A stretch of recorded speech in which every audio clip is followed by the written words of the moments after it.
other hosts are going to charge you upwards of $100 every year just to run your podcast on their host. Anchor.fm does it for free. So go check out Anchor.fm for more information.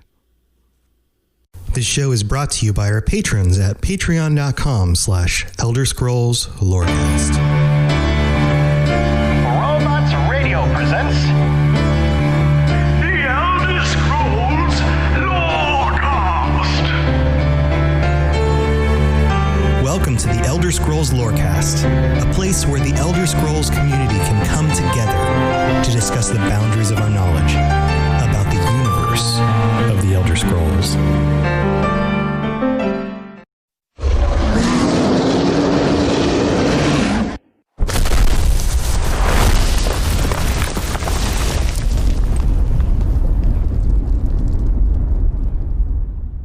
This is where you get off.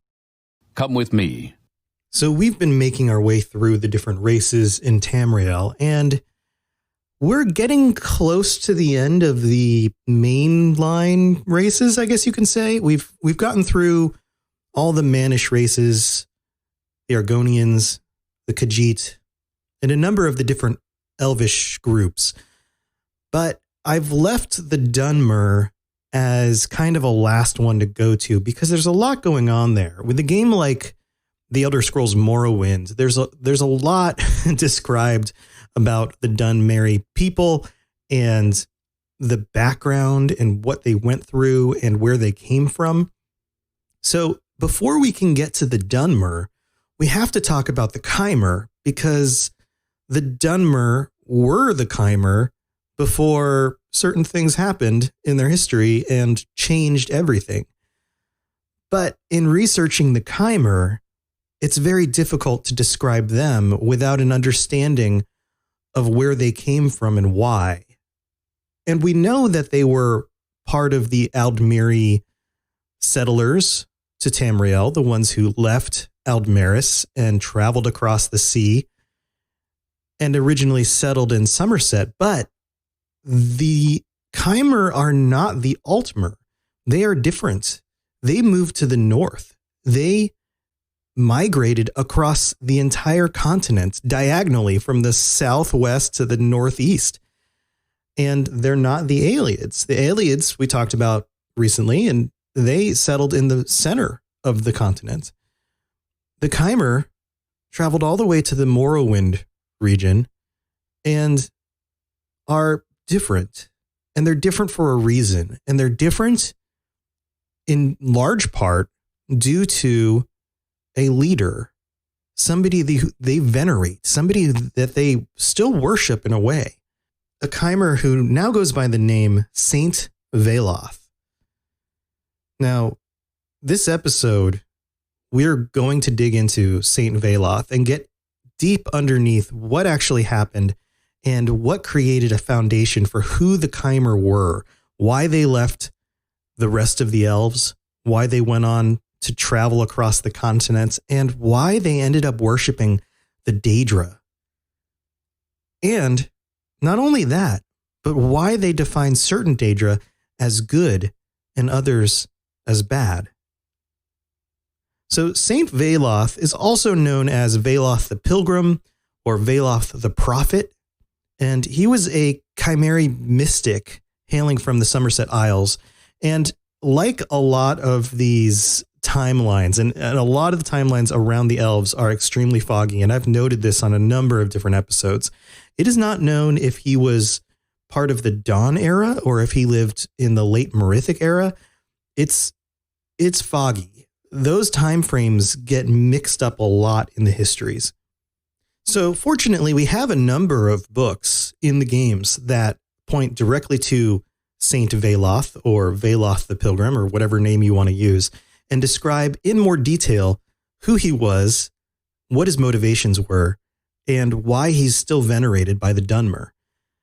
In a book called Veloth the Pilgrim by Cascius the Proud, it details in a few paragraphs some basic information, I guess we could say, about Saint Veloth. It is called a biography of Saint Veloth the Pilgrim. And it says Saint Veloth, also known as Veloth the Pilgrim, is arguably the most famous and certainly the most venerated among the Dunmeri pantheon of saints, rising to prominence in the late Middle Merithic era on Somerset Isle. And this is one of those documents that defines it as late Middle Merithic. And by the way, this book comes only from the Elder Scrolls Online. So it is a more recently written document in our timeline. So this may be some reworking of that time frame, or it may be based on what the people of the middle of the second era believed at the time about what happened with Saint Veloth. So either of those things could be true. It goes on, it says, Veloth supposedly sought a more ascetic and pure way of life for his followers and gathered them into a grand pilgrimage from the southwest regions of Tamriel to the northeast. According to the contemporary texts, he spared not a boat, ration, or strong-armed soul among the people in this exodus and toiled to reach the land of Resdain. Now, Resdain was the original name of Morrowind. His mass pilgrimage to a new land where Stoic values were established was successful.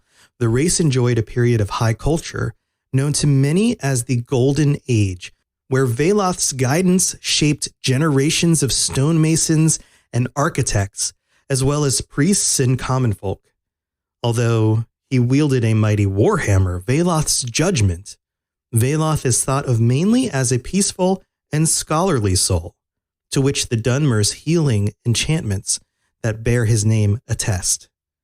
Veloth's power as a prophet was in no doubt, but his moss-back teachings on the worship of Dunmer forebearers are worthy of consideration, as he almost single-handedly began the god cult worship of the good Daedra prior to the coming of the tribunal. Now, let's pause there. If you're not familiar with some of these terms, go back and listen to the different Daedric episodes. We go through all the different Daedric princes, and some of them are more venerated as being quote unquote good than others. Now, none of them are particularly good in a Dungeons and Dragons sense, I guess you can say, like in a lawful, non-chaotic, I don't know, that kind of like good, lawful, whatever. They're not really like that.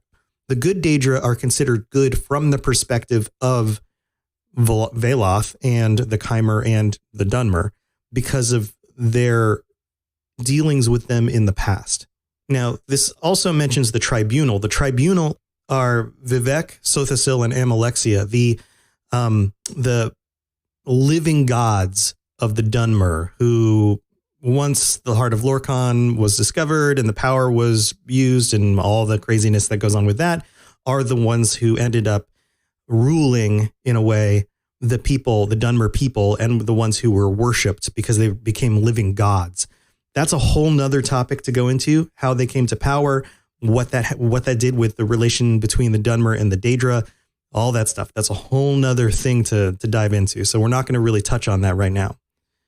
It goes on, it says, Veloth's people honored him so much, his influence can be felt generations later. Those trekking over the Velothi Mountains, southeast of Skyrim, or hearing a Dunmer elder refer to their race as the Velothi, still feel the presence of this world-shaping mentor of Myr. So this document establishes his importance, but it really doesn't tell us a whole lot about the specifics. So we need to look elsewhere for that.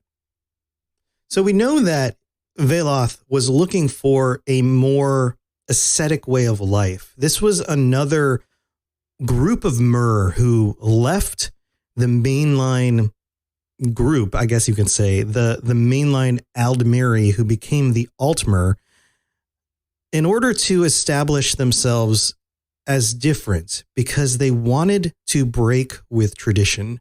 They wanted to worship and live their lives in the way that they wanted to live. And this other document called The Exodus from Somerset, which also comes from Elder Scrolls Online, gives us a little bit more detail about that.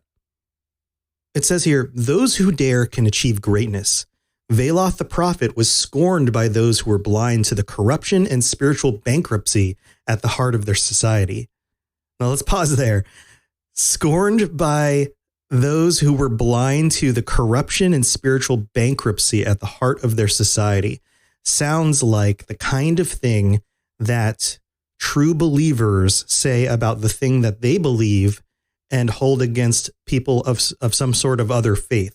So we can ascertain just from this line here that there was already a divide among the Aldmiri by the time in which Veloth decided to leave and take a bunch of people with him. There must have been a growing sect of them who felt like the current worship was either inadequate, improper, immoral, something. They were seeking something else. And what was going on around them, they believed to be no longer accurate or adequate. And we've seen this happen in the real world. In fact, a number of different times. The most obvious example to the Western audience is the Reformation, the Protestant Reformation breaking away from the Catholic Church. And then again, with the movement of specific religious groups across the Atlantic to resettle in the New World. And this is all from a very Western perspective, but those were often justified according to feeling like other people were spiritually bankrupt or that their faith was the one true faith, that kind of thing. It goes on and says, Veloth was cast off by those with no interest in truth and even less interest in the betterment of all.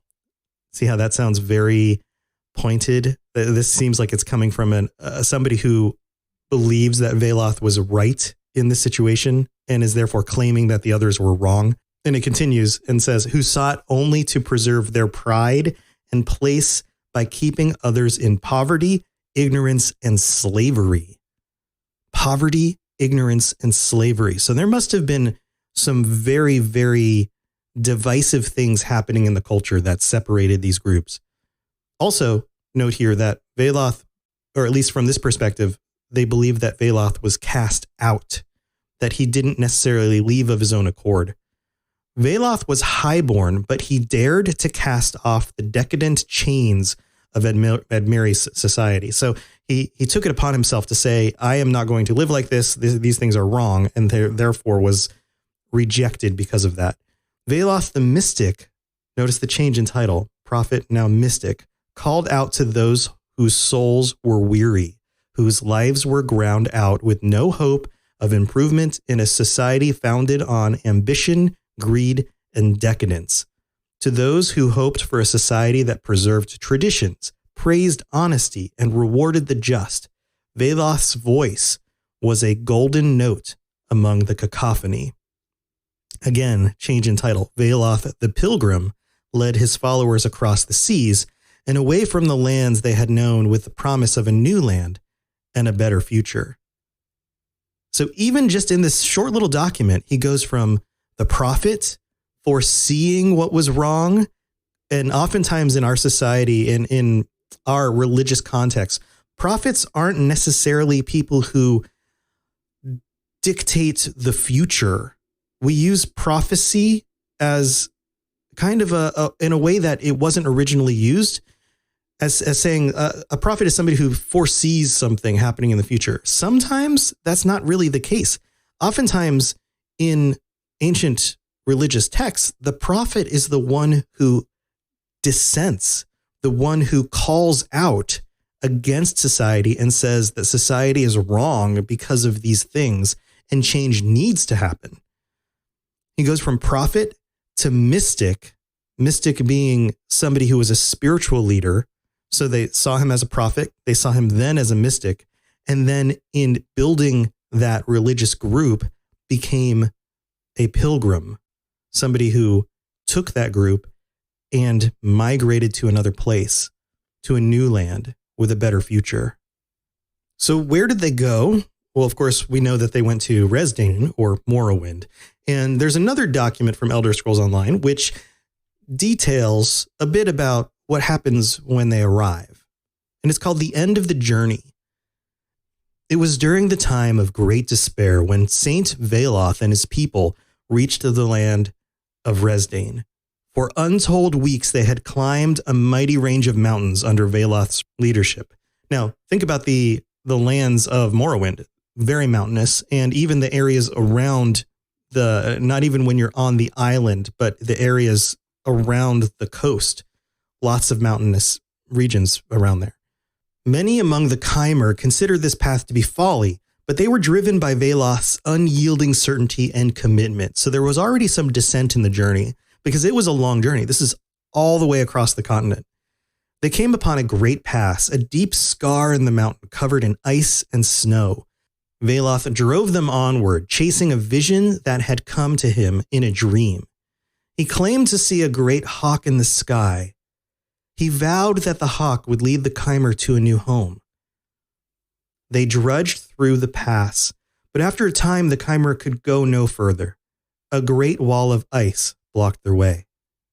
Then a powerful voice boomed from the mountains. "Who are you, and why have you come to this place?" "We are the people without a home," replied Veloth to the mountain. A young woman stepped out of the wall of ice. "And who are you?" asked Veloth. "I am Chimer, friend. I have come to lead you home. If you are willing to accept my challenge, I demand a sacrifice from you, Veloth. Swear an oath that will make you a better Mer." Now, pausing here, a mysterious figure shows up and demands a sacrifice. Very typical religious language. It goes on and says, Veloth hoisted his mighty hammer and proclaimed, "Never again shall I wield this tool or any other to slay a foe. I have given my heart to my people, but now I shall give them more. I shall dedicate my life and my soul to them." The woman turned and waved at the wall of ice. It melted away in moments. Beyond lay an alien land of fungus and ash. She began to walk forward, and the Chimer followed. Veloth spoke to his people. "We are home," he declared. "This is the anvil upon which we shall forge a new people. One journey ends here, but another journey begins." And I love that this woman that is detailed in this reading right here is not named.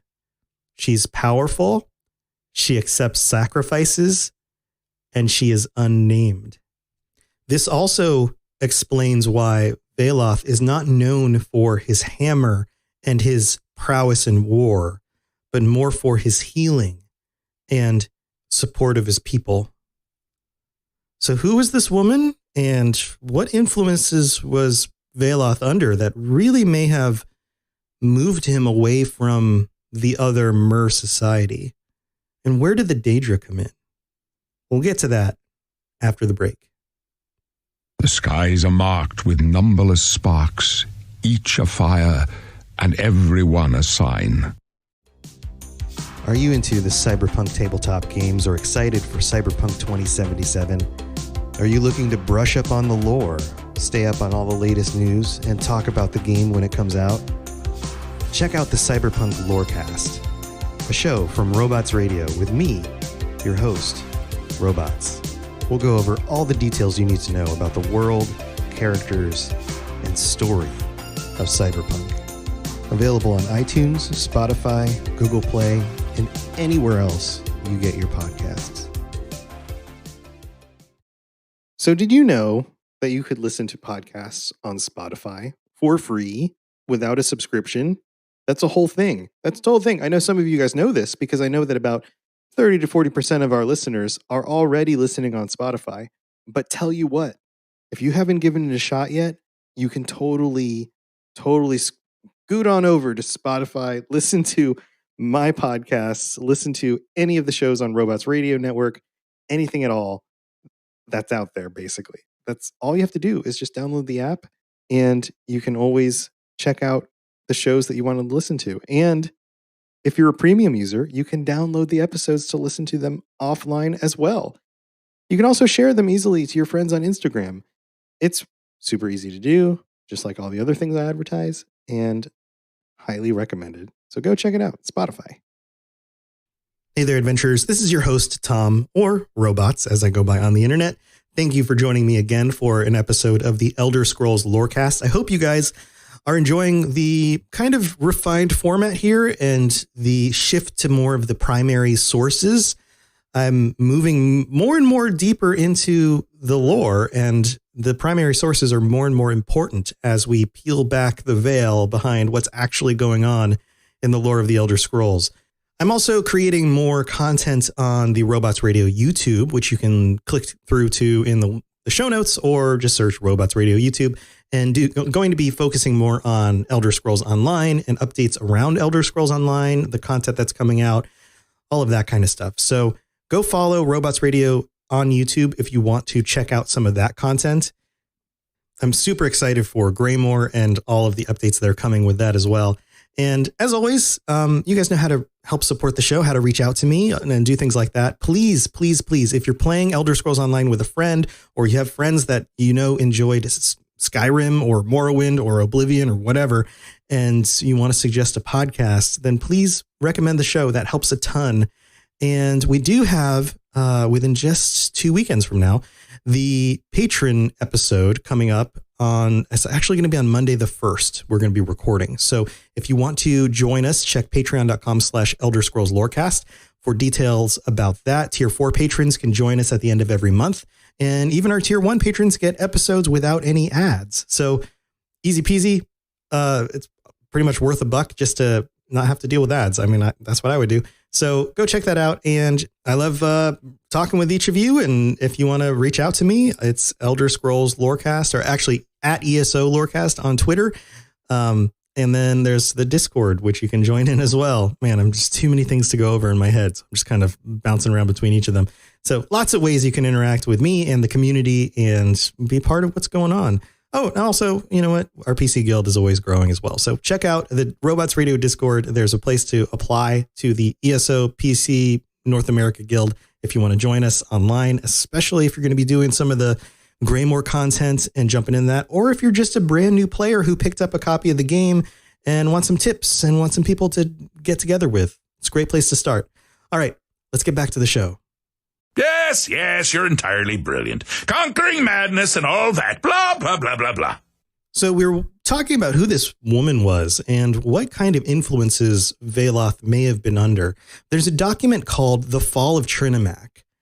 And stay with me here, because this document is primarily about Trinimac, Malak, but there's a section in here that talks about Veloth. And it says, during the Merithic era, a cult of Aldmeri dissidents abandoned the commonly accepted worship of Somerset Isle and began following a young prophet, Veloth. Boethia, who we know is a Daedric prince, had been speaking to Veloth in dreams and visions, guiding him to lead a new sect of Aldmeri with the belief that mortals could ascend to become gods.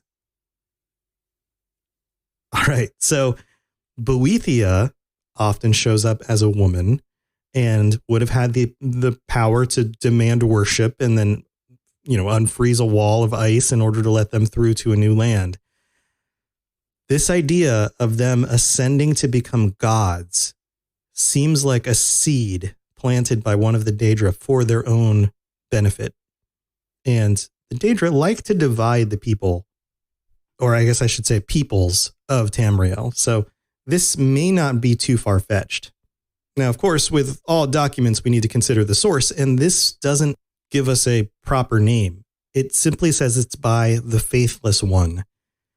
And I believe this is the only document out there by the Faithless One. So this is an anonymous source, which may or may not actually hold the truth.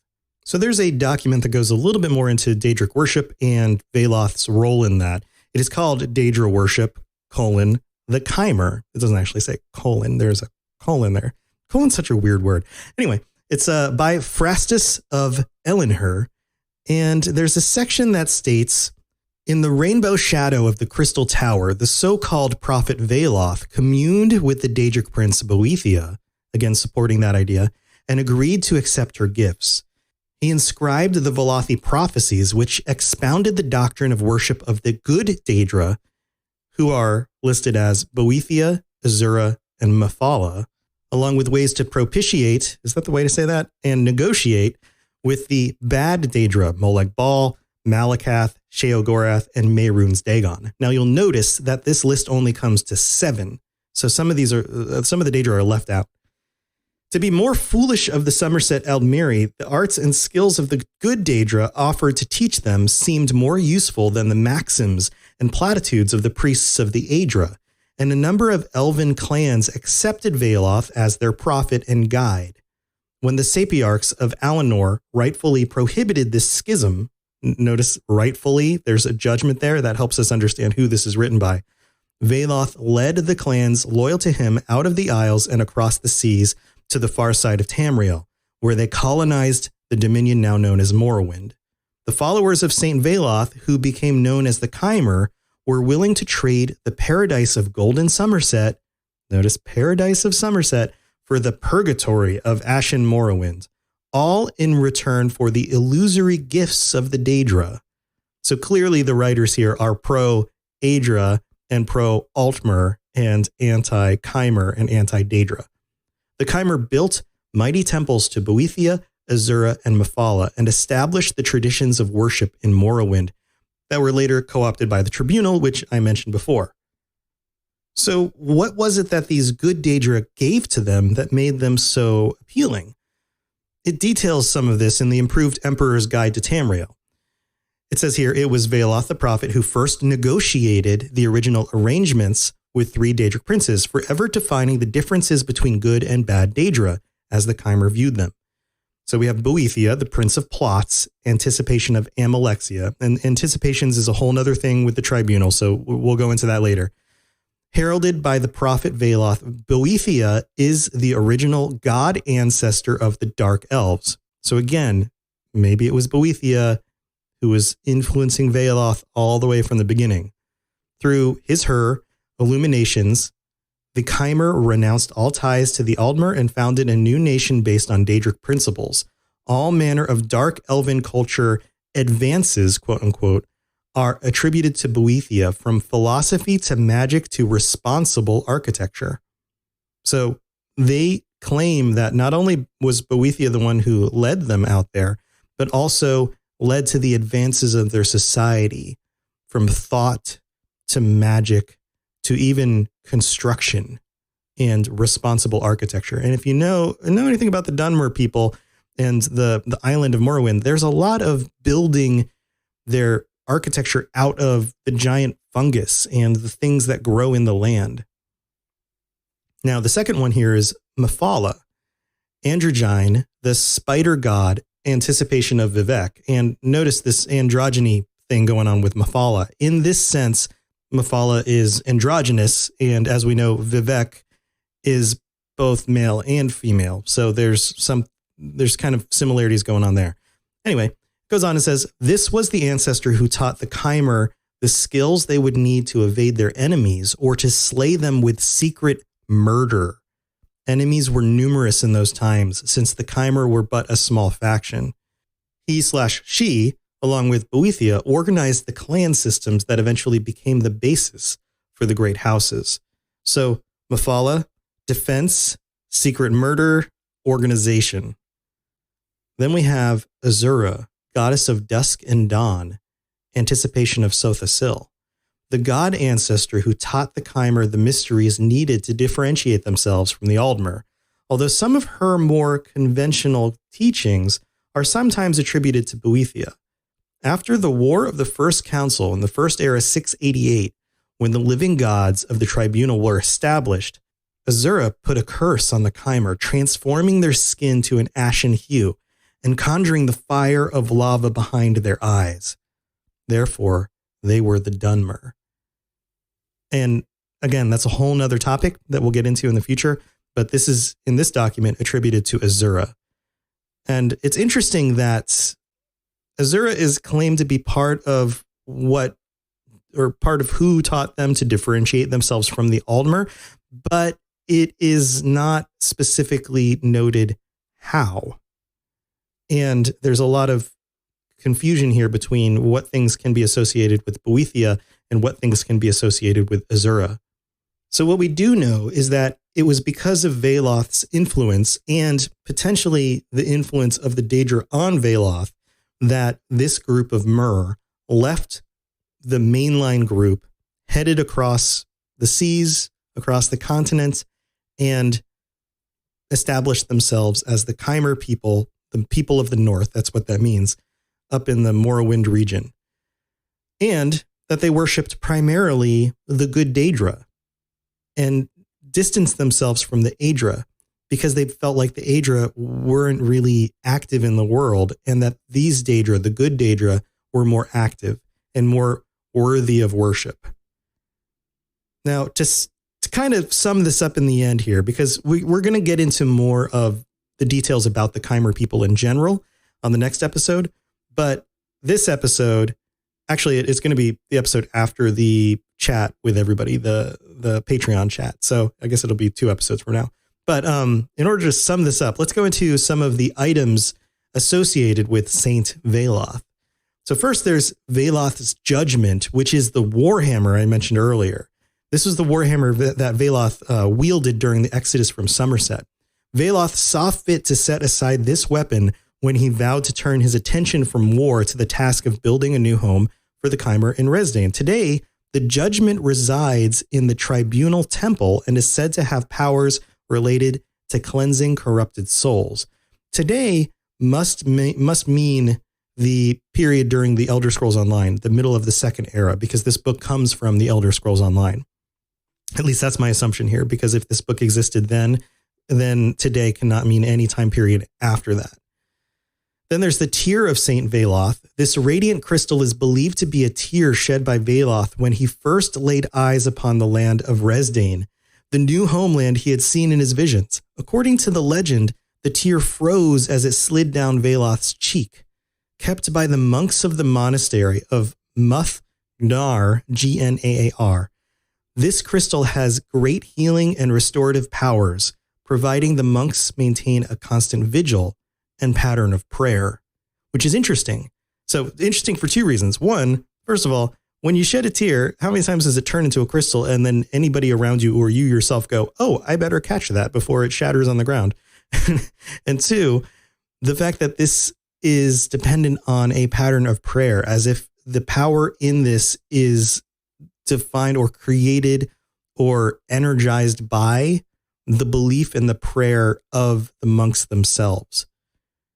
Then there's the holy vessel of Veloth, used by Veloth to carry water to quench the thirst of his sick followers during the Exodus, and then later to irrigate the young crops of the new homeland. The holy vessel now resides in the temple of Selphora. So what is this, a bucket? The holy vessel of Veloth. Sounds like it's a bucket. And I'm sure it's not a bucket. And then there's the reliquary of Saint Veloth. The reliquary that stands in the shrine of Saint Veloth in Dishan is not a relic per se, but instead contains perhaps the most powerful and holy relics associated with Veloth, his skull and bones. The bones of the saint are said to have many magical properties, and pilgrims travel from across Morrowind to receive the saint's blessing. Legends claim that the most faithful sometimes receive visions of the saint while meditating and praying before the reliquary. So kind of creepy, but also kind of tied to real world religious history.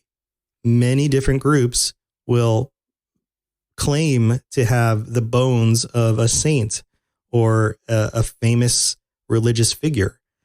And many will also claim that those bones grants blessings and should be prayed over. This is a very real world thing that shows up again in the Elder Scrolls. So now you know the term Velothi and why we use the term Velothi to explain the Dunmer or the Chimer people. Next time, we're going to be getting into more about the Chimer specifically, who they are, what they were like, and what ultimately led to their change to the Dunmer. All right, adventurers, I'll see you next time. And until next time, stay safe. And if you're getting weird whispers in your dream from some sort of, I don't know, enchanted magical woman who requires worship and sacrifice and melts ice, then I don't know, double check your sources on where that information's coming from, just in case it's Boethia. All right, guys, have a good one. Talk to you later. Thanks for listening to the Elder Scrolls Lorecast. All sounds and music are owned by Bethesda Softworks or ZeniMax Studios, and no copyright infringement is intended.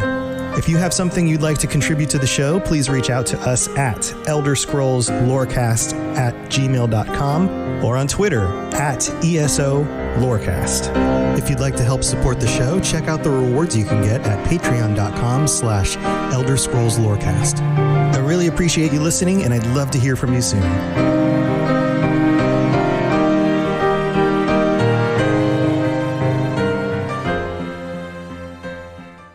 You've been listening to a Robots Radio podcast. Smart shows for interesting people. Check out all the shows at robotsradio.net. Hey, I'm Tom. And I'm Stuart. And we're from the Dungeons & Dragons Lorecast. We talk about all things connected to D&D lore. And we're on the Robots Radio Network. So if you're into Dungeons & Dragons or you're into lore, then come check us out. You can find us on any podcatcher, Apple Podcasts, Spotify, Google Play, wherever you get podcasts. Roll more dice. That's the Dungeons & Dragons Lorecast. This podcast is brought to you by Anchor.fm, the absolute best and easiest way to host your podcast and get paid for it by running ads just like these. And take it from me, I've hosted at least 7 of my podcasts on Anchor.fm. I recommend it to every show on our network, and other hosts are going to charge you upwards of $100 every year just to run your podcast on their host. Anchor.fm does it for free. So go check out Anchor.fm for more information. This show is brought to you by our patrons at patreon.com/elderscrollslorecast. Robots Radio presents The Elder Scrolls Lorecast. Welcome to the Elder Scrolls Lorecast, a place where the Elder Scrolls community can come together to discuss the boundaries of our knowledge about the universe of the Elder Scrolls. Once there was a shining city, Erokee, and its princess was the radiant Eniram. She was considered the envy of all the Ayleid nobility, for her beauty, grace, and wisdom were unsurpassed. In time, she was married to the prince of a distant but great city. It was to be an alliance that spread across Tamriel. The prince was renowned for his martial prowess and stubborn honor, but he loved his new bride, Eniram, dearly.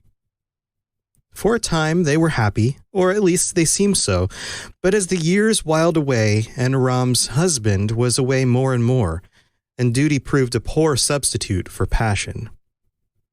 So it came to pass that Eniram took a young champion of Erokee for a lover.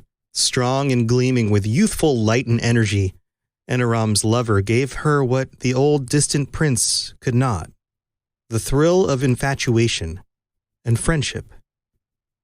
Eniram was careful at first to keep her affair a secret, lest she shame her husband, but caught up in passion's capricious winds, she became more and more reckless, and soon her dalliance was discovered. Spurned and infuriated, Eniram's husband arrayed his full army before Erokee and laid siege to the city. The princess vowed to face him with fortitude and called on her lover to muster his forces in defense of the city, which he promised he would. But when the day of battle came, her lover's forces appeared beside her husband's. His undying passion had been subverted by coin. Desperate and enraged at her lover's betrayal, Eniram called on the Daedra for help destroying her enemies and defending her city. Mephala answered and commanded Eniram to pour all her tears into a basin. Mephala then imbued the tears with the power of the princess's hatred for her traitorous lover, which had been formed with the potent seed of the princess's love. The tears, so empowered, hardened into an artifact the tear of Anaram. When the time of battle came, Anaram took the artifact to the highest tower of the city, and as the armies raged outside the city's walls, she unleashed its power, destroying the armies of the city in the flash of an eye. All that remains of Aroki and of Anaram herself is a ruined crypt. But there have been whispers throughout the ages that the tear was not destroyed, and that it's waiting in the rubble, still to be found.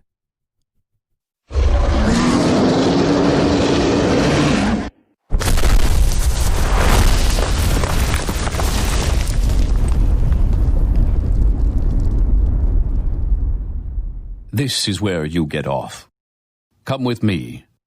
When I think of the Ayleids, I think back to playing Elder Scrolls Oblivion, because that was my first foray into the Elder Scrolls world. I've talked about this before, and that game is actually foundationally built on the ruins of the Ayleid civilization. I mean, it makes sense. You're in Cyrodiil. You're in the place where the Ayleids' seat of power was before the Alessian Rebellion.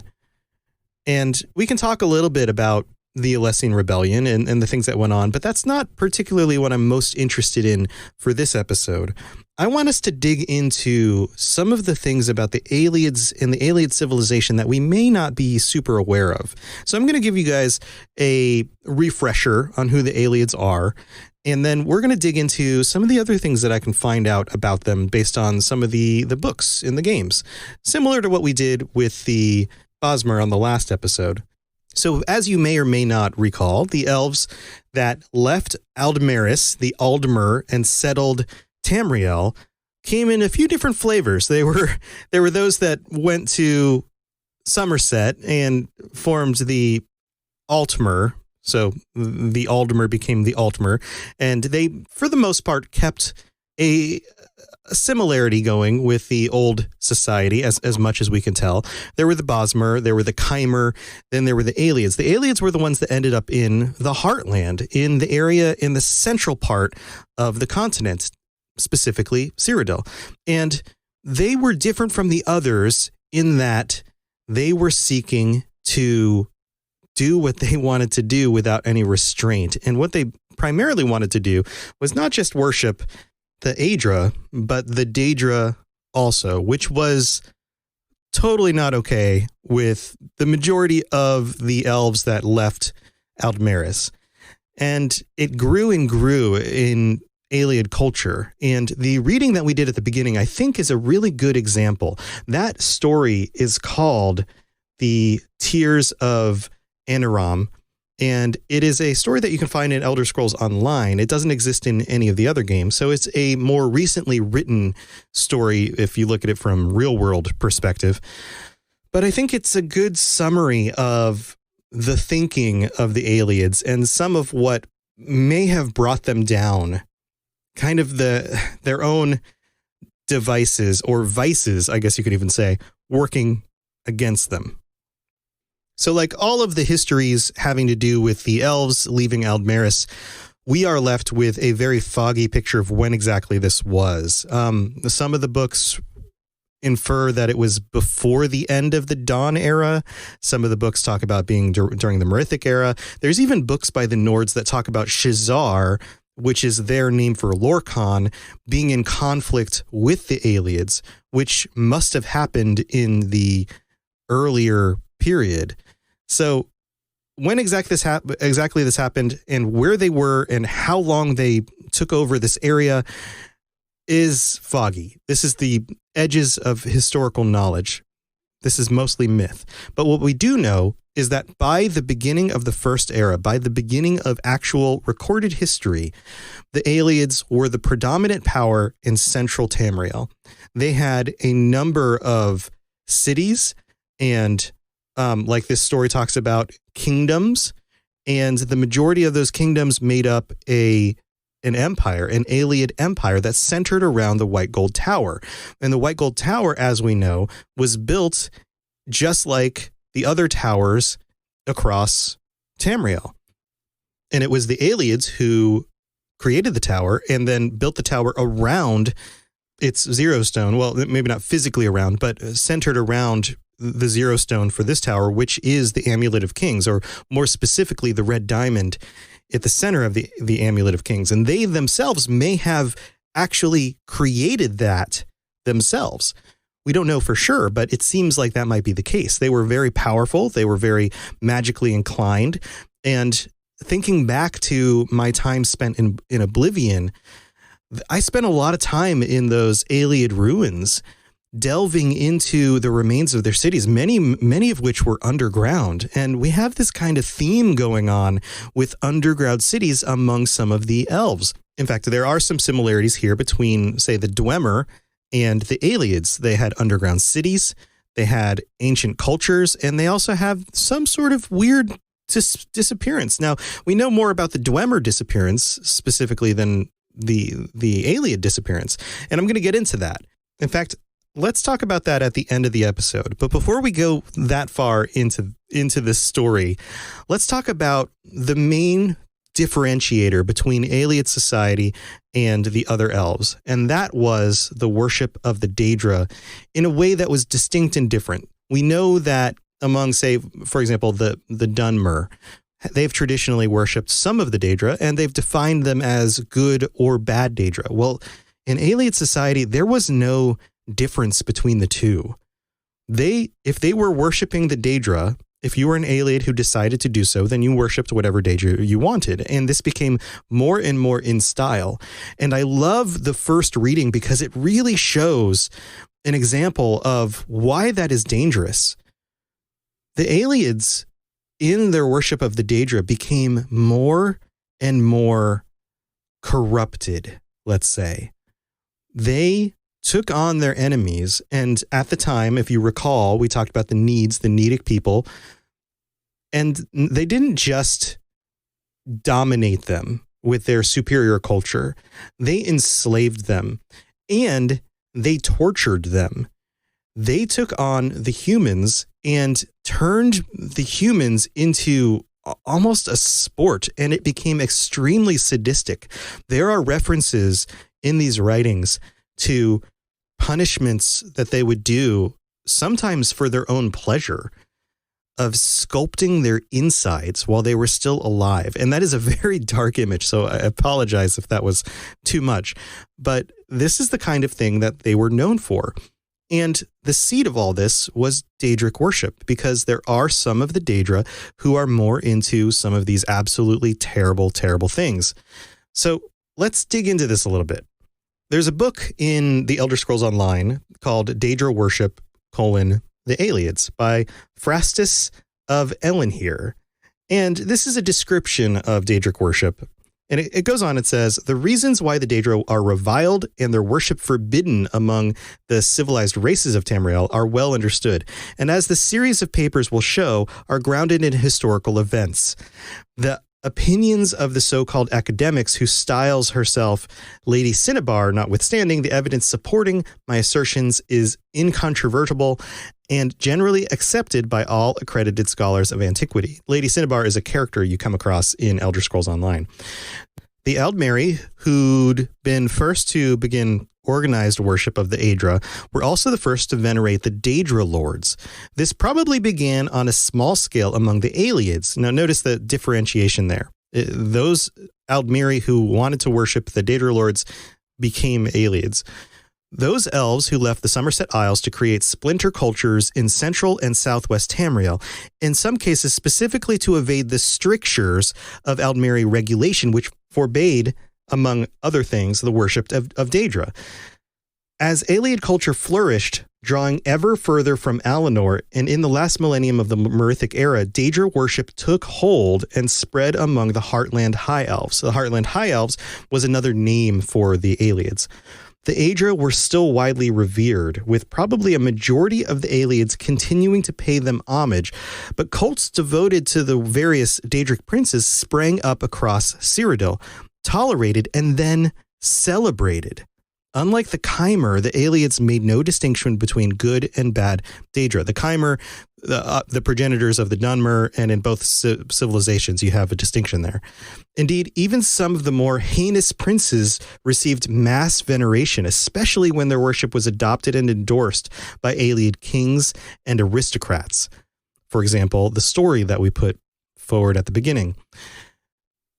Widespread Daedra worship among the Heartland elves was particularly ill news for the tribes of Nedic humans who were then arriving in Tamriel. The Aelids enslaved the immigrant tribes of men, at first occasionally, but then systematically.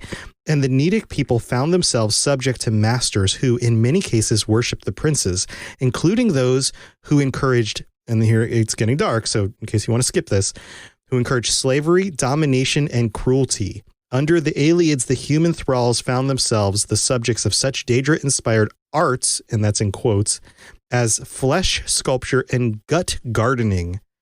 In fact, the revulsion of Daedra worship that pervades most human cultures in Tamriel probably originated in this period. Then it goes on and talks about the Alessian slave revolt and some other details about the ending of the Aelid period. But we're going to get to that in a little bit. So the power, much of the power and the actual downfall of the society itself seems to be connected to this worship of Daedra. The Daedra, as we know, are very dangerous and for the most part are only interested in the things that benefit them themselves. So in the case of the example at the beginning, are willing to dole out power if it suits their own needs. And often that power ends up being not exactly what the mortal who is leveraging the Daedra was seeking. Now, there are some hints in some of these other writings that the Aelids themselves would even use summoning of Daedra in order to expand the power of their armies. So you have a situation here where you have an enemy who is willing to use, I guess you could say, restricted international weapons on a scale that nobody else is willing to do. So it makes sense that they were the empire that held most of Cyrodiil, at least for a time. Now, like the passage at the beginning also noted, it wasn't uncommon for Aelid lords to feud among each other. And this seems to be one of the pieces that led to the downfall of the Aelid society, in that it may have been that the Alessian revolt happened either happenstance, by luck, or by design at a time in Aelid society where there was a lot of infighting among different lords. In fact, there is some history here about that period of downfall in the empire. There's a book called The Last King of the Aelids by Herminia Cinna, and this first shows up in Oblivion, and then is also in Skyrim and the Elder Scrolls Online. And it describes the Aelids and their rule over Cyrodiil and their use of Daedra worship to their advantage. Now, it also goes into some of the slave master tendencies of the Aelids themselves. But it goes on and says, and here I'll quote this part, in any event, excavations at a number of Aelid sites show continual occupation and even expansion during the so-called late Aelid period from the First Era 243 up until 498. This is after the Alessian Rebellion. So we know that there was an Alessian rebellion, that this new empire was formed, ruled by the men of Tamriel, not the elves, and it's assumed that they kicked all the elves out, hunted them down, killed them, did whatever they could, but the actual situation may be more complex. It goes on and says, at first, many Aelid lords continued to rule as vassals of the new human regime. In some cases, Aelid supporters of Alessia were even rewarded with new lands taken from slain enemies. It is not clear to what extent human slavery continued under the Cyrodiilic Empire. Humans continued to dwell in the Aelid-ruled areas of Cyrodiil, but there is nothing definitive to show under what terms. So we have Queen Alessia taking control of this empire, but we also have a situation where she was probably leveraging some of these lords against each other and was able to get them to work for her. And when they were loyal to her, may have actually rewarded them with more land, and rewards. We also have a situation where we definitely have history here of both elves and men living at the same time in these locations, but it's not extremely clear as to how slavery did or didn't change in those parts of the empire. It also goes on and says, this was an uneasy relationship from the beginning and was not destined to last long. Resentment of the continued presence of the Aeliad nobles within the empire was a contributing factor to the rise of the so-called Alessian order founded by Maruk. The first victims of the Alessians were the Aeliads of Cyrodiil.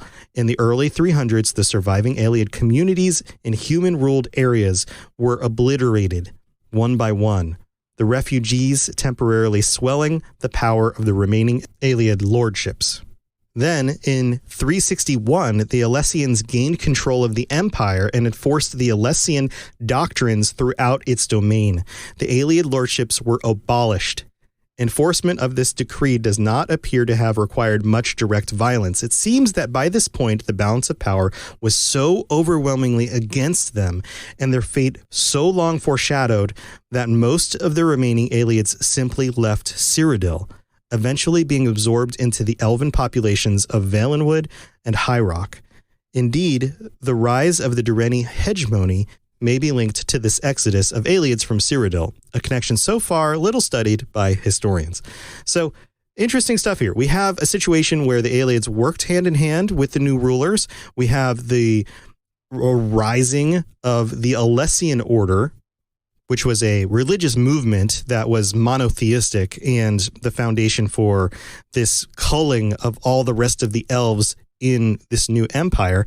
And then we have the actual removal of them, which seems to have happened over a long enough period of time that their power and the number of elves had kind of withered by that point anyway. I have to wonder if there weren't some other uprisings in other communities and killing of other elves, because it seems strange within just a few centuries to go from a society that was, I guess, full of elvish people to a society that was where so few of them were remaining that the humans who were there were able to just take over so easily. But again, we're lacking some details on that stuff. So after the break, we're going to get back to this question of what happened to the rest of the Aeliads and where did they go. So stay tuned for that. The skies are marked with numberless sparks, each a fire, and every one a sign. So big news, friends. The Robots Radio Network is now sponsored by Loot Crate.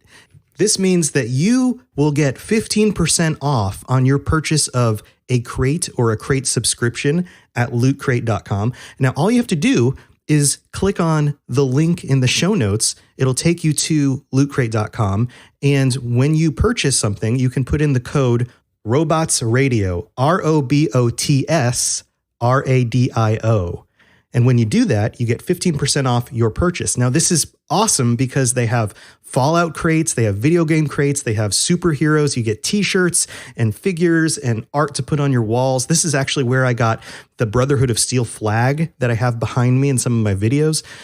Very, very cool stuff. I'm super excited about it. And if you have somebody who's already buying you loot crates for your birthdays or whatever, give them the code. They can use it if you want to use this for somebody else's gifts, or if you just want to get yourself 1 or 2 boxes, you can use the code for yourself. Again, just click the link in the show notes and type in the code ROBOTSRadio, ROBOTSRadio. You just put that in the box at checkout. Super cool stuff. I hope you guys check it out. And any purchases you make help to support the shows on the network. So whether it's my shows or someone else's shows, click the link in the show notes for your favorite show. Give them some support and get yourself some awesome loot. Have you ever wondered how deep the Elder Scrolls lore rabbit hole goes? Have you got a grasp of the basics and want to find out more about the universe? Written in Uncertainty is here to help you. We'll be mixing in philosophy, theology, and whatever other theory is useful with Elder Scrolls texts to untangle some of the biggest questions in the series, like what are dragon breaks, how does Chim work, where did the Dwemer go, and more. Check us out at writteninuncertainty.com or find Written in Uncertainty on any podcatcher. Thanks for listening, and catch you later in the Grey Maybe of Tamriel. So did you know that you could listen to podcasts on Spotify for free without a subscription? That's a whole thing. That's the whole thing. I know some of you guys know this because I know that about 30 to 40% of our listeners are already listening on Spotify. But tell you what, if you haven't given it a shot yet, you can totally scoot on over to Spotify, listen to my podcasts, listen to any of the shows on Robots Radio Network, anything at all that's out there, basically. That's all you have to do is just download the app, and you can always check out the shows that you want to listen to. And if you're a premium user, you can download the episodes to listen to them offline as well. You can also share them easily to your friends on Instagram. It's super easy to do, just like all the other things I advertise, and highly recommended. So go check it out, Spotify. Hey there, adventurers. This is your host, Tom or Robots, as usual, and welcome to the middle of the show. The middle of the show. I don't know why I'm singing the middle of the show today, but I just wanted to say thank you for tuning in and thank you for supporting the show. As always, there are all sorts of opportunities you have to help support the show. And if I've done a good job entertaining and informing you in any way, please consider at least sharing the show with a friend, tweeting it out on Twitter, signing up on the Patreon if you want to help support me financially, patreon.com/Elder Scrolls Lorecast. And if you want to check out the rewards on the Patreon, then you might, choose a tier that gets you all sorts of stuff. It starts at tier 1 for even just $1 a month. You get an ad-free experience and a bunch of other stuff. And then all the way up to tier 4, where you get to be on the show at the end of the month where we talk about Elder Scrolls and we kind of nerd out together about that stuff. And there's tiers even above that if you're crazy enough with some other rewards. So go check that out if you're interested. But for the most part, I have a feeling most of you guys are just happy to listen to the show and maybe share it with some friends and maybe even drop a review on whatever podcatcher you use. That's also beneficial. At the end of the month, I will read out the ones that show up on Apple Podcasts and say thanks specifically to those of you who leave them. So thank you to all of your support, and thank you so much for the ability to keep doing this. It's because of you guys that I've been able to keep this show going. So thank you very, very much. Also, one last little note. I am working on finishing up a book about creating a successful video game podcast, and it should be out sometime in the next, I hope, few weeks. I'll let you know. And this book comes together from all of the knowledge that I've built over the last, few years about podcasting and the mistakes that I've made that you don't have to make in order to create a successful video game podcast, which I've now done multiple times over. So you'll get all of my knowledge in a book if you're interested in that. I'll let you know more about that when it comes out. All right. Enough with this stuff. Let's get back to aliens. Yes, you're entirely brilliant. Conquering madness and all that. Blah, blah, blah, blah, blah. So as you guys know, there are a few different ways I like to look at the lore, and one of them includes looking at the earliest written books. And I don't mean earliest in the timeline of Tamriel. I mean earliest in our own human timeline. One of the earliest books I can find that shows up in Daggerfall is called The Wild Elves. And this is another name for the Ayleids. And you're going to find out why. Now, some of the names change in the different iterations of this book. For example, where it talks about Altmer, Bosmer, and Dunmer, originally in the Daggerfall version of the book, it said Selach, Boich, and Morich, which are hard for me to pronounce, but the original names for those groups, which aren't used so much in the later books. I would love to talk to some of the original writers to find out why that is, that they shifted from one phrase to another. I'm sure there's some sort of in-world perspective on that's the language that we use to talk about it or whatever. I'm sure somebody else could tell me more about that. I didn't have the time to research that, so I'm just kind of posing that for right now as a speculation.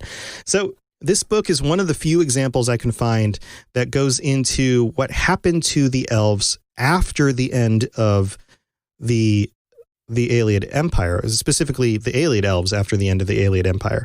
And here, I'm just going to read parts to you. It starts out and says, in the wilds of most every providence in Tamriel, descended philosophically, if not directly from the original inhabitants of the land, are the Ayleids, commonly called the Wild Elves. So this was written at a time where the Ayleids were more known for being wild, those who left and were sent off into the wild, who could no longer live in the civilized lands. While 3 races of elven stock, the Altmer, or High Elves, the Bosmer, or Wood Elves, and the Dunmer, or Dark Elves, have assimilated well into the new cultures of Tamriel, the Ayleids and their brethren have remained aloof toward our civilization, preferring to practice the old ways far from the eyes of the world. And again, interesting, this must have been written at a time where those were the 3 well-known elven groups. The Wild Elves speak a variation of Old Cyrodiilic, opting to shun Tamrielic and separating themselves from the mainstream of Tamriel even further than the least urbanized of their elven cousins. In temperament, they are dark-spirited and taciturn, though this is from the point of view of outsiders, or Polani in their tongue, and doubtless they act differently within their own tribes. So already we have a description of these elves being separatists, which was very much their original mood, the original intent of them moving into the heartlands and worshiping how they wanted to. And you can see how the history here may have been one of which they realized that they could no longer fit among the other civilizations, especially with lesser numbers, and still do and worship the way that they wanted to. So they became the Wild Elves. It goes on and says, indeed, one of the finest sages of the University of Gwilyn was a civilized Ayleid elf, and I'm going to mess this up, Turhain Fair, and this is the end of the first era, 2790 to the second era, 227, whose published work on wild elves suggests a lively, vibrant culture. Fire is one of the very few Ayleids to speak freely on his people and religion, and he himself said, the nature of the Ayleid tribes is multi-hued, their personalities often wildly different from their neighboring tribes. So this makes sense. In a period of time which is now 2.5 millennia later, the remaining Ayleids have again continued to fragment and are distant from each other, so that the individual tribes are now very diverse. It finishes up and says, like any alien culture, wild elves are often feared by the simple people of Tamriel. The Ayleids continue to be one of the greatest enigmas of the continent of Tamriel. They seldom appear in the pages of written history in any role, and then only as a strange sight a chronicler stumbles upon before they vanish into the wood. Now, this is interesting because it's only talking about the post-civilization Ayleids, and this was probably written at a time when the idea that the Ayleids were a culture that existed before that and ran an empire was not part of the stories that they were telling yet. When probable fiction is filtered from common legend, we are left with almost nothing. The mysterious ways of the Ayleids have remained shrouded since before the first era and may well remain for thousands of years to come. So, interesting stuff. The original concept of the Ayleids was simply as the Wild Elves. But as we know from the developments in Oblivion, that the story was expanded on, most likely, and they were given an empire before they were sent off to the wild. It's also interesting here that we have an actual Ayleid at the end of the first era, beginning of the second era, who's part of society, who's talking about these things. And that's about as far as anybody traces their lineage back to being specifically Ayleid. By the third and fourth era, we no longer have Ayleids. They are no longer a society. They don't seem to be existing in the wild anymore. They seem to have disappeared. And anybody who would have been part of that history is no longer considering themselves part of that history. So maybe by then, those groups intermingled with the local populations and took on that culture. So even if by blood they were Ayleid, culturally they were now something else. I'm not sure that we're going to get much else when it comes to information specifically about the Ayleids. I have a feeling that for the purpose of writing for the games that have come out and the games that are currently still being worked on, Elder Scrolls Online and then whatever Elder Scrolls 6 is going to turn out to be, Ayleid culture isn't going to be a main focus for the majority of that. We might get some parts where they're mentioned. It depends. I mean, we have, for example, Elder Scrolls 6 seems like it might be in places in High Rock, and there may be some history there of alien elves and dungeons and things. And I think that would be really cool. It'd be neat to go back to some of those types of places, and that feeling that we got, and that I specifically got playing through those dungeons in Oblivion is unique. Those dungeons were poured over. They were dismantled, but there were still these alien stones and crystals and things to find, and creepy monsters and stuff. But for the most part, they felt very gutted out, like they used to be decorated and furnished and no longer were. It'd be neat to see an alien structure pristine, something that hadn't been discovered before and laid in wait under the ground for us to see what it was like. Maybe something kind of preserved in time. That'd be really cool. Well, all right. That's our show for today. And until next time, don't worship the Daedra. Just don't do it. It doesn't lead to good things. You might end, your culture, or you might destroy an entire town. Who knows? Just don't do it. Even if it's one of the nice ones, just play it safe. All right, guys. I'll talk to you next time. See ya. Thanks for listening to the Elder Scrolls Lorecast. All sounds and music are owned by Bethesda Softworks or ZeniMax Studios, and no copyright infringement is intended. If you have something you'd like to contribute to the show, please reach out to us at elderscrollslorecast@gmail.com or on Twitter @ESO Lorecast. If you'd like to help support the show, check out the rewards you can get at patreon.com/elderscrollslorecast. I really appreciate you listening, and I'd love to hear from you soon.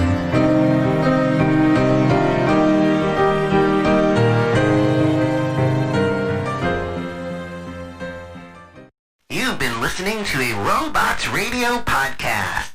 Smart shows for interesting people. Check out all the shows at robotsradio.net.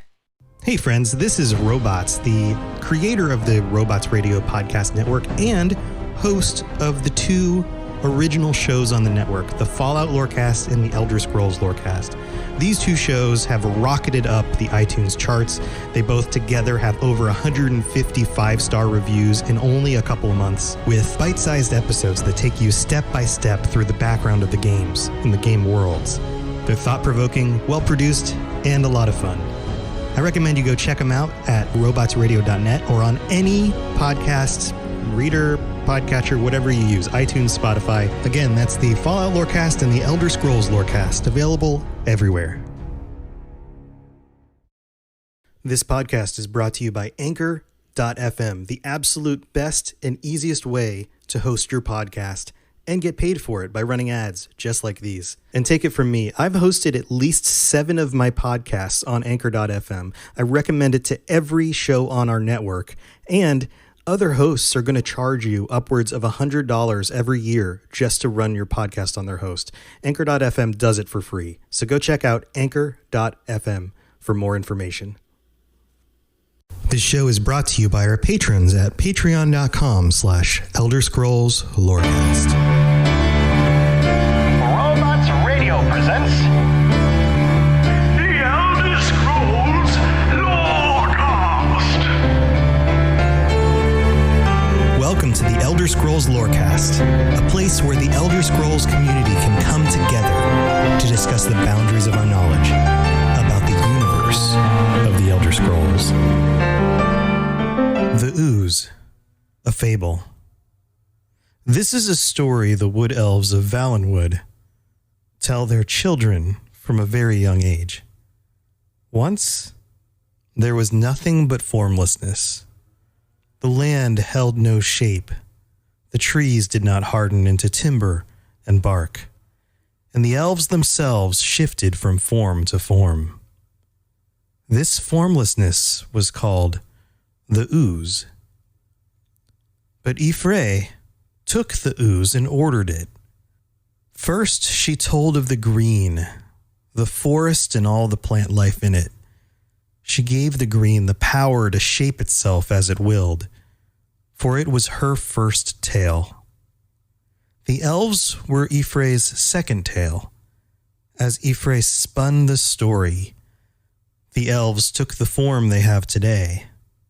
Ifrei gave them the power to tell stories, but warned them against trying to shape themselves or the green.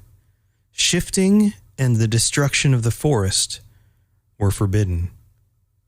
Instead, Ifrei commended the wood elves to the green so that they might ask the green to provide them with shelter and a safe passage, and as long as they respected the green, it would obey.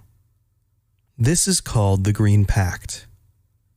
Finally, Ifrei told of all the beasts that crawled on the land or swim in the rivers or fly in the air. These Ifrei gave the wood elves as sustenance. They were to eat no plants, but consume only meat. Ifrei also told that no wood elf who is struck down by another wood elf should be allowed to sink into the ground, but should instead be consumed like the beasts. This is called the meat mandate. When the stories were told, Ifrei saw that they had a pleasing shape, but some of the ooze remained. Ifrei told a final tale then, and gave purpose to the ooze. Any wood elf that violated the Green Pact, either by shifting or by damaging the green, would be condemned to return to the formlessness of the ooze. Their names would be scrubbed from the story Ifrei is telling and replaced with silence. The wood elves tell that those who are favored by the green have the power to release the condemned from the ooze. But where the condemned go and what form they take once they are released is unknown. No one has ever seen the ooze, or heard the souls trapped in it, or met the one who can relieve the condemned of their punishment. But if you ask a wood elf if he thinks the ooze is just a tale, he will invariably reply, "There is no such thing as just a tale."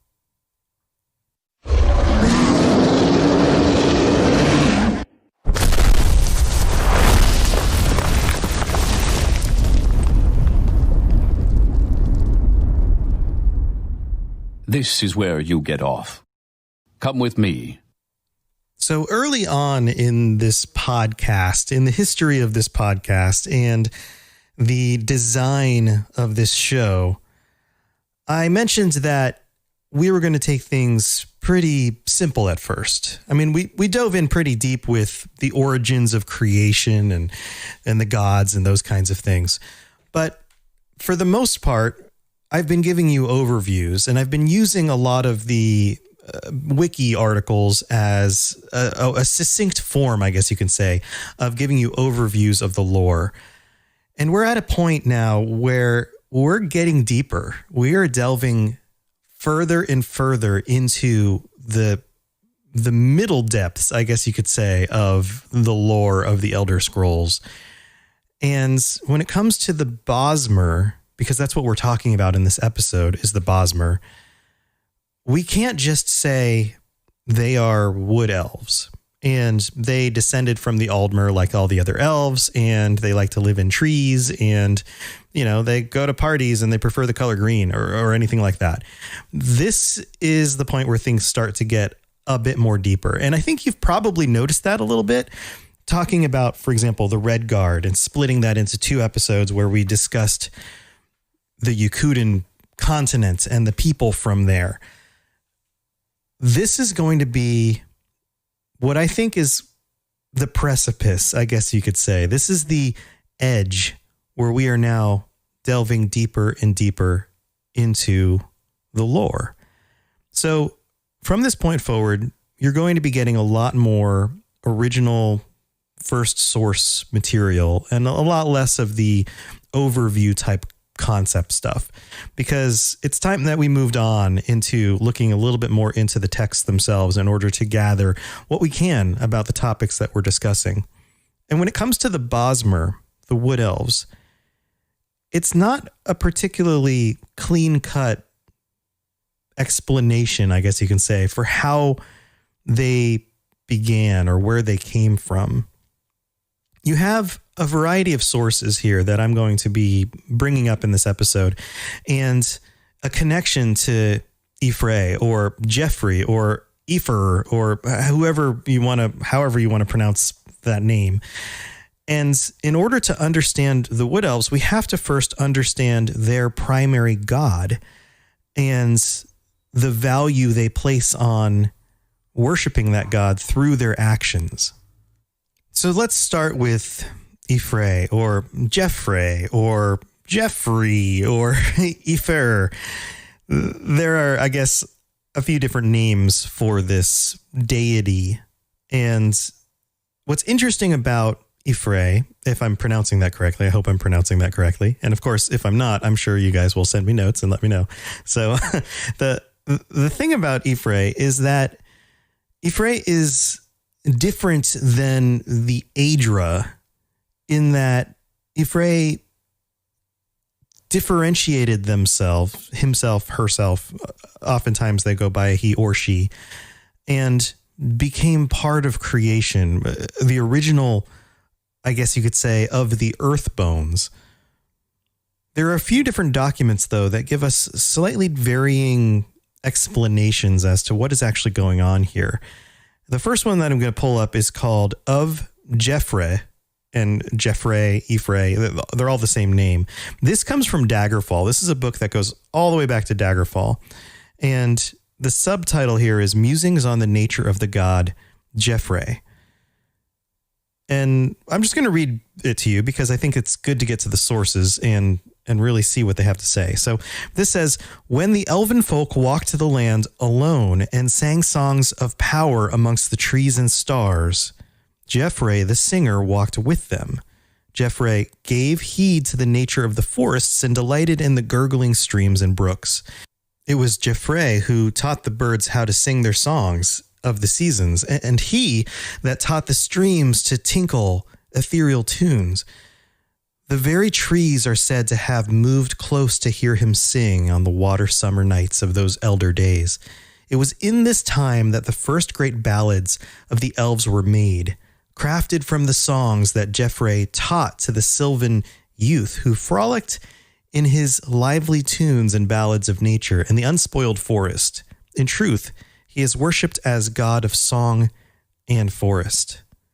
And notice in this first paragraph, it talks about trees moving and teaching birds to sing, the foundational nature of these things, but also a glimpse of this concept of the ooze, that things have not quite solidified yet. It goes on and says, in Valenwood, Jeffrey is considered one of the major sylvan gods, with temples and altars in the deep woodland places. Elven tradition holds that children with a gift for song have been blessed by Jeffrey himself. Legend has it he blessed the wood elves with a natural affinity for nature and particularly the forest. Most wood elven rangers worship Jeffrey. It was his great eagerness for natural beauty that led him to the Isle of Somerset. He taught the great seabirds to sing and molded the crash of wave against beach into a song of worshippers and power. It is said by the high elves that Jeffrey hears and sees all within distance of water, whether it be beach, brook, stream, or fall. It is further said that the very birds keep watch for Jeffrey in repayment for the songs he taught them. It is further said he blessed the high elves with a beauty to match the beauty of their island home. The dark elves have a legend that Jeffrey walked the earth before the first day, and in the light of the stars weaved a song so beautiful that the very stars moved to its sway. Some of the stars to this very day still wink and blink in memory of the song of night and darkness. Due to his influence, most if not all elven bards pay homage to Jeffrey. The natural order of things is the basis for Jeffrey's temples in Valenwood and the Somerset Isle. The one thing Jeffrey will not tolerate is the harmful manipulation of the natural order of things. And you can see this is a book that is very early in the series, and there are phrases here and things that aren't used as much later on. Sylvan is a phrase that is just not as common later on in the lore books. This idea that the stars could dance goes against this idea that they're actually holes going through to Aetherius. So there are some conflicts here in the way this book actually represents things. But you can see that there is a foundational sense of who Geffrey is. And the thing here I want you to notice in this reading is that Geffrey is active in the world. The birds work for Geffrey or Ephrae, and Ephrae is worshipped seemingly equally by the different types of elves. But then there's a different interpretation we have from a different group of people. There's a book written by Amon-Dro, the silent priest, who almost definitely is a Khajiit. And this can be found in the Elder Scrolls Online. And it talks about Ephrae, but it also talks about a number of other powerful beings, we can say. And it's called the Worldly Spirits. And at first it starts with Nirni. And this is going to make sense once I read through it. So let's, again, I'll get through the text and then I'll plug you guys into why this makes sense and why it's something that we need to consider. Nirni, the green mother, spirit of harmony. Notice the female definition here. Though her spirit has diminished, Nirni can still be felt in the warm sands, dense jungles, and all places where mortals have not disturbed the earth. The Khajiit are her secret defenders, for her spirit seeds life on the mortal plane. This was Lorcan's gift to Nirni, because she always tried to compete with Azura for Fatomai's favor. She is sometimes called the jealous sister. Despite this, it is said she was the only spirit more beautiful than Azura. So we have a mother nature spirit who is of the world and of the parts of the earth that have not been disturbed yet by people groups.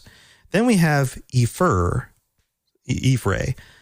and it says here, the Elden Shaper, one of the bastard sons of Anur.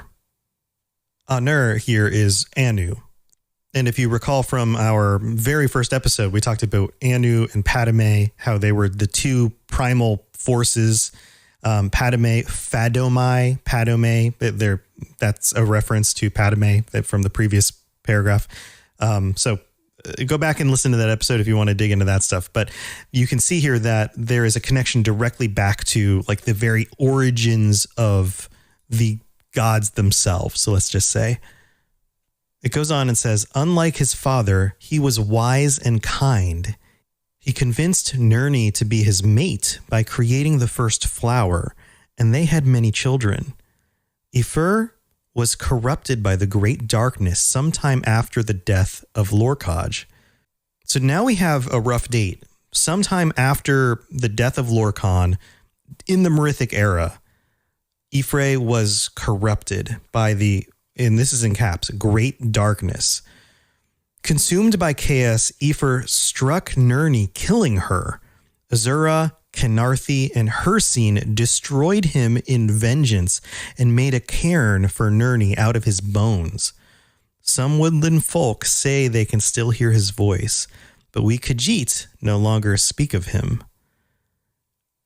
So this is interesting, because if this is Ephrae and the Khajiit myth here is correct, then that cairn with which they made out of his bones might actually be part of nature itself. And the sentence here that says, some woodland folk say they can still hear his voice, is a direct reference to the Bosmer. So you have here a myth that says that there was this combining of Nirni and Ephrae. So these two powers of the actual physical form of nature itself come together and in some way create and help to solidify the way nature is and the way nature works. And they both are destroyed and are no longer active forces in the world. But according to this, the Bosmer still hear them. So the Bosmer are still somehow convening with the oldest of the earth bones, with nature itself, in order to continue acting the way that Efer would want them to. They are the only people who seem to be attuned to nature in that way, I guess you could say. And that may be one way of looking at this. Now, there are probably dozens of other ways to look at this. This is the Elder Scrolls, and there are lots of different interpretations that you can go with of this material. Which thing is true? Of course, we don't know. But this seems to be one explanation for why Ephraim isn't a active power in the world in the way that some of these other Aedra and Daedra seem to be at times. So we have kind of a foundation here for who Ephraim is and the relationship to the Bosmer. But now we need to move into what that actually means for the Bosmer, because that relationship to Ephraim, that relationship to nature itself, is something that defines the Bosmer and their actions. And the two most interesting parts about this connection to the Bosmer, and I guess I could say three, the two most interesting activities they partake in would be, one, the Green Pact, and two, the Wild Hunt. And we're going to get into that after the break in the middle of the episode. But there's one other piece that I want to kind of stew over in your mind, and that is the question of, where did the Bosmer come from? And why are they different than, say, the Altmer? Did they descend from the Aldmer the same way the Altmer did? Or were they in some ways different? Because if you look at the readings, like the one I started this episode with about the ooze, the idea here is that everything was in this primordial state until Ephraim solidified it by becoming the first of the Elnophe, by becoming the Earthbones, or the first of the Earthbones. And it was in solidifying this that Ephraim brought the Bosmer into their current forms directly from the ooze. But if that's the case, then what about the Aldmer? Were they still Aldmer at the time when this happened, and then they landed on the shores of Tamriel and divided and moved to different places, and the people that were more in contact with Ephraim went to Valenwood, and the Altmer who decided to stay over in Somerset did their own thing? Was there division then? When exactly did this happen? And it's thought to be sometime during the Merithic era that this may have occurred, but there's definitely some fog here in the history of how this actually works and when it happened. The more conventional story is, at some point during the Merithic era, the Aldmer left Aldmeris. They settled in parts of Tamriel. They traveled all over the place, and different groups of elves went different places, and they all divided up into their own different groups.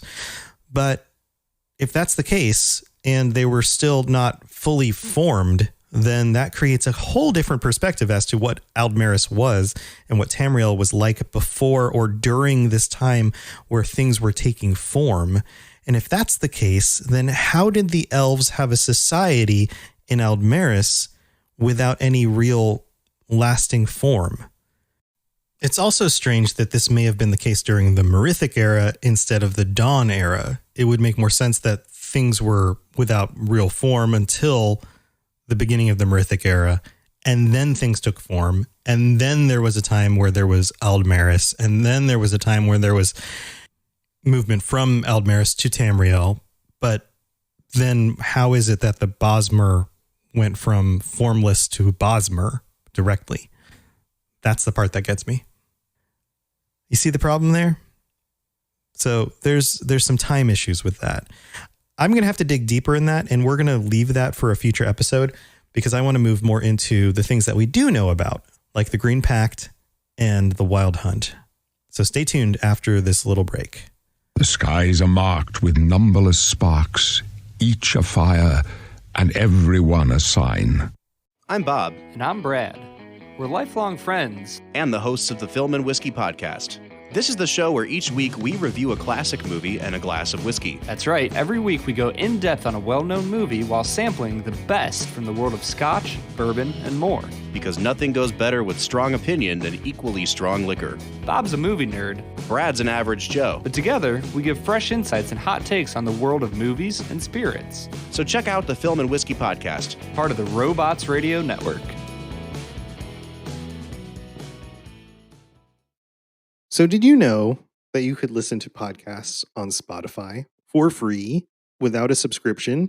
That's a whole thing. That's the whole thing. I know some of you guys know this because I know that about 30 to 40% of our listeners are already listening on Spotify. But tell you what, if you haven't given it a shot yet, you can totally scoot on over to Spotify, listen to my podcasts, listen to any of the shows on Robots Radio Network, anything at all that's out there, basically. That's all you have to do is just download the app, and you can always check out the shows that you want to listen to. And if you're a premium user, you can download the episodes to listen to them offline as well. You can also share them easily to your friends on Instagram. It's super easy to do, just like all the other things I advertise, and highly recommended. So go check it out, Spotify. Hey there, adventurers. This is your host, Tom, or Robots, and thank you again for tuning in to the Elder Scrolls Lorecast.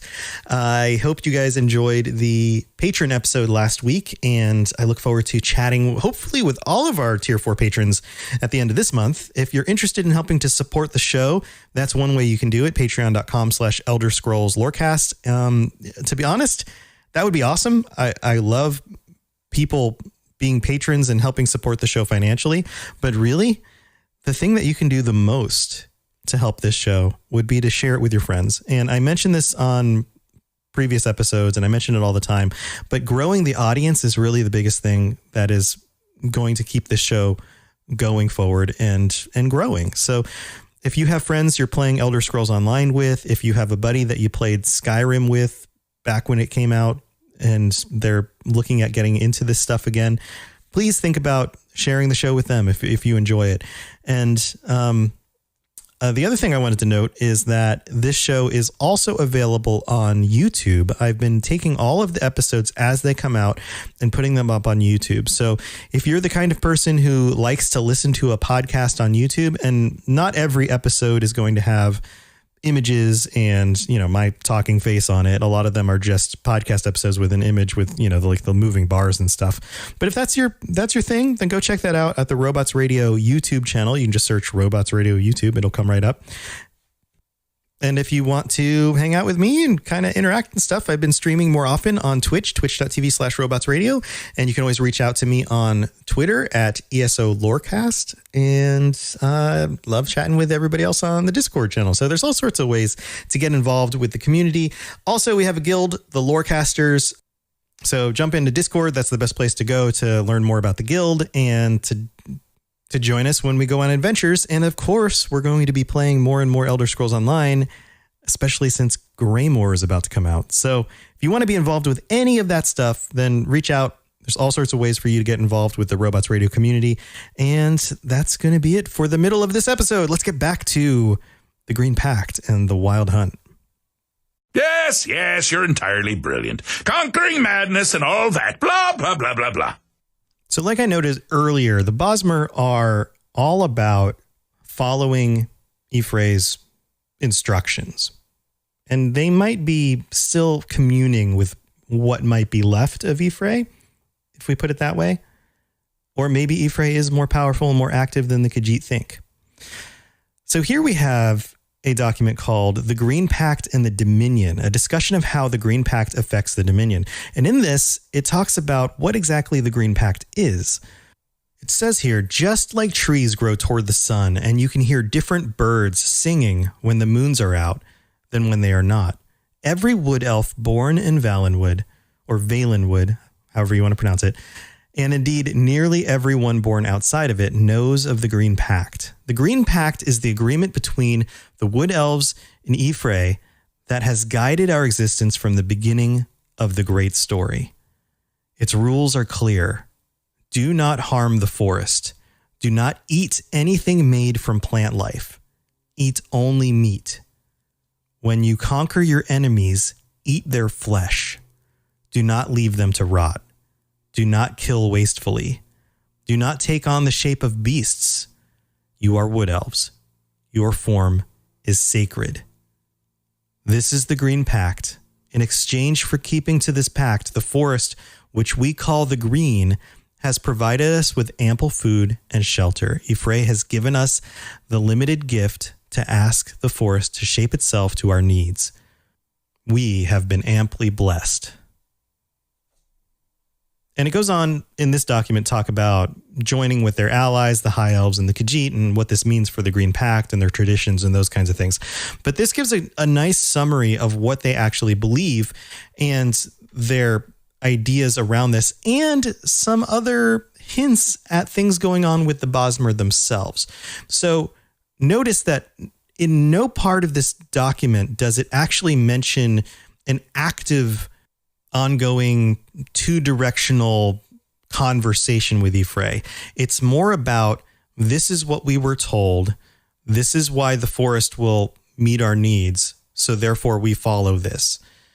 And it seems to be bound in tradition, which is interesting because to the Bosmer, life is similar to the Khajiit in that they are living in the current moment and are not too stuck on the things of the past. Like the High Elves are very, very much focused on where they came from and wanting to get back there. The Bosmer are much more in the current moment. The other thing that's in this that is interesting to note is the talking about, of course, conquering your enemies and eating their flesh.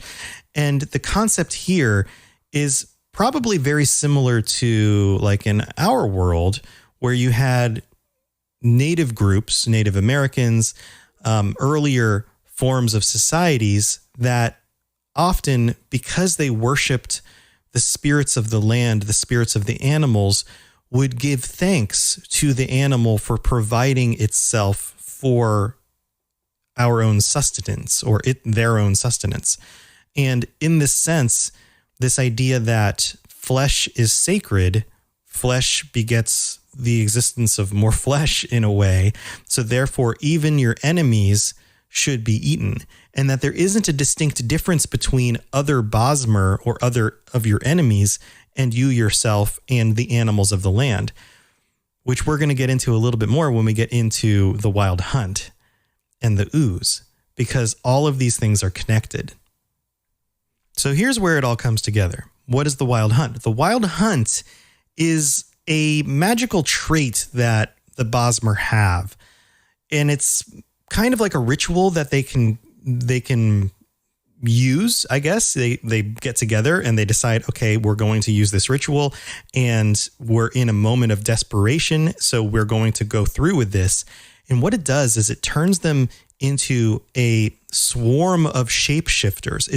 It's almost like it brings them back to the period in time when they were not out of the ooze yet, where they were constantly in this state of flux. And they've used this 3 different times in historical cases that we are aware of in order to bring about change in a very desperate situation. So the best way to understand this is that they turn into a mob of shape-shifting monsters in a way. Animals, monsters, creatures, beings, and they destroy, they devour, they take over, and they, think about a swarm of zombies who are constantly changing shapes and eating and destroying everything in their wake. And they've used this, like I noted, 3 times historically. The first in the first era, 369, in order to kill King Borgus. In the second era, late in the second era, there was a time, and it says the location is unknown. And then in the third era, 397, in Vindisi, a wild hunt was invoked in retaliation to a Khajiit attack on the Bosmer hamlet of Vindisi by its inhabitants during a truce in the 5 Years' War. And according to the Imperial Graphical Society, this was the most recent sighting of the wild hunt to date. Now, the wild hunt is also interesting in that once these Bosmer use and bring about the wild hunt, they don't necessarily return to form. Some of them, it seems, and again, this is vague, but it seems as if some of them lose themselves to this new ooze form or turn into some sort of monster. And there are examples of, for example, Willie the Bitten or King Dead Wolf Deer, who were created by the end of the 4th century of the First Era and lived at least to the beginning of the Third Era. They went on and lived for a very long time in this other form and, for all intents and purposes, lost themselves to the hunt. There's not a whole lot of documentation of these events directly. So there's, I'll be honest, I'm speculating here a bit. In the Pocket Guide to the Empire, there is a paragraph here that talks about it. And it says, while sometimes amusing, the Bosmer have a bestial side. They can resort to animal shapes if they need to, or water.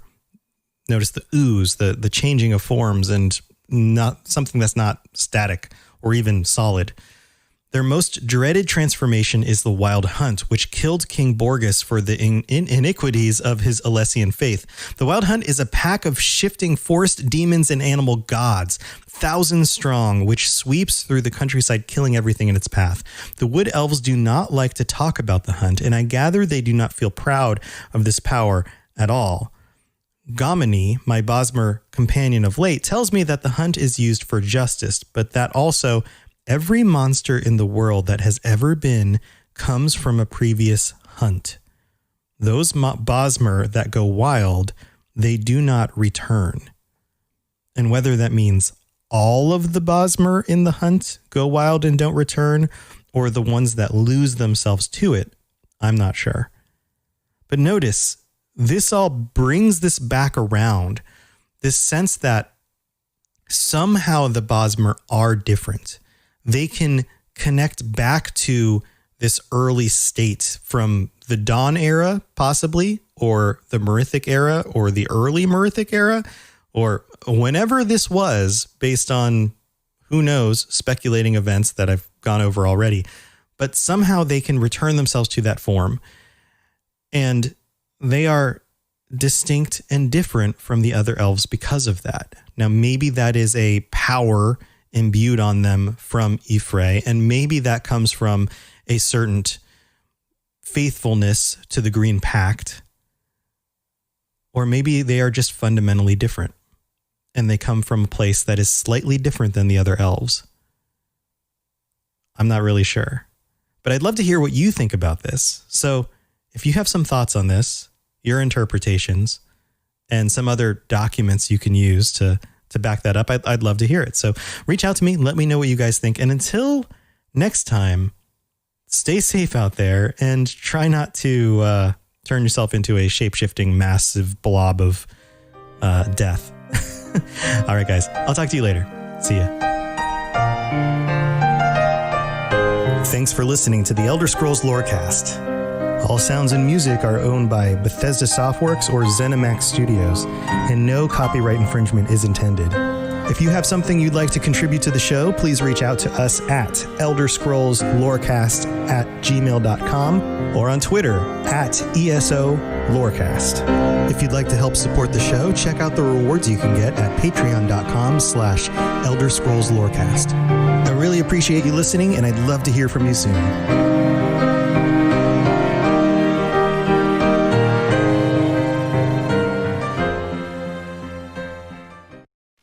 Listening to a Robots Radio podcast. Smart shows for interesting people. Check out all the shows at robotsradio.net. Hey. Hi. Do you enjoy being optimistic about bad movies? Or do you enjoy at least trying to figure out where someone worked really hard on a bad movie? Well, we've got the podcast for you. New to Robots Radio, we represent Fresh Tomatoes, the movie podcast. Each week, we look at 2 movies that did really badly critically, but we try to find the good in them. And we have segments such as What Could Have Saved It and Would You Watch It Again? If you're there on a Saturday night, you want to watch a bad movie, but you're not sure if it's like good bad, or bad, or if you should even bother, give us a listen. You can find us on Robots Radio, Spotify, Apple Podcasts, and wherever else you listen to podcasts. Please come and say hi. We love you already. Goodbye. This podcast is brought to you by Anchor.fm, the absolute best and easiest way to host your podcast and get paid for it by running ads just like these. And take it from me, I've hosted at least 7 of my podcasts on Anchor.fm. I recommend it to every show on our network, and other hosts are going to charge you upwards of $100 every year just to run your podcast on their host.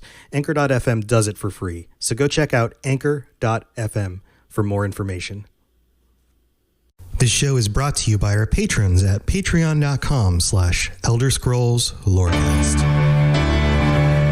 Robots Radio presents The Elder Scrolls Lorecast. Welcome to the Elder Scrolls Lorecast, a place where the Elder Scrolls community can come together to discuss the boundaries of our knowledge about the universe of the Elder Scrolls. Hey there, adventurers. Thanks for tuning in to the Elder Scrolls Lorecast again. I am your host, Tom, or Robots, as usual, and this is our very special end-of-the-month Patreon episode where we get together with our Tier 4 patrons at the end of the month and have a conversation, and I'm excited for you guys to hear it. But before we get into it, just wanted to let you know we are now recording these episodes live on our Robots Radio Twitch channel, so twitch.tv/robotsradio. So you'll hear some banter and comments and reactions to things people were typing in chat. And you may even actually hear some of the sounds come through from people following and doing those kinds of things. I hope those aren't too distracting. But if you'd like to be a part of that, then just follow the Twitch channel and look for some notices on the Discord or on the Twitter account, either the Elder Scrolls Lorecast Twitter account or the Robots Radio Twitter account. It'll go out on both. And you're welcome to come join us, even if you aren't part of the chat at the end of next month. The Elder Scrolls Lorecast will usually record on the last Monday night of the month at 9 or 9:30 p.m. ish. Sometimes we have to shift it to other days though. So this time we actually did it a little bit later in the week. So just wanted to let you guys know that, and stay tuned for the middle of the episode where we will take a break and we'll read through some of the new reviews, and we're going to thank all the new patrons who signed up this month. So until that part, I'm going to take a little break and you guys can listen to the episode. So see you in a little bit.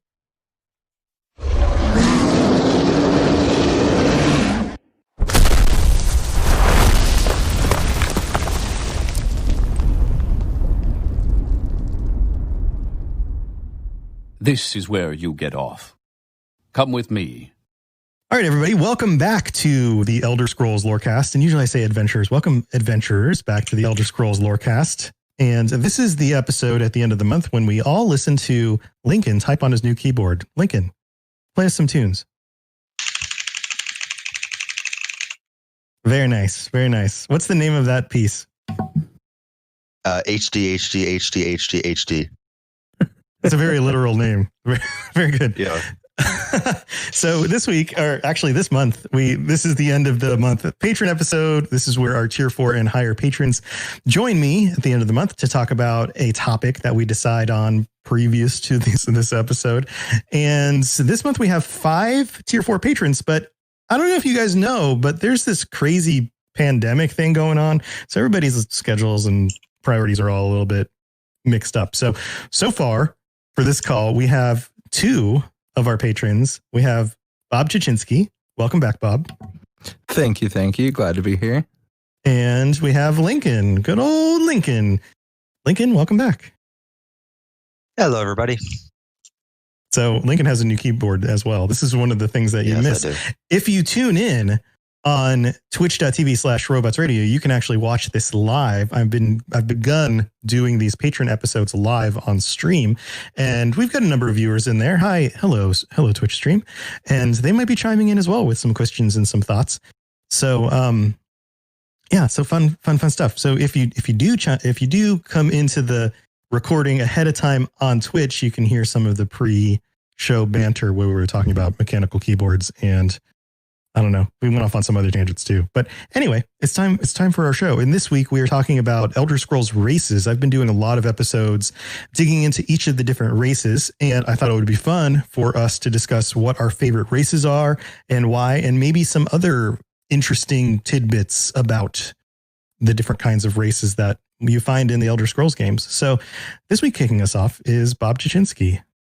So Bob, What you got for us, buddy? So, my favorite race, which probably stems from it being the first race I ever chose to play when I picked up Oblivion. And it has just been long seated since then, but it is the Bretons. Not the Bretons, because for some reason I want to read it Bretons. Listen, in most English grammar, when you have an E followed by a single consonant followed by a vowel, you make the first vowel sound long, right? True. That's usually what you do.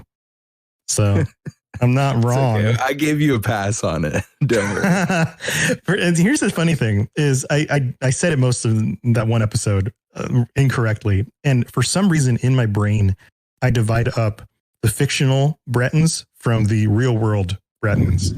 And if I had done that episode about the real world Bretons specifically, I probably would have said Bretons the whole time. But because they're fictional, I said Bretons. And I don't know why that is. For some reason, I divide the two in my brain. And so therefore I pronounce them differently. I don't know. Anyway, this isn't about Tom's wacky pronunciations.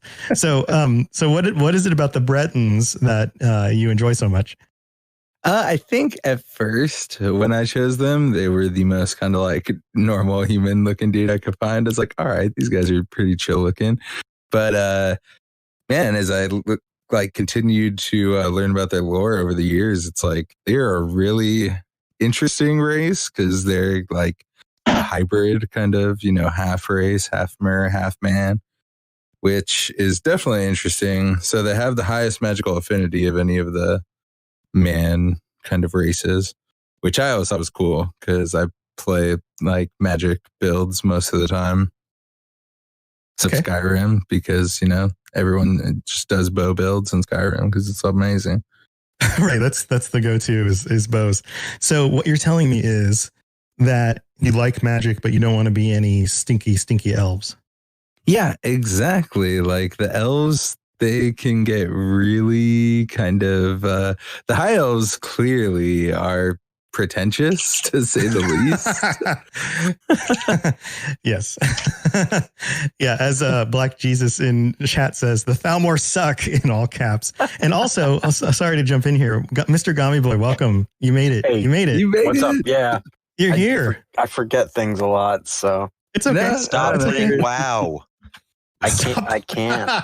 I don't think you understand how it works. Don't do it. It's okay. I'm addicted to Counter-Strike. I mean, I'm just getting carried through a dungeon right now, so I'm good.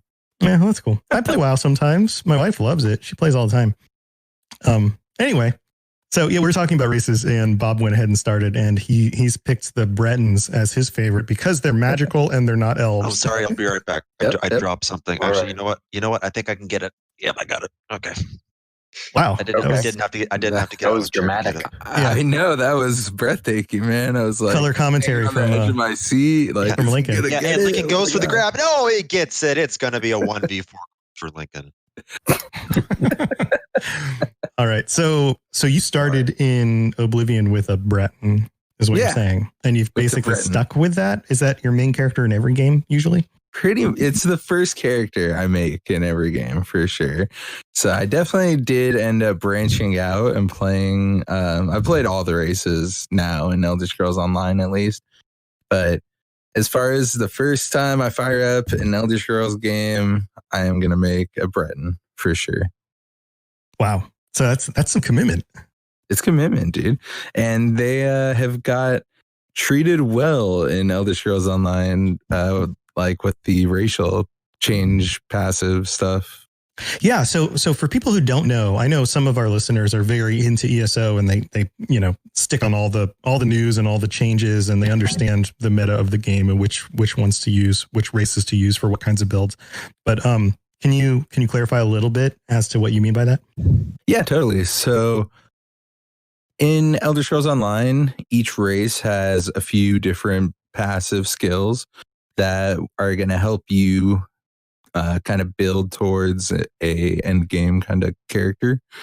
And you can play whatever race for whatever build, but if you want to go min-max kind of thing, you want to select like certain races will be more attuned for like tanking. Like Nords have a lot of resistances because, you know, they're all buffed out and everything. And they're all buffed out, yes. or particularly they're used to the cold weather, and so therefore they're hardy folk. Yes. They're hardy. Well, and they're also buff. They're big buff Nords. Out, yes. And then the Altmers have like the highest or best damage in Magic. So they all have their own thing. And last year, I think it was, or maybe it was 2 years ago now. But no, it was back in the fall. No, it was about this time last year. Yeah, about this time last year. Yeah. And they reworked the entire scope of how those racial passives work.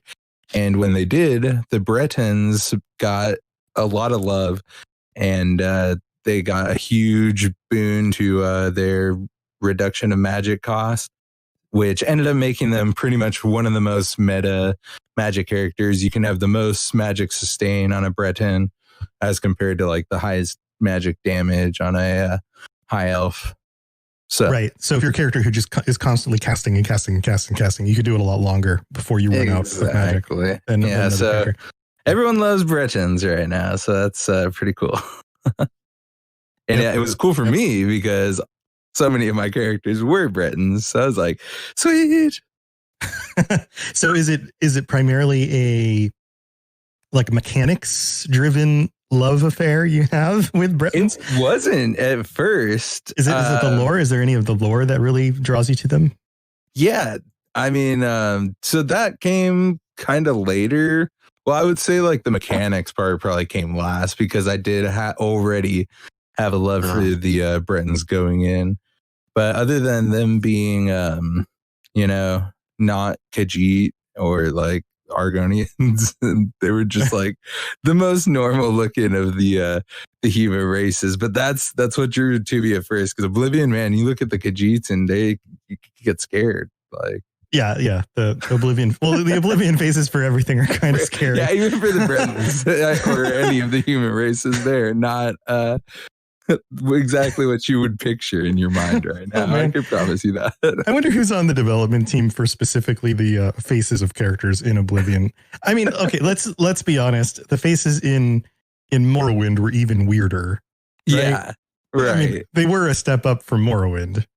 Exactly, and you know, it's a step in the right direction, right? And there wasn't as much time between Morrowind to Oblivion in comparison to Skyrim, and of course now Elder Scrolls 6 a decade later.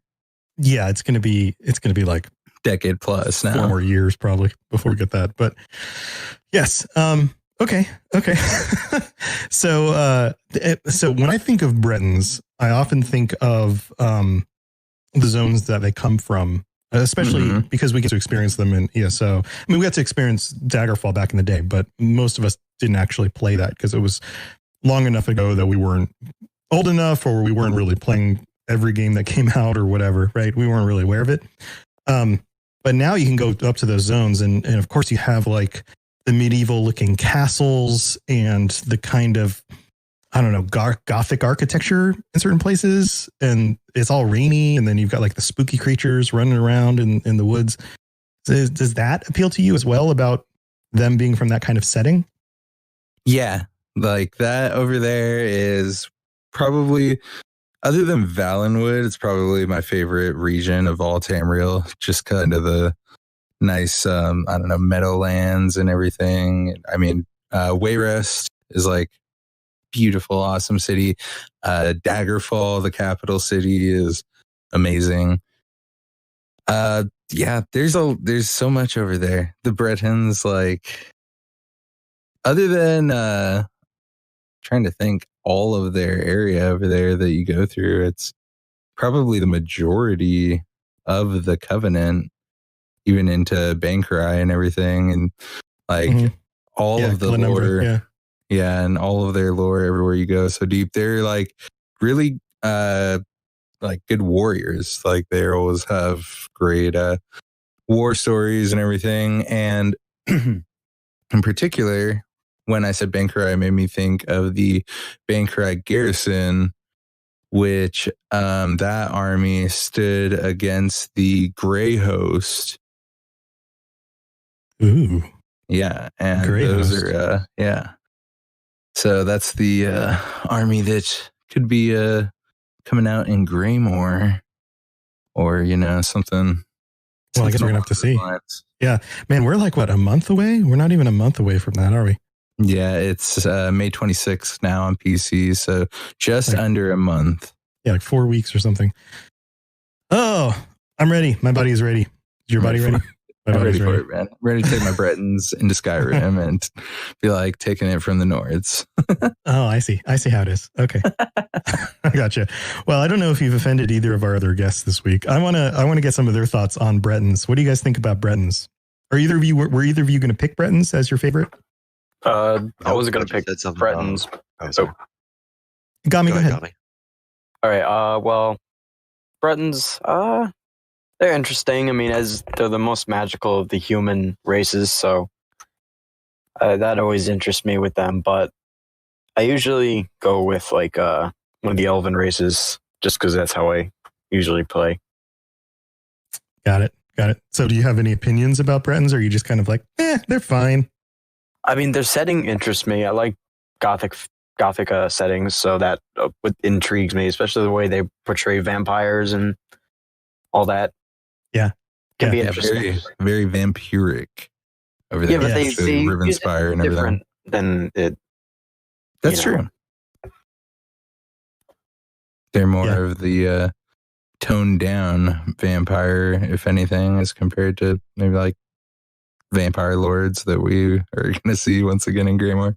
Yeah, that excites me too. I want to see the new vampire stuff, but for some reason I keep my sub up, so I should probably cancel that. But well, you're only about a month away now, so I already pre-ordered that the moment they announced it for some reason. Yeah, for some reason. For some reason. So, okay. So, Lincoln, what were your thoughts about Bretons? I will be completely honest. I'm kind of indifferent. Just indifferent?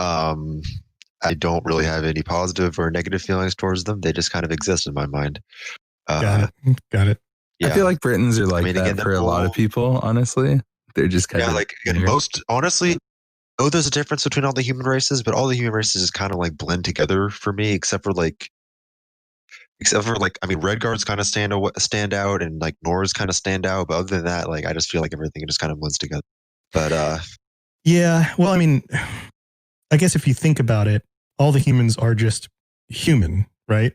Like, you could put them on. You could put them in like a stand-up, like a what's it called when you're picking the person who did the crime. You could bring like, I don't know, one of each race in, and you'd be just like, well, that guy's taller, that guy has fairer skin, that guy has darker skin. That guy's kind of got medium skin. Like, they're all kind of just different people. They're really visually not all that different. But then you look at the elves, and I feel like they're much more distinct because they're way more exotic in their appearances. That's true. You've got like gold-skinned high elves, and then you've got like the short, pale-skinned, wood elves with like the horns on their heads, which is super weird. And then the Dunmer are all very dark skinned with red eyes, and they're very striking in the way that they look. I think the differences are more extreme when you get to the elves. So maybe there's something there. They're humans are kind of more vanilla in a way. Definitely. More similarities between all of them. But I think to me, I think the Britons probably stand out. Like Lincoln was saying, they all kind of like lump together. I feel that way about like the Nords and Imperials and like Redguard, other than, they kind of, the Redguards, have a darker skin tone. But I mean, they're all just there. And they all have like their own kind of like, as far as the, I don't know what word I'm looking for, like their religion, not like that. The culture. Yeah, they're gods. So, they all have like kind of the same story, but they all have very different like names for their deities and everything. But I mean, all the races do. But some of theirs, like the Redguards, I feel like that's what makes them stand out most to me. But other than that, they're just kind of like, they're there with the other men races. But the Bretons, they're magical. Ooh. They're magic guys. They're magic boys. Everybody likes some good magic boys. Magic. Ooh. Magic. Ooh. Okay. Cool. I think I get it. I think I get it. Bretons aren't my favorite, but I don't have anything against them. I think they're cool, and I'm with Gami on the liking the setting and stuff. So, nice. Yeah. All right, Lincoln. What's your favorite race? What are you thinking? What are you thinking, Lincoln? Some people might have seen this coming if they know me at all. I think I've mentioned it before on the podcast many times. But Argonians are my favorite race. Argonians. Yeah, I was about to say, yeah, Bob knew it. So for multiple reasons, again, for both gameplay and lore purposes. Again, mainly my experiences has been in Skyrim. Of course, I played ESO for a couple hundred hours now, but mainly Skyrim is the game that made me fall in love with Elder Scrolls. So, of course, my first ever character was an Argonian, Nin the Argonian, because my name used to be Nin before it was Lincoln. So is that like Nine Inch Nails, the Argonian? No, Nin is short for Nintendo. Oh, okay. Yeah. Trent Reznor, the Argonian. I don't know if anybody gets. I mean, anyway. Argonians, I guess they do have sort of long nails, I guess, right? Yeah. Yeah. I mean, they're like dinosaur people. Yeah. But yeah, which is very weird because in real life, I'm not that much of a like a reptile guy. Like, I mean, I admire them from afar, but like I don't have like a snake or anything as a pet. Yeah. They're like, oh, those are cool. Yeah, exactly. But I don't own one. Like one of my favorite animals is the Komodo dragon. Yeah, just they're because cool. of how big and amazing it is. But maybe only like big reptiles, like human-sized reptiles. I guess yeah. That's it. These are human-sized reptiles. Yeah.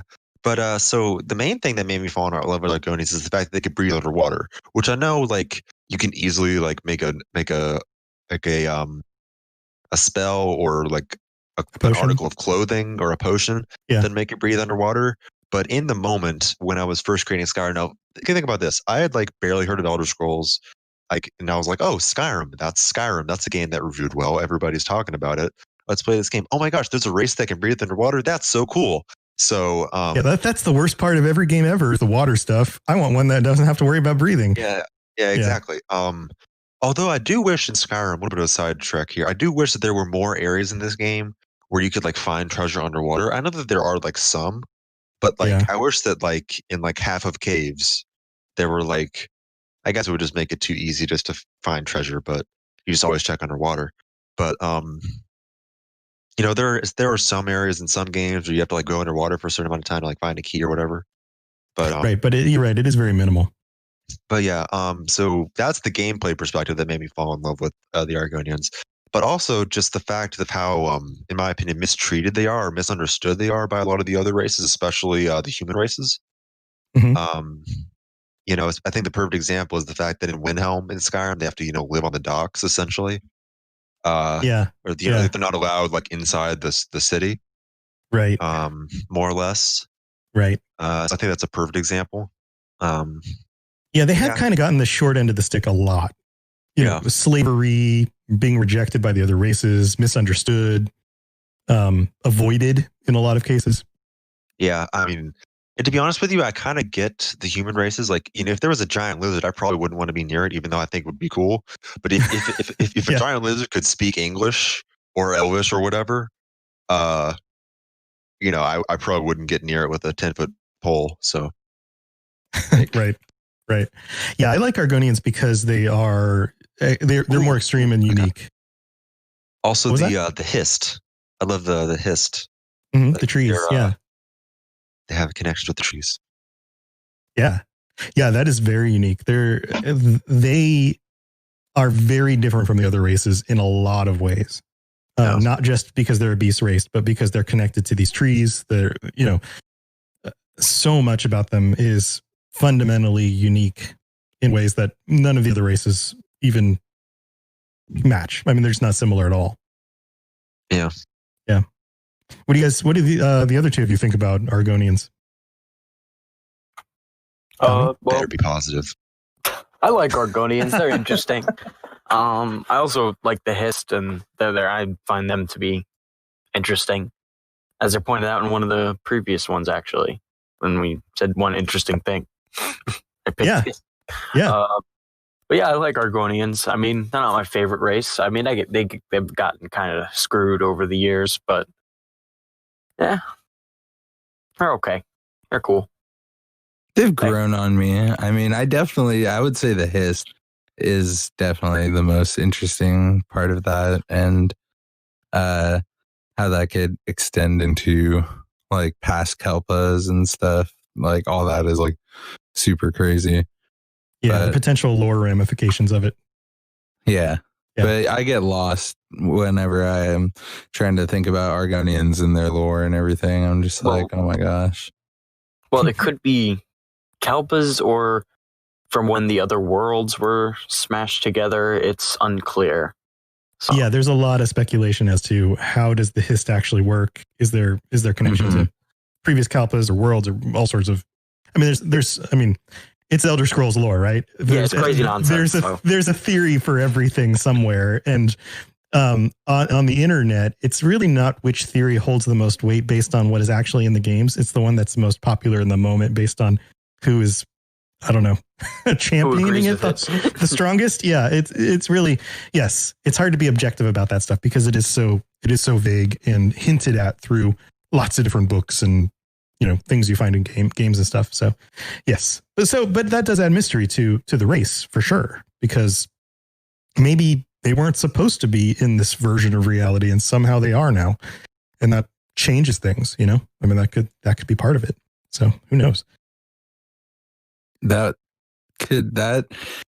is definitely interesting, but it makes me sad thinking that like, oh man, they weren't even supposed to be in this world and they got like enslaved and like all this crap. Like that sucks. Yeah. Poor lizard people. Oh, Lincoln, you got anything else to add about them? Not really. No. Okay. Cool. I like Argonians. I am most likely to play either Argonians or Khajiit in a playthrough of a traditional Elder Scrolls game and Elder Scrolls Online. I think my main character is a Khajiit. And I think it's because they are unique and different. And they don't, similar to the reasoning about like Bretons and most Mannish races all look similar. Elvish races all kind of look similar in some ways, but these two definitely look very different. So that's usually my two go-to. The skies are marked with numberless sparks, each a fire, and every one a sign.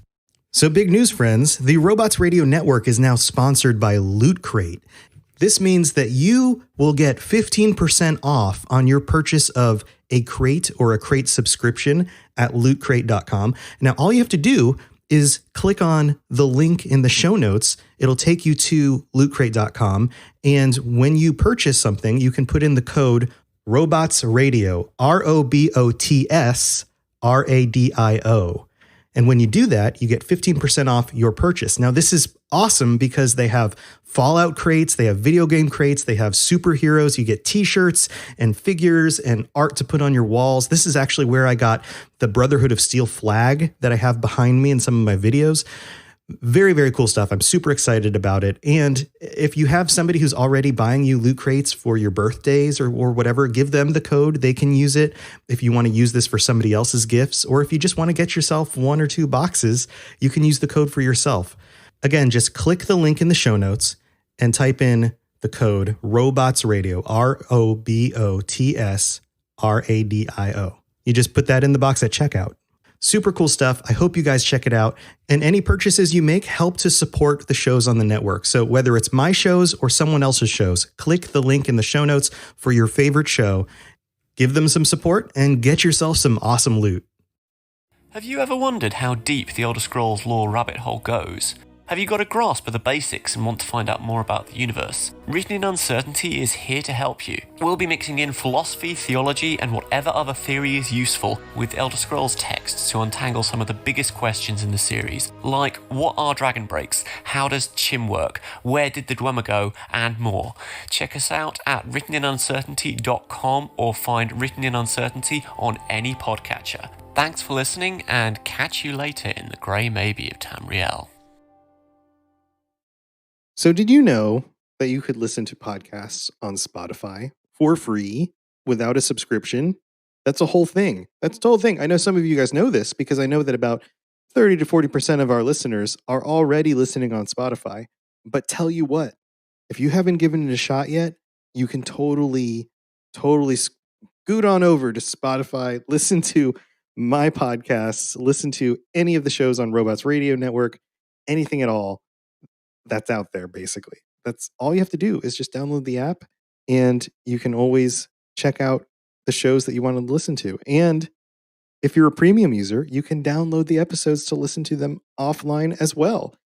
You can also share them easily to your friends on Instagram. It's super easy to do, just like all the other things I advertise, and highly recommended. So go check it out, Spotify. All right, I'm back, and we have to thank our new patrons for this month. So thank you to Jacob N.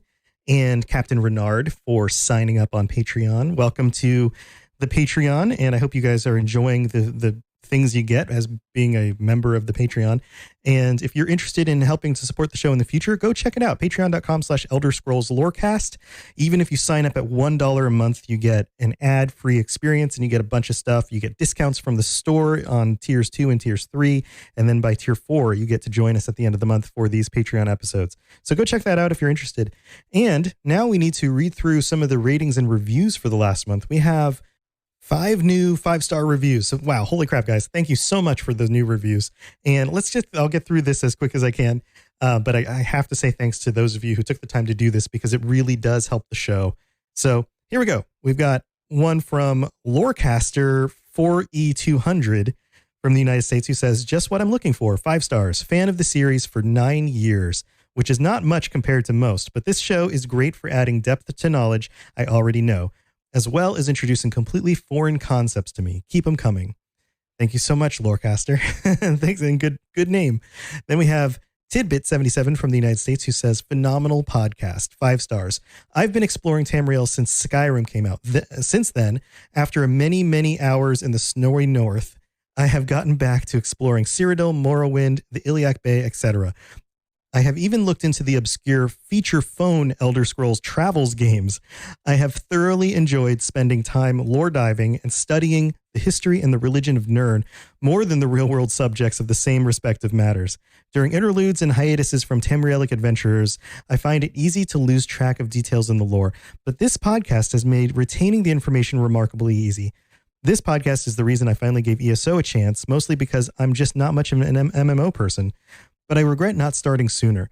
I am always excited to see what new adventures awaits in this massive world, and sincerely thank you for accidentally pushing me to buy this game. This podcast has been an immense joy to listen to, and I eagerly await these digestible episodes. Each one is magnificently done and crafted well. Please keep doing and outputting good and positivity, not only in our wonderful community, but in the world. That which you do does not go unnoticed. You make a meaningful impact in this community. I hope you know that, sincerely. Well, thank you so much, Tidbit. That's very high praise. Very kind words. Thank you so much. Then we have Yu on RR from the United States who says, interesting, ! 5 stars, and very simply, I enjoy while at work. Well, good. I'm glad. I enjoy podcasts while I'm at work too. So that's awesome. Then we have King Treefort from the US who says, great! 5 stars. This pod is great for those just starting with the world or those who have some experience and just skimmed all the books while playing. Absolutely. I think that's what I try to do is I try to make this good for pretty much everybody. If you're diving back in or if you're absolutely brand new, this should be a helpful show to you. Then we have the last one, Demons Will Pry from the United States, who writes, fantastic, 5 stars. This podcast is my first one in regards to the TES ESO lore being discussed. I started playing Oblivion around 2006 and instantly fell in love. But more often than not, I wasn't fully invested into the lore until recently. The way the host is able to convey the information into an easy to understand format is fantastic. 10 out of 10, recommend. Well, thank you so much. That's like 10 stars. I'll take another 10-star review. That's awesome. So thank you to everybody who took the time to leave a rating or review on your podcatcher. If you are on a different platform than Apple Podcasts. I'm sorry that I can't necessarily access it as easily to read through it, but I do appreciate those reviews as well and those ratings. So thank you so much. And thank you again to all of our new patrons and all of our regular patrons who have stuck with me for months now. And I really do appreciate your support. It is what helps me keep this going. And I can't tell you enough how much that really means to me. So thank you. And I hope you guys enjoy the rest of the episode. All right, here you go. Yes, yes, you're entirely brilliant. Conquering madness and all that. Blah, blah, blah, blah, blah. So, Gami, what's your favorite race? Well, I think I have to follow the pattern, and I have to go with I'd have to pick an elven race. So I'll go with wood elves. I like wood elves. They're interesting. Okay, the Bosmer. Yeah, a lot of people overlook them. I think that is probably very true. And that's also very similar to, I don't know. I think it's one of the things that they are good at is being overlooked. Yeah, well, that's a good and a bad thing. I mean, like people think, when they think the elves, they think the high elves and the dark elves, and that's it. But, a lot of people forget, like the wood elves, they're good. They're interesting. They have the whole tree tower thing with the, what is it? The acorn of probability or something. I don't know. Yeah. Yes. Crucify me for that, but I forget what it was. Yeah, it's okay. We don't need to get deep into the lore stuff. I'm going to be doing an episode on them coming up soon anyway. So. Oh, nice. All right. Yeah, they're interesting. The wild hunt sounds intriguing. The green pact is really weird, but some of them live very strictly by it, where they eat other Bosmer. Yeah, and that's a thing. Yeah, you kill your enemies and then you eat them. It's the best respect you can have for them. Yeah, it's just what you do. I'll kill you, then eat you. Where did Jimmy go? Well, he went off to battle, Mom. But he did not return. Well, Mom, he died in battle.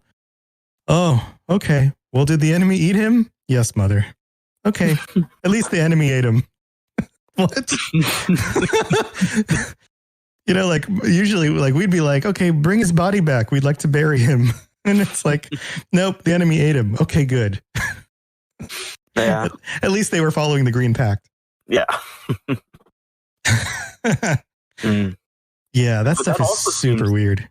It also seems to hold them back from really establishing themselves as like I wouldn't say like international power, but like as a stronger nation on their own, because they seem to rely on the high elves for a long time. Yeah, I get the feeling that they aren't as interested in setting up and organizing things. Like the high elves, the Imperials, and even the Nords and the Bretons, and even I guess you could say the Red Guard. I mean, most of the other races are way more into organization and structure in society. But something like the Wood Elves have this very like, I just want to be part of nature. I just want to follow my beliefs. I want other people to leave me alone so that I can follow my beliefs. Like very kind of separatist, similar to the Khajiit and the Argonians. They kind of just want to do their thing and be left alone. I mean, I guess you could say the same thing about, say, the Dunmer, but the Dunmer have that more similar to high elf tradition of like building large organizations and trying to maintain and manipulate power and those kinds of things, like power structure, all that. Yeah. So it's because I think like the Wood Elves stay divided in their clans, and as long as it's like, I think the High Elves are currently in control of Valen Wood, right? I believe so. Yeah. So I guess as long as they kind of let them pretty much do their thing, as long as they're not standing against them, I probably would hold, unless they start demanding stuff from them. Right. And there might have problems. Right. Bob noted in chat. We kind of went off on the Green Pact, but we didn't go off on the Wild Hunt, which is also super weird. Let's be honest. Yeah, I wasn't just skipping weird. that. I just went with the last one he said. But the Wild Hunt, like they go like beast mode and just like freak out and kill everything. Like that's pretty messed up too. Yeah, I think I remember reading it somewhere as a like massive animal, like, I don't even, orgy or something, where it just like turns and goes towards the enemy and does not stop. It just plows through everything. It's like, yeah, you can call it like destruction. a blood orgy. Yeah. So pretty that messed is up. like, I remember I was recently playing through the All Mary Dominion storyline. And when you're helping to pick one of the mains, or like who's going to be the main, you see these like alternate possibilities where everything is like going wrong if the All Mary Dominion like falls apart. And one of them is the Green Lady is being like chased by the Wild Hunt, and she was like, I'm gonna die, this is it, like my own people have turned against me. I was like, oh my god, this is a horrible way to go. Yeah it's almost like a zombie thing in a way, like fast zombies, how there's just like this mindless bloodlust thing that happens. They're not undead or anything, but it's got to be a very similar thing, like it's like an amorphous blob of monstrosities charging around. Yeah, kind of. Yeah, the weirdest thing, because honestly. they can all shapeshift, so they all like, it's like a goo, but like you see everything in the goo of like all what they are. I think a goo, or a mob. A mob. I'm not sure. Yeah, I mean, it could be a mob of different beasts and things, all rampaging around that are secretly Bosmer people that otherwise would be acting normally. Can you imagine? Can you They imagine are getting acting normally, just eating everything they see. That is normal to them, right? But can you Eating imagine, everything like, they kill. like the green pack? The thing ends, right? And then they all go back to normal life. And then the next day, they're like in the grocery store together, and the one guy's like, "Hey, Bob, how's it going? Oh, pretty good. Yeah, I saw you during the Wild Hunt the other day. Oh yeah, that was a good time. Good time, huh? Yeah, good time. Good time. Oh yeah, how's your son? How's your wife? He kind of got dissolved. See any good coupons for milk? No. Okay. See you later. It's just like water cooler talk the next day has got to be super awkward. Yeah, because who knows what they killed? Like, right? You never know. Yeah, I mean, and I suppose you would wake up after like coming out of that, if you survive it, and being in a completely different place and going like, best night ever. That was a banging night. Where am I? How do I get home? Yeah, crazy stuff. All right, Lincoln, do you have any thoughts about Bosmer? Not really at all. No, No. I'm good. I want to stay off of this. Yeah. You know, it's Bosmer are probably one of the races I'm least likely to play as, and I don't know why. I think it's okay. So I think it's probably like a visual thing. I don't find the visual options in like the Bosmer aesthetic as interesting. Does that make sense? They make great Stam Wardens, so go for that if you're going to make one. You can make it a werewolf if you'd like. Yeah, I don't have a werewolf character yet. Yeah, it's one of the things I just haven't done. Werewolf, like Stam Warden on a Wood Elf or a Bosmer, so you don't. And if you go, werewolf, you don't have to look at a Bosmer if you don't like it. That's true. I can look at werewolf instead. Or just find a really fancy mask you like. Yeah, there you go. I love like their housing and how they like, sing the trees to shape or, structure to give them, I don't know, housing or something to live in, but they don't have to like build anything. They like magically live in magic shaped trees. Yeah. Yeah. It's pretty cool. Yeah. Which on the flip side is super annoying sometimes when you're trying to get through the zone and you have to like run up the roots and you're like, oh crap, it's up the root.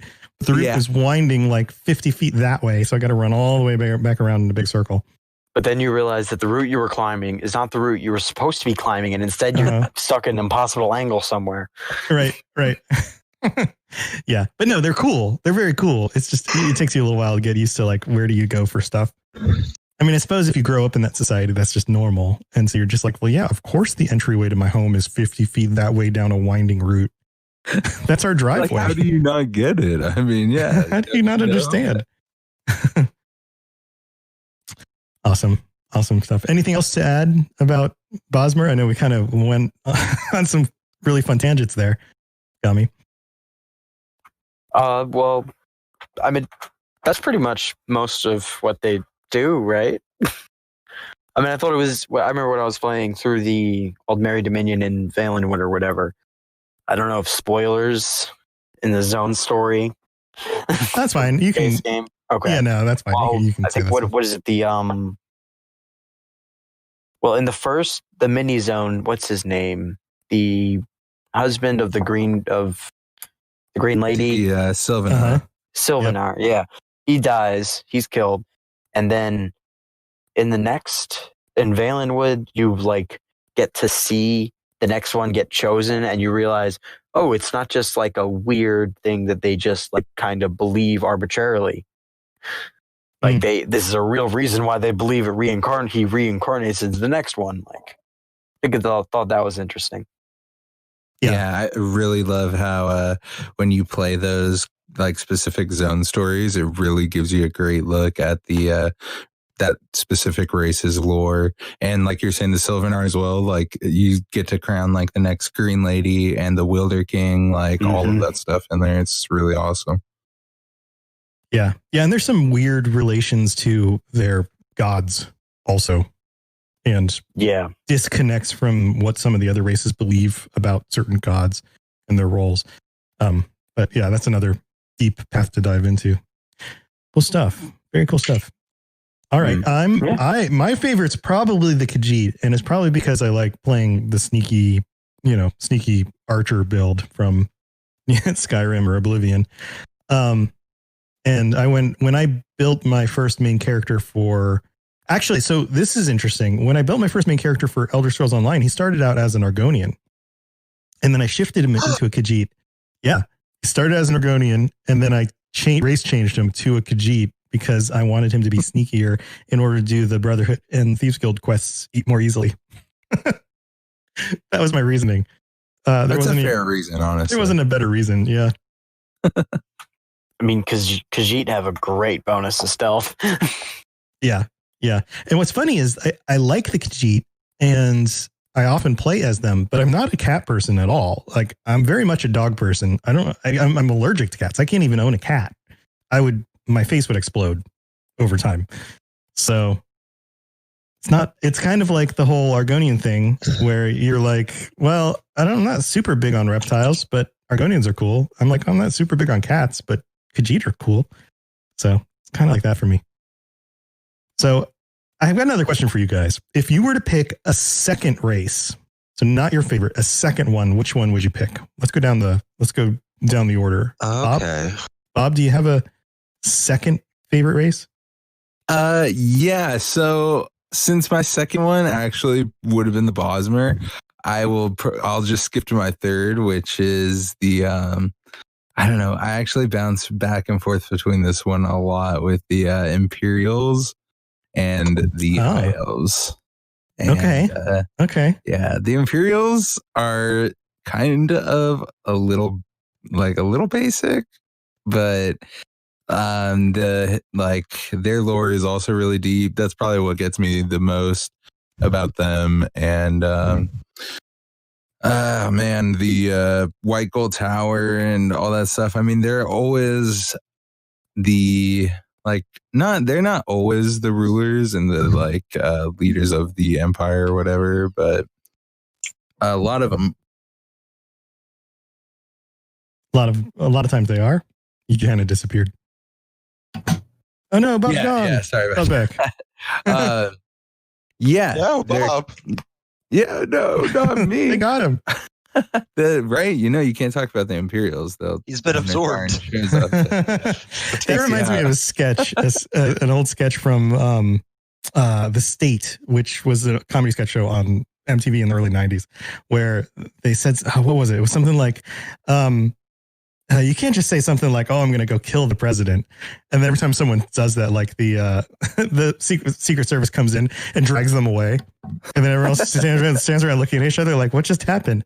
And then someone else goes, "Well, I think he just said he's going to kill the president," and then they come and drag that guy away, and it goes on from there. So yeah, you can't just say I don't like the Imperials. Yeah, you can't say it. You can't even start to talk good about them because apparently they still get mad at you. But yeah, and I mean, then you get into like, I mean, it's hard to not even think about like Talos, even though he's not technically an Imperial. Yeah, But, he's I mean, most likely a Nord, but then again, most likely an Ord. But yeah, I mean, there's all kinds of crazy, the heresy and everything. But man, just the way that they run the Empire constantly for like the longest period of time is pretty freaking awesome. Okay. They're very like logistical and everything, and yeah, I like that. The like, smart kind of thinking, like ways, even though the Thalmor, still infiltrate them constantly with spies and everything, it's okay. right. Yeah. Okay. Lincoln, who would be your second choice? Probably Redguard. Yeah. Or not. Yeah. Okay. What about the I don't Redguard? know. They got a cool, very interesting history and coming they from a have different whole, place. I mean, they got a whole side game dedicated to them. That's true. Essentially, that's true. It's the best game in the series. Yeah, I've totally played it. No. Okay. I do want to play it one day. Like I want to play every Elder Scrolls game at some point. Like I'd love to play like this is a side note I know, and I'm supposed to be talking about red cards. Because like I'd love to get like an old really old PC and play like 1 and 2 on like its original hardware. Wow. Yeah. Like as it was meant to be played, like not through like DOS blocks or anything. Right. So yeah, that'd be nuts. Yeah, I don't know. I guess I just always hear that I have like these likes of races that are like misrepresented, but I feel that like you don't really get a lot of popular red guards in the series. Yeah, you kind of broke up there and misrepresented, but something.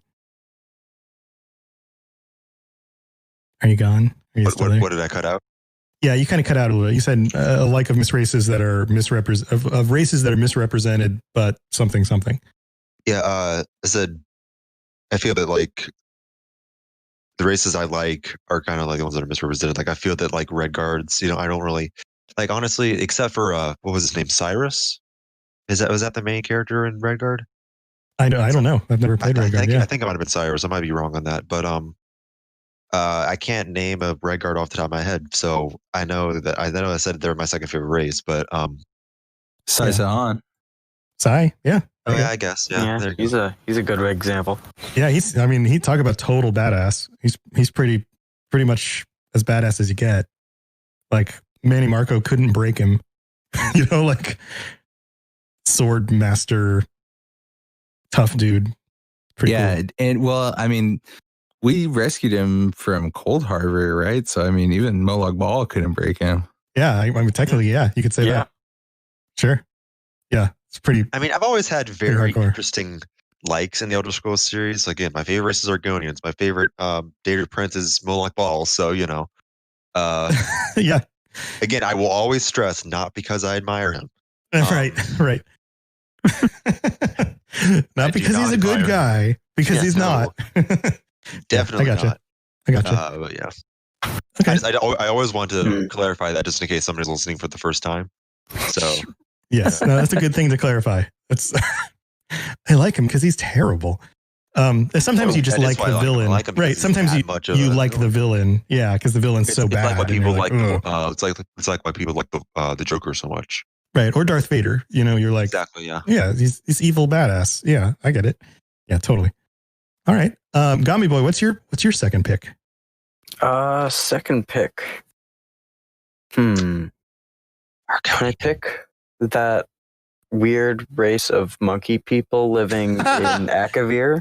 Yeah, what are they called? They're I can't remember the name. Ingar? The Imga. Yeah. Okay. Sure. Yeah. Wouldn't it be weird if we had like an Elder Scrolls game that was like the entire planet and all of a sudden you could be like any of the wacky weird races from all over the place? That's what we talked about last time with the possibilities of the announcements. Yeah, that would be so cool. Like it could just be any of the races. It could be like I don't know, anything. Oh no, not the Imga. The Tangmo, I think.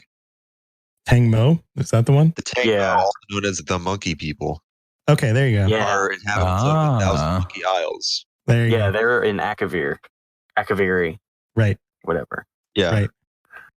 Yeah, I want to see them, because if they're living between those snake vampires and those ice demons, they've got to have something there that's keeping them alive, right?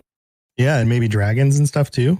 And there's all sorts of weird stuff over there, maybe. Yeah, for sure. Oh man, what's the race of what are the people from the DLC of Skyrim? The ones that were like only one of them spoke English. Goblins. The goblins. Goblins. They were no Shrieklings, something. The Reeklings. Reeklings. Yes. You'd be a little Reekling guy. I'd be like playing a Murloc. I like how in the Skyrim you kill the only Reekling that knows how to speak English. That's right. Like, well, you kind of have to. Well, yeah, because he's like, you get too strong. You fight me. Yeah, that's right, man. I need to go back and play that. You've killed 3 enemies. You're too strong. Right. Yeah. And those guys are like in every cave on that island. Yeah. Solstheim, was that it? Yeah. Yeah. Crazy stuff. Yeah. Wacky things. I want to just be so what I really want to be is a Daedra. I want to be like a Dremora. Yeah, that would be cool. That would be really cool. Yeah. Because, talk about a different culture. They're not necessarily evil. They're just from Oblivion and completely different than everything else in the mortal plane. And well, of do course, they have free will? Kind of. There are some Daedra that act kind of their own thing. I remember I've recently was finishing the main story acting quest on 2, and there was one that like kind of helped you, but they were like an outcast Daedra. Yeah. So. If you read the novels, they act on their own volition, but they are very, very bought into the idea that they are being lorded over and that they have very little will of their own to go against that. Well, they have their sphere. Right. But they often will act in their own benefit. So they'll backstab their neighbors. They'll infight. So they do have some of their own, will to do things. Their worldview is sculpted in a way where they feel very limited and they feel the need to absolutely have to follow through. They also are tied to their plane of oblivion, and they are reincarnated when they die, and they're like regrown and they come back.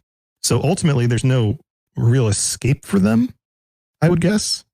And I'm just kind of speculating here. Imagine if you're a Dremora and you decide, okay, screw it. I don't want to work for Molly Ball anymore. He's a terrible boss. I'm going to go to, High Rock and just find a cave and live in it for the rest of my life. Well, at some point you might die. And then now you're just back in oblivion, unless you can't get back to oblivion. If you die in Mundus, which I don't remember, that might be a thing. No, I think they do reform. Yeah, they're immortal. They're effectively immortal. But there are places and there are ways in which they cannot get back. Like if you seal them? Right, like in a soul gem or something. Maybe that's it. Yeah. Anyway, I'd have to look this stuff up in order to talk for sure on these things. I actually want to change my answer from my favorite, second favorite race. I'm picking the Kapotan.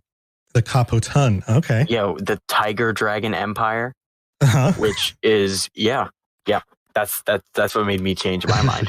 Apparently, so they live next to the monkey people, but after all the dragons died, they wanted to become a dragon, and one of them has succeeded. They willed themselves into becoming a dragon or something. Okay, yeah, they mantled dragonhood. Yeah, Tosh Raka. Yeah, that's nuts. That's crazy. Yeah. That sounds pretty badass. He's my new hero. He willed himself into becoming a dragon. The tiger dragon. Yeah. So if I believe stripes, hard enough, can I become? Oh, that'd be so cool. Dragon with stripes. Yeah. Yeah. Dude, if that dragon, tiger, and Talos teamed up, oh man. He actually wants to invade Tamriel, apparently. Maybe they'll show up. If that dragon, tiger, and Talos fought, oh my god. Oh no, dragon, tiger, Talos battle. But think how cool that would be. Yeah, legendary. That would be pretty cool. What if he this comes is like back and he's start like, of the 5th era? Yeah, he comes back and he's like, Oh. doubt that I'm a god. I am a god. And then he slays the tiger dragon. And you're like, okay, we get it. You're a god. The stupid Thalmor try to cancel me? I don't think so. Let me just slay this tiger dragon in front of you. Okay, we get what it, is the dude. next? We get it. I'm not gonna actually go down that rabbit hole. It's a deep one. It's a deep Yeah, rabbit maybe we should hole. save it for a future episode of even more speculation about like what would be cool. All right, hey, let's wrap this up. I want to know from our Twitch chat, guys, what race would you be? I've seen some of you guys post some things in Twitch chat. While we do our goodbyes, post some stuff in there. I'll call it out at the end of the show. So, guys, thank you again for joining me this week. This has been super fun. I'm sorry we didn't get the 2 other members of our Tier 4 patrons to be able to join us. As always, if anyone misses an episode, feel free to send me a recording of you talking about what your favorite race is, and I'll plug it into the end of a future episode so that you can still get a chance to be on the show and people can still hear your opinions on stuff. If you have any questions about that, just reach out to me. And for future episodes, if you're interested in joining me on a future episode of the Elder Scrolls Lorecast, then check out patreon.com/Elder Scrolls Lorecast for that. And let's go down the list. And thank you guys for joining me again. Let everyone know how they can get a hold of you and maybe chat, talk about Elder Scrolls stuff, or maybe play games or something. Bob? Cool. So also one thing I just wanted to say, since you were mentioning how the other patrons can be here, one of them, Burbuan, is he should be having his kid this week. Yeah. So congrats to you, friend, and I hope that is all going very well. Yes, congratulations. New baby duty. Congrats. Very Congrats. Cool. Yeah. So outside of that, I am one of the co-hosts of the Red Diamond Courier. We are another podcast on the Robots Radio Network. We talk Elder Scrolls Online and give in-game tips and tricks, all that kind of fun stuff. Talk about builds. So you guys could come check us out there, robotsradio.net or the Robots Radio Discord. We're all over the place. I am a streamer. I stream every now and again, getting more frequent. Bob_Chachinsky here on Twitch, as well on Twitter, Bob_Chachinsky. And if you catch me on Xbox, if you game, play ESO, hit me up. Bob Chachinsky there too. All over the place. Very cool. Bob, go ahead and share that in the Twitch chat too. So Twitch people, you feel free to jump in there and give Bob a follow if you want to check out some Elder Scrolls Online. So, okay, awesome. Lincoln? Yeah. So first off, I want to shout out, once again, I'm in charge of the Robots Radio Elder Scrolls Online Guild on PC. So obviously, if you want to get in touch with me, I'm in charge of that. I haven't been playing the game as much, but I'm still logging on every time somebody does an application to accept them at the very least. In fact, I did that right before I started this recording. But yeah, you've been very good with yeah, that, so thank you. we're still looking for somebody to help us with the PS4 version. We're still looking for somebody there. But yeah, so if you play on PS4 and you want to help us run the Elder Scrolls Online Guild, just get in touch with either me or Tune or Robots, and we'll give you the keys, essentially. Hopefully you'll have some experience. You're over 18 years old. You're a cool dude who's going to treat everybody nice and follow kind of the guidelines of the guild. Or gal, lady dude. I mean, dude's kind of all inclusive for me. So yeah, good point. In terms of me physically, I'm at Ellisman Lincoln on Twitter, ELLISMANNL1NKN. Playing a lot of Valorant lately, so if you guys have gotten a key and you want to play with me, just hit me up in Discord. I can give you my my Riot name and you can play there. But yeah, that's basically it. Awesome. And Mr. Gummy Boy. Hey, so you can reach me. Sorry. You disappeared. Yeah, I muted myself. You can reach me. That's it. Okay, got it. Got it. Cool. Here on Discord at Mr. Gummy Boy. Or if you want to send a message on maybe Twitch, I guess. I don't know. It's the same thing, Mr. Gummy Boy. Okay, yeah. I just mostly play video games and sit around doing nothing nowadays. So, yeah. Yeah. Exciting times. All right, guys. So let's go through. We're going to list out some of the things people said. So I think the first one I noticed here on the list is Black Jesus writes slowed. I was thinking about bringing up the slowed as well, yeah. with a a laughing, crying face. Let's see who else. Ula says has a sentiment for the Dunmer, but doesn't like how horrible they were to the Argonians. So yeah, totally get that. Also, the Altmer are racist, but you can't help but admire their art. Yeah, they've got great art. Yeah. Matt'll Hurry, I think I said your name correctly, says, I'm always a wood elf. So you got another wood elf fan there.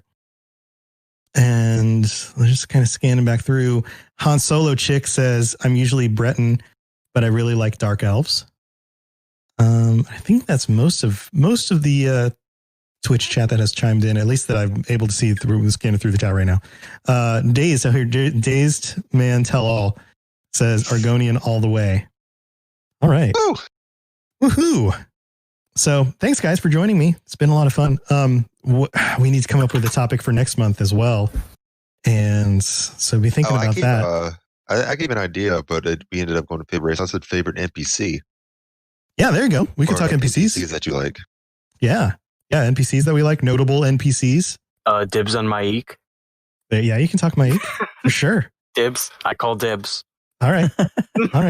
Well, if you want to join us next month, then all you have to do is sign up on the Patreon. Tier 4 and higher gets to join us in the chat at the end of the month. And Uncle Shio, there you go.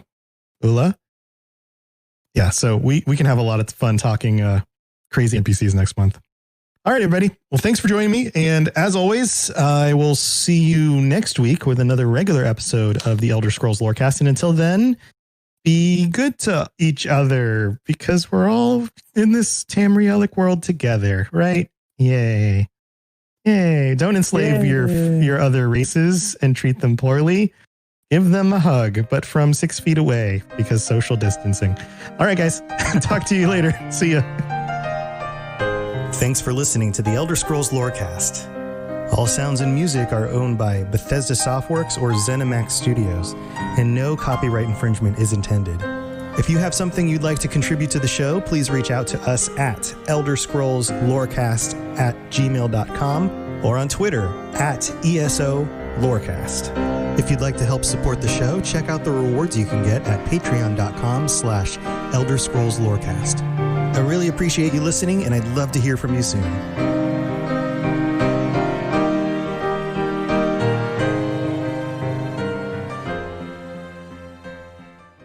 You've been listening to a Robots Radio podcast. Smart shows for interesting people.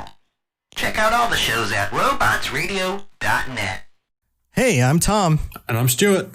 And we're from the Dungeons & Dragons Lorecast. We talk about all things connected to D&D lore. And we're on the Robots Radio Network. So if you're into Dungeons & Dragons or you're into lore, then come check us out. You can find us on any podcatcher, Apple Podcasts, Spotify, Google Play, wherever you get podcasts. Roll more dice. That's the Dungeons & Dragons Lorecast. This podcast is brought to you by Anchor.fm, the absolute best and easiest way to host your podcast and get paid for it by running ads just like these. And take it from me, I've hosted at least 7 of my podcasts on Anchor.fm. I recommend it to every show on our network. And other hosts are going to charge you upwards of $100 every year just to run your podcast on their host. Anchor.fm does it for free. So go check out Anchor.fm for more information. This show is brought to you by our patrons at patreon.com/elderscrollslorecast. Robots Radio presents The Elder Scrolls Lorecast. Welcome to the Elder Scrolls Lorecast, a place where the Elder Scrolls community can come together to discuss the boundaries of our knowledge about the universe of the Elder Scrolls.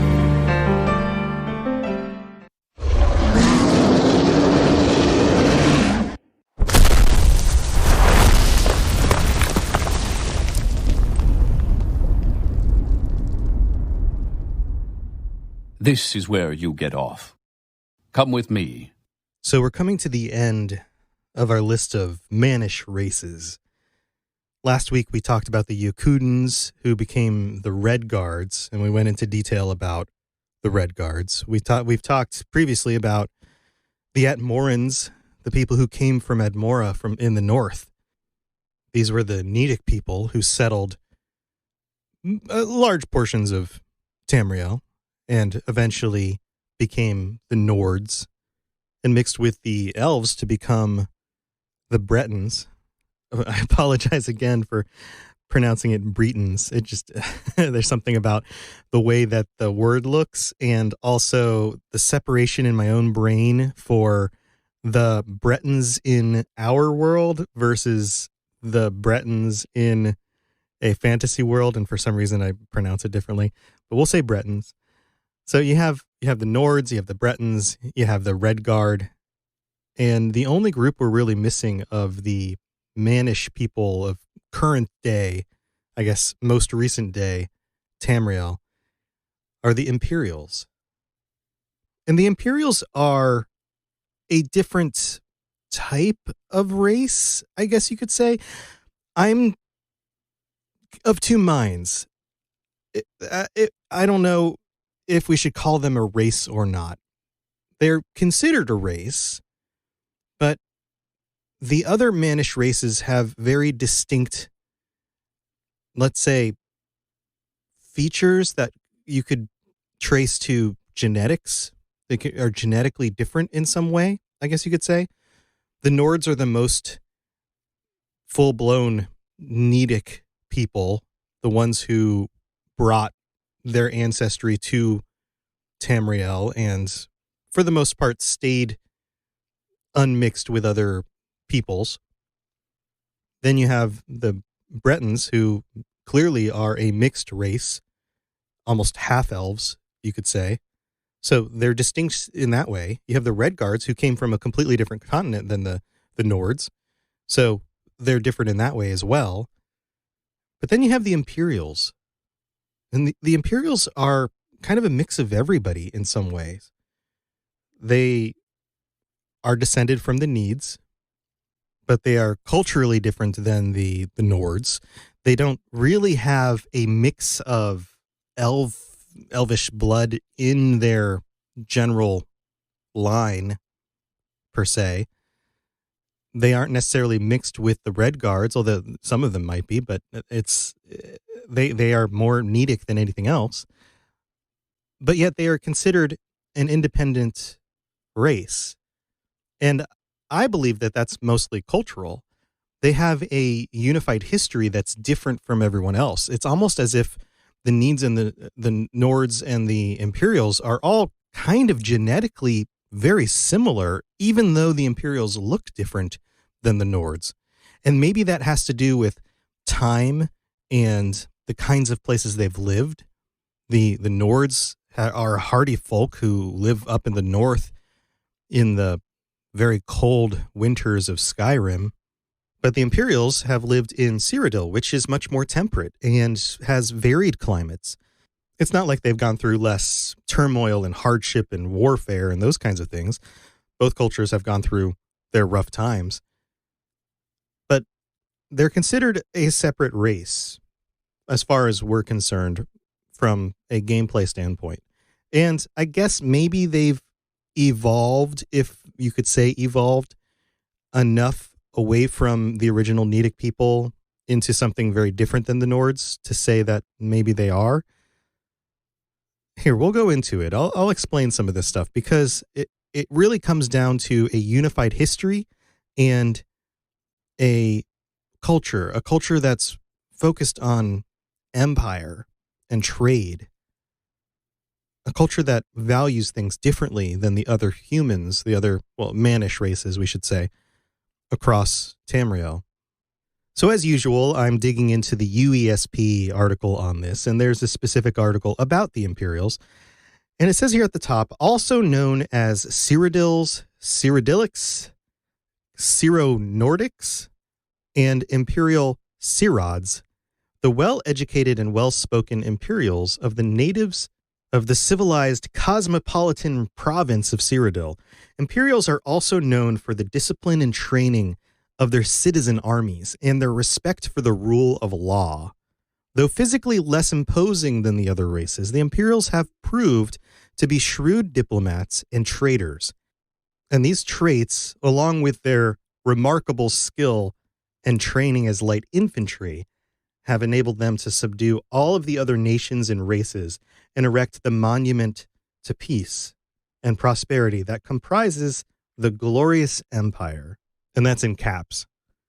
Their hegemony has waxed and waned through the eras, and most historians refer to 3 distinct empires, the ends of which each mark a new epoch in Tamrielic history.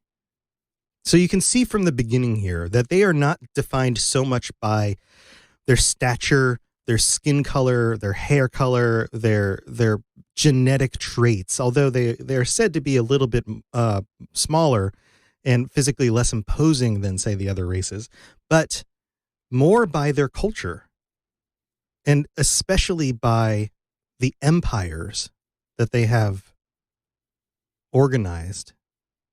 In fact, organization is probably one of their greatest traits. Organizing of armies, organizing of trade and commerce, and the kind of organization that you need to be a shrewd diplomat and to coordinate that across all of Tamriel. One of the things that's most interesting about the location of the peoples who you would consider Imperials is that they, for the most part, are Cyrodiilic. They live in Cyrodiil, and Cyrodiil is the center province. It is kind of the hub in the wheel of Tamriel, which is kind of an interesting analogy because hubs and spokes are very, very much often used in looking at the way that things work in this reality altogether. If you can go back to the origins of the Aedra and the Daedra and the pantheons of the gods, quote unquote, and they're not necessarily called gods, but you can go back to all of that stuff and look at the way reality is basically structured and the way people consider that as a hub and a spoke. So it's kind of interesting that Cyrodiil kind of has a very similar shape in a way. It's not exactly a hub and a spoke, but if there was hubs and spokes, Cyrodiil would be the hub, and the very center of Cyrodiil would be the White Gold Tower. And then all the other cultures are situated around it.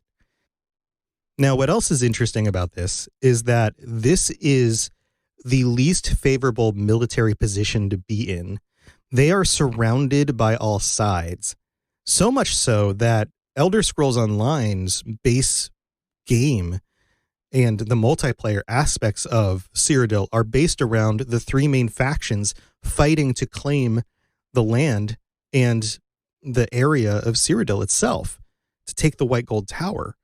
If you are a nation surrounded by multiple other nations, then you have no boundaries that you can rely on.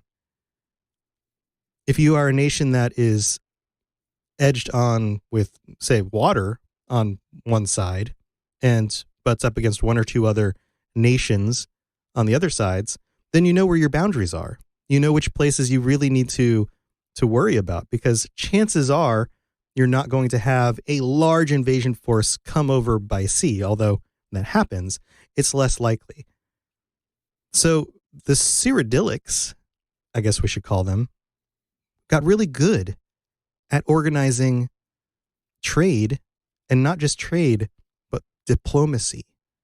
They need the other peoples around them, the other quote-unquote nations, whatever you would call these different locations and areas around them, to cooperate with them. And not only that, but they were so good at this that they didn't get them to just cooperate with them. Oftentimes, they ruled over them.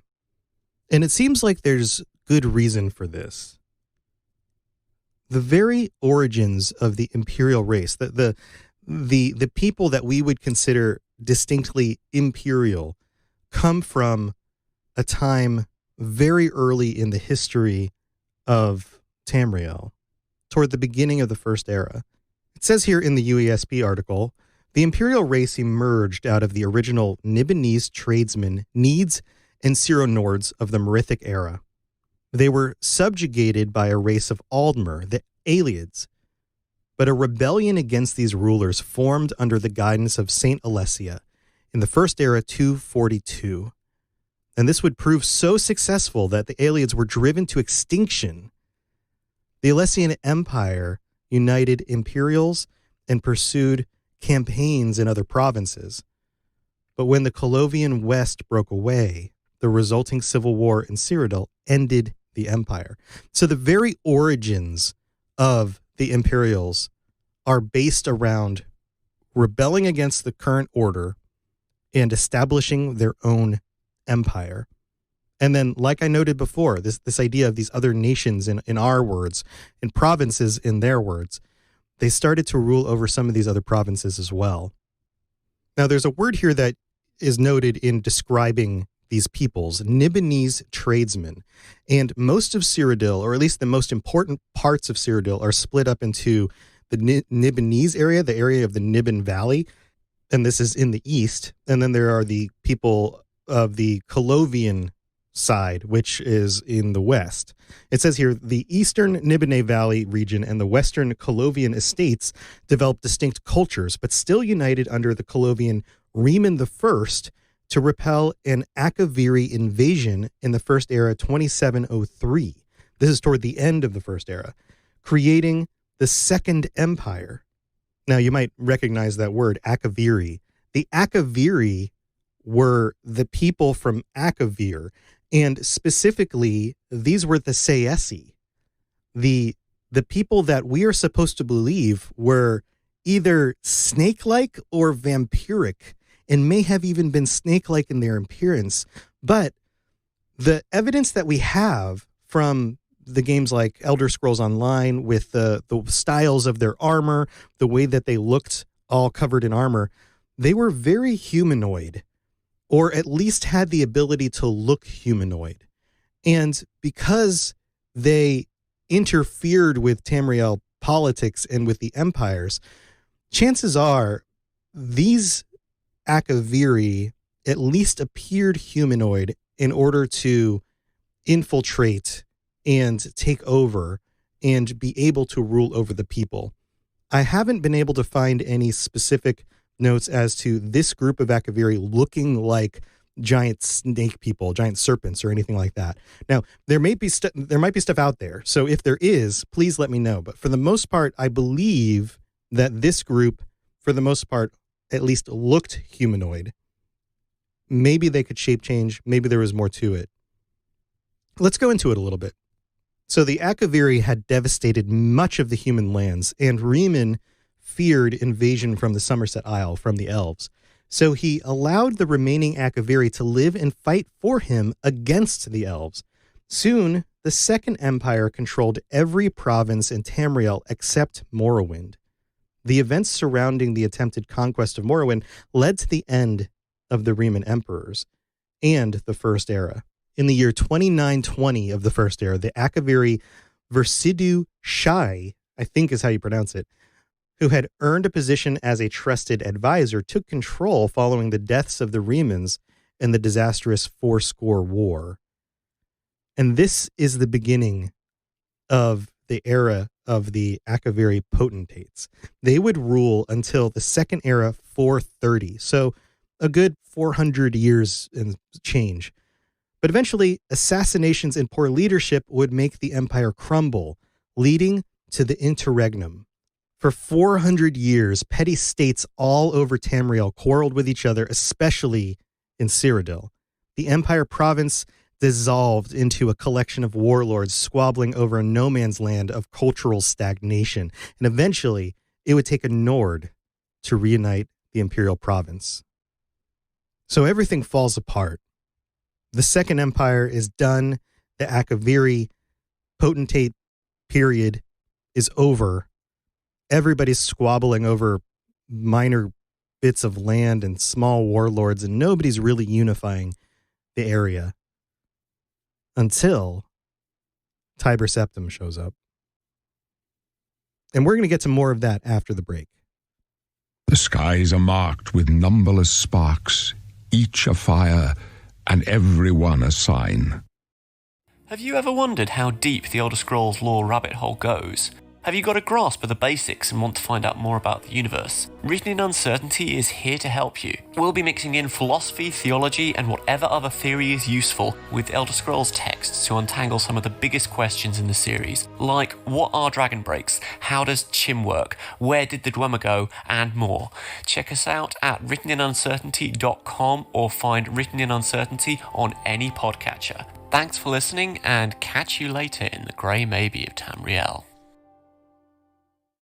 So did you know that you could listen to podcasts on Spotify for free without a subscription? That's a whole thing. That's the whole thing. I know some of you guys know this because I know that about 30 to 40% of our listeners are already listening on Spotify. But tell you what, if you haven't given it a shot yet, you can totally scoot on over to Spotify, listen to my podcasts, listen to any of the shows on Robots Radio Network, anything at all that's out there, basically. That's all you have to do is just download the app, and you can always check out the shows that you want to listen to. And if you're a premium user, you can download the episodes to listen to them offline as well. You can also share them easily to your friends on Instagram. It's super easy to do, just like all the other things I advertise, and highly recommended. So go check it out, Spotify. Hey there, adventurers. Welcome to the Elder Scrolls Lorecast. I am your host, Tom or Robots, as usual. Thank you for tuning in. And for this quick little middle section this week, I wanted to let you guys know something that's absolutely exciting that I am working on. I am putting together an ebook specifically for those of you who would be interested in learning how to make a video game podcast and to do it successfully. This is a project I've been working on for a while.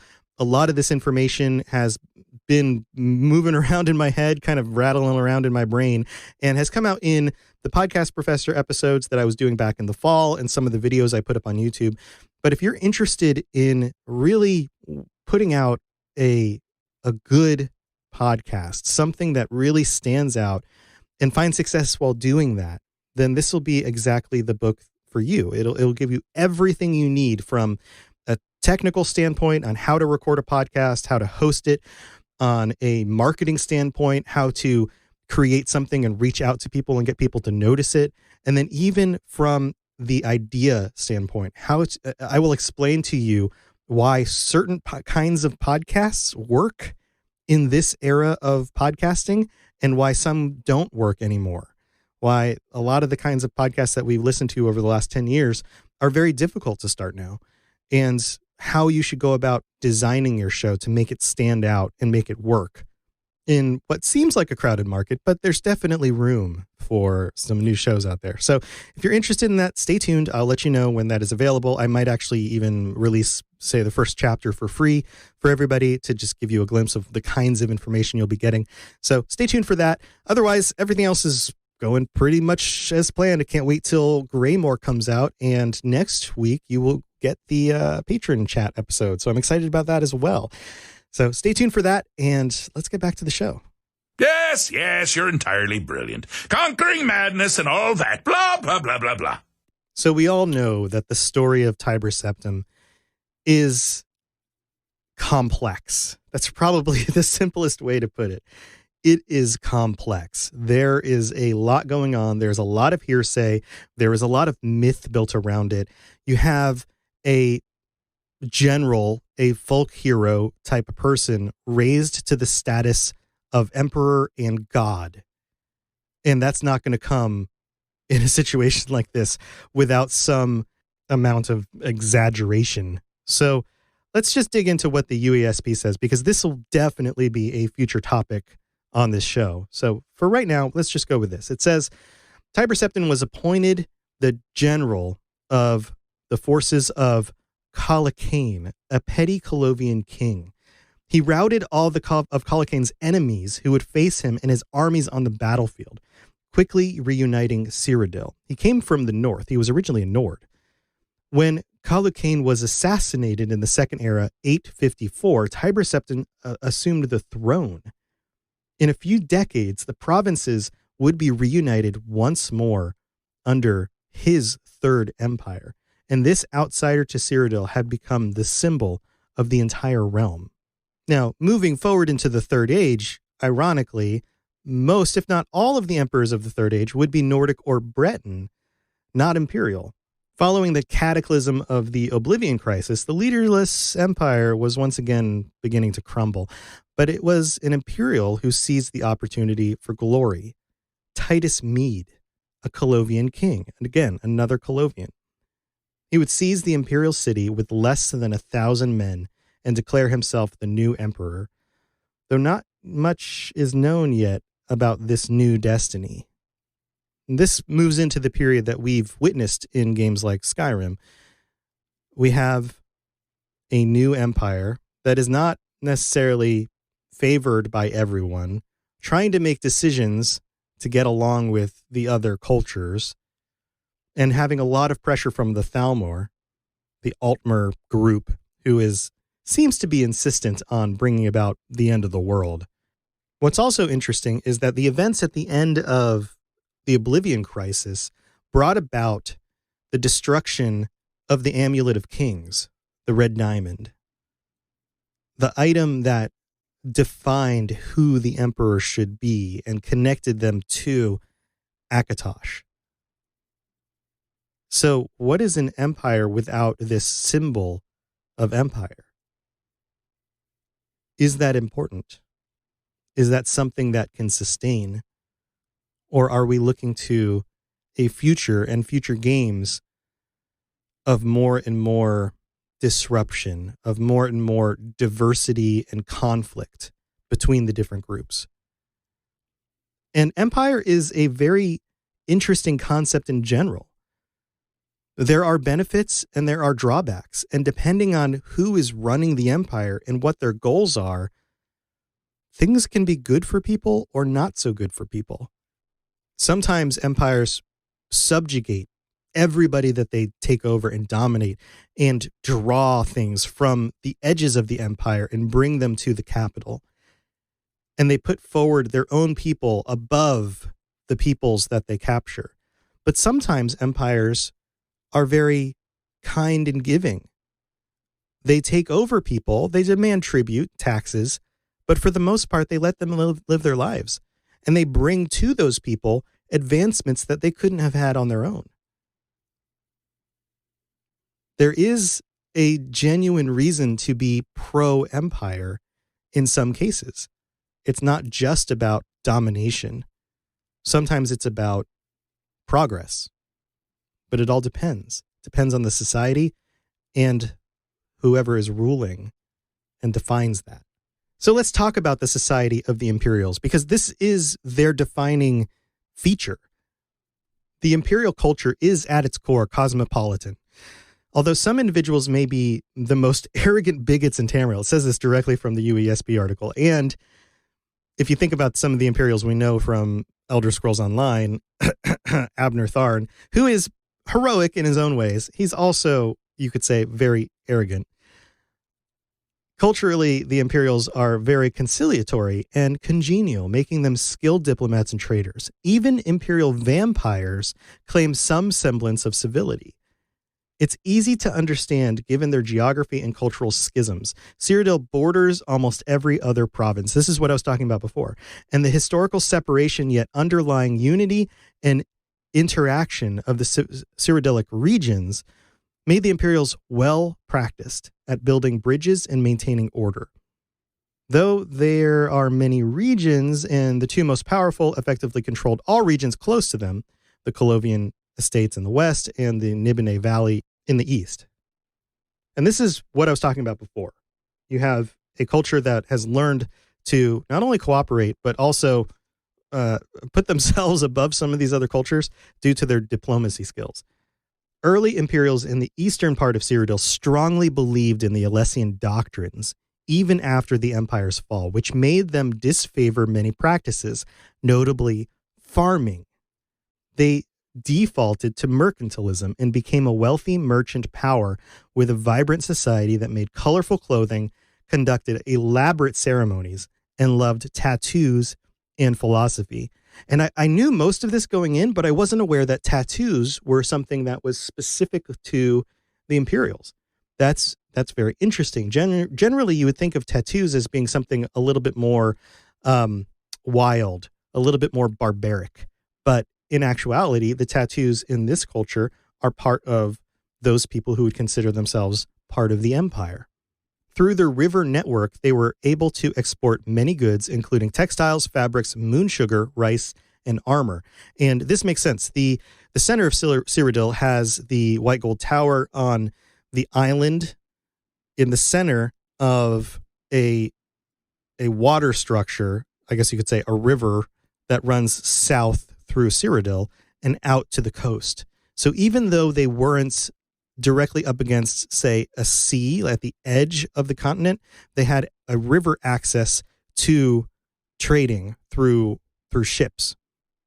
It goes on and says, though their beliefs were monotheistic, they often focused on the numismatic nature of some facet of society, and many diverse cults operated openly over the years, dedicated to many animal spirits and hero gods, as well as ancestor worship. The Colovians, in contrast, took a more austere but adventuresome lifestyle, in keeping with their Nordic ancestry, and often became mercenaries and pirates. The unification under Riemann I didn't eradicate these differences, although, of course, the 8 divines was predominant all over the province by the end of the First Era. And that's the culture that we are more familiar with games like Elder Scrolls Online and Oblivion, is the idea that the Empire worshipped the divines. The respect and admiration Imperials had for Tiber Septim is nothing compared to the veneration they have for him as a god of the 9 divines, regardless of the heresies often espoused about him. His accomplishments inspired them to believe they could do anything they set their mind to. The end of his dynasty was greeted with great mourning, although also with great pride, as his less-known descendant, Martin Septim, sacrificed himself to save all of Tamriel. This was the end of the Oblivion Crisis. Imperials know all too well that dynasties are destined to rise and fall, and it will take its time before the glorious empire once again reigns over Tamriel. So there's a lot to unpack here. This idea that they are fully devoted to Tiber Septim, when in fact the empire during the time of Skyrim decides and agrees because of diplomatic pressure from the Thalmor to remove him from the Pantheon. That seems like a difficult choice. We saw the conflict this created in Skyrim with the Nords, and Tiber Septim being originally Nordic and then being part of the Empire is probably something that is echoing in Cyrodiil during this time period as well. I need to look into that, but I would think that although the Empire itself and the Emperor and the leadership had decided that this was the decision they were going to go with, that they got no end of pushback among their own people as well, not just the people of Skyrim. Now, the people of Skyrim being more remote would probably have more ability to push back on that because they weren't as lorded over by the Empire as, say, the people of Cyrodiil who lived in Cyrodiil at the time. But this is an interesting point. I have to wonder if this is another one of those conflicts that leads to the disintegration and the power of the most recent of empires. I'm so excited for what's going to happen in the next Elder Scrolls game. And it's still a number of years off, most likely. But to get a sense of where things go after the events of Skyrim and which events are canon, and if the events of Skyrim aren't considered a dragon break, because there's a lot of decisions you make when you play through Skyrim, and how that affects where the Thalmor are, where the Empire is, where the people of Skyrim are by the end of it.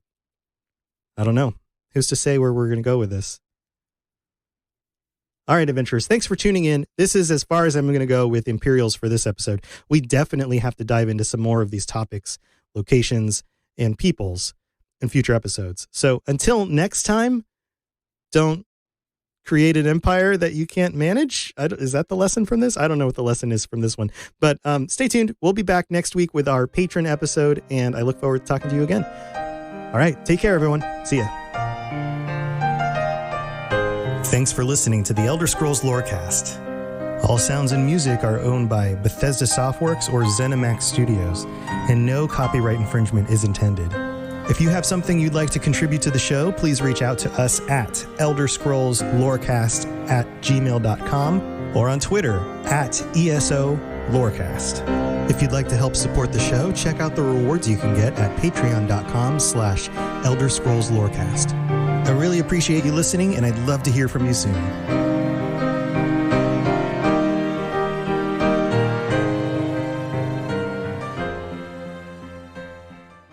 You've been listening to a Robots Radio podcast.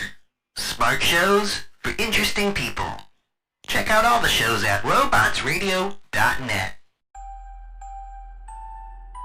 In a world where solid-state electronics and vacuum tubes are still meta, people never stopped loving atomic-powered everything.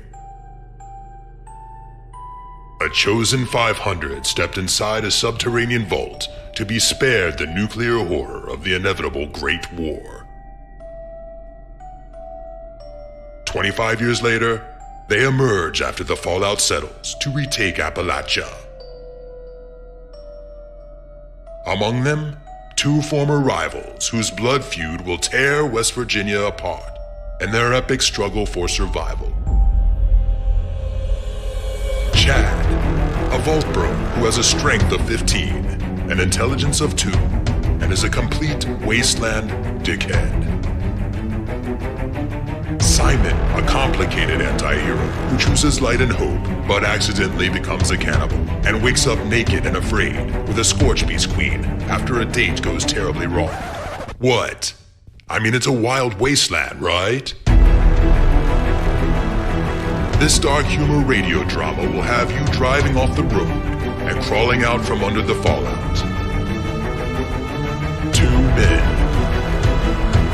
1 wasteland, and so many nukes. Chad, a Fallout 76 podcast, rated R, now streaming on your holotape player podcasty thing.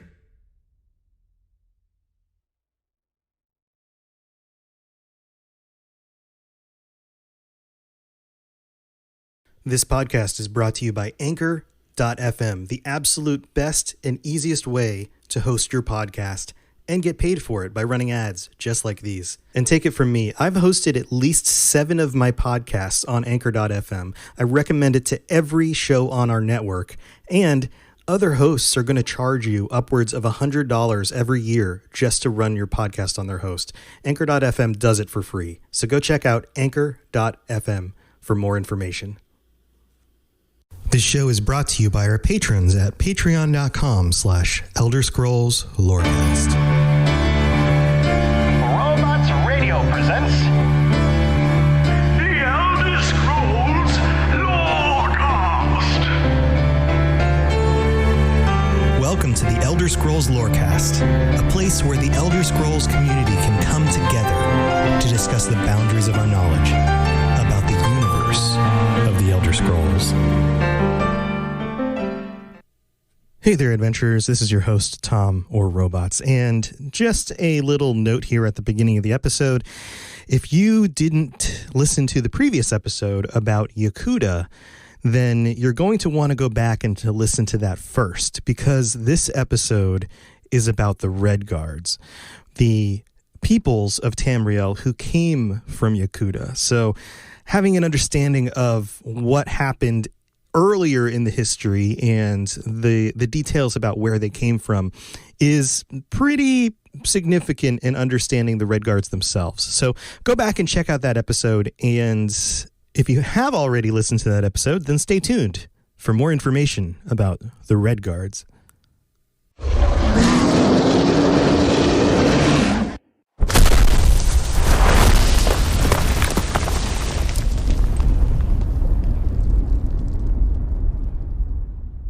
This is where you get off. Come with me. The Red Guard people share something in common with the other peoples of Tamriel, and it's not their genetics. It's not the place that they come from. Most of the other peoples of Tamriel, the human peoples, well, mannish peoples, we should say, not really humans, but mannish peoples, are originally from Admora. They have some sort of connection to the Needs, the Nedic people. And the Red Guards are different. They came from Yakuta. They have a very significantly different origination source. And in that sense, they are different from all of the other mannish races. But they do share something in common. Imagine putting yourself in the shoes of one of the Regatta, one of the warrior peoples, coming across the ocean to a new land and realizing that it is inhabited by other mannish tribes, other mannish peoples, and elves, and beast folk, and all sorts of things that aren't common to your original location. The Nedic people did something very similar when they came from Admora, and the similarities here keep on extending.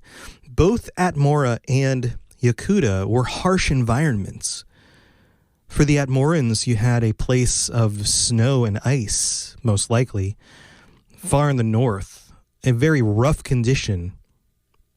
And the peoples were looking for somewhere to go outside of that, to escape war, potentially, to escape the conditions of their homeland.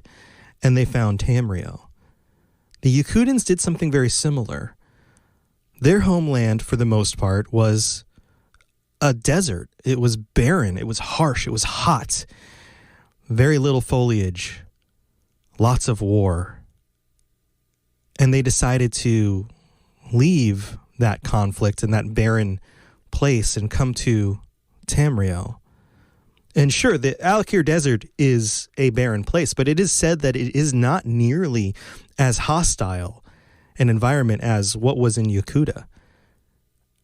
And the rest of Tamriel is very diverse. One of the reasons that the Empire puts forth for the reason why we call them Red Guards is due to an evolution or a potentially a mistake in pronouncing Regatta. And the Regatta who first landed in Tamriel were warriors. They set out across the continent, conquesting, taking over the more peaceful Nedic people.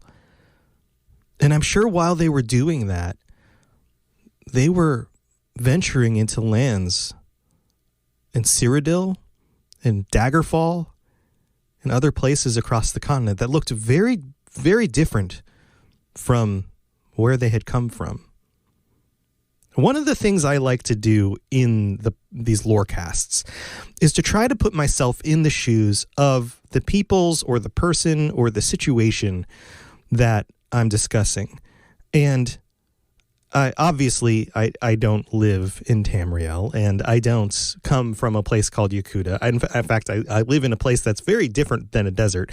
But trying to imagine myself in their shoes, a people who are warriors through and through, warriors who are warriors to the extent that they worship swordplay.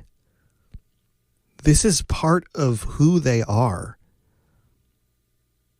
People who are hardy, who can withstand the harshest of deserts, the harshest of circumstances, landing on a continent and finding an environment that is easier on them, and peoples who are more peaceful.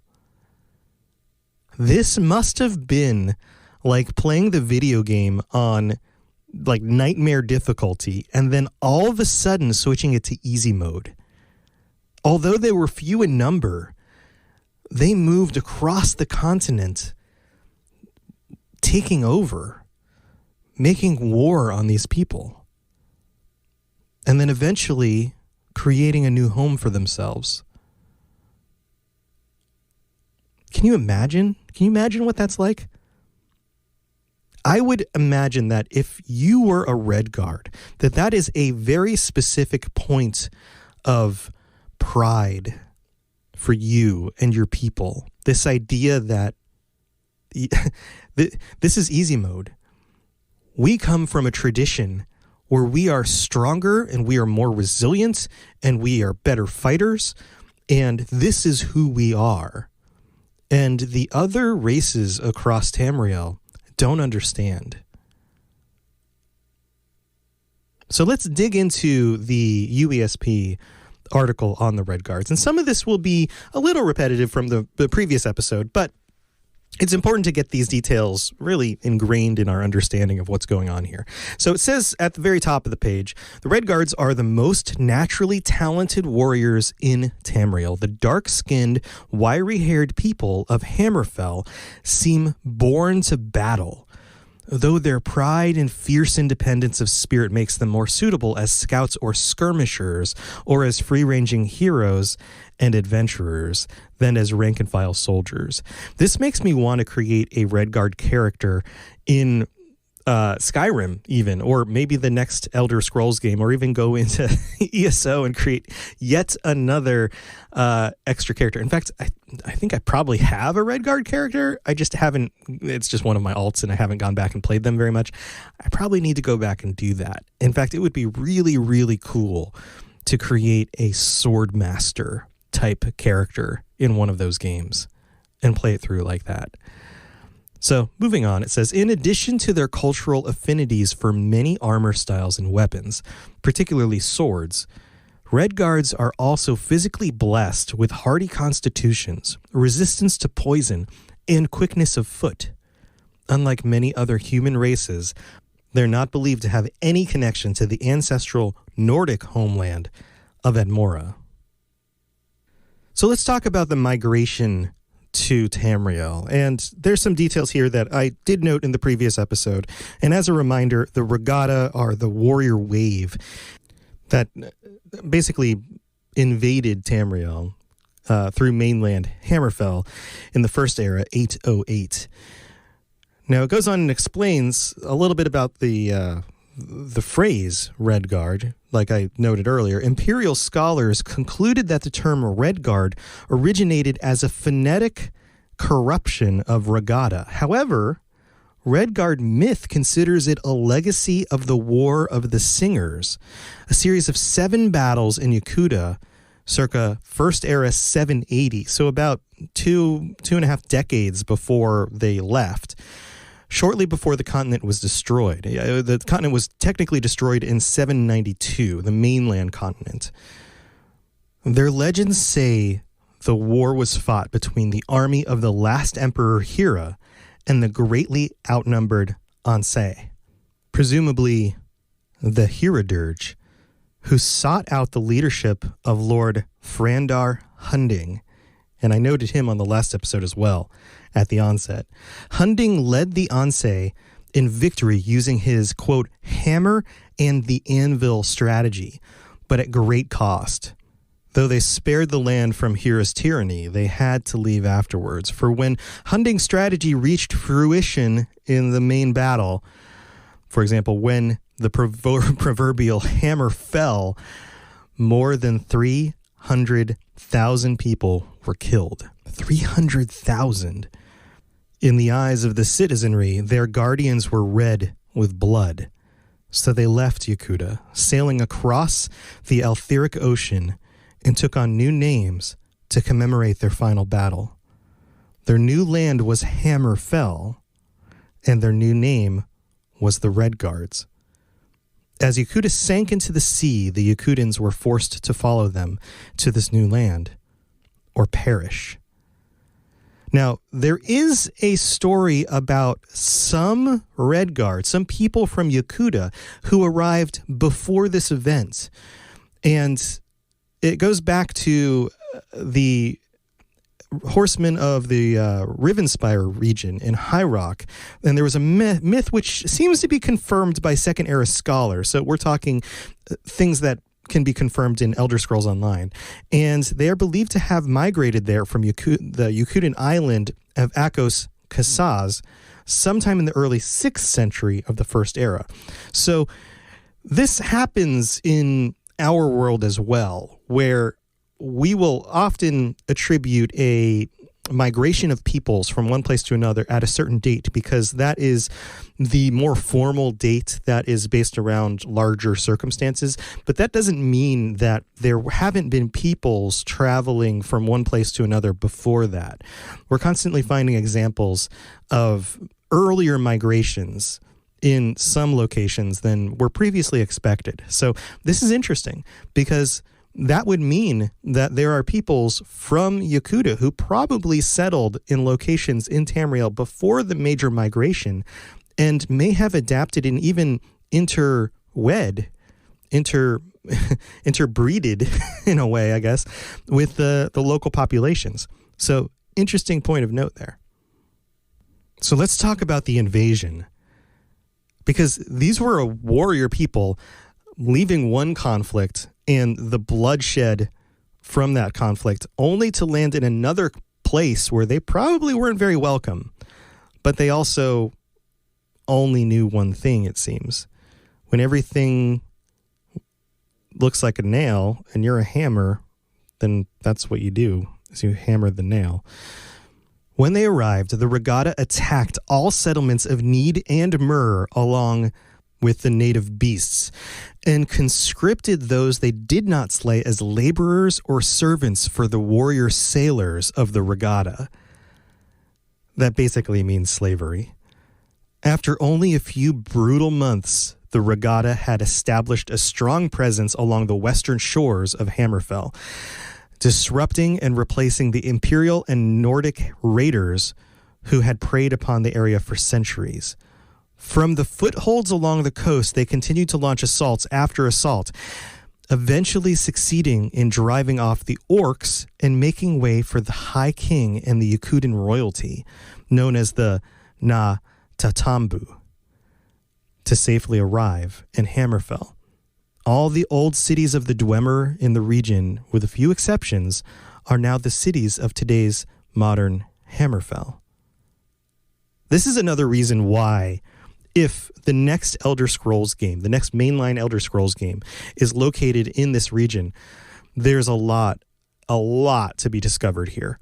Because not only do you have these original Yakutans planting their flags, bringing their history and their peoples and their architecture and their culture to this area, but they're also replacing it or placing it directly on top of Dwemer structures. That would be a lot of fun to explore. So it goes on and says, despite how long ago they arrived, the Red Guards are still the comparative newcomers. Every other modern race had already emerged before the Regatta arrived at Tamriel's shores.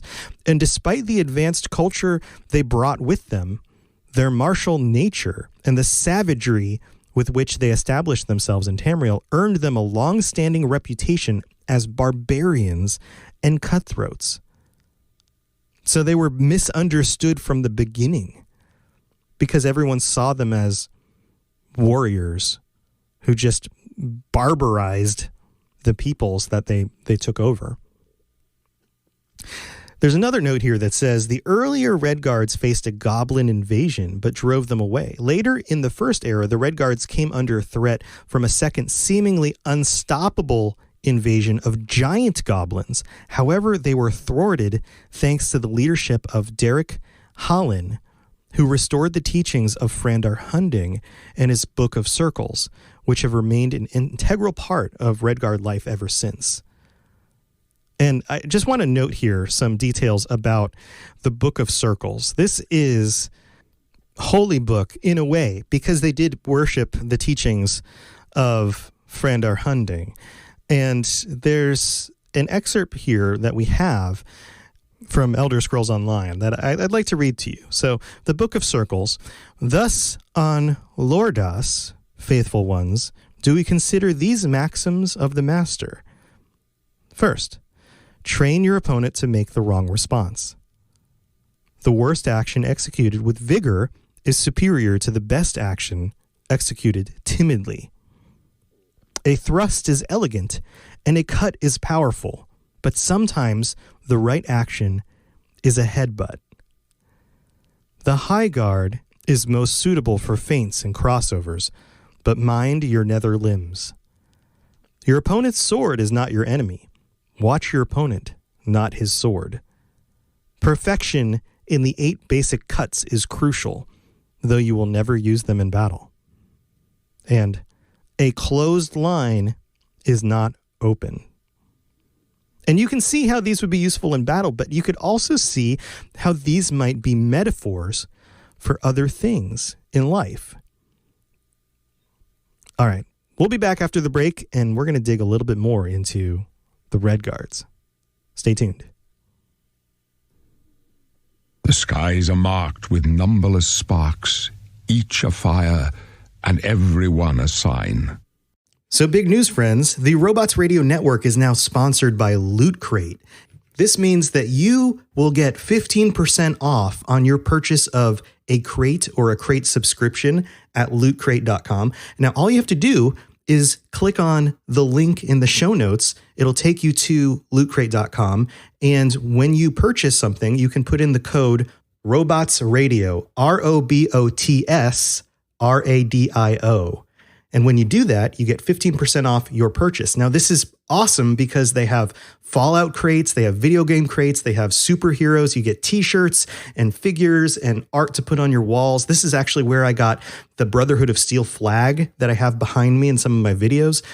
Very, very cool stuff. I'm super excited about it. And if you have somebody who's already buying you loot crates for your birthdays or whatever, give them the code. They can use it if you want to use this for somebody else's gifts, or if you just want to get yourself 1 or 2 boxes, you can use the code for yourself.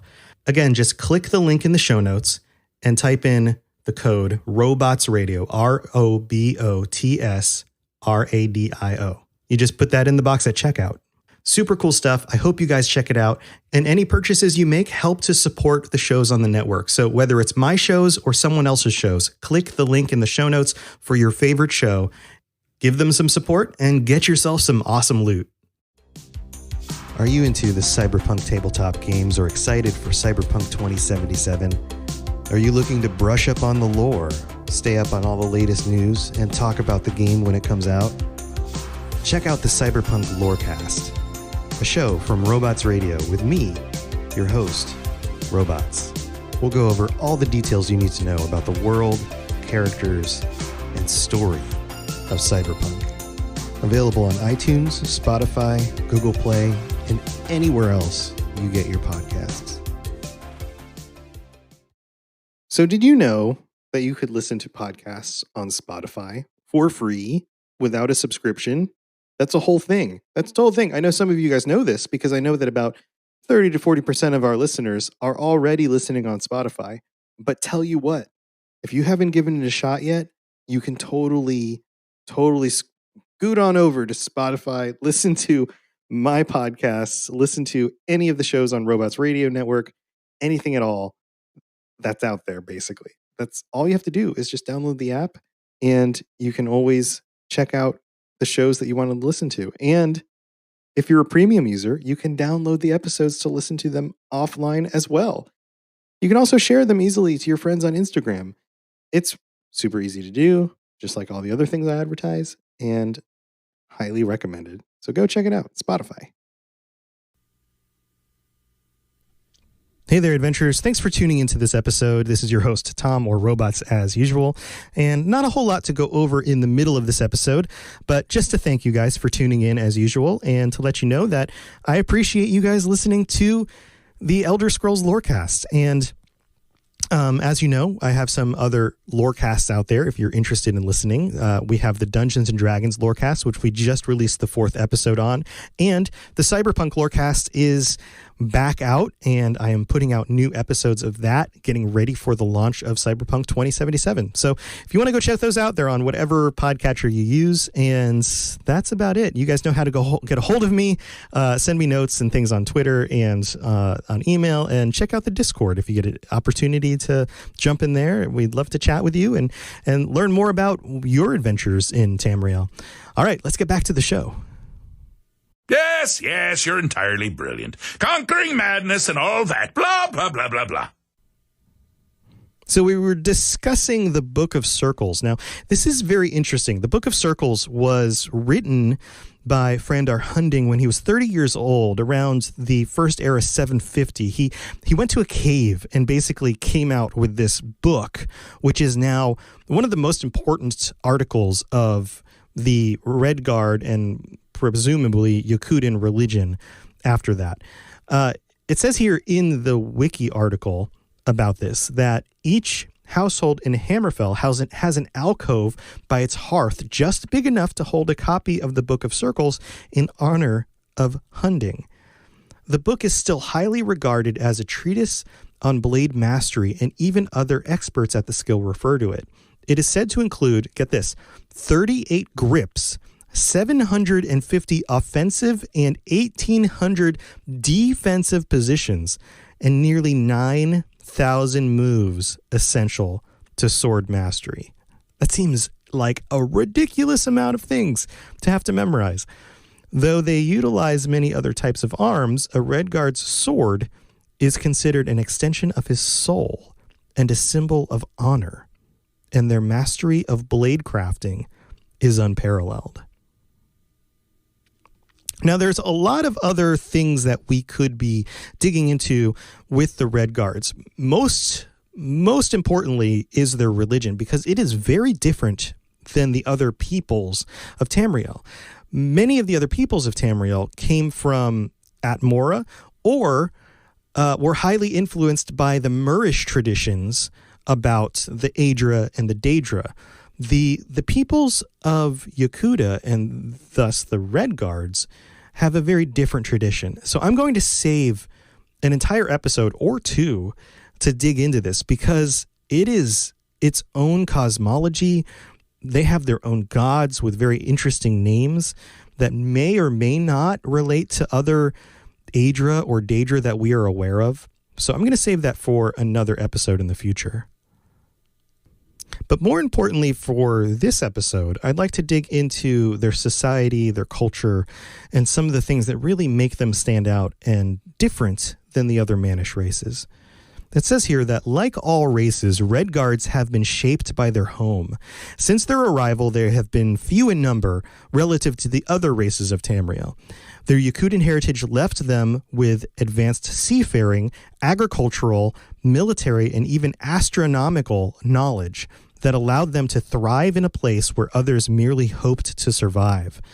Redguard society is extremely martial, and nearly everyone is expected to have a grasp of basic weaponry and combat, although only the rulers are generally expected to have detailed knowledge of strategy, formation, and tactics. So there's still a structure of different levels of society and expectations for those levels.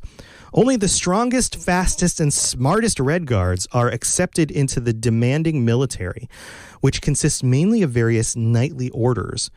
Red Guards don't traditionally have a standing army, and they are expected to prove themselves worthy by facing death. Even their entertainment, like snake charming, bears some risk to it. I think this is interesting. They don't typically have a standing army, but when every single one of your citizens is in at least a moderately trained soldier, then you always have a standing army, basically, right? It goes on, it says, the practice of magic has generally been frowned upon, dating back to at least the Second Era, and outsiders are not tolerated in many parts of Hammerfell. Many believe that no true Redguard would stoop to using magic, considering it a weakness. Certain schools that teach the way of the sword forbid students to use magic and enchanted weapons. By the Third Era, spellcasters were shunned in Hammerfell, believing them to be wicked individuals who steal souls and tamper with minds, which probably was true. Necromancy has always been abhorred in Redguard culture due to their reverence of the dead. Although being suspicious of magic is regarded as a hallmark of Redguard culture, it was not always so pronounced. In ancient times, Yakutin war wizards were part of their armies, albeit rare. Sword singers were said to have forged swords woven with magic, and indeed, the Shihai itself is believed to be a form of magic. And just a reminder here, the Shihai was the name of the spirit sword that an Ansei or Ansei was able to manifest from their very soul. So if that isn't magic, I'm not sure what is. The article goes on and says they have a great affinity for horses and brought many with them to Hammerfell, notably the breed called the Yakuden Charger. The constellation of the warrior and its charges seem to be of great importance to their ancient literature.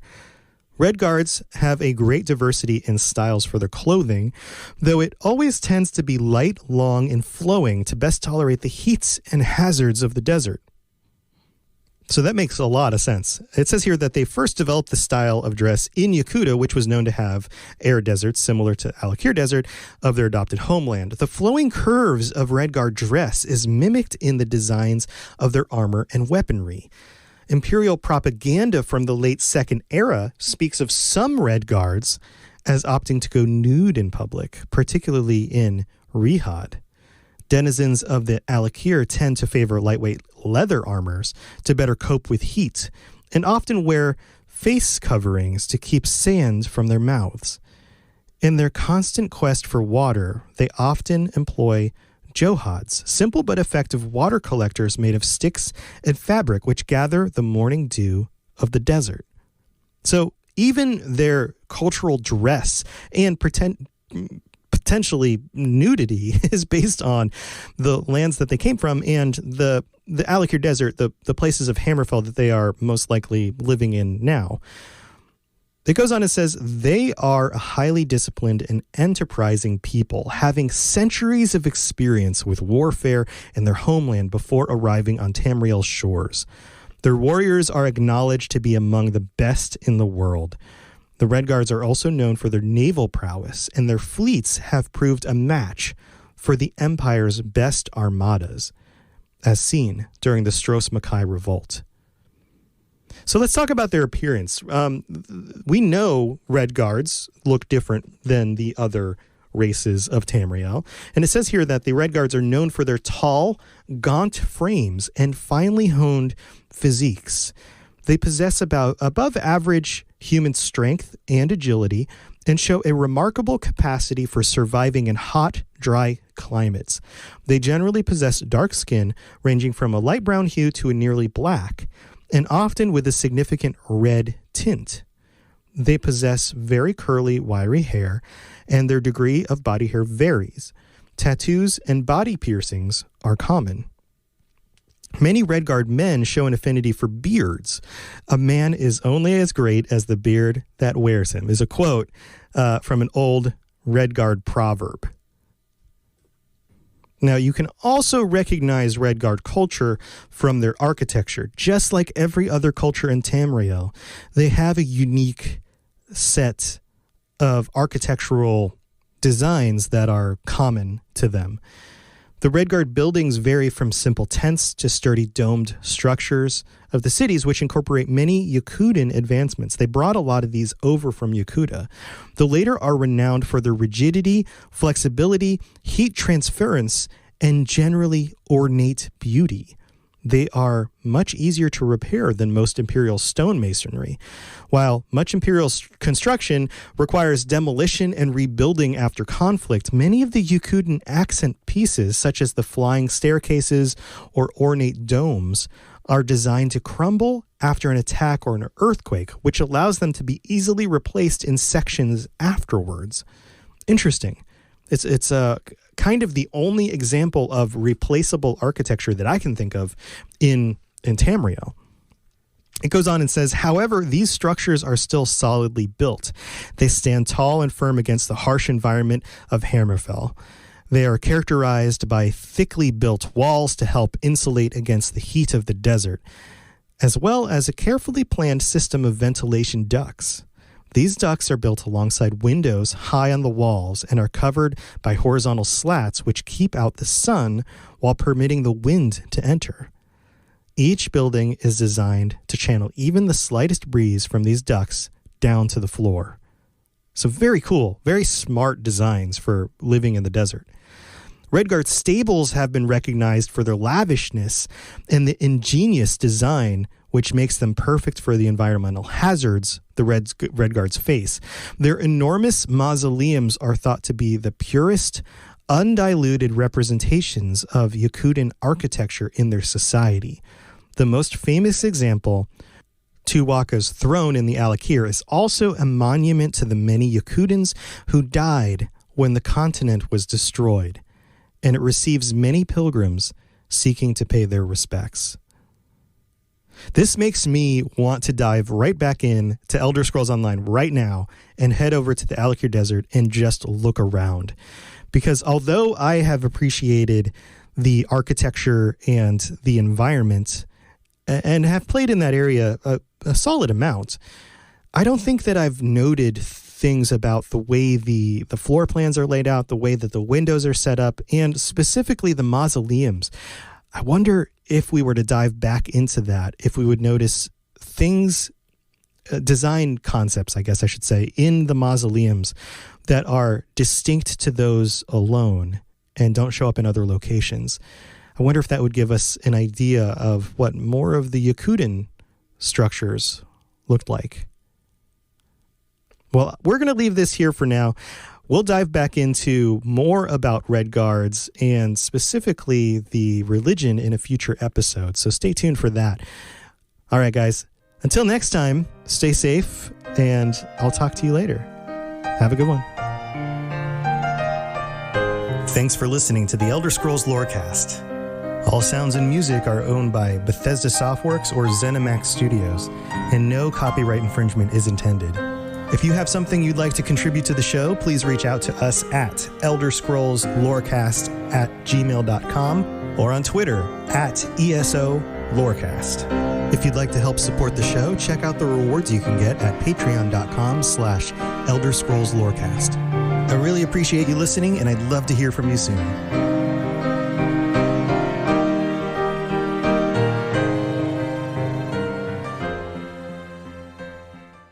You've been listening to a Robots Radio podcast. Smart shows for interesting people. Check out all the shows at robotsradio.net. Hey, I'm Tom. And I'm Stuart. And we're from the Dungeons & Dragons Lorecast. We talk about all things connected to D&D lore. And we're on the Robots Radio Network. So if you're into Dungeons & Dragons or you're into lore, then come check us out. You can find us on any podcatcher, Apple Podcasts, Spotify, Google Play, wherever you get podcasts. Roll more dice. That's the Dungeons & Dragons Lorecast. This podcast is brought to you by Anchor.fm, the absolute best and easiest way to host your podcast and get paid for it by running ads just like these. And take it from me, I've hosted at least 7 of my podcasts on Anchor.fm. I recommend it to every show on our network, and other hosts are going to charge you upwards of $100 every year just to run your podcast on their host. Anchor.fm does it for free. So go check out Anchor.fm for more information. This show is brought to you by our patrons at patreon.com/elderscrollslorecast. Robots Radio presents The Elder Scrolls Lorecast. Welcome to the Elder Scrolls Lorecast, a place where the Elder Scrolls community can come together to discuss the boundaries of our knowledge about the universe of the Elder Scrolls. Hey, old man, are you there? Hey, come out of your cave at the top of that giant mountain up there that I'm yelling up to. I have a question for you. Oh, what is it? I'm sorry, I was washing my pig, Queen Irene. Hey, so this episode is about the Redguard and specifically the Sword Singers. Do you know anything about Sword Singers? Well, no, not really. Not that much. Well, maybe something. Well, okay, well, what do you know? Well, I'm not sure you would believe this, but I was actually a sword singer in my younger days. Yeah, that's right. I'm not going to believe that. So you were a sword singer? Oh, yes. Every night I would sing to my favorite sword. I named him Herbert, and he would have a hard time going to sleep. So I would sing to him. And then one day he was swallowed up, and I never saw him again. Well, I'm sorry to laugh. That's tragic. I'm sorry that you lost your sword. Were you fighting a dragon? Did the dragon swallow your sword? No, it wasn't a dragon. The next worst thing. A circus carny.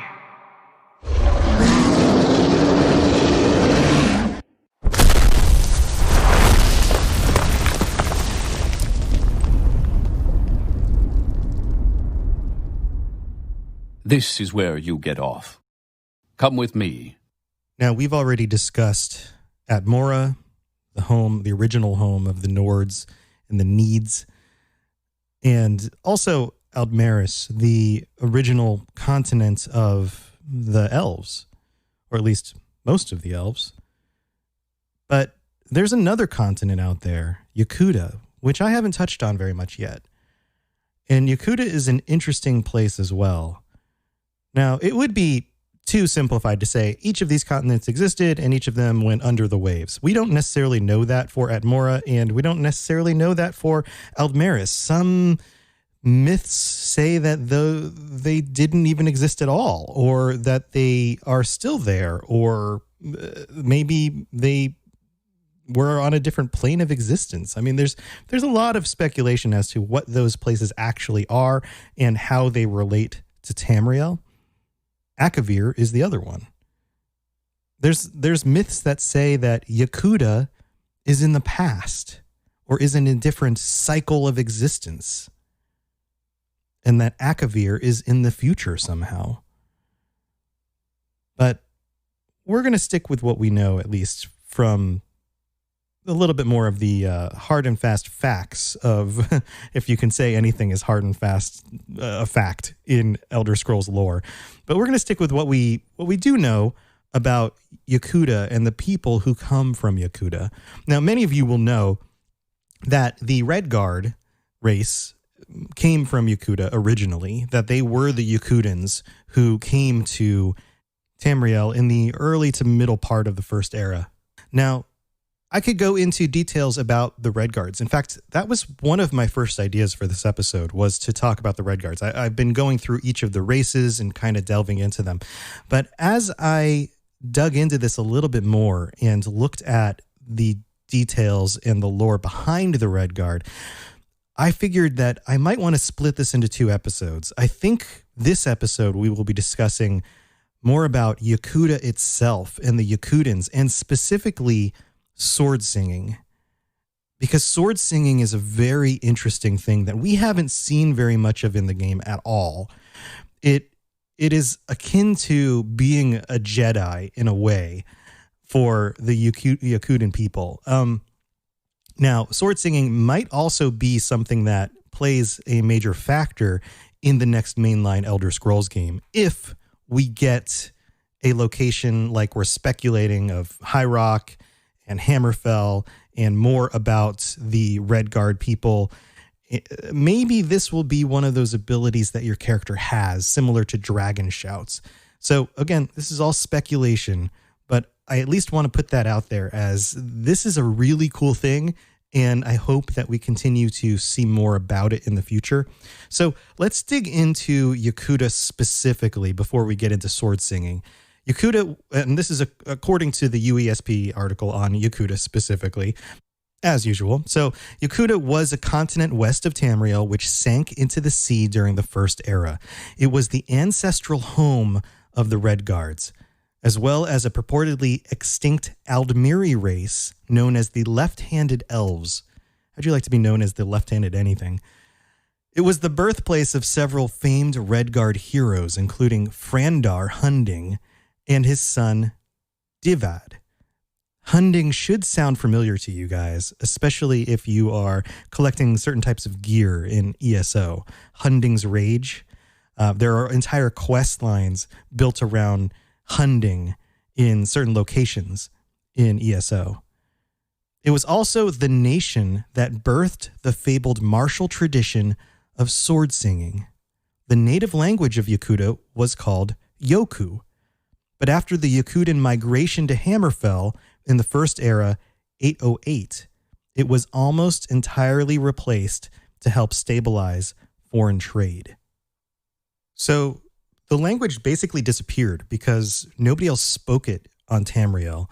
And in order for these foreigners who basically invaded the world of Tamriel, this continent which was already inhabited by the 800s of the First Era with a bunch of elves and men from other locations, they needed to be able to trade with these people.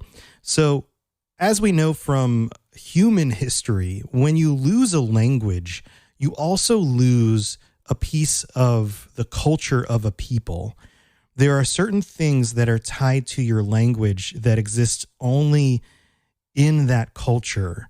And of course, you carry a lot of culture with you down through the ages, but losing your language is a big piece of your history, your traditions. The words that you use aren't necessarily replaceable one-to-one from one language to another. So this was a big change for them. They became much more of this Tamrielic world by this point. So even though we lose the language, we still have a lot of information about what Yakuta was actually like. For example, the geography. It says here, in addition to the mainland, Yakuta also encompassed a number of islands within its domain. These included Akos Kazaa, Bahia, Aranhu, Kanesh, Kardesh, Clithi, Samara, and Yath. Yeah, very, very strange sounding names, of course, but we know that this was not just a continent, it was a continent with other islands. It is unknown whether the landmasses south of the Sea of Pearls, such as Raven, are or were traditionally considered part of Yakuta. The climate of Yakuta is said to be a desert, more arid than the Redguard's current province of Hammerfell and covered with rocky, barren hills. Tremors of the earth were supposedly not uncommon in the continent's history. So that's another interesting point, is that these people were hardy. They came from a place where the world was even more of a desert, a rocky, arid landscape than the place that they ended up in. And tremors of the earth were not uncommon. So that lends some credence to the idea that eventually something like a earthquake may have brought the demise of the continent. Now, it also says here that the names of almost all nations, landmarks, and cities and provinces have been lost to history, but a few are known. In the mainland, there's the Arch, a great port city located in the province of Seawind. It was where the first warrior wave left Yakuta. The warrior wave is a reference to the warriors who left Yakuta, who landed on Tamriel, and soon traveled across the continent, fighting and destroying many of the Needs, as I noted in the Nedic episode. There's High Desert, the province known to be the ancestral home of Frandar Hunding. And then there's Hatu Mountain, also known as the Father of Mountains. It was where Hunding wrote the Book of Circles. And the Book of Circles is interesting because it contains proverbs for the creation of swords. Very cool looking book. Maybe I'll read it in the future at some point. Then there's the archipelago, which includes Tatambu, Yakuta's capital city, which was situated on Akos Kazaz. I hope I pronounced that right. The largest island in the archipelago. There were other settlements on Akos Kazaz, which included Tagan, Tailskan, and Yul. There's Lumut, a settlement on Kanesh, and Makan, a settlement on Yath. So many of these islands were settled. They had people living on them, including specifically the capital city. So that's pretty much what we know about the geography. There's not a whole lot there. And I think that that's probably related to the language of the people disappearing. And when you have people who immigrate into a new land, oftentimes the people will move on. They will start to identify themselves as being part of this new place. Sure, they hold on to the past, but they incorporate the new place as part of their history. So I mentioned how the islands and continents and things in Nirn are often turbulent and prone to falling apart and into the sea. But there's a myth here that says that maybe Yakuta was originally part of Tamriel. An old myth and legend suggests that it was in fact part of Tamriel during the Dawn era, but was ripped from the mainland during the destructive war among the El-Nofei. After the war, the El-Nofei, of course, split into many different races and aboriginal groups, at least according to one myth. And the group of the El-Nofei who remained on Yakuta eventually became the Yakutans. That would explain why they're slightly different in appearance. They have darker skin. They tend to be a little bit shorter, I believe, than many of the other mannish races, but are still men. They are still man-like. They are not elves. They are clearly, and human isn't the right word, but they're clearly mannish. They come from a mannish tradition and a mannish tribe. And they even have their own mythologies and explanations and names for the gods. But it is definitely not influenced in the same way as some of the other Tamrielic people groups by the elves. It is very much a different culture. Now, let's get into a little bit of what we do know about the history. The ruling body of the Yakutan people was known as the Na Tatambu, a council of kings who represented the various nations of Yakuta. This system of government was ancient, dating back to the Merithic era. During this time, legends speak of a 1,000-year war against the left-handed elves. So, of course, turmoil between elves and man. The Na Tatambu fought to a standstill, but eventually won the war with aid from their gods, Leki and Diagna. Now, as I mentioned before, the gods of the Yakutans are very different from the other ones that we know from other Tamrielic races. Leki is the goddess of aberrant swordsmanship and the divine daughter of Talpapa. Talpapa is kind of like their main god. And Diagna, you might recognize from the Order of Diagna. He was a avatar of the Hunding, the Yakutan god of make way. And between the two of these, they supposedly helped with fighting against the elves at the time. Now, I could go into an entire episode or more about the Yakutan gods, which I probably should do at some point. So stay tuned for more about that. So for right now, we'll just put a pause on who those gods are and their activity in the world and where they are now. The history continues on and says, by the first era, Yakuta had become a vast empire and developed a tradition of being ruled by a single emperor. However, this was eventually abolished in the first era 376. Although each successive emperor remained as the figurehead of the empire, his powers were very much reduced. As a result, the nation descended into 300 years of continuous civil war between the provincial lords, warrior monks, and brigands, all fighting each other for land and power. These warlords, also known as Yakida, built large stone castles to protect themselves and their lands. In time, towns began to grow outside these castle walls. When we get back from the break, we're going to continue with more about the birth of the sword singers and the destruction of Yakuta. So hang on, we'll be back. The skies are marked with numberless sparks, each afire, and every... So big news, friends. The Robots Radio Network is now sponsored by Loot Crate. This means that you will get 15% off on your purchase of a crate or a crate subscription at lootcrate.com. Now, all you have to do is click on the link in the show notes. It'll take you to lootcrate.com. And when you purchase something, you can put in the code Robots Radio, ROBOTS RADIO.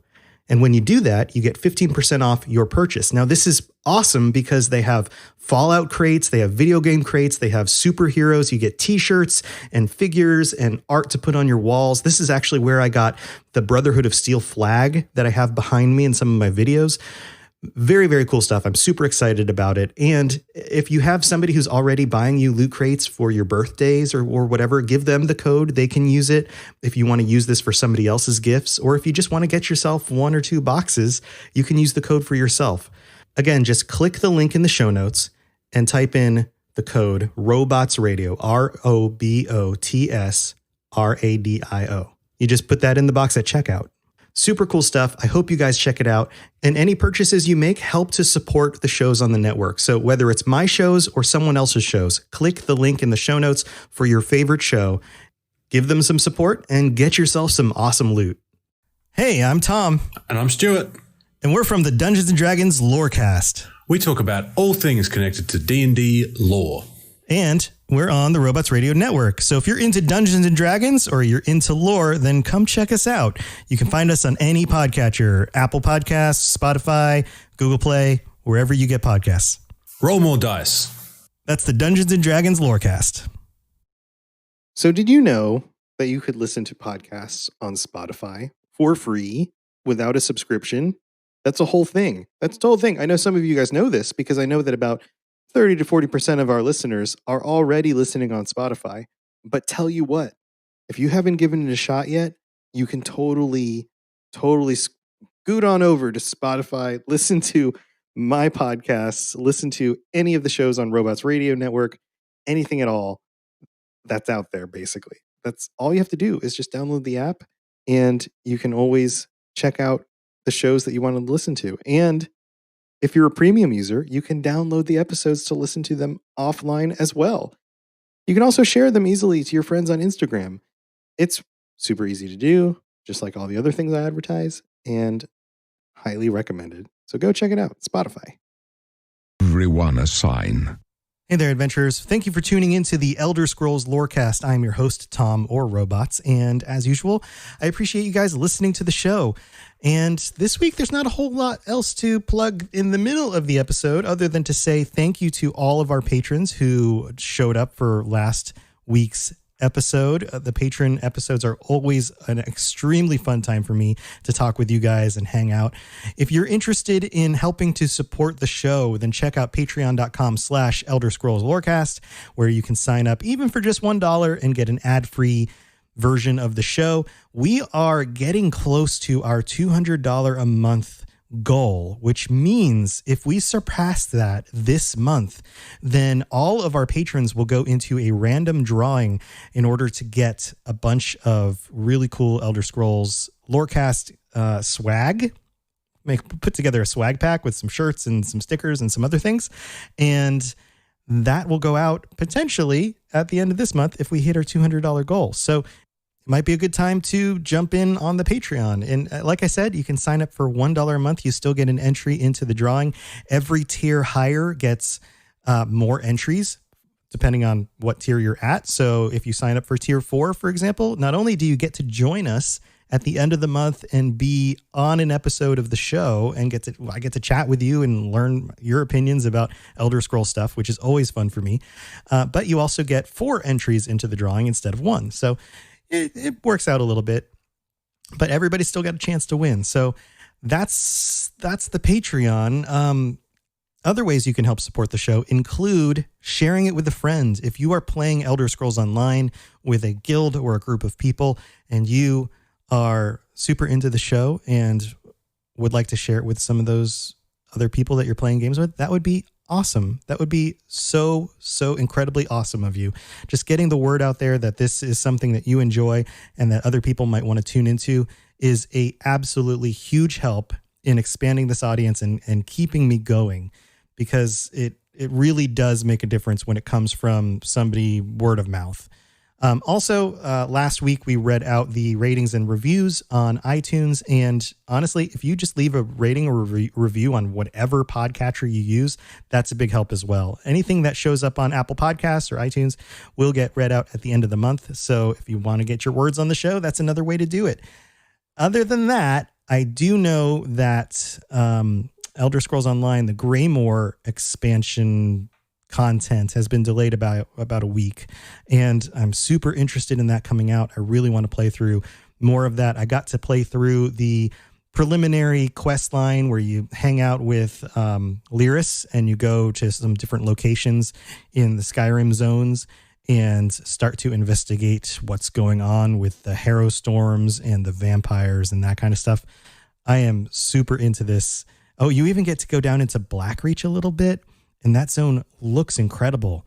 The different biomes and sections of Blackreach that we're going to get to explore look really, really cool.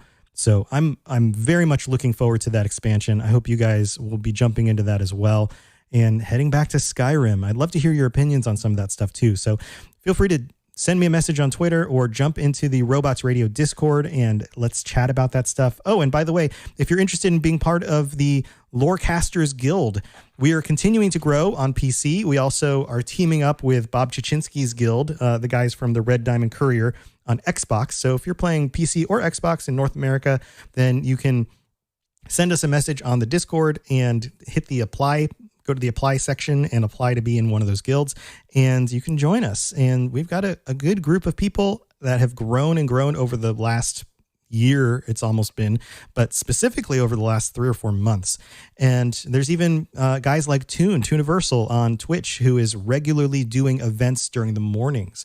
So if you want to jump in with him and do some events with the guild, you can do that. Or of course you can group up with anybody who's online at any moment. So it's a whole lot to do around the Elder Scrolls Lorecast community and the Robots Radio community in general. So go check that stuff out. And if you have any questions, feel free to shoot me a message. Oh, and one last thing. I know I put the Dungeons and Dragons Lorecast episode up on this feed. So many of you guys tuned into that. Thank you for checking that out. It is a kind of a passion project for me and Stuart because we both love Dungeons and Dragons almost as much as I love Elder Scrolls Online. And he knows so much more about the lore of the Dungeons and Dragons world, which is crazy in its own ways and super interesting. So if you want to dig into that stuff, then go check out Dungeons and Dragons Lorecast. Look it up. It's on all the different podcast platforms. If you're listening to this somewhere, you can easily search that as well. Dungeons and Dragons Lorecast. And it is interesting stuff. And we're doing some really fun stuff on the show as well in our storytelling of the lore. And this week we dove into the Age or the Days of Thunder. I guess it's called both. And the creator races, original races, which don't include elves and dwarves, which is super interesting. So go check that out. I think you guys are going to love it, especially if you're just into the background of these worlds and things like that. I know for me, diving into Dungeons and Dragons was always more about playing the game with my friends, learning the mechanics, and just kind of going with it. But on the back end, I had very little understanding of the world or the gods or the races and their relations to each other and any of that stuff. The same way that you kind of dive into an Elder Scrolls game and you just start playing and you start to realize that there's this whole history of stuff in the background. So we're hoping that a show like this can help enrich playthroughs of Dungeons and Dragons or just give you more really cool, crunchy lore bits to kind of chew on and think about. All right, guys, we'll get back to the rest of the episode. Yes, you're entirely brilliant. Conquering madness and all that. Blah, blah, blah, blah, blah. So let's talk about sword singing.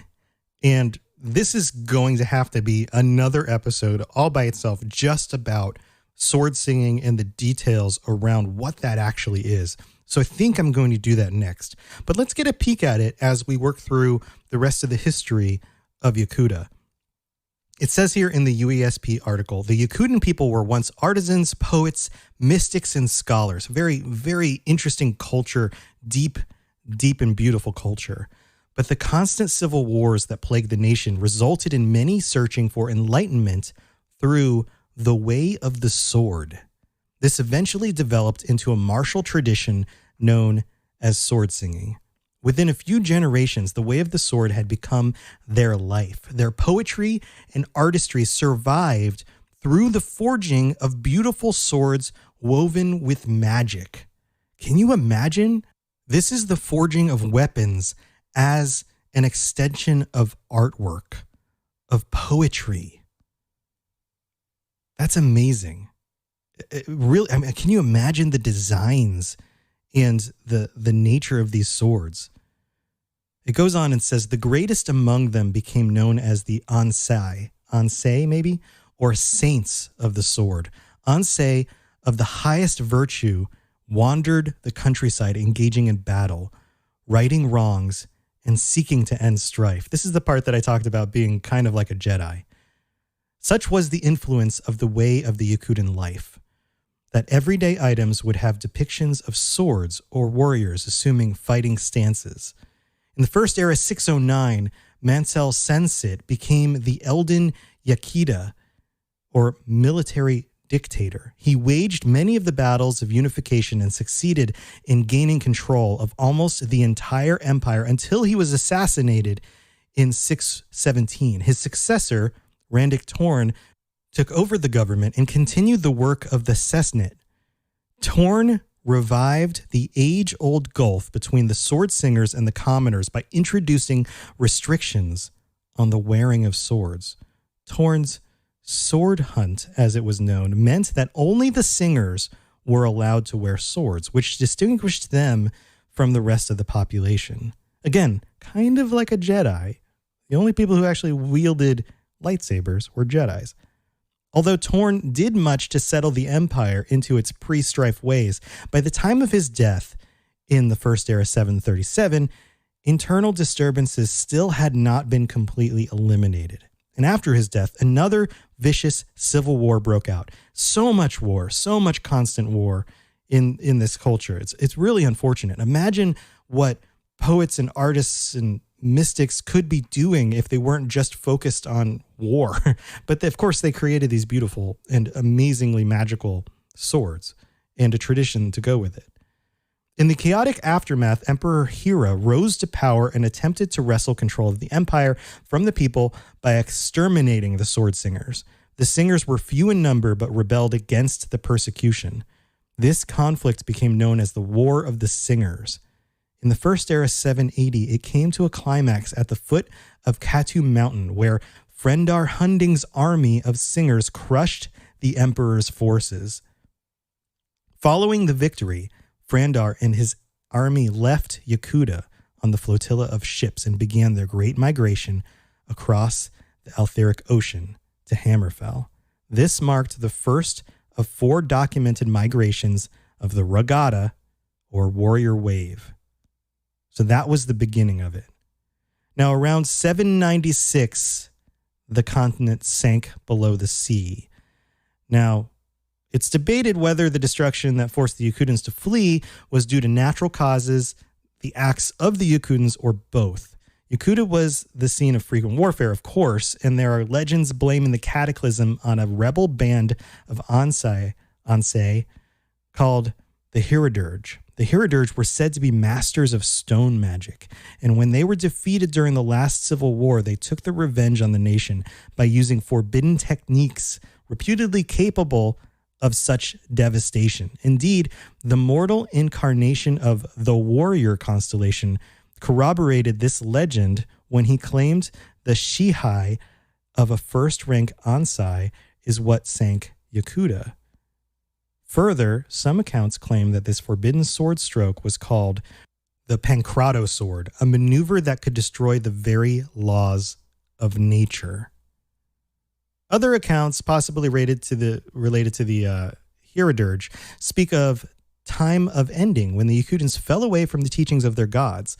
They conducted forbidden rites, and fell things were summoned that should never have been called forth, which sounds a lot like Daedra.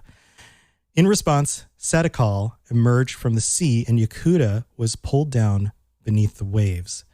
Although the mainland was completely lost, several islands remained and were included in one late Second Era map of West Tamriel. According to residents of Anvil, during the late Third Era, ships still sailed to Yakuta from Anvil, and some texts still refer to the continent as if it still exists in some form. So let's go back a second. Sword singing becomes powerful enough to use a forbidden sword stroke called the Pancrado sword. I'm sorry, these words are weird, which could destroy the very laws of nature and potentially sink a continent.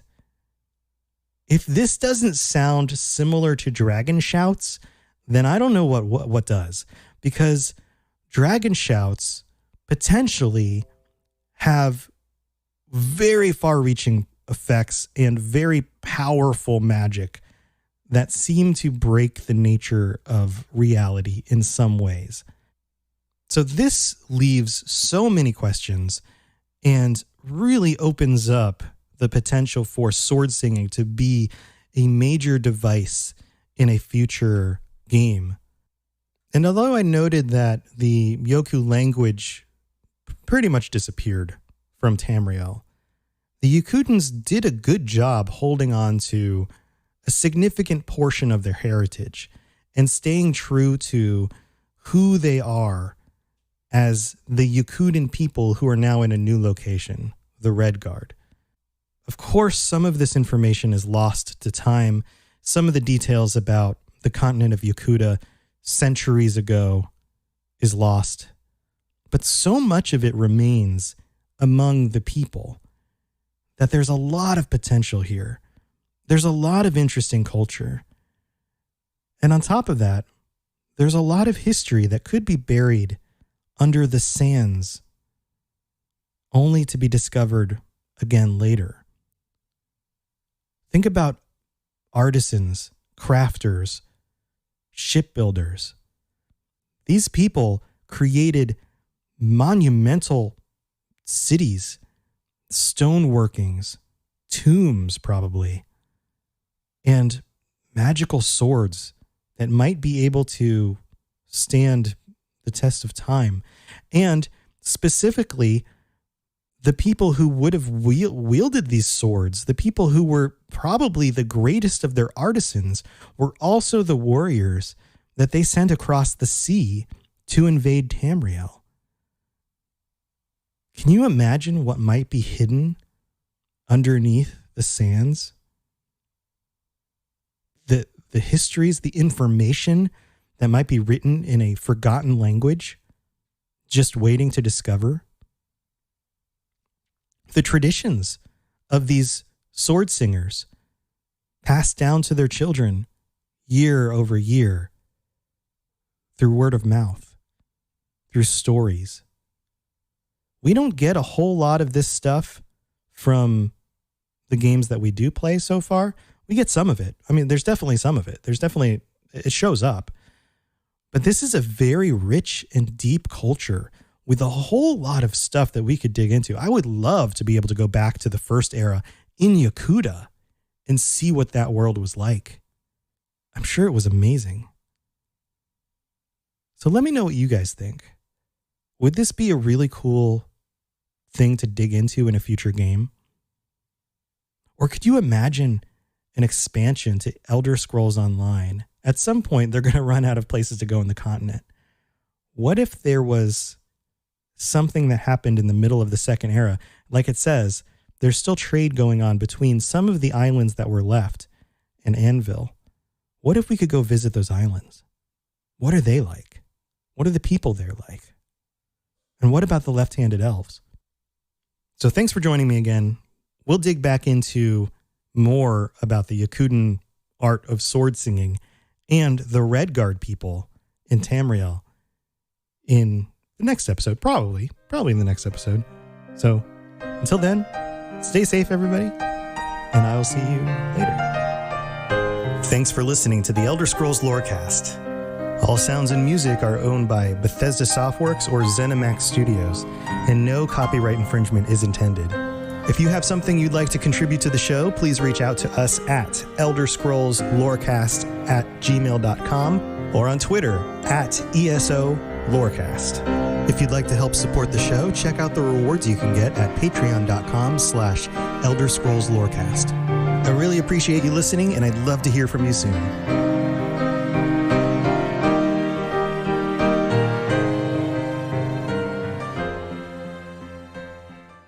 You've been listening to to a Robots Radio podcast. Smart shows for interesting people. Check out all the shows at robotsradio.net. Do you like adventure? Yeah. Do you like laughing? Yeah. Would you like to listen to a group of people you don't know play D&D and reference retro pop culture you vaguely remember? Excellent. You're going to love Committee Quest. We play D&D in the world of Amarin. We use adventure modules and supplements made by people in the community. We also have a sweet synthwave backing track. Come and join us on our adventure. Volume 1 has been completed. Volume 2 coming the end of January. You can find us on iTunes, Podbean, or wherever you get your podcasts from. This podcast is brought to you by Anchor.fm, the absolute best and easiest way to host your podcast and get paid for it by running ads just like these. And take it from me, I've hosted at least 7 of my podcasts on Anchor.fm. I recommend it to every show on our network, and other hosts are going to charge you upwards of $100 every year just to run your podcast on their host. Anchor.fm does it for free. So go check out Anchor.fm for more information. This show is brought to you by our patrons at patreon.com/Elder Scrolls Lorecast. Robots Radio presents The Elder Scrolls Lorecast. Welcome to the Elder Scrolls Lorecast, a place where the Elder Scrolls community can come together to discuss the boundaries of our knowledge about the universe of the Elder Scrolls.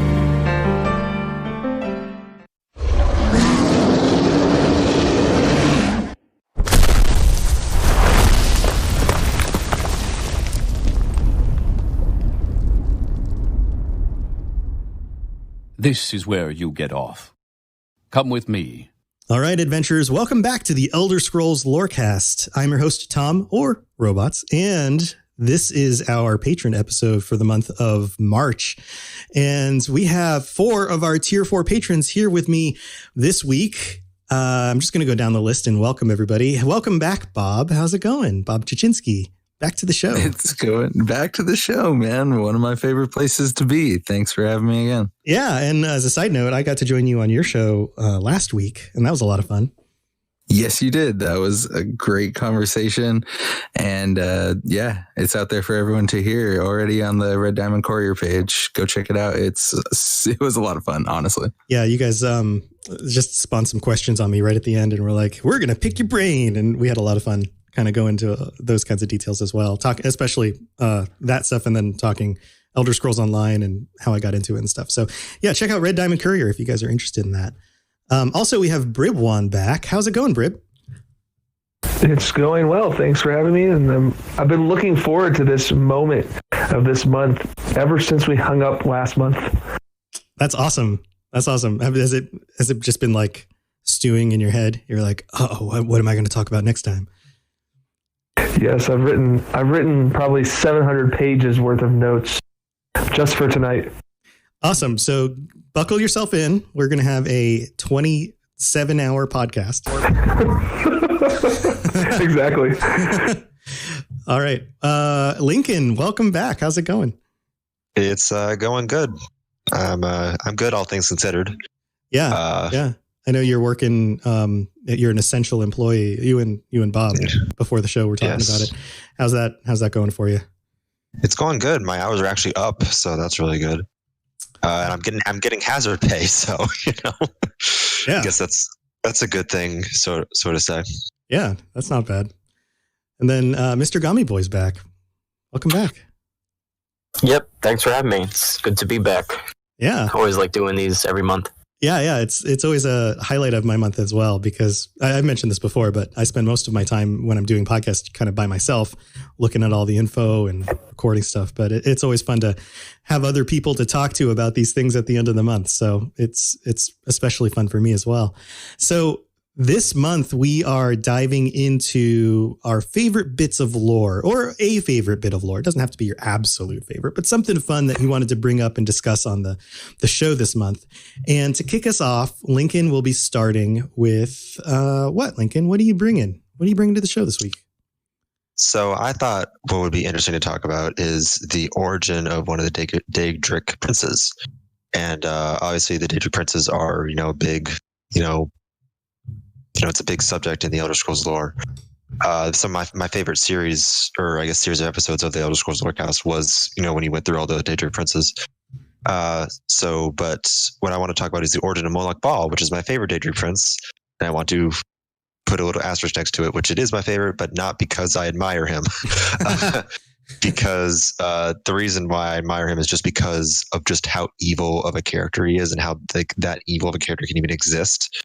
So just the origin of him and just how, he's just such an evil person. Right. Yeah. Super nice guy. Really easy to get along with. The kind of person who says lots of nice things. He gets with a lot of women, so to say. Yeah, he's kind of a player, but he's kind of a nice dude. Actually, to remind people about Molag Bal, what is he mostly known for? Just to kind of give some background. Some of his knowns are, the King of Strife, Harvester of Souls, stuff like that. Father of Cold Harbor. He's also essentially. He's responsible for vampires being a thing in the Elder Scrolls lore. So yeah, totally good dude. So what is his origin? What kind of details do you have there? I don't know. I just like the whole just story of him. Like, I'm not admiring him at all. It's the fact that he is just such a evil person. So he's just destroyed a lot of cities over the course. Obviously he's the main antagonist of Elder Scrolls Online. So that's a big part. So I'm most familiar with him in the terms of the second era. But yeah. Right. So as from an origin standpoint, he's very similar to the other Daedra in that they were, we've been watching The Lord of the Rings, and I was going to say Maiar, but that is completely not Elder Scrolls. I've been watching it with my son, and we've been, had a lot of time at home. But they are, what is the word? Not Elnofay. At Ada, that's the word. Thank you very much. They're at Ada. They were tricked into being a part of creation, and they were the ones who decided not to leave, but also didn't partake in giving their own power into creation. So Molag Bal, among with the other 12 or 13 Daedra, depending on how you count it, are separate, but still part of creation itself. And they all kind of represent different personalities. And Molag Bal is very much about domination and control and subjugating others to his will and those kinds of things. And in the second era, you've got Elder Scrolls Online, where he's actually trying to pull Mundus into Cold Harbor in order to basically consume all of everything in the mortal realm and bind it to his will. So if you're talking like early events in Elder Scrolls with Molag Bal, then you've got that in the second era. You've got stuff in the Merithic era about the creation of the vampires and the tainting of mortals in ways by putting out different kinds of vampiric diseases into the world. You've got a lot of that kind of dark, malevolent, manipulation of mortal kind of thing going on with him. Yeah, I think the vampire side of him is the most interesting to me. The fact that he, essentially just created vampires from, not a willing subject, but she was the first vampire. So, yeah. Are you into vampire stuff in like other writings? I mean, I've read Dracula, but that's about it. That's interesting. So, why is it the vampires stand out for you in Elder Scrolls? I don't know. I just like that how. I just like how, especially in like other, how like there's like 1,000 ways to kill a vampire. Like, right, depending on the lore, the source, like chop their head off, wooden stake or silver, fire, the sunlight, silver, sure. So I like how, in my opinion, that makes them like not a threat at all, because like there's just 1,000 ways to kill them, whereas like other things, there's usually like one or just a couple ways to kill them. So like it's this monster, so to say, but it's it's human, but at the same time not human. Just sort of, gives it the era of familiarness, but not at the same time. Yeah. Have you played through which zone is it? It's up in the northwest part of the map. Do you guys remember the zone with the vampire storyline? Yes, is it Rivenspire? Rivenspire. I think it's Rivenspire. Yeah. Did you play through that yet, Lincoln? In ESO? No. Yeah. Go up to Rivenspire and play through the main quest line, because you meet a vampire who is part of the community there, and some of the aristocracy know that he's a vampire, but he's still a good and valued part of the community because he has basically put aside the darker side of being a vampire in order to live more as a human. And that's interesting. Like the relationship of what's going on in there. He and his daughter trying to be a vampire in the world, but not necessarily be evil. You should go check that out. It's pretty cool. Yeah, I'll definitely will. Also, one really cool thing you could check out if you want to check out some cool vampire stuff along that lines, if you haven't done the story of the new dungeon on Hollowed Grave, that is really awesome. And the vampire in there is super cool dude who is just like trying to help, but like the chick like is a red guard and like doesn't trust him at all. So it's like a really good story just between like those NPCs even. Yeah, I think what started my love for vampires was the DLC in Skyrim. Dawnguard. Dawnguard. Yeah, Serana. So then I was like, this is interesting. So I looked up like the old classic Dracula films, stuff like that, and God, what was his name? Christopher Lee. Did he play Dracula or something? I don't know. I believe so. Like years and years, like in the 50s or 60s or something. Yeah, like 50s Dracula films, because they're like, you can find them on the internet for free essentially. Right. But cool. Was that the first time you realized vampires were in Elder Scrolls? Well, yeah, because Skyrim was my first Elder Scrolls game. Mm-hmm. So yeah, it was. I mean, I knew that they existed, but not necessarily in the Elder Scrolls lore. So yeah. Yeah, I was surprised too. I didn't realize it until in Oblivion. And I think I've told this story before on one of the podcasts, but at one point I stumbled into a dungeon. It was like a cave, and fought these creatures that I didn't notice they were vampires. They looked creepy, right? And contracted a disease, but didn't know what the disease was, and then didn't cure it in time, and started having like creepy dreams and going through all the stuff that you do in Oblivion, which is similar to what happens in Skyrim. And then finally had to look it up on the internet and was like, oh, I'm a vampire. Like the sun is starting to hurt me. I have to feed on people. What? And then I had to go on a quest to try to figure out how to find a potion, get a witch in a place on the map that was super far away from anywhere I'd been to help me create a potion in order to cure me, because I didn't want to play through the rest of the game as a vampire.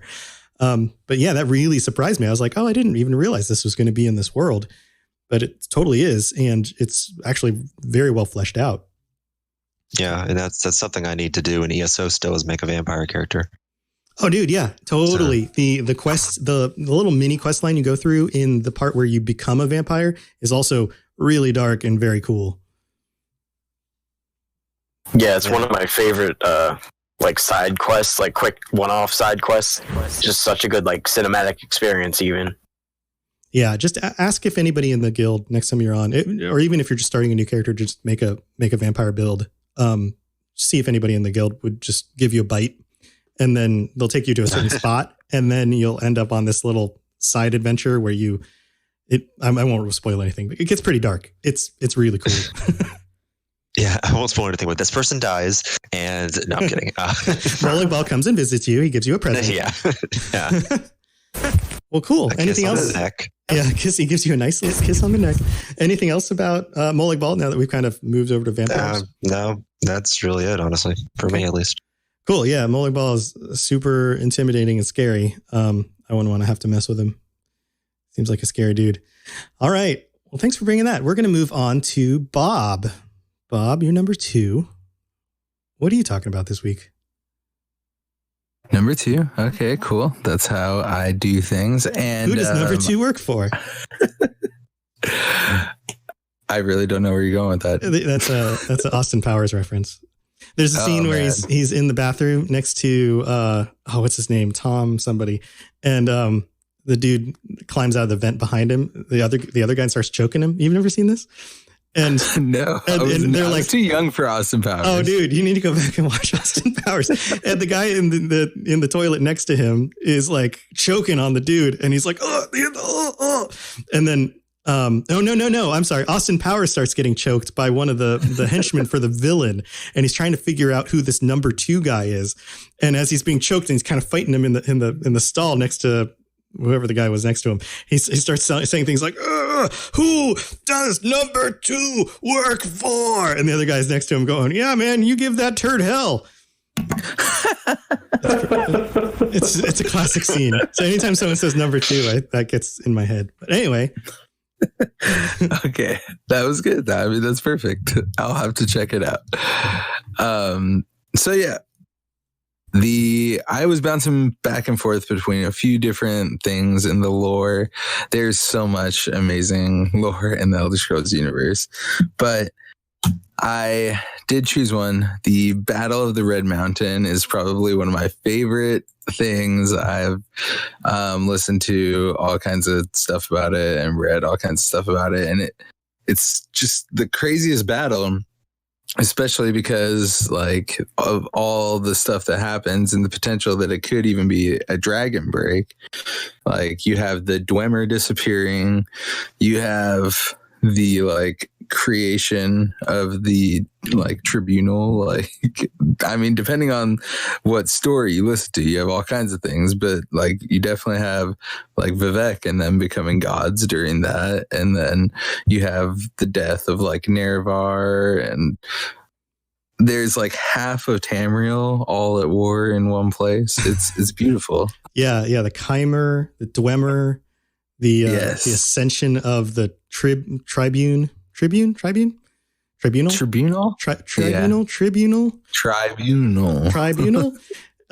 are going to yell at me about my pronunciation. I'm usually that guy. Yeah.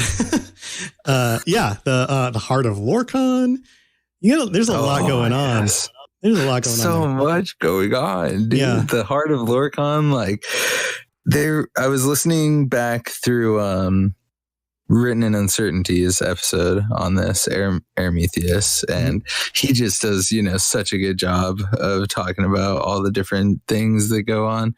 And like, I almost forgot that it's Kagranak that's down there with like his tools, and like I use that set a lot in ESO. And I remember when I first Kagranak's Hope, I remember when I first learned that that's like its namesake is the dude that was trying to power the Numidium with tools that he was using on Lorcan's heart. I was like, oh my gosh, this is so crazy. Like, I love how the lore does that. Like, you read normal stuff in game and then you like find out about it. It's like, oh my God.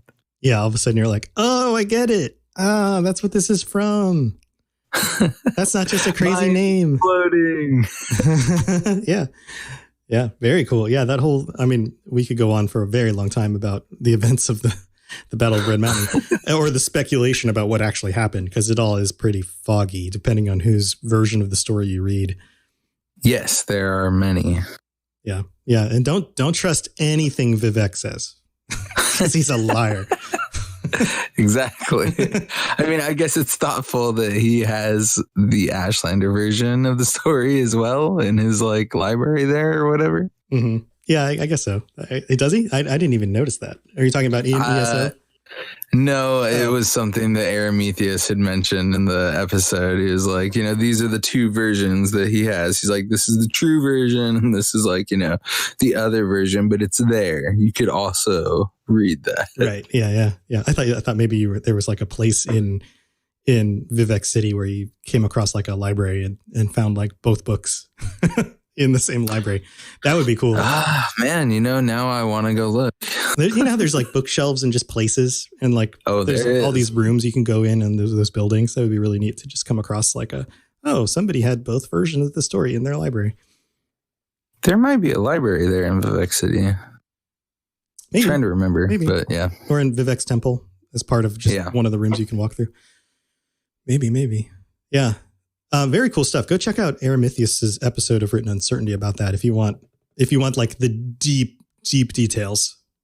Definitely super worth checking deep. out. Yeah. It's like if just the Dwemer disappearing like intrigues you, then like the Battle of the Red Mountain, man, you will go wild on it. The fact that all that happened at the same time, and you could read one part of it like, oh man, the Dwemer disappeared, and then you're like, oh wait, this also happened there. Oh wait, like Nerevar died there. Oh wait, like there's so much happening. It's literally insane. It's one of the craziest moments in all of Tamrielic history.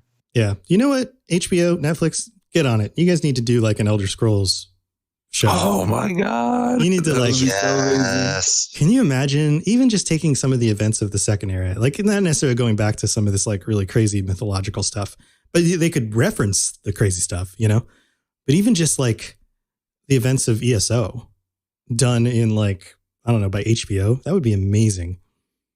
Yeah. Or just like what they did with The Witcher. Yeah. Yeah. Who would play Abner Tharn? Oh my God. Or Lyris. Who would play Lyris? Who's like a really, Gwendolyn Stacey. Is that her name? Gwendolyn? The blonde lady girl in Game of Thrones. Yeah, she would totally be. Yes. Yes. A Lyris. Totally. Yep. Yeah. Sai Sahan. Honestly, who would be Sai Sahan? You have to have like a buff, a buff looking dude with a cool bald head, dark skin. Dude, The Rock. The Rock would be so hard. The Rock, yeah. Yeah. Awesome. I feel like Wesley Snipes in Blade Runner. If you shaved him, that kind of reminds me of Sai Sahan. Yeah, a little bit. Yeah, man, you get so many cool characters. Plus, I mean, they probably have the tech to really do Khajiit. Not with like cats tech, because that looks super creepy and weird. Don't make them look like characters from the Cats movie. But, that would be hilarious. Yeah, but like better quality, like Star Wars character type, like cat faces. That would be cool. Honestly, I would pay to go see a movie just put together by their cinematic team. It's awesome because they make some of the greatest things. I like, man, especially like last year with Elsewhere, they really stepped it up. And Greymoors was also insane. I mean, watching that on the big screen in Vegas, like, whoa. That would be amazing. Even if they did like not even a full length movie, like a 40 to 60 minute, like something. Even just like a mini series of like little episodes, like that would be. They have the talent for it, that's for sure. That would be awesome. That is clear. Right. I had the same opinion about World of Warcraft too when they came out with the World of Warcraft movie. When that was announced, they were like, "Oh, it's going to be live action." I was like, "Why?" Because the cinematics are so good. Like the game looks like it was built 15 years ago, but the cinematics, like that cinematics team is awesome. Just like the ZOS cinematic team, like I don't know where they find the talent for that stuff because those guys are great. Yeah. I mean, not to go totally off topic, but you saying that kind of reminds me of how the last Spider-Man movie, they did like the animated version. And I was like, oh, they're not going to do live. But then when I saw the animated, I was like, oh my God, this was amazing. Like, so. Yeah. I think we're at we've been watching again, my son's been home a lot, right? So he's been watching stuff and playing games. And what is it? The Bubblegum? What is that? The funny cartoon on, what I'm talking about? Where like there's like, I don't have kids. Oh my gosh. I'm sure it's on the internet if you look it up. Tales of Bubblegum. Peppa Pig was the last cartoon that I remember hearing. That was probably a while back. Bubblegum. I'm not going to find it. I don't remember if that's the name. I'll have to ask him next time he's away. I'm talking about the Amazing World of Gumball. Gumball. Yeah. Yeah. Amazing World of Gumball. The way that they blend the, and I'm sure it's all done on computer, but the way that they blend like the 2D cartoony characters with like actual real world locations and like very clearly 3D rendered characters, like they're taking all of these things and blending them all into the same world artistically works really, really well. And it's really cool. We're at this like prime stage where we really have the tools and the talent to do really cool animation stuff now. And yeah, I would love ZOS. If you're listening, get on it, do it, do stuff, put it on Netflix, make lots of money, do it. Yeah. People will watch. I guarantee it. That would be amazing. Yeah. Very cool. All right. Anything else about the Red Mountain now that we've completely rabbit trailed out? Now that we've pulled the derails of Tamriel. Yeah. Not too much. I mean, yeah, there's like all kinds of different roads you could go down with it, but that it was pretty much that or Talos, and that outweighed Talos. So that's how important Don't tell the Nords. Yeah, I know, right? Yeah, Talos, man, that's going to come up at some point, and I'm going to have to dig into it. I can't wait to hear the episode you do on that. Such a big topic. It really is. I mean, he has like all kinds of like. Even after all I've listened to and studied on that, I am so lost and confused. Right. His ascension alone and just the whole like triple identity thing is insane too. It's triple identity. It's like a triple god type thing, archetype. It's difficult to understand. Yes. It's very difficult. Yes. And how much of that is, of course, true, religious in nature. And how much is supposed to be mysterious and understandable. Right.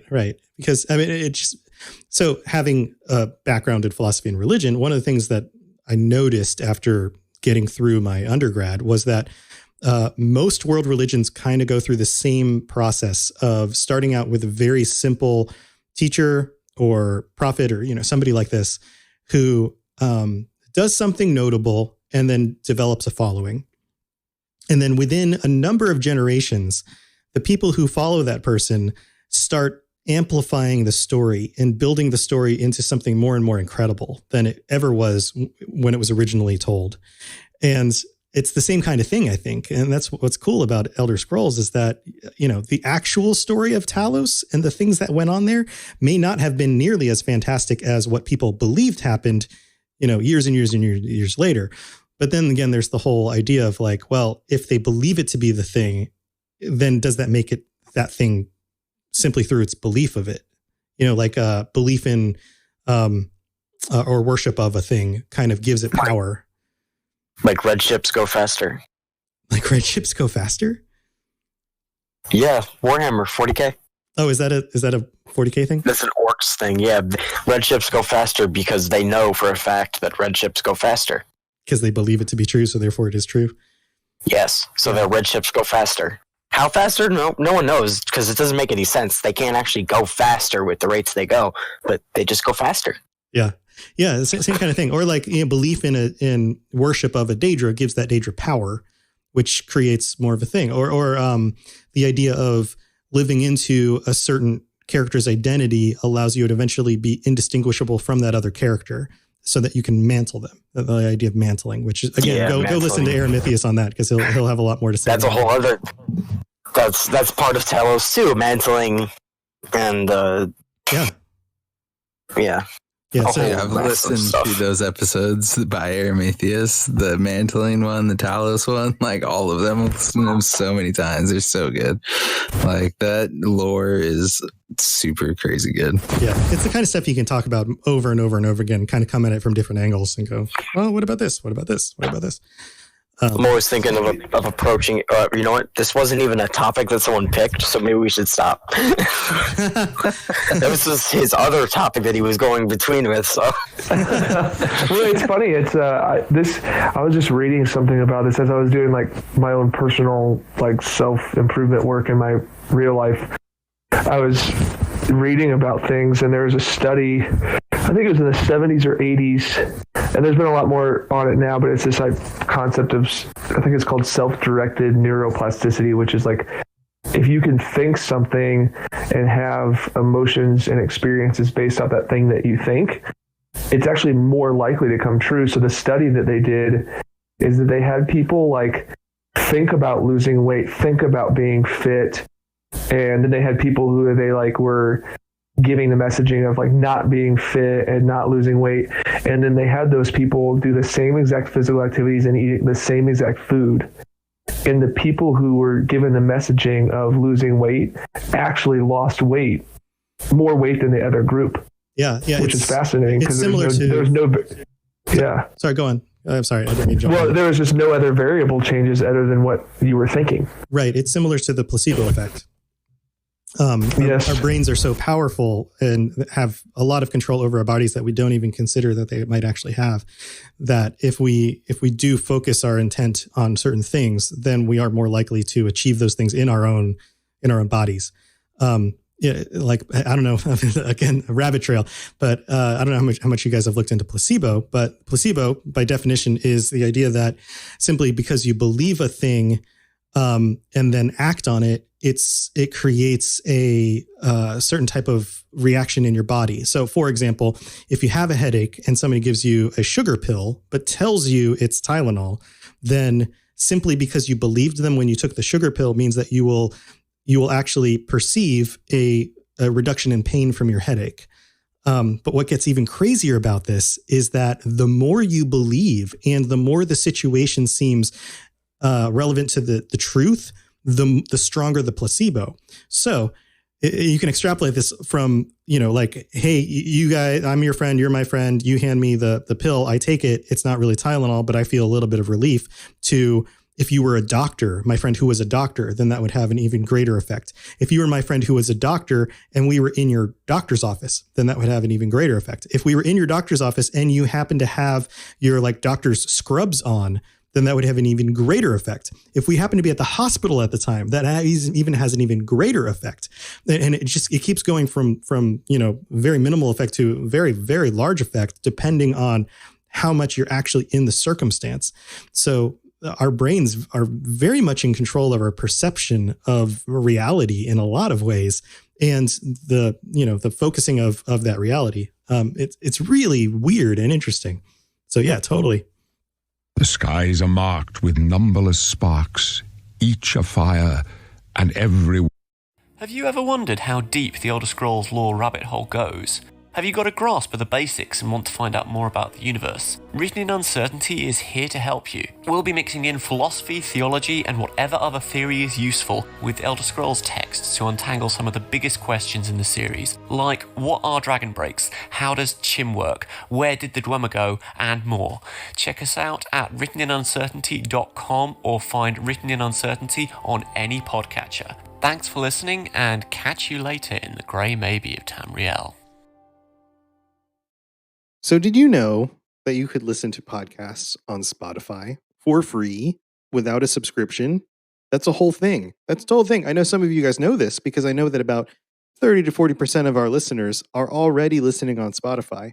But tell you what, if you haven't given it a shot yet, you can totally scoot on over to Spotify, listen to my podcasts, listen to any of the shows on Robots Radio Network, anything at all that's out there, basically. That's all you have to do is just download the app, and you can always check out the shows that you want to listen to. And if you're a premium user, you can download the episodes to listen to them offline as well. You can also share them easily to your friends on Instagram. It's super easy to do, just like all the other things I advertise, and highly recommended. So go check it out. Spotify. One a sign. All right, adventurers, this is the middle of the episode, so it means it's time for me to say thank you to all of our new patrons. So let's just go through the list. Patrons who have signed up since our last episode include our new Tier 3 patron, Isaac R., our new upgraded to level 2 patron, Neo1. Thank you for your upgrade. I really do appreciate that too.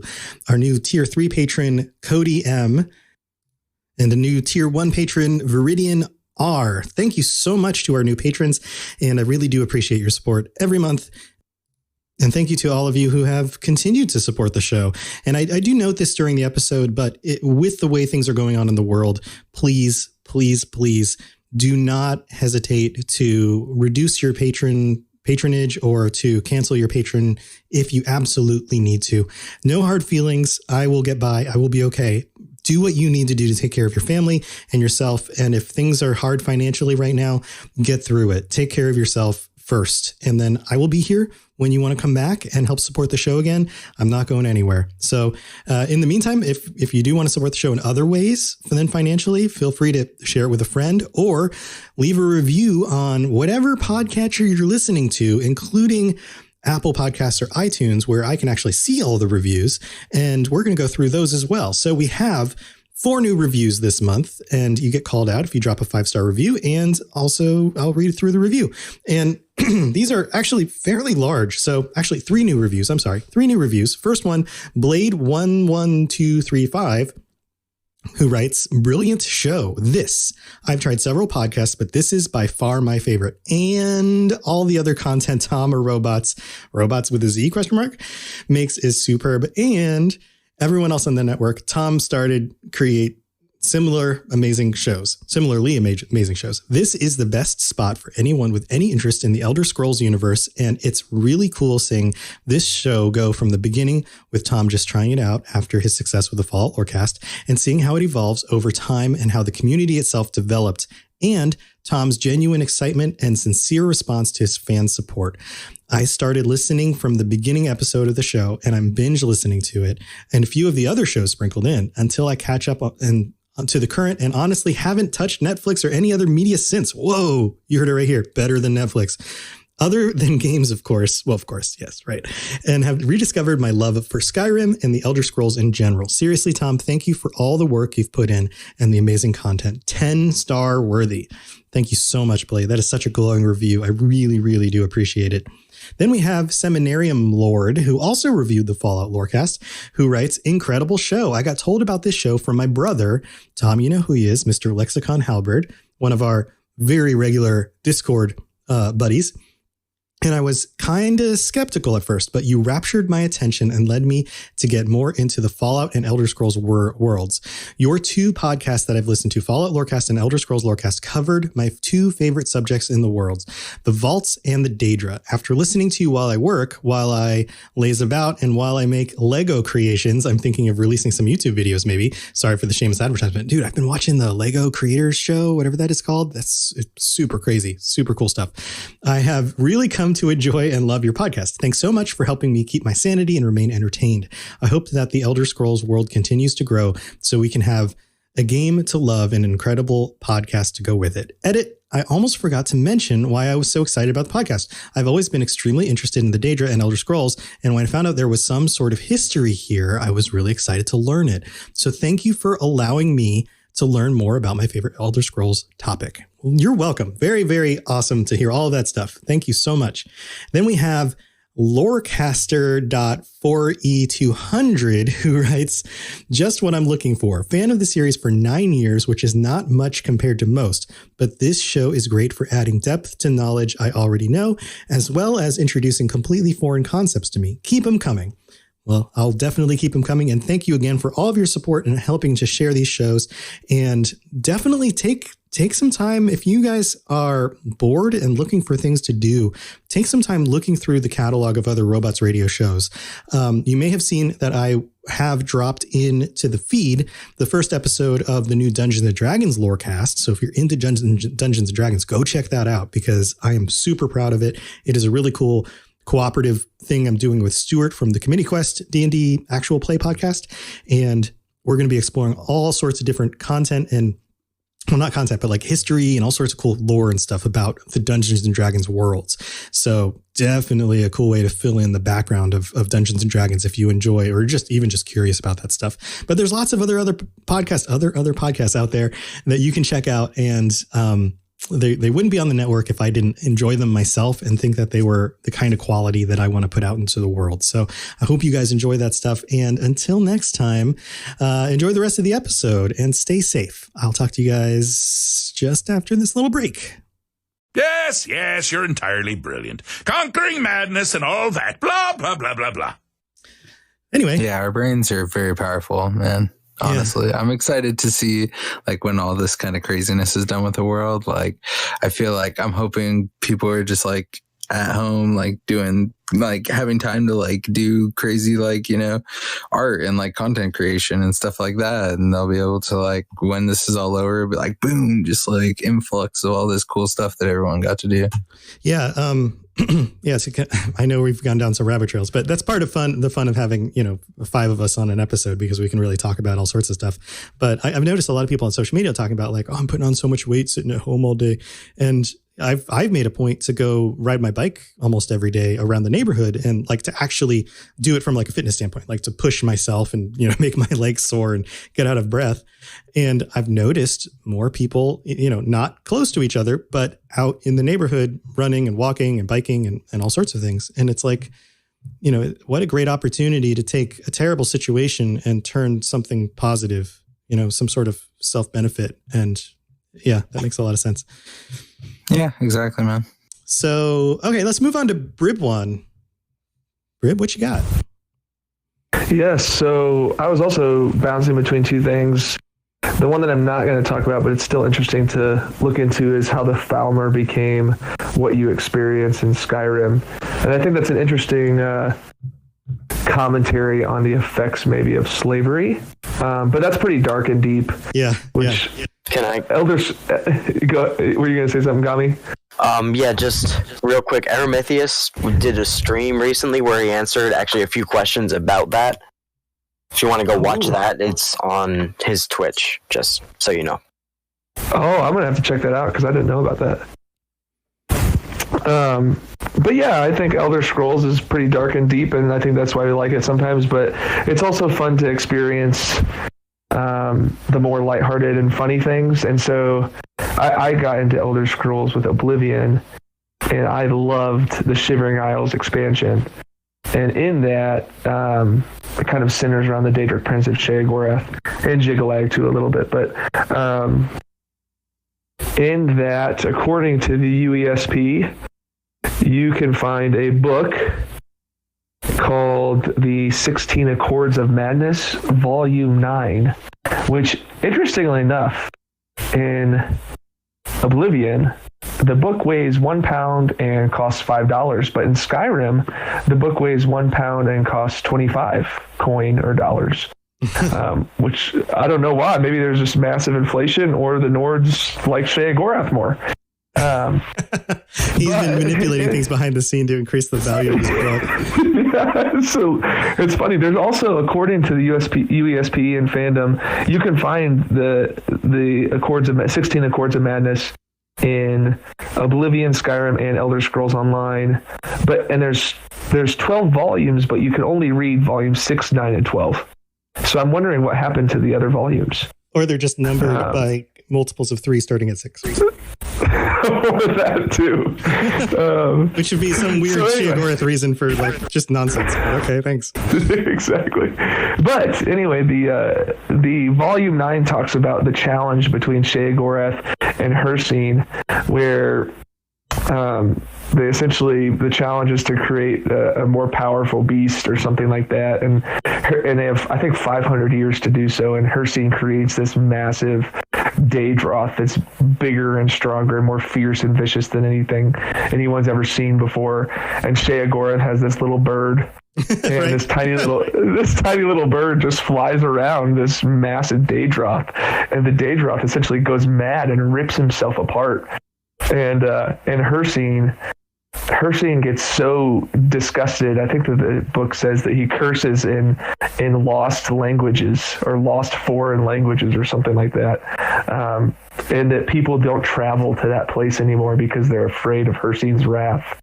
Yeah. So I just think that's just a funny story that you run across things like this, and you can read these books in the game, and they're just like little nuggets of comedy that sometimes can get overseen. So that's pretty funny. And I actually heard about this story, Tom. I think it was either your Hircine or your Sheogorath episode, and that was the first time I heard it.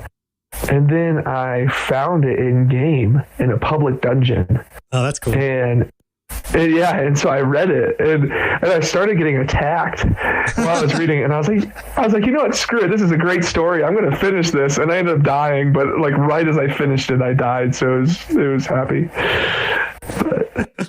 Nice. Yeah, that's those stories remind me a lot of like things like Aesop's fables, or certain types of myths from, like Greek myths and things like that, where you take something that turns into this absolutely ridiculous situation, where it's like, oh yeah, the bird was able to beat this beast because it, it kept pecking at it, and like it seems like one of those stories, which is cool, especially when placed into the Elder Scrolls world. Yeah, I just think like, I mean, ESO is the last game I've been playing, so it's more top of mind, but you come across these like world bosses that are massive and they're graphically really sophisticated and complex, and they're kind of awe-inspiring, and it takes so much to beat them. And then you read this story about a character similar to that like this little bird ends up beating, and it's just so funny. Yeah, it's one of the jokes about games like Dark Souls is that like the scariest thing in Dark Souls is you, because like you come across all these bosses that are huge and powerful and daunting, but you just keep dying and coming back until you kill them and murder them. You're just like this persistent little thing that just will not go away. Yes. And I actually like that in Elder Scrolls you're kind of like that, but they give you the reason for it. Because in some games you're like, oh, I died, and like it realistically, like I died and this should be over. But in Elder Scrolls they give you a reason why you can come back, and it's because you don't have any soul. And I thought that was one of the most clever things that they did when creating the game, because I always felt like whenever I died in a game I was kind of cheating in a way that I came back. And I love that the Elder Scrolls has an answer for that. Yeah, totally. Well, very cool. That could also, just real quick, that could also be part of the whole prisoner thing, which is another deep lore thing. Why you can keep coming back as the prisoner. Right. Yeah, I would love more about that prisoner setting in the next one. Some more explanation as to like, I don't know. This will create another rabbit trail, but some more clarity as to why that exactly is, and some official response in the next game to what that really, really means. Because there's, more lore around that stuff too. All right. You mean like having it as a part of more of a main quest as opposed to like the introduction quest? Yeah. Part of the introduction quest, part of who your character is in the game, the fact that you are the prisoner, you are the one who can actually make changes to the world, but then some more metaphysics around, like explanation around that would be really cool. I think it'd be better to leave it to the background, because it would confuse people that don't look at it as like a mythic story. They want to just have a dumb action game, right? Yeah, but sometimes they allow it. That's one of the things they do really well, is that if you just want the dumb action game stuff, it's there. But if you dig deep enough, you can find more of these other bits. So it wouldn't have to be like a mainline thing. It could be something that's like a side quest, in the books, or a conversation with a, powerful character who knows more than you do about the world, something like that. Or a specific character that really wants to be what you are. Yeah, or some sort of vision of the past, or some sort of time travel, or there's a number of ways that you could bridge that gap and start clarifying some more of the lore. And I'm sure they will. Every time you get a new release, you get a little bit more clarity around certain types of details. But of course, certain things are always left foggy in order to be mysterious. So yeah, that's how it goes. All right, well, let's move on to Mr. Gummy Boy. You're, as I mentioned in the pre-show, you're bringing up the caboose. What do you have in your caboose? That sounds kind of gross. A lot of stuff. Well, I'll go with what I have on the UESP here. HIST, the history, the HISAP, and they're always interesting because the HIST are like this sentient race of trees that may have originated from Oblivion or from a previous Kalpa or anything, or something. So that's always interesting. And stuff from previous realities, so to speak. Yeah, I talked about this with Bob on his show the other day, and we talked about how like different Kalpas and the connection to the HIST, and it was just one of a number of things that I mentioned. But what specifically about the sap? Oh, well, some of that is, Argonians use it just to like grow and like to be able to be in contact with the tree, with the HIST. But anyone else, it's hallucinogenic that usually sends them into a bloodlust. Yeah, so it's pretty crazy. I kind of want to see what they're seeing, but Yeah, you have to wonder, like, why would that be the case? Maybe it's just fundamentally their systems can't take it, and so it creates this, like, it's almost like a poison to them. Maybe the hiss just really doesn't like it when non-Argonians take it, so they just mess with their mind. Maybe that's it. What do you what do you think hiss sap tastes like? For some reason, I get the picture of Luke Skywalker drinking the green milk when I think about hiss sap. That wasn't a tree. More maple syrup. I'm thinking of the syrup. Kinda like sweet. sap. It's tree sap. Yeah. Yeah, okay. Kind of, yeah. Or, especially since it is designed to be eaten, like licked by Argonians, so it can't be like terrible tasting. Doesn't it determine the gender of Argonians? It determines a lot of how they grow, but so does the stars. So same thing with dirt. Yeah.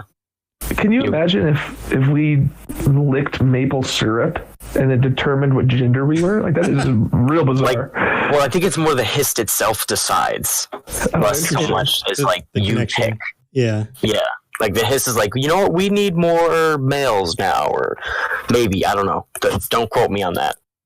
Either way, the licking is still involved. Yeah, they still lick the trees. Yeah, Bob posted in our chat, hist syrup waffles. Yeah, like, do they have to just ingest it directly, like all by itself, or do they make recipes where they include the hist sap in the recipe? They lick the tree. Yeah, but you could have waffles. I mean, why lick a tree when you could put it on waffles? Or they lick the leaking sap. Yeah. It's religious rites, that's why. Don't they, isn't there, aren't there like Molag Bal's servants that are harvesting his sap in Cold Harbor? Like, don't they harvest it from the bottom? Yeah, they can. Yeah, that's done by a few different things, a Blackwood company as well. Except Molag Bal is like torturing the tree as opposed to just using it. Right. I wonder what the connection is there. I don't remember specifics from that. If they explain what his purpose is, I mean, by his nature, experimental. It can probably be turned into a toxin somehow. Yeah, that must be it. Yeah, I mean, he also just likes to torture stuff, so he might just enjoy it. that'd be crazy. Also something interesting with the hist was during the Oblivion Crisis, they called a lot of the Argonians back to the Black Marsh, and they were able to fend off. What is it?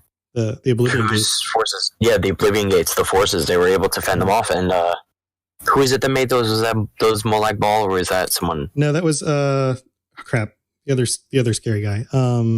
Mehrunes. Dagon, yes, Mehrunes Dagon. Yeah, yeah. Even he had to close the gates and said, "We can't take that right now. Let's do it later." Right. Yeah. He stopped attacking because it was pointless. Yeah. Those Argonians, you don't want to mess with them in their homeland. That's for sure.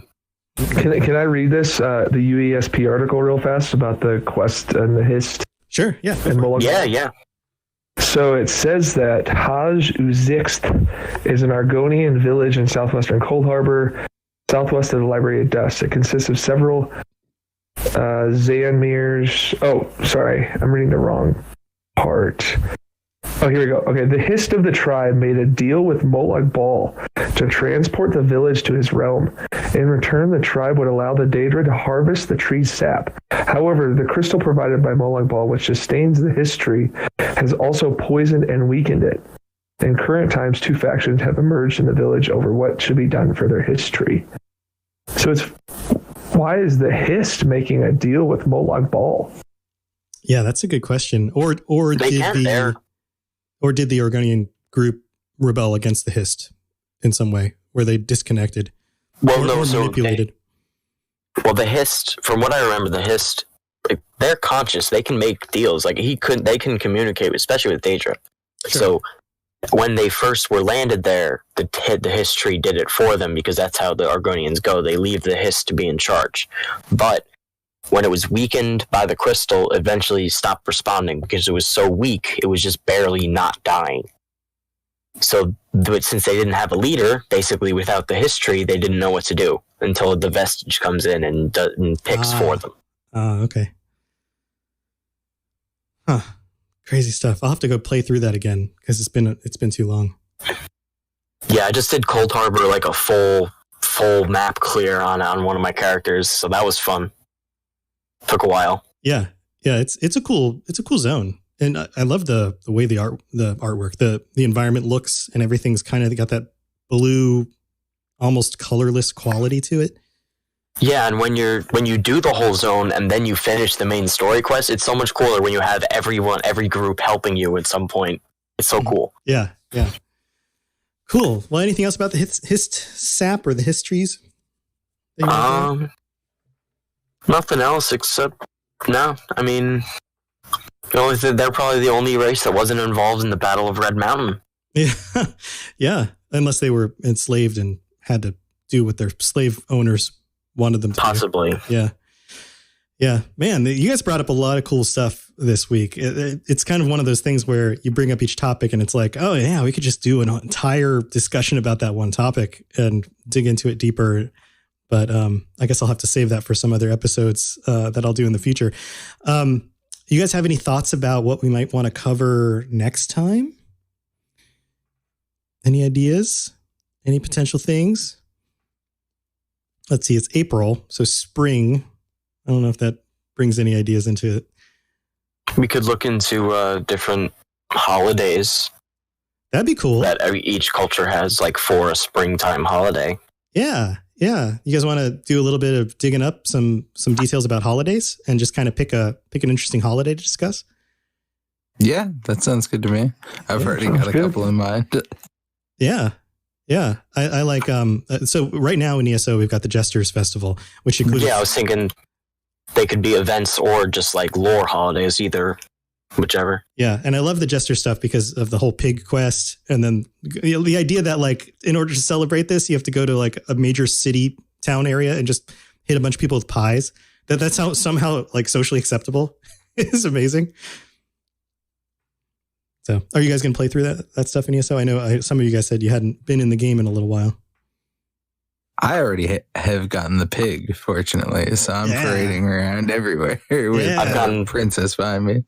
I've gotten pulled back into WoW, so I haven't been on ESO in a while. Yeah, I need to dig back into. It's been a little while since I played ESO. I go through these phases. I'll kind of play it a bunch over a month or two, and then kind of fall away for a month, and then come back. So I need to put it on my list of things to do again.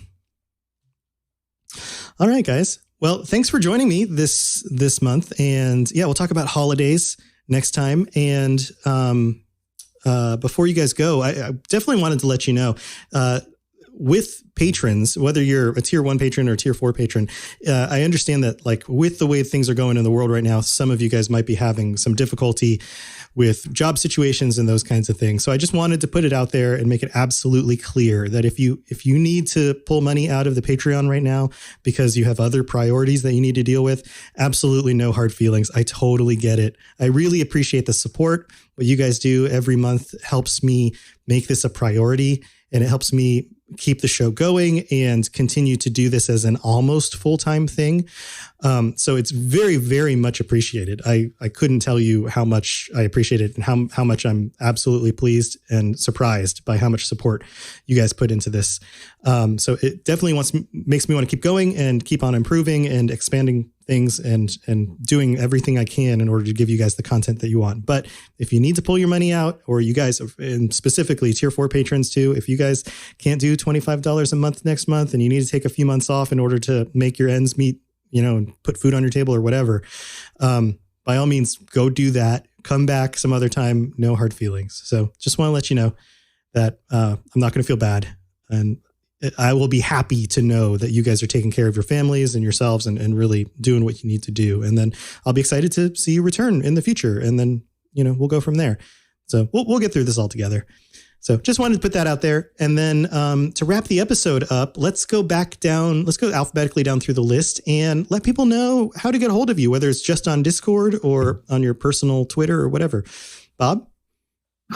So if you want to get a hold of me and talk all kinds of crazy Elder Scroll things, etc., you can catch me in the Robots Radio Discord, where our podcast, The Red Diamond Courier, has a space of their own, a channel where you can come talk, or you can just tag me anywhere in it.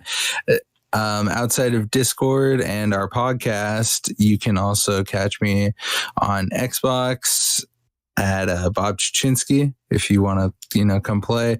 And then ESO PC, which I'm on every now and again, or Twitter, which I'm on all the time, or Twitch, which I've actually been doing more lately.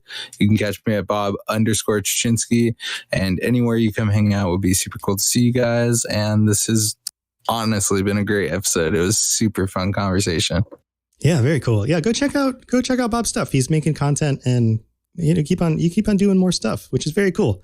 I have a feeling you're kind of following my whole thing.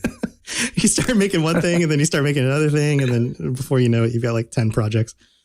It's a little bit addicting, I'm not gonna lie, and it's very fun. Yeah, awesome. All right, Bribwan. Yeah, you can reach me in the Discord. Bribwan, BRIBWAN is my name. Like we mentioned last time, my logo is a bear with a bat. The only social media that I'm really on is for my baseball bat company's Instagram, which is Big Bear Bats. And then my main job, I do kind of financial education and planning, and just usually I wouldn't say this, but because of the times are strange and people are pretty stressed out a little bit. If you guys have, or if you're in the States especially, and if you guys have questions about especially kind of how the bill that just got passed is going to play out, I've read it all, and I can help you get some clarity on what to expect, and hopefully help you calm your nerves a little bit about that. And you can either just message me in the Discord, or you can email me at brad@sparksfinancialed.com. If you just have questions or concerns, I'd be happy to help out. Yeah, that's awesome. I would love for you to just post something in general, just for people to know, hey, if you guys have any questions about this, I'd be happy to discuss it. That's a really nice service that you can provide, because I know most people aren't going to read it. And even if they did, they don't necessarily have the background to fully understand everything that's going on. Yeah, for sure. And it, a lot of times I feel like we're disenchanted with how our government works, and we feel like it doesn't affect our daily lives, but this is one of those times where it definitely affects our daily lives. So I will post something about that. And I don't, maybe we'll talk offline about where to do that, because I'm unsure in the Discord what channel to put that in. Yeah, just, there's no specific channel for like financial advice. So general's fine. You can just put it in there. So awesome. Well, thanks for that offer. That's great. All right, Lincoln. Well, yeah, as usual, you can find me on the Discord. I'm an admin on there, so I'm near the top. You'll see me there. I'm online a lot, so feel free to message me, talk about anything. Of course, if somebody's acting up in the Discord or whatever, I have the power to deal with them, so to say. But yeah, so if you want to reach me, either message me on Discord, or you can follow my Twitter. It's at EllisManLincoln, EllisMannL1NKN. Awesome. I was going to make the joke that you're the Molag Bal of the Discord, but that is probably not accurate at all. No, definitely not. No, that would probably be Ped. Oh, but Ped's so nice. She's so nice when she has to like tell somebody they're being a complete asshat. Okay. she's very nice about it. Who would that be? Would that be I don't know, who's the nicest? I don't know. There's so many nice people. Daedric Prince. Oh, the nicest Daedric Prince? Probably. Is there one that like gives flowers everywhere? Meridia is super nice. Yeah, Azura was going to be. Azura, yeah, probably those two. Yeah, one of those. All right, Gami? Hey, just on Discord, really, Mr. Gami Boy. All one word, no space. Yeah, if you have any questions or if you want me to do something, I am very bored. So let me know. Very bored. Play WoW with him. Yeah, play WoW with me. I have no job, and it looks like I'm getting no unemployment, so I'll be homeless. Oh, no. Oh, I'm sorry. No, I won't be. I'm good, but I do have bills, so I don't know what to do.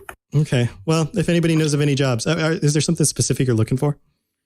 I just graduated college, and I'm kind of stuck in my house because I'm in shelter kind of thing here. Okay. Not allowed to leave. So like remote work, some sort of remote work. Maybe. What did you major in? History. History. Okay, that's highly employable. So. Oh yeah, it's like great. It's like me being the philosophy and religion studies. Oh, and myth minor, myth studies. There you go. There you go. Yeah, you're following the exact path I did, and then I graduated right before 9/11, which was a great time to get a job. So yeah, oof. So welcome to my reality. You're going to go through a very similar trajectory. Don't worry, it works out eventually. You just have to figure out something. You'll get there. You just have to make your own podcast, and then you'll be fine in the world. No, maybe I should make a myth podcast. That would be awesome. You should do that. Oh, hey, I know a guy who made a myth podcast. You should do that. Yeah, maybe I'll pick it up. Yeah, there you go. It's literally called myth. Yeah. Hey, I'm waiting for this thing to come back. I know, right? Make more myth podcasts, Tom. Man. Make more of them. Oh, speaking of podcasts, I did start another podcast called the Dungeons and Dragons Lorecast. But I do want to listen to that. This one is with Stuart from Committee Quest, who is also on the network. And I'm committed to it because I have another human being with me. So this podcast, Elder Scrolls Lorecast, Fallout Lorecast, have patrons, so I can't not do it because I'm absolutely have to do it because people are paying for it. So I've got those. I've got the Fallout Hub, which I do with Ken and Dave, who also have their own shows on the network. So I have to do it because I'm stuck with them. And now I've got the Dungeons and Dragons Lorecast, which I'm stuck with Stuart. So the way I figured it out is in order for a podcast not to be a test, I actually have to be accountable to somebody else. And Wait, then what happened with Sleepy Time Stories? Sleepy Time Stories is out there. And what's interesting is there's like 6 episodes that have been up forever now. And people still go back and re-listen to the episodes in order to go to bed, which is awesome. There's an actual audience of about 150, 200 people who regularly go back and re-listen to the same episodes over and over. So I don't know. It was kind of a fun little silly hobby, nice. But we'll see. Maybe I'll go back and maybe post do one every 2 months or something. Yeah, just post an extra one. Someone could throw a new one in the rotation or something. Yeah, totally. But yeah, some of these other podcasts like the Cyberpunk Lorecast, I realized that I don't know a ton about the world, and it was going to take way more time doing research than I was willing to put into it. But if you want to help research. Yeah, well, if I could find a co-host who wanted to do the research side, and then I could do the production side. I can do research. All right. Well, we'll talk. All right. Send me some ideas, and maybe we'll relight the candle under the Cyberpunk Lorecast. And hey, real quick, I wanted to say as far as Discord goes, because I seen some people asking some stuff about Discord earlier in some other places. If you join and you just see like a billion channels and you're like, I've never been in Discord and I don't know what's going on right now, and this is overwhelming, and you don't want to talk in a place where there's like a bunch of people, but you just wanted to shout at any of us or anything, there's like specific channels you could go in, and Tom does a very good job of having like there's a spot where you could join the guild for the Lorecasters PC or Xbox. There's a spot where you could hit the Elder Scrolls Lorecast thing and just talk specifically about that. So it can Discord can be intimidating, but don't be scared. And everyone in here is super nice, and it's a lot of fun. And especially in times where you're just like looking for something to do or people to chat with, it's a great place to go spend some time.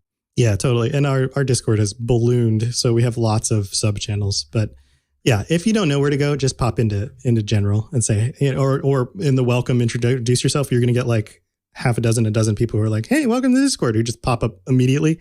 And then just say, hey guys, what's going on? I'm here because of this. I want to talk about this thing. And they'll tell you where to go. So it's pretty easy to get acclimated. So thanks for bringing that up, Bub. All right. Well, thanks guys for joining me. Any other last words before I let you go? Nothing? Bueller? Be on ESO in your free time and go in Cyrodiil and fight all kinds of people and win the war for faction. Yeah. And if you help your faction win, Bob will report your faction on the winners list on his podcast. That is true. You can hear all about it. And you can be like, I was there. Yes. We won together. That was me. I did it. I'm Emperor. Yep. And if any of you get Emperor and want to get shouted out, our show is definitely a place that will do that. Oh, yeah. Post it in the Discord. The PvP side of stuff. Yeah, post it in the Discord. Be like, I got Emperor. Look, mention me on your show. But don't do it forcibly. Just be nice about it. All right. Well, thank you guys for joining me again. This has been tons of fun. And if you're interested in joining us next month to talk about, I already forgot what we were going to talk about, holidays. Talk about holidays. Check out patreon.com/Elder Scrolls. Did I say slashed? Like past tense? /Elder Scrolls Lorecast. And we'll talk to you next month with the patrons. And next week we'll have probably a regular episode out for you. So see you guys around. Thanks for listening to the Elder Scrolls Lorecast. All sounds and music are owned by Bethesda Softworks or ZeniMax Studios, and no copyright infringement is intended. If you have something you'd like to contribute to the show, please reach out to us at elderscrollslorecast@gmail.com or on Twitter at ESO Lorecast. If you'd like to help support the show, check out the rewards you can get at patreon.com/Elder Scrolls Lorecast. I really appreciate you listening, and I'd love to hear from you soon.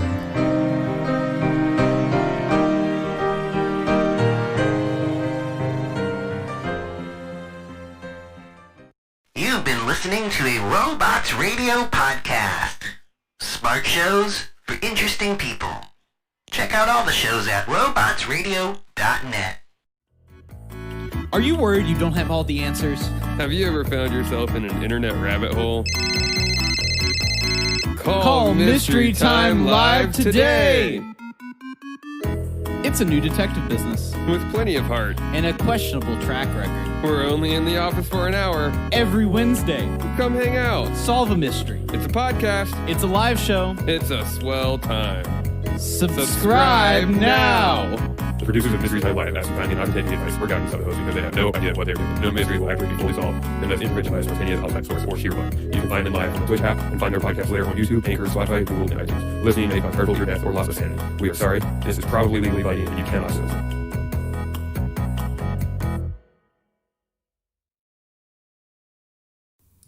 So you probably didn't expect a Dungeons & Dragons Lorecast episode 1 to show up in your feed today. That's why I'm introing this episode, just me, in order to kind of explain what's going on. Me and Stuart from the Committee Quest live play Dungeons & Dragons show, who's also on Robots Radio, decided to put together a Dungeons & Dragons Lorecast, and we are super proud of this first episode. You come into the situation where we are traveling in a car to a remote location, and then something surprising, of course, happens and puts us in absolutely the best place for us to take you through the lore behind the worlds of Dungeons and Dragons. So I hope you guys give this a listen. It is this is something I've been wanting to do for a while, and having Stuart and somebody with so much cool Dungeons and Dragons experience to do this with me is absolutely a treat. I think you guys are going to find it very entertaining. And, for an intro episode, we talk a little bit about details, but it's mostly kind of the beginning of our adventure. And in future episodes, we will be digging into the world and the gods and their races and all the different history and all sorts of different places you can visit and all the stuff that will help make the world of Dungeons and Dragons come even more alive the next time you play a game or you watch a game from content creators who build games in these worlds. So I hope you guys give it a listen and let me know what you think. And if you really enjoyed it, look it up. It's on all the different podcatchers out there. Dungeons and Dragons Lorecast. Subscribe, listen to future episodes. And if you really absolutely love it and want to help me out, dropping a review on whatever podcatcher you use would be absolutely huge, especially since the show is brand new. The more listens we get right now and the more reviews and ratings, the more it helps get it out there for other people to listen to. So if you really, really, really love my stuff and you want to help me get this out there into the world, that is absolutely the best thing you can do. I really do appreciate you guys giving it a try, and I'd love to hear some feedback on it. So without further ado, here you go, the Dungeons & Dragons Lorecast. Robots Radio presents. You're listening to the Dungeons & Dragons Lorecast, the best way for everyone from experienced dungeon masters to those curious about D&D to learn more about the worlds, creatures, and lore of Dungeons & Dragons.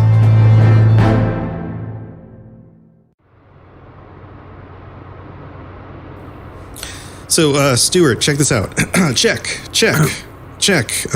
Yeah, my so I'm recording on my phone because I told you. Thank you again for visiting the States. Yeah, I'm lucky I got in. I mean, all the flights got closed. Yeah, lucky those last ones. Yeah, I think you made it in just in time. And so I was thinking about this while we have to be kind of socially isolated.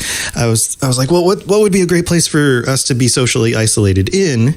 And then I was like, well, the creepy mansion that we did our Halloween special in is totally out in the middle of nowhere, right? So why don't we go check that out? So so I also thought, okay, if we're going to be checking out a creepy mansion to stay isolated in, maybe we could play some Dungeons and Dragons because you're like DM extraordinaire.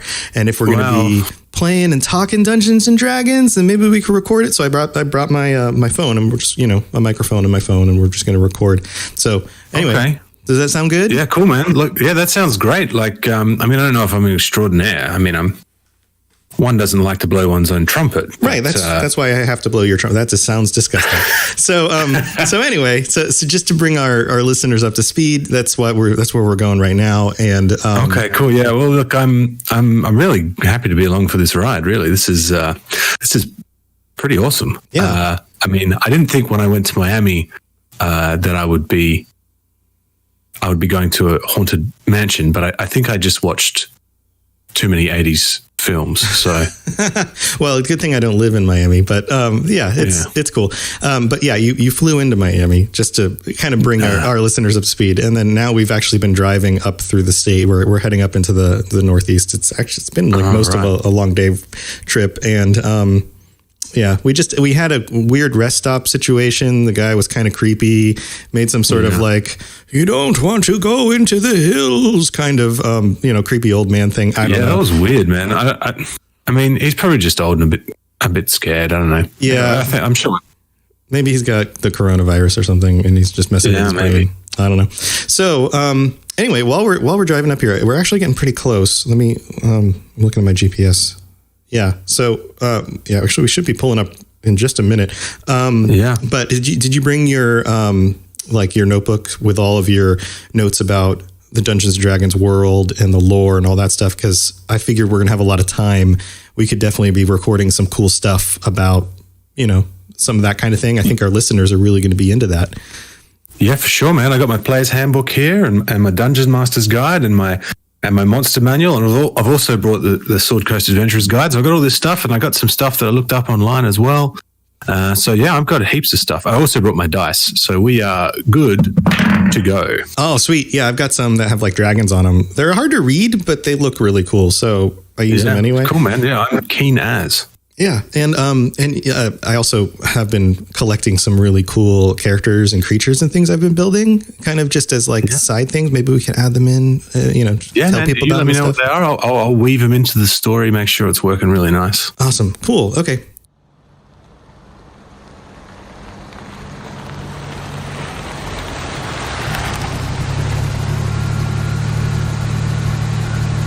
Well, here we are.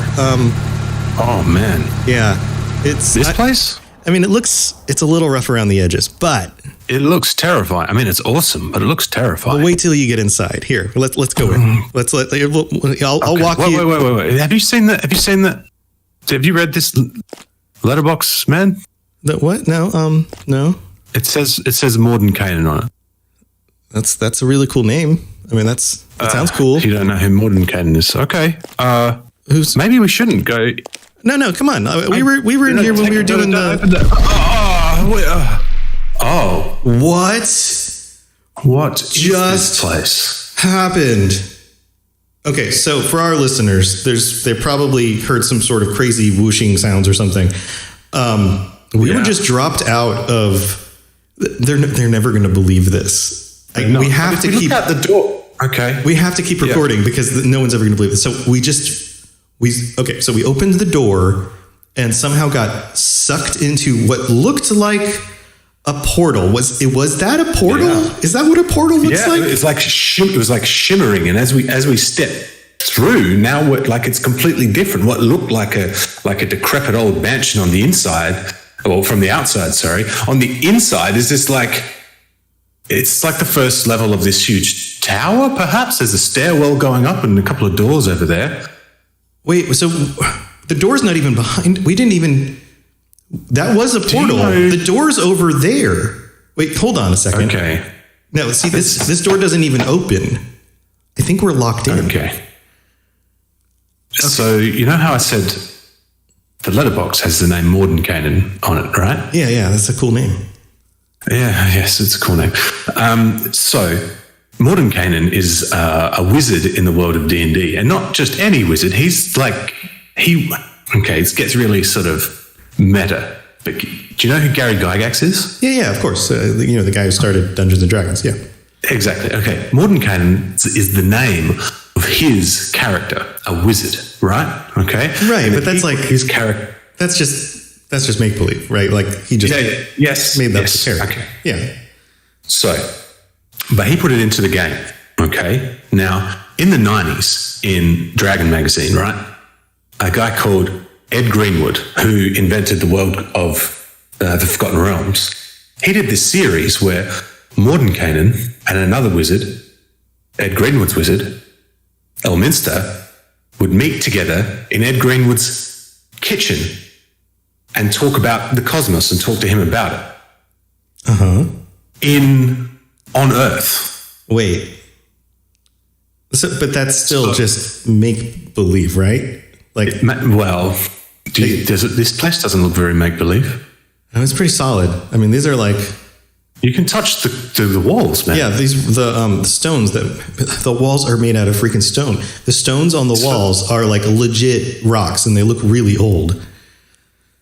So this is possibly like now if Mordenkainen had been to Earth to visit Ed Greenwood, maybe he just spent a lot of time in Florida. I mean, the weather's nice. Maybe he wanted to, it was like his refuge. I don't know, but Letterboxd says Mordenkainen, we stepped through a magical door and now we're in a tower. Yeah. I think I might. Should we go upstairs? You think maybe we both caught the coronavirus and it's just messing with our brains? It doesn't do that. It's not like that. It's not like that. Unless we're both having fevers, but we don't. No, it's not that. Yeah, I don't have a fever. Yeah, let's go look around. All right, let's go upstairs here. And maybe we'll find another portal. Maybe. Did you pack snacks? Because yeah, we're playing D&D. Of course I got snacks. Okay, good. Because who knows how long we're going to be in here. All right, they're not very good for us, but I've got snacks. All right. Here, let's head up the stairs. All right, cool. They're pretty. You look how far this goes up. That goes really far. Well, okay. Well, let's just try this first doorway up on the first level up. All right, cool. Okay. All right. Whoa. Oh, wow. Holy moly. Look at these. Look at these tablets. So sorry, listeners, there's these 5 tablets. One of them says, "Gods oversee the world." The other one says, "Much of the world is untamed." Hey, I know this. This is in the hang on a second. I just need to get this out of my bag. Okay. Yeah, look. That is like the text on there. It kind of looks like English, but look. It's in the start of the Dungeon Master's Guide. This is like, so these are the 5 core assumptions of playing D&D. Okay. This whole level is all about that. Like whilst I can read that, that's in English or common. Yeah. The rest I can't read, but I can read it out of this book. It's a really strange font. I mean, it's like if you look at it long enough, you can kind of make it out. What does the rest of it say? It says that the gods are real and embody a variety of beliefs, with each god claiming dominion over an aspect of the world, such as war, forests, or the sea. Gods exert influence over the world by granting divine magic to their followers and sending signs of and portents to guide them. The follower of a god serves as an agent of that god in the world. The agent seeks to further the ideals of that god and defeat its rivals. While some folk might refuse the honor of the gods, one cannot deny their existence. Wow. Okay. That's pretty heavy. That is very heavy. But I mean, like when you're playing D&D, there's gods that influence what you do. So that's why it's one of the core assumptions. Look, and much like the next one, it says, much of the world is untamed. Wild regions abound. City-states, confederacies, and kingdoms of various sizes dot the landscape. But beyond their borders, the wilds crowd in. People know the area they live in well. They've heard stories of other places and merchants and travelers. But few know what lies beyond the mountains or in the depths of the great forests unless they've been there themselves. Right. So that's like when you do your adventuring, you start in a little town and everybody knows there's something in the forest, you know. Right. They know that there's something in the stream. Yeah, something. But most of the world, no one controls it. Yeah. Because that's how you do your adventuring. Man, this is so cool. Like Morton Kanan he's off the charts, man. So, and look, the next one. Okay. Here, over here, Tom. Right. No, over here, Tom. Oh, that one. The world is. Yeah. Yes, this one. Okay. The world is ancient. Empires rise and fall, leaving few places that have not been touched by imperial grandeur or decay. War, time, and natural forces eventually claim the mortal world, leaving it rich with places of adventure and mystery. Ancient civilizations and their knowledge survive in legends, magic items, and their ruins. Chaos and evil often follow an empire's collapse. That's the dungeons part of Dungeons and Dragons, right? Okay, so there's all these old ancient civilizations that have come and gone, and when you go delving into the dungeons, you're discovering all these old things. Right. Man, this is awesome, dude. Yeah. So like some of this stuff explains maybe some of the weird symbols and things. Like, let's describe the room a little bit, just so people understand what we're looking at here. This is ornately decorated. There's some really old wooden shelving around the edges of the kind of circular room. There are these, what did you call them? The 5 tablets, kind of. They're huge stone tablets that sort of are placed in between bookshelves. Yeah, and up around like the what I guess you would consider molding around the top of the walls. They have these like symbols, and I'm guessing these are like maybe some of the different gods or cultures or something. I don't know. I don't speak Giant or any other languages, to be honest. Yeah. I mean, they're like, really. Morton Kanan he studies the cosmos, you know, like he studies the multiverse and is interested in all sorts of stuff. So this is like part of his library, maybe. Yeah, there's script on some of these books that looks all like intricate and like I don't know, like the fanciest cursive writing I've ever seen. I don't know what that's about. Some of it looks like really hard edges and weird fonts. Some of these books look like if you pick them up, they will disintegrate. They look like they're that old. Yeah. Some of these books have leather made of a questionable leather material. Like, look at that one. That looks like alligator, but like it came from a gigantic sized alligator. I mean, that's the closest analogous. Like a dinosaur. That is dinosaur skin. Yeah, like if it was dinosaur skin, like dragon skin, maybe. So wait a minute. So hold on. There's a little. There's a window. Hold on. Wait. Look. Before we get to the other tablet. So you notice the window over here? There's only a few little slits of windows in this tower. Look through this. Yeah. You see that? So that is not Florida countryside. That is nothing like Florida countryside. That is, I mean, we're looking at in the distance, there are mountains with snow on them. We are not in Florida anymore.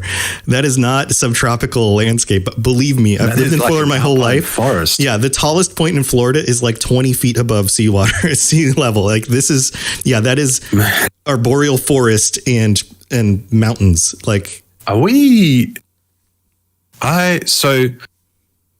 So Morton Kanan's got a spell called Morton Kanan's Magnificent Mansion, right?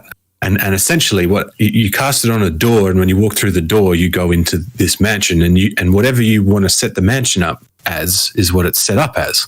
So maybe he's done that here, but I don't know where this mansion is.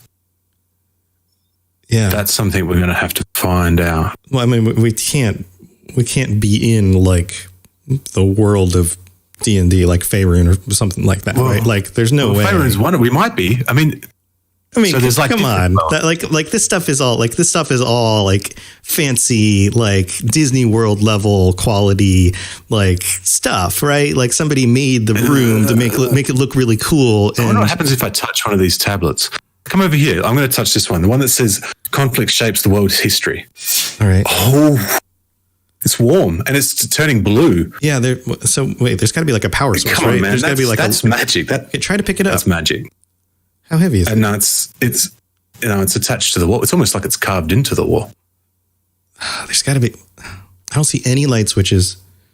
I don't see any. There's no light switches. Yeah, I don't see any sockets on the. I mean, the only thing in here that casts light is, well, I mean, there's some like torch things on the side. Well, okay, so we didn't point out that in the middle, there's like this little round podium thing with what looks like water in it. I just noticed, I just walked by that. I think that's glowing too, but I don't see like a light underneath the water. Well, why don't we both stand over it? That sounds like a good idea. All right. This is, I mean, we got to be, I mean, I know it's magic, but we got to be scientific about that. Right. I mean, it's not magic. This is just really fancy special effects. Like water. Right. Like this is like fancy special effects. Like, okay. If it's just water, yeah. Why don't you put your hand in it? Well, hold on a second. Hold on. I'm going to do it. But like, I'm coming up with an explanation that makes sense. I'm a very rational person. Okay. I'm kind of a skeptic. Okay. So like the windows probably have some sort of like display behind them that make it look like you're looking into the distance and you're somewhere else. Right. And it's not really where we are. The portal thing was some sort of really cool special effect with lots of glowy lights and stuff. Give me the phone, Tom. Give me the phone. You just stay there and deal with that. I'm going to go over here and tell the guys what's on this tablet. All right, guys. This is the fourth tablet. Conflict shapes the world's history. Powerful individuals strive to make their mark on the world, and factions of like-minded individuals can alter the course of history. Factions include religions led by charismatic prophets, kingdoms ruled by lasting dynasties, and shadowy societies that seek to master long-lost magic. Whatever their goals, these factions inevitably collide, creating conflict that can steer the world's fate. I just touched the water.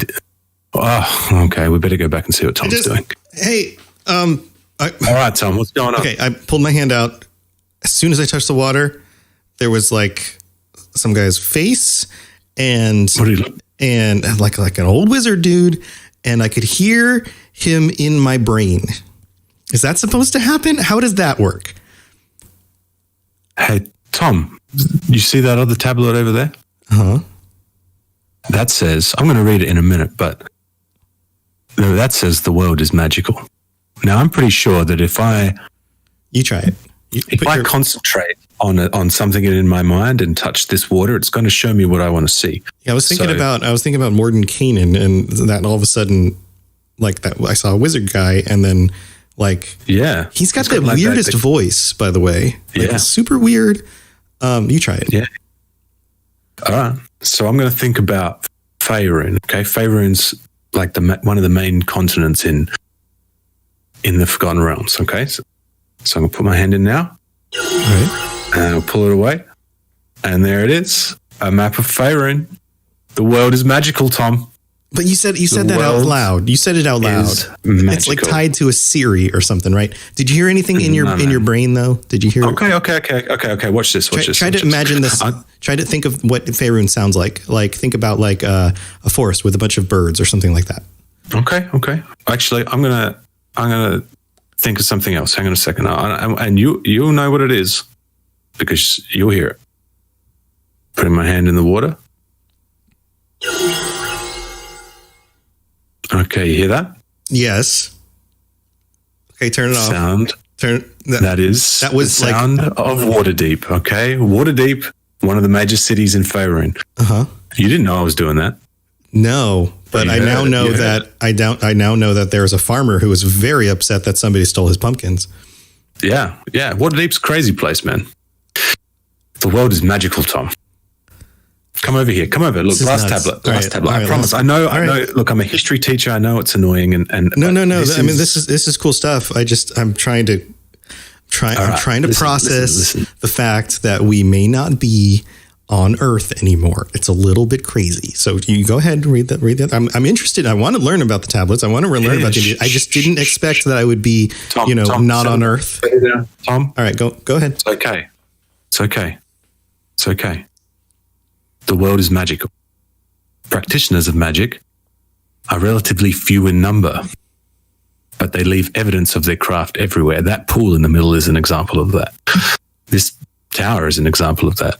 Magic can be as innocuous and commonplace as a potion that heals wounds to something much more rare and impressive, like this tower, or a stone golem guarding the gates of a city. Beyond the realms of civilization are caches of magic items guarded by magic traps, as well as magically constructed dungeons inhabited by monsters created by magic, cursed by magic, or endowed with magical abilities. Right. We are in Morden Canaan's tower, and we are possibly on Faerun or in Greyhawk. Greyhawk's Gary Gygax's place, but that's the world that he created. But Morden Canaan travels between all of them, and this tower is a link between our world and their world. You seem pretty sure about that. Look out the window. Put your hand into the water again. Okay. What do you and Yeah. Okay. No, you got me. I can hear dragons. Like I thought, what does a dragon sound like? And yes, this is what it, I understand a picture of a red dragon. Right. Yeah. Okay. So, all right. So all right. The evidence seems pretty substantial that we are no longer on Earth. So I'm just going to have to accept that. So let's look on the bright side here, because we planned to do a podcast and somehow we're going to have to get this, transmitted back to Earth for people to listen to. But I'm sure that this is a magic tower. Oh, I mean, maybe the pool will do it. I don't know. We'll figure out something. But we're in the perfect situation, if you think about it, to go through all these old books, tomes, explore the other floors of this tower, and figure out what things we could be teaching people about Dungeons and Dragons. Yeah, man. That's my job. That's literally. And I'm ready to convert from Earth history teacher to D&D history teacher. All right. So I think we've got kind of a good setup here. So, I mean, we didn't expect to be teleported to a crazy tower, but I guess it worked out for the best, because I have a feeling we're going to find some really cool lore in these books. Right? Yeah, man. I mean, there's got to be something. Yeah, this is dynamite. In fact, I think we should get started with some reading now, man. I mean, it might be a bit dangerous, but I'm sure it'll be fine. Yeah. Okay. Did you have anything else that you wanted to bring that you wanted to talk to people about while we start digging through stuff? Because I've got a character I wanted to kind of introduce to people. Yeah. Oh, sure, man. Yeah. What have you got there? Okay. So one of the thoughts I had for the show was that every week when we put out the podcast episodes, we could have some sort of specific topic. By the way, what were you thinking we would go do next? All right. So I'm thinking we're going to look at the Forgotten Realms first. Okay. So a lot of the D&D stuff is the content that Wizards of the Coast are making at the moment is set in Forgotten Realms, and I'm learning a lot more and more about that every day. So I think we'll do a little bit of a intro to the Forgotten Realms, and then start focusing in on some aspects of that. And we'll look at geography, we'll look at towns, we'll look at the people that inhabit the Forgotten Realms. We'll look at magic, and we'll look at monsters. I mean, we can go wherever we want, but I think we'll start with a little bit of an overview of the Forgotten Realms and probably the content of Faerun. Yeah, that sounds good. And I'm sure if this is what you think it is, there's probably a book somewhere that describes way more detail about that than we can get on Earth. So. Yeah, I mean, these notes I made are okay, but this library and who knows what's upstairs, I think that's much better. Yeah. Hopefully they don't store dragons in towers like this, right? That's not the thing, right? Liches, maybe? Well, I mean... Zombies? Remember what I read out before. Magic items guarded by magic traps. as well as magically constructed dungeons inhabited by monsters created by magic. Yeah. Okay. We're going to have Cursed to find by some magic. weapons, I think. We're going to have to look around for ways to... I forgot to bring my broadsword with me when we headed out in the car this morning. Yeah. Yeah. All right. Well, so here's what I wanted to bring every episode is kind of a fun character build, not necessarily for a character you would play as, but more as like an NPC or an enemy or even a monster or something that you could, incorporate into your own kind of homebrew story. So I was thinking about it and I was like, what kind of character are you going to come across a lot of times in a Dungeons and Dragons adventure? Well, you're going to be traveling through some sort of town or village or something like this. And inevitably you're going to be interacting with NPCs who are selling things at a market or people who are kind of going about their days. Right. So I was like, okay, what kind of commoner could we create? So I've created a female human, and I picked warrior as just kind of generic class, by the name of Karen. And Karen, we have a character sheet for this, so I'm going to share the character sheet on excellent on the Discord. I'll put it up on Twitter or whatever. This little, I'll see what the little. I'll just put my hand in the water again. Okay. Oh yeah. Look, if you just think internet, like it comes up with a browser. Oh, that's handy. Is it Chrome or is it like Internet Explorer 2.5 or something? It's red and black though, so it must be. I don't know. Yeah, I guess it's nice. All right, so we've got Karen, female human, and these characters all on the sheets are all just level 1, so you can level them up if you need to. She is, like I said, a warrior. Her basic stats are +1 in strength, +1 in dexterity, and she's just flat everything else. So she's a little strong and a little bit agile because the inspiration here is somebody who might be a soccer mom type. Okay, yeah, that kind of thing. I think directly, yeah. Yeah, so she runs around with the kids, maybe more like chases after them. And the personality traits here I have on the sheet include things like bossy, demanding, and totally unaware of her own shortcomings, unconsciously racist towards everyone who isn't a human or elf. Excellent. Her ideals, I have the quote, "I know there's a heaven just waiting for people like me." There you go. Her bonds, simply stated, she needs her children more than they need her, and her flaws are she needs her children more than they need her.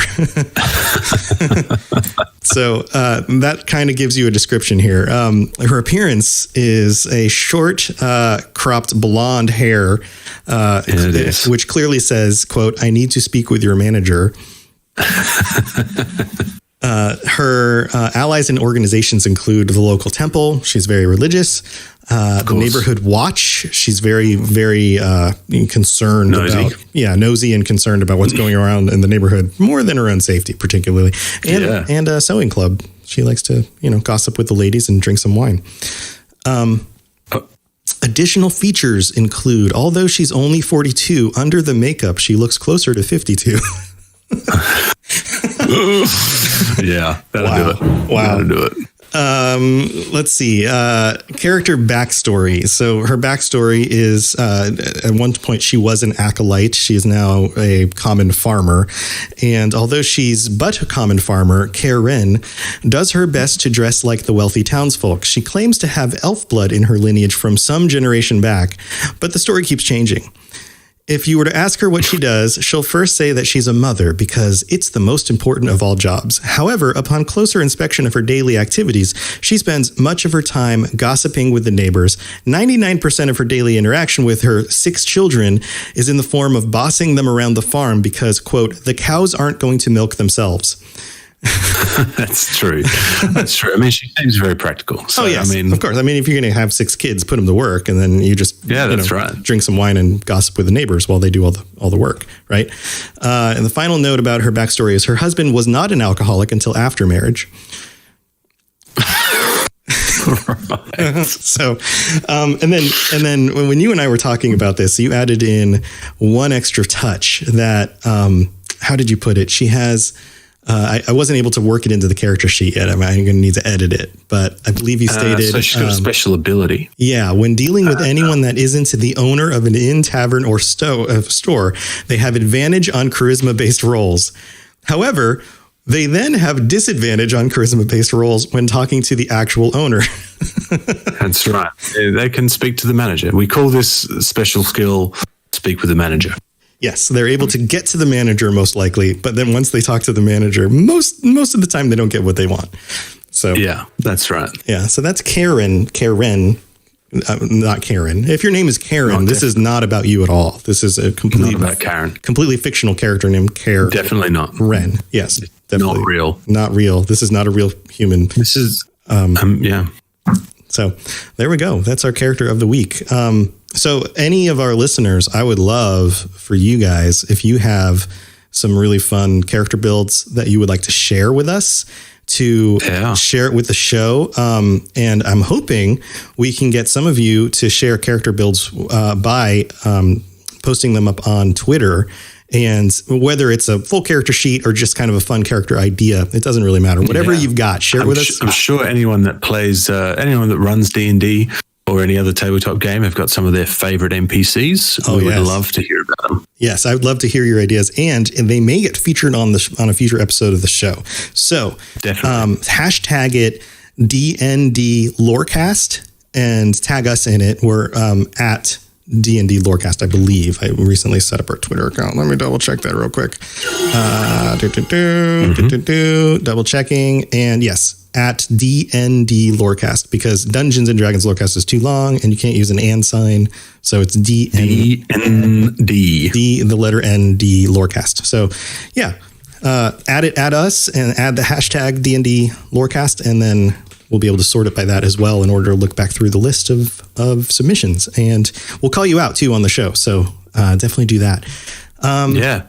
So I think that's it for this first episode. This has been unexpected, but definitely. This is not what I thought was going to happen. Yeah, definitely cool. A trip to America, I did not expect it to end in a trip to a fantasy medieval world.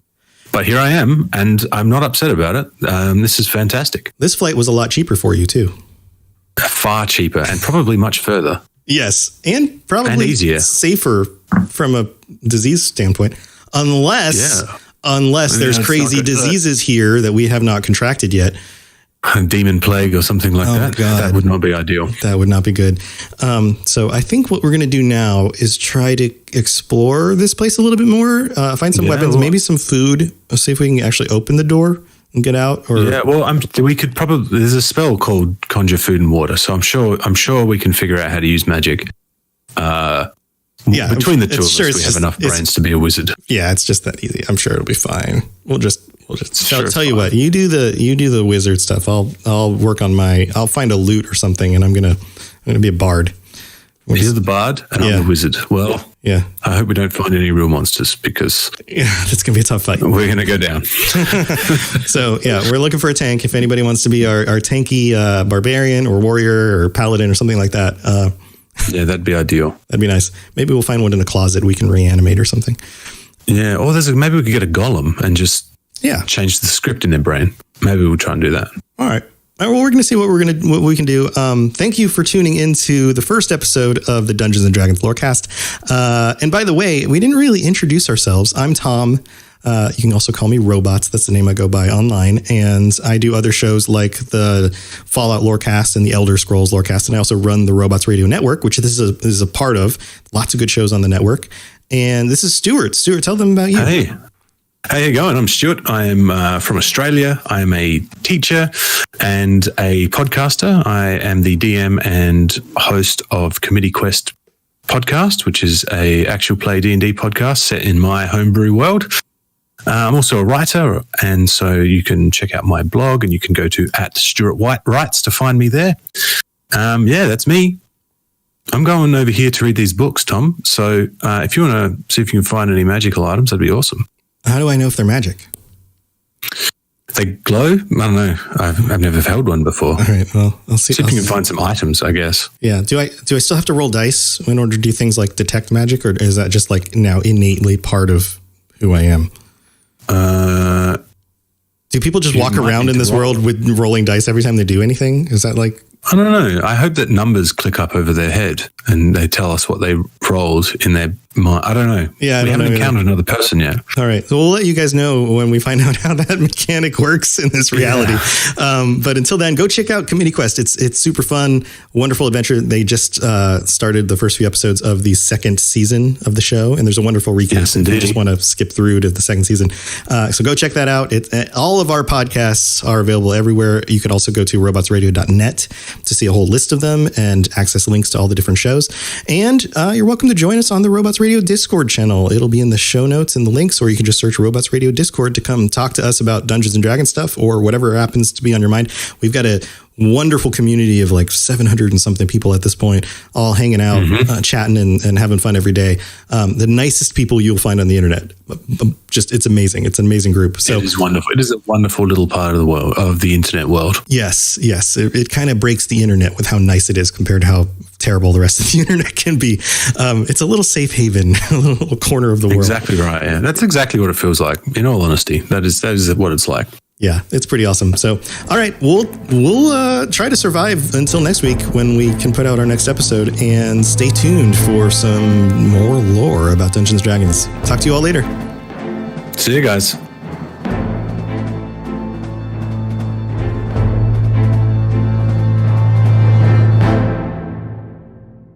You've been listening to a Robots Radio podcast.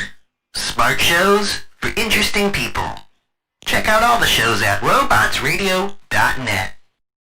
This podcast is brought to you by Anchor.fm, the absolute best and easiest way to host your podcast and get paid for it by running ads just like these. And take it from me, I've hosted at least 7 of my podcasts on Anchor.fm. I recommend it to every show on our network, and other hosts are going to charge you upwards of $100 every year just to run your podcast on their host. Anchor.fm does it for free. So go check out Anchor.fm for more information. This show is brought to you by our patrons at patreon.com/Elder Scrolls Lorecast. Robots Radio presents The Elder Scrolls Lorecast. Welcome to the Elder Scrolls Lorecast, a place where the Elder Scrolls community can come together to discuss the boundaries of our knowledge about the universe of the Elder Scrolls.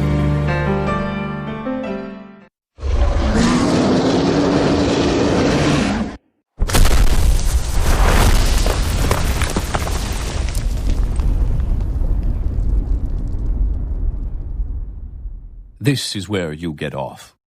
Come with me. Hey, adventurers. Welcome back to the Elder Scrolls Lorecast. I'm your host, Tom or Robots, here with you and bringing you your source for ESO news and lore and quarantine entertainment. I'm just kind of riffing on that right now. How'd that go? What do you think? Might as well. I mean, it's relevant. Yeah, it kind of rhymes a little bit. Quarantine lore and more. Bringing your Laurentine here on the Lorecast. Yeah, Laurentine sounds like the kind of medicine that you would take as you become like old.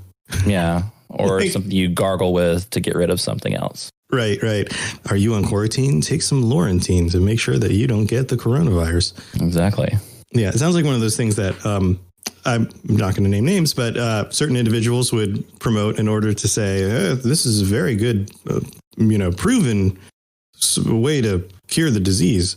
And then people get in trouble because they, it's a placebo. Ingest bleach or something. And then, so anyway, welcome to the show. This is Toon. I've got Toon joining me again. How's it going, Toon?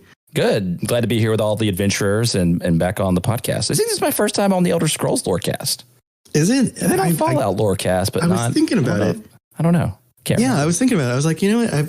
I've had you on shows a few times, and I was like, well, have you been on the Elder Scrolls Lorecast? Because it all kind of starts to jumble together, like after months and months of recording. Yes. So for those of you who guys don't know, who I'm mushing my words together. For those of you guys who don't know yet, those of you guys, Toon is part of our Lorecasters Guild and is an important part because he's one of our key. I don't even know what the roles are called.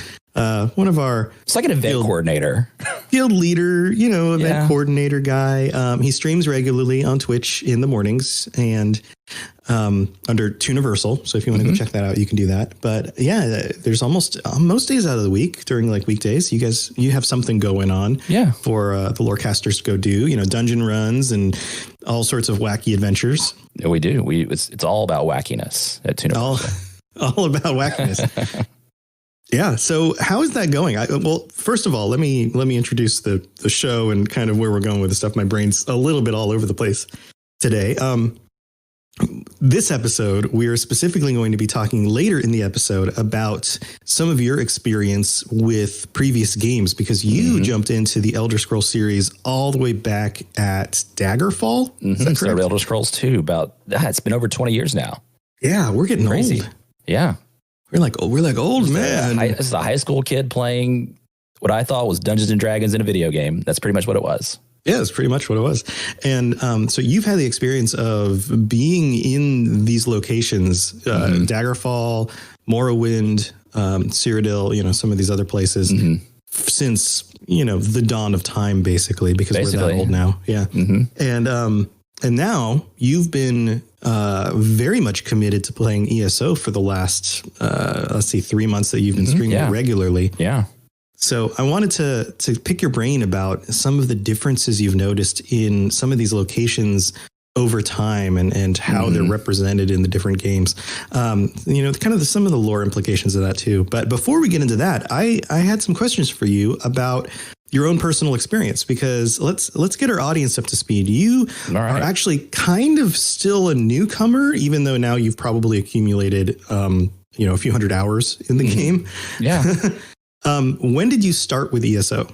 So I started last year about this time, actually. I mean, we were doing Jesters Festival a year ago, and that was my first event that ushered me into Elder Scrolls. And I was streaming it, once a week because I've been a Fallout 76 streamer. And I was like, well, I like Fallout with friends. Let's see how Elder Scrolls with friends is and what that's like. And it turned out to not quite be like Fallout. When you play Fallout 76, it feels very much like Fallout with the mechanics and the controls and everything feels very Fallout. But Elder Scrolls is much more of a massive multiplayer game. So it was a little bit different jumping into that compared to where I had been with other Elder Scrolls games in the single player versions. So that's when I started. Then I put it down for a very long time. And then you and I were talking. I was thinking about getting back into the game and streaming it more often. And you told me there was more Skyrim coming. And then the announcement came. Then the event came. And I was just blown away. And I was like, okay, if there's going to be more Skyrim in Elder Scrolls Online, I want to be a part of it. So it's been really, really exciting to get back into it. And here we are a year later getting into Jesters Festival again. Yeah, Jesters Festival. For those of you who don't play ESO regularly, almost every month pretty much every month, there's some sort of major event in the game. And there have come to be these kind of regular recurring events throughout the year.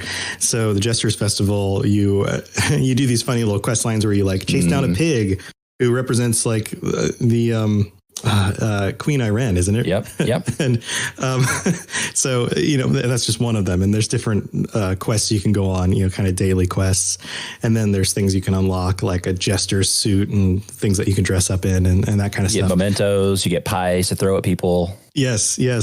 Part of it is running around one of the main city areas and just throwing pies at all the NPCs for a little while in order to do your quest, because it's part of the celebration, which is kind of hilarious to just be some dude who shows up in a just sort of break the rules space for a little bit, Yeah, just throw in pies.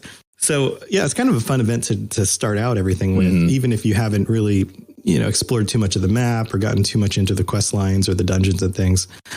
So now that you've been doing it for almost 3 months regularly on stream And I find that when you stream something, you have to kind of learn stuff quickly, or the audience will teach it to you. You know, hey, dummy, why sometimes don't it's a you do less that than thing? kind manner too. So Yeah, we right. call that right. trolling. Yes. So, what kinds of things have you enjoyed diving into the most? As a streamer and a content creator, I like to sort of keep the content flowing. So I think one of the things that I have missed the most is actually getting really into the lore. But it's been a lot about getting into dungeons, leveling characters, learning the best way to do DPS, or learning about healing mechanics or tank mechanics.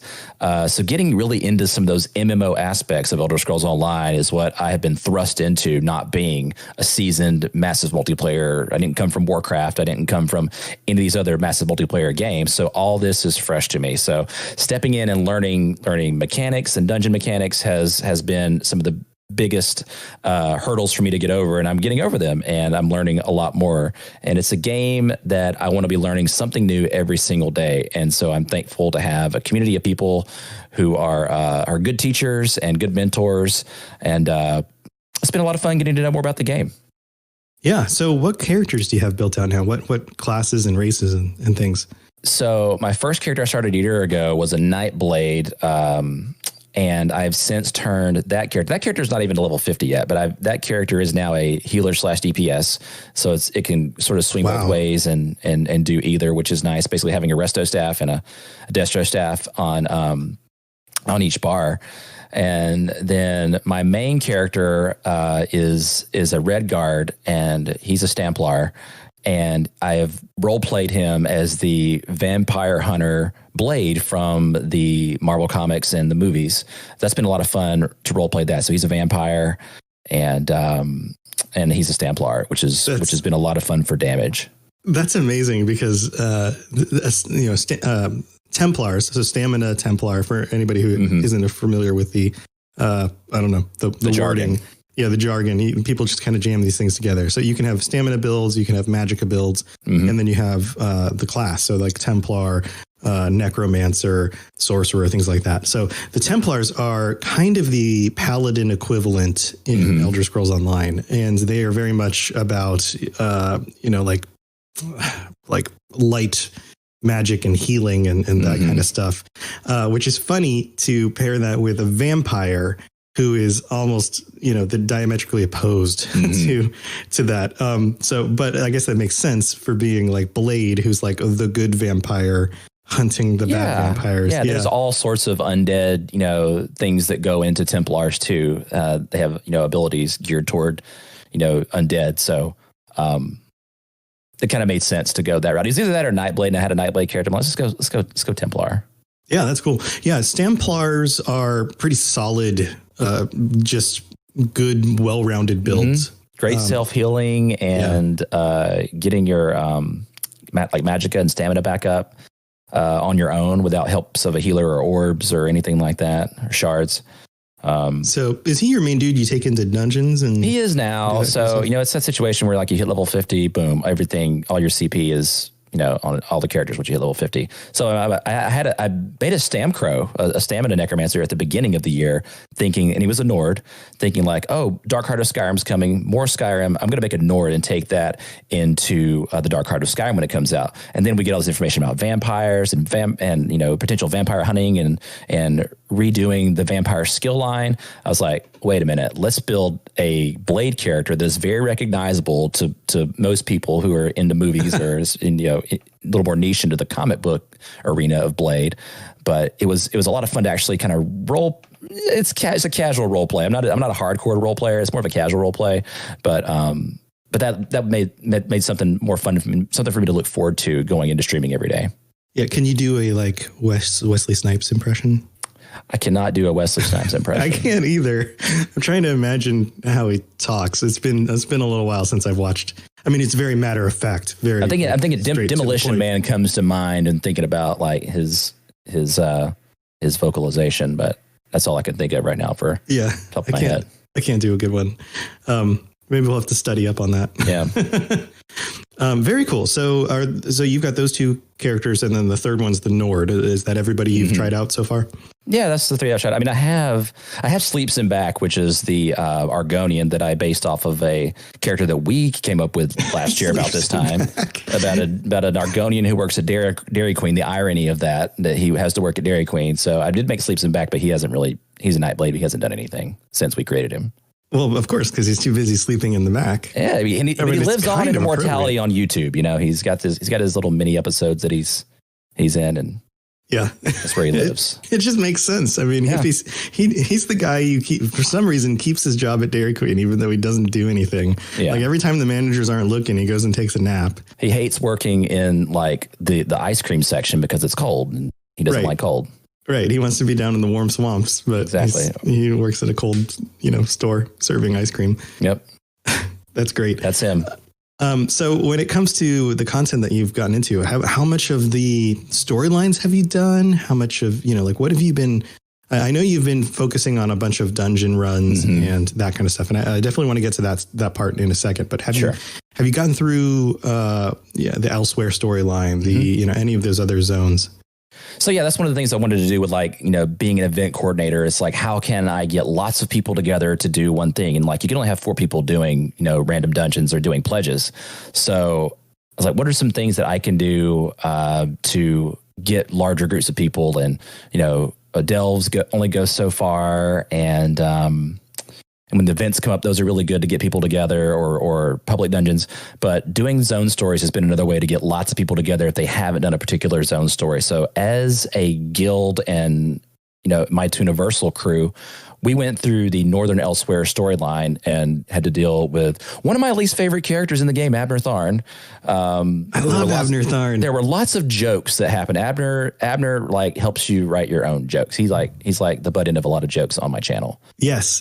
But he's such a curmudgeonly smartass. He is such a smartass. He doesn't do anything, and then he complains when you do it wrong. So it's like, right. Yes. Grumpy old man who complains. So lots of jokes about Abner Tharn on the channel. But yeah, we did Northern Elsewhere, and that was a really good story. And in a past broadcast last year, I think I went through the Morrowind and got to be the champion of Vivek, which was awesome because Morrowind, Elder Scrolls 3 is my favorite game of all time. So it was nice to see how that story back in the second era ties into third era Elder Scrolls 3. And I was like, oh, this is great. This all makes sense. So those are the 2 that I can think of right off the top of my head. We've started Rothgar, but I didn't really get into it. And but there's always a possibility for us to jump in as a guild and bring toons in that haven't done, particular chapters or zone stories and get them through it, get some skill points and get some story along the way. Yeah. I've enjoyed pretty much all the zones. The original mainland content stuff is it feels a little bit earlier. It feels a little bit dated. Yeah, a little bit more dated, a little bit more samey as you work through different stuff. But then each of the expansion zones, they keep getting interesting in their own ways, So I'd highly recommend doing Somerset when you get a chance. Oh, sure. Yeah. There's some, you'll do that. Yeah. It starts off, kind of slow. Like most stories kind of start off slow. And then there are definitely surprises that pop up, and I won't spoil anything for you, but things start happening and you're like, wait a minute, what? Wait, what? What is this? And then things get kind of hot and heavy at some point, and the ending is super cool. It's one of the coolest things I think they've done in the game so far. I do love hot and heavy, and so do my viewers. Yeah. Especially when it's ladies' night. You had Ladies' Day. Yeah, that's another event we've done. Man, that sounds super creepy. Yeah. Everyone's going to be like, oh my God, robots in Toon are such creeps. So now that you've been delving into dungeons for a while, and it's funny to say delving into because there's delves, which are kind of like little mini dungeons, and then there's a relative term. I think delve is fine for talking about going into random dungeons.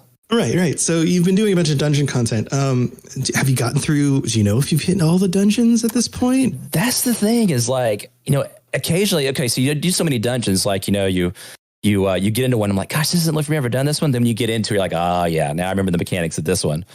Yeah, I had to have it today on broadcast. Right. Yeah, there's so many. I mentioned I guested this week on the Red Diamond Courier podcast. Oh yeah. And those guys were asking me some questions. Right? Yeah, Bob's podcast, and he was asking me some questions about like the way I play the games, and I had to level with him. I was like, I don't know that I've done every dungeon. He's like, what? Because I mean, Bob and Dogged are like they live in the game. I mean, they've done like everything possible. I think probably. And I was like, I'll do pledges and I'll do kind of just like random dungeons and just kind of whatever groups up or like, whoever's forming a group. Oh yeah, I'll join in and help you out. But I haven't specifically made a point to do each one and been like, okay, I'm getting a group to do this one today. So I don't know that I've done them all on normal. At least on normal difficulty, I guess.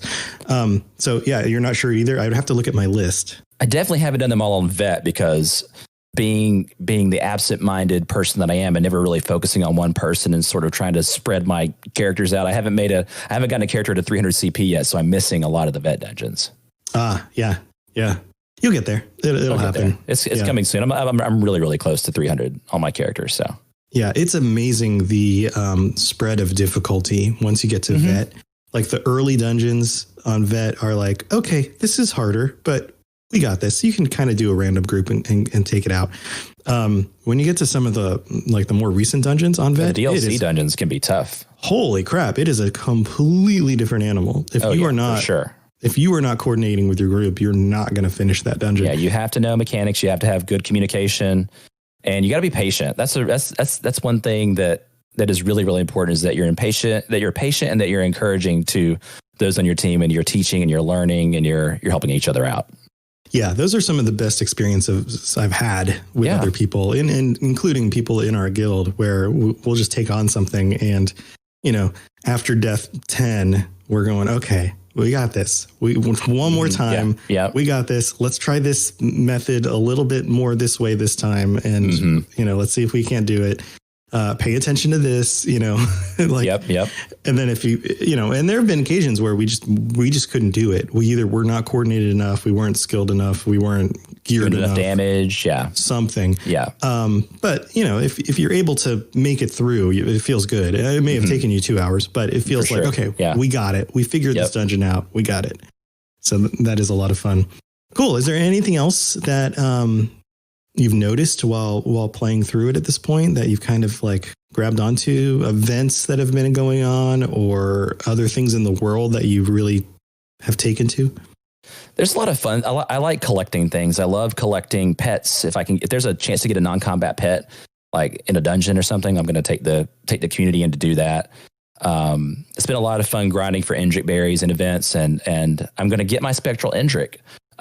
This event. I'm going to really, really focus and try to get in every day to get feathers and to get the last Spectral Endrick berry that I need.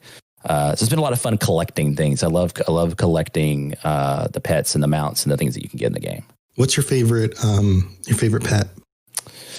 So, favorite pet that I own. Or which ones do you tend to equip most often? The Dwemer spider that you can get from I can't remember if it's a public dungeon or if it's a Dwemer ruin or something like that. But we got the Dwarven spider with everybody early on this year. That's a good one that I run on one of my characters. I have like a little wolf pup that I bought with crown gems, or I think maybe Ula gave it to me for my 2-year anniversary. I think that's what Ula gave that to me on my 2-year streaming anniversary. She gave me the wolf pup, so I run around with that one.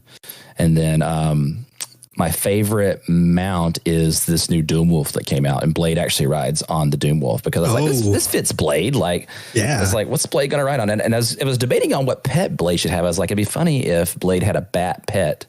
And we named it Lord Harkon, and that's who he had flying around with him. Like, made Lord Harkon a bitch, basically, Yeah, that's awesome. Yeah, you have the bat, right? The bat. I do. Yeah, I think everybody got that. Yeah. Yeah. The new Skyrim content, you get a bat. Yeah, that's great. That's great. I think my favorite pet, I think, is the the little what is it called? I call it a fire chicken. Those little they look like little lizard. I know the chicken you're talking about. I've seen the spectral chicken running around with people. It's hilarious. So I have the spectral chicken. That one's a good one too, and it makes this like echoey and it like echoes even if you're outside. It's just like it's always echoey. That one's good. But then there's this little. It's like a little guar-ish type lizard thing that walks around on 2 legs. It's tiny, and there's like a regular version of it, but then there's one that's on fire, and it looks kind of like a lizard chicken. So I call it my fire chicken. I think I know what you're talking about. Yeah. So I don't even remember where I got it. Probably out of a Crown Crate or something. Yeah. But yeah, he's my little fire chicken. I think he's pretty cool. But yes, the spectral chicken has definitely been one I've equipped recently as well. Yeah. In fact, I think I have one character that rides a spectral mount and has the spectral chicken, and everything about him is fantastic. Like spooky ghost stuff. The Spectral Indrik is coming out this event. The Spectral Indrik pet is coming out too. Yeah. Yeah. Man, those are definitely, I like the spooky, like, stuff. I mentioned this on the show before, but like, oh, I'm wearing the riding around on this ghost mount with a ghost chicken, resurrecting dead things. Like, that's great. And there's a free mini horse that's coming out if you logged in. I think it's 25 days, like out of the month of March, you get a free mini horse, and I'm going to name him Little Sebastian after the Parks and Rec mini horse. Nice. Yeah. This month and last month, they had mounts in the if you were a subscriber, you could get them if you logged in X amount of days. So, or mounts are pets. They were both pets. Yeah, maybe it's an ESO Plus thing, but I am an ESO Plus member. You were looking at an ESO Plus member. Humble brag. It cost me all of $15. Yep. The skies are marked with numberless sparks, each a fire, and every one a sign. So big news, friends. The Robots Radio Network is now sponsored by Loot Crate. This means that you will get 15% off on your purchase of a crate or a crate subscription at lootcrate.com. Now, all you have to do is click on the link in the show notes. It'll take you to lootcrate.com. And when you purchase something, you can put in the code ROBOTSRadio, ROBOTSRadio. And when you do that, you get 15% off your purchase. Now, this is awesome because they have Fallout crates, they have video game crates, they have superheroes. You get t-shirts and figures and art to put on your walls. This is actually where I got the Brotherhood of Steel flag that I have behind me in some of my videos. Very, very cool stuff. I'm super excited about it. And if you have somebody who's already buying you loot crates for your birthdays or whatever, give them the code. They can use it if you want to use this for somebody else's gifts, or if you just want to get yourself 1 or 2 boxes, you can use the code for yourself. Again, just click the link in the show notes and type in the code ROBOTSRadio, ROBOTSRadio. You just put that in the box at checkout. Super cool stuff. I hope you guys check it out. And any purchases you make help to support the shows on the network. So whether it's my shows or someone else's shows, click the link in the show notes for your favorite show. Give them some support and get yourself some awesome loot. Are you an avid player of the Elder Scrolls Online and looking to take your game to that next level? Well, the Red Diamond Courier podcast is here to help.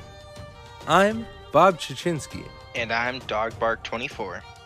We are 2 experienced players aiming to help others learn and improve through in-game knowledge and references.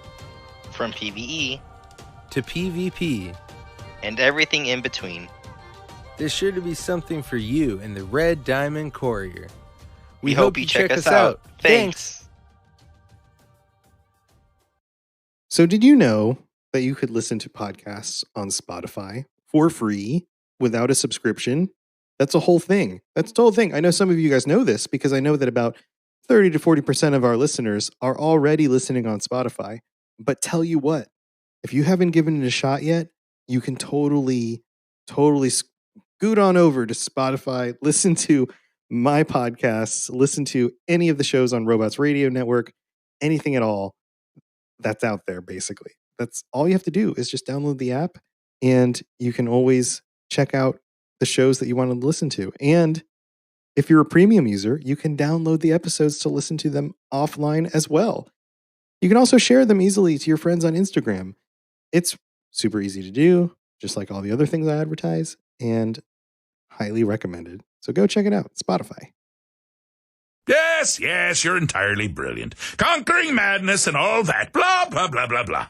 Awesome. Well, that was a wonderful take on some of your experience on ESO. So let's move into the zones. Let's talk about.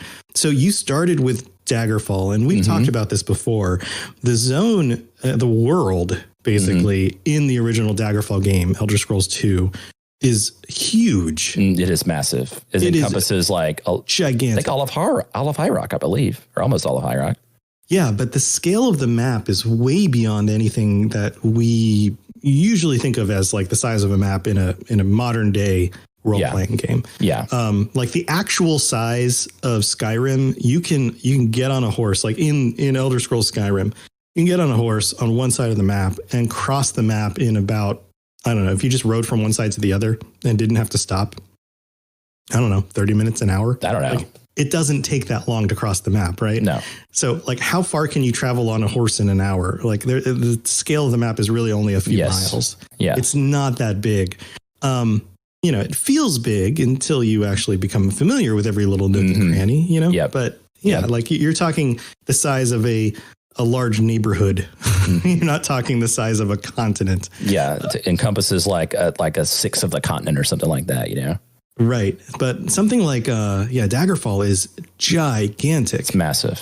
So what kind of scale, just give people a sense of this back in the day, like if you were to try to travel from one end of the map to the other, how is that even possible? Like how long would it take? It would be. I never did that because fast travel was free and you could just fast travel. You could point and click on a city and boom, you were there, or a dungeon. You could click on anything you wanted and just go right to it. So I never remember having to travel all that much, but there was you could fast travel by boat, by horse, by cart. There were several ways to fast travel. But I never remember like just walking from one end of the map to the other, or swimming across the Iliac Bay. I don't know if there was even swimming, back then. Right. But yeah, it would take a very considerable amount of time to traverse if you just walked from one side of the map to the other. So you've now spent time in Elder Scrolls Online, and those same zones, the city of Daggerfall is very different in ESO than it is in Daggerfall. What are some of the main differences you've noticed? So when I think about Daggerfall in Elder Scrolls 2, which is third era, I believe, the scale of Daggerfall and Daggerfall Castle is just massive. Like it's the layout you got in Daggerfall in cities, and not just the city of Daggerfall, but other cities, is one of the big things I remember is, you had your Mages Guild, you had your Fighters Guild. I remember them always showing up blue on the map. But you had your shops and your inns kind of all around in a circle. There would be other inns spread throughout the city, but in almost every single large town, that's Sentinel, Wayrest, Daggerfall, those three cities would definitely have like the circle of shops and everything. You go around and hit all those up, from after an adventure or whatever. That's one of the things that I remember, and just the scale of the city. This Daggerfall city, from what I remember, was very much more uniform and laid out, whereas Era 2 Daggerfall is a little more got to the hills and a little more hilly, and it's much smaller than Daggerfall is in Era 3. That's the big takeaway that I get from Daggerfall and Daggerfall City. Yeah. So are the aesthetics similar? I mean, I understand the graphics are very different from a late 90s very, very different video game. Sure. But is there still that same kind of, it's almost like Gothic-y Victorian. Yeah. That style still seems to stand true on into the third era with Elder Scrolls 2. Though the layout of the city is much grander and I should say much smaller in Elder Scrolls Online than it is in third era Elder Scrolls 2. Yeah. Now, from a real world perspective, it's clear that you had different requirements in developing these two games. But it's interesting from a lore perspective, because some people will say things like, well, the population increased exponentially between the second era and the third era, or things like that. And they'll try to justify it among those terms. And a recent episode was talking about the Bretons and the number and population of them when they first were documented was, like a few hundred people. And by the third era, there would have been 100,000 people or something like that. Yeah. It would have been much bigger. So it makes sense from a, like a real world kind of perspective that by the third era of this world and populations growing, that you would end up with cities that were larger than what we're seeing in something like Elder Scrolls Online. Yeah. Things are naturally going to grow and expand, and that's to be expected. Yeah. Yeah. But I still think that there's very much a limitation on just game design in the amount of, resources it takes to build something like that. And, if you're going on an adventure, let's say you're leaving the, Daggerfall Castle, and in a realistic environment, let's say you have a city that houses, like a medieval style city that houses 20,000 people, right? And you're going to have like the core of the city with like a few hundred people who are like absolutely the aristocracy and things. And then you're going to have the outer ring of the city, the merchants, some of the poor areas. And then you're going to probably have a few miles of farmland that circle the city in every direction that you have to make your way through before you even get to, like the woods where, the adventure begins. Yeah. And that would seem like a very boring thing to have to travel through every time to just get on your way. So it makes sense that the cities are kind of scaled down. So now let's move on to Morrowind, because that's a much more modern game in that it was developed with, polygonal characters and modeling that hasn't changed too much into the modern, the current era of games. You build characters that are scaled to the size of human beings and buildings that are scaled to the size of actual buildings and all of this kind of stuff. So, and that was a game that I dove into a little bit. I didn't get super far into it because I found it was difficult to kind of get past the first beginning part of the game. But I remember logging into that game, logging in. I didn't have to log in because it wasn't online back in the day. Yeah. But loading it up and seeing like the giant fungus and the big walking still striders, still striders, and the weird architecture and all of that kind of stuff, and thinking like, wow, this place is really crazy. Yeah. What is your impression from that game to ESO, which again is going back in time by about an era of the world? So that was probably the area that I was most interested to visit. That's why that's like the zone story. The very first zone story that I did last year was to step into Morrowind. And, arriving, I didn't know what to expect, but I had my vision of what I think cities like Balmora, like Aldrune, like Vivek should look like. And I had to go back through and examine the cities again just to refresh my memory for this podcast. I didn't go back to Satanim, which I should have, but I remember Satanim being similar to the way it is in Elder Scrolls 3. Balmora kind of has a similar feel. It still has the river, the stream running through it. That's still very, very similar with sort of an upper section of it, and then a lower section, which was similar. And then getting to Vivek, I was like, all right, I want to go to the Foreign Quarter. I want to go, check out the different house cantons and see what they have to offer. And of course, the only cantons that are available are St. Delane, St. Olms, and the Temple, and missing the Telvanni, Halalu, Redoran, and Foreign Quarters, which are in the process of being constructed. So that was interesting to step into Vivek and be like, this is what it was like prior to Elder Scrolls 3, and things are actually being erected. So that was really cool to sort of step back and take all that in. Yeah, I think it transitions a lot more neatly than something like Daggerfall. Because you have roughly the same layout of the towns with things that were under construction that it makes sense. I mean, these are gigantic structures. Yes. These are, they're almost pyramid-like, I guess you could say, in that it would take a lot of time to build these structures and then, furnish them and decorate them and those kinds of things. And historically, large structures like cathedrals or very large pyramids, things like that, took generations to create. The people who started building the structures never saw the completion of the buildings themselves. So that makes sense. It takes a few hundred years to erect these things, and then eventually they're just kind of there indefinitely, at least until rocks fall out of the sky and blow up the city. Which is totally possible. So that's really cool. The thing that I noticed the most, having only really played through the beginning of the game, was getting off the boat at the very beginning. The Census and Excise office. Yep. Yeah, and it's basically the same layout. You've got the two buildings in front of you. You walk in, you have that little courtyard between the other buildings, and it's almost just exactly identical. piece by piece in place. So when it came to the scale of the map, the the island of Vardenfell, in general, how did you feel about that? Did it feel like it was the same scale?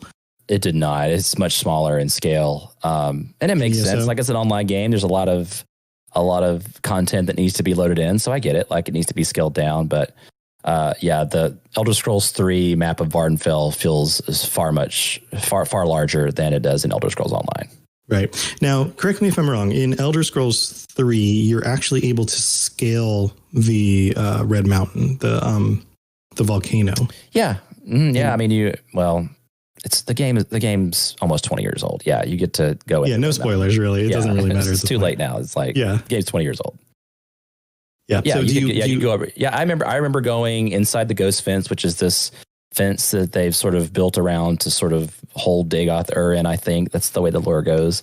Going inside the Ghost Fence and traveling and seeing all the creatures that are in there. But yeah, you can go. You definitely you go into these Dwemer ruins that are in the lava of Red Mountain, and I don't remember climbing all the way up all the way at Red Mountain, but I'm pretty sure that you can go to the crater. I remember you could levitate in Morrowind, so you could float up to it. Yeah. I think that was one of the things I watched back in the day was a YouTube video of somebody who oh look, I'm super powerful and I can fly over the entire map. Yeah, and you can do it. Yeah, you can totally do it. And you could do it without, mods. Like you could it's just create part of the game. Some potions. Broken aspects of the game because there's no way to update games then. But yeah, you could do a lot of things that you shouldn't have done. Right. So is there anything else about Vardenfell specifically that you noticed? I mean, it's a smaller scale in ESO, so obviously a landmass doesn't really grow in size. Yeah. I mean, but you get it. It is what it is, and it makes sense why it's scaled down. But I remember there's not that imperial presence in Vardenfell in Era 2. Like you have the forts, and you have Wolverine Hall over on the East Coast near Tel Brenora and Saethar Mora and all that. You don't see that. You don't see those forts sprawling up. At least I haven't seen one traveling the map. Yeah, I don't think so. I don't think there is like an imperial presence the same way. Yeah, for sure. What about the creatures and things that you come across? So of course everybody knows if you played Elder Scrolls 3, like the most annoying creature in the game is the Cliff Racer, and lo and behold, I come into Morrowind and there are these things crawling on the ground called Cliff Striders. I'm like, it's like Zoss was like, let's take the annoying creatures in the game, let's make them crawl on the ground now. So the Cliff Striders were something that really stands out. But like the Guars, you see them. The Kugoti, maybe I'm mispronouncing that, but you see them. You see Quama, you see mines. That's all part of Elder Scrolls 3. Mm-hmm. So when it came to things like Daedric structures, temples, things like that, or some of the dungeons, did you notice anything that had like a direct correlation that you can recall? I was trying to think, we were visiting some Daedric shrines, doing something a couple weeks ago on broadcast. And I remember, looking at Daedric shrines, and they look very, very similar to the way they did, but I don't remember specifically. And I'm sure there are, but I don't remember like any specific shrine standing out in Elder Scrolls 3 and like, oh, here it is in Elder Scrolls Online. I don't remember that specifically, but they are littered throughout Vardenfell and Elder Scrolls 3. Mm-hmm. Yeah, it makes sense from a cultural standpoint. Yeah. That they would still be there. Yeah. Yeah. Interesting stuff. Yeah. Cause I just haven't, maybe one of these days I'll get, what I tried doing most recently is reinstalling Morrowind with a bunch of mods in order to update the graphics and make it feel more recent, even if the mechanics were still the way they originally were. Yeah. And then of course it crashes out on me and I'm like, crap, I can't get it to run right. But it's so hard at this point to go back to those old graphics and look at those crazy polygonal faces talking at you. And I think one of the other difficulties I've had the most is the mountain of text that you have to read. And then click through like the highlighted text in order to get to the other questions and things you can ask. It is not the most intuitive format for having a conversation with somebody. Yeah, I totally. Even though it's my favorite game of all time, I don't expect anybody to like be able to start with like Oblivion or even start with Skyrim and try to go back and enjoy Morrowind, like it's hard, and I get it, you know. But that's all we had back in the day, and it's like, you know, the combat system was very, very similar to that in Elder Scrolls 2, so I didn't have a problem with the combat because that's what I was used to. Right. Yeah. Yeah. Very different experience going backwards. For sure. Well, cool. So are there any other zones or any other things you've come across from a looking back in time at the way things were presented back in the day that really stand out to you? Just across the game in general? Yeah. So 2 things. One is for the future and one is for the present. But I went back to sort of refresh myself on some of these areas, and I went to Riften, and I saw how similar that the city of Riften is to Era 4 in Elder Scrolls 5 Skyrim. Yeah, it is pretty similar, right? A similar layout to the city, much less of a Blackbriar meadery, what's her name, Maven Blackbriar, much less influence there, of course, in the second era, or no influence, I should say.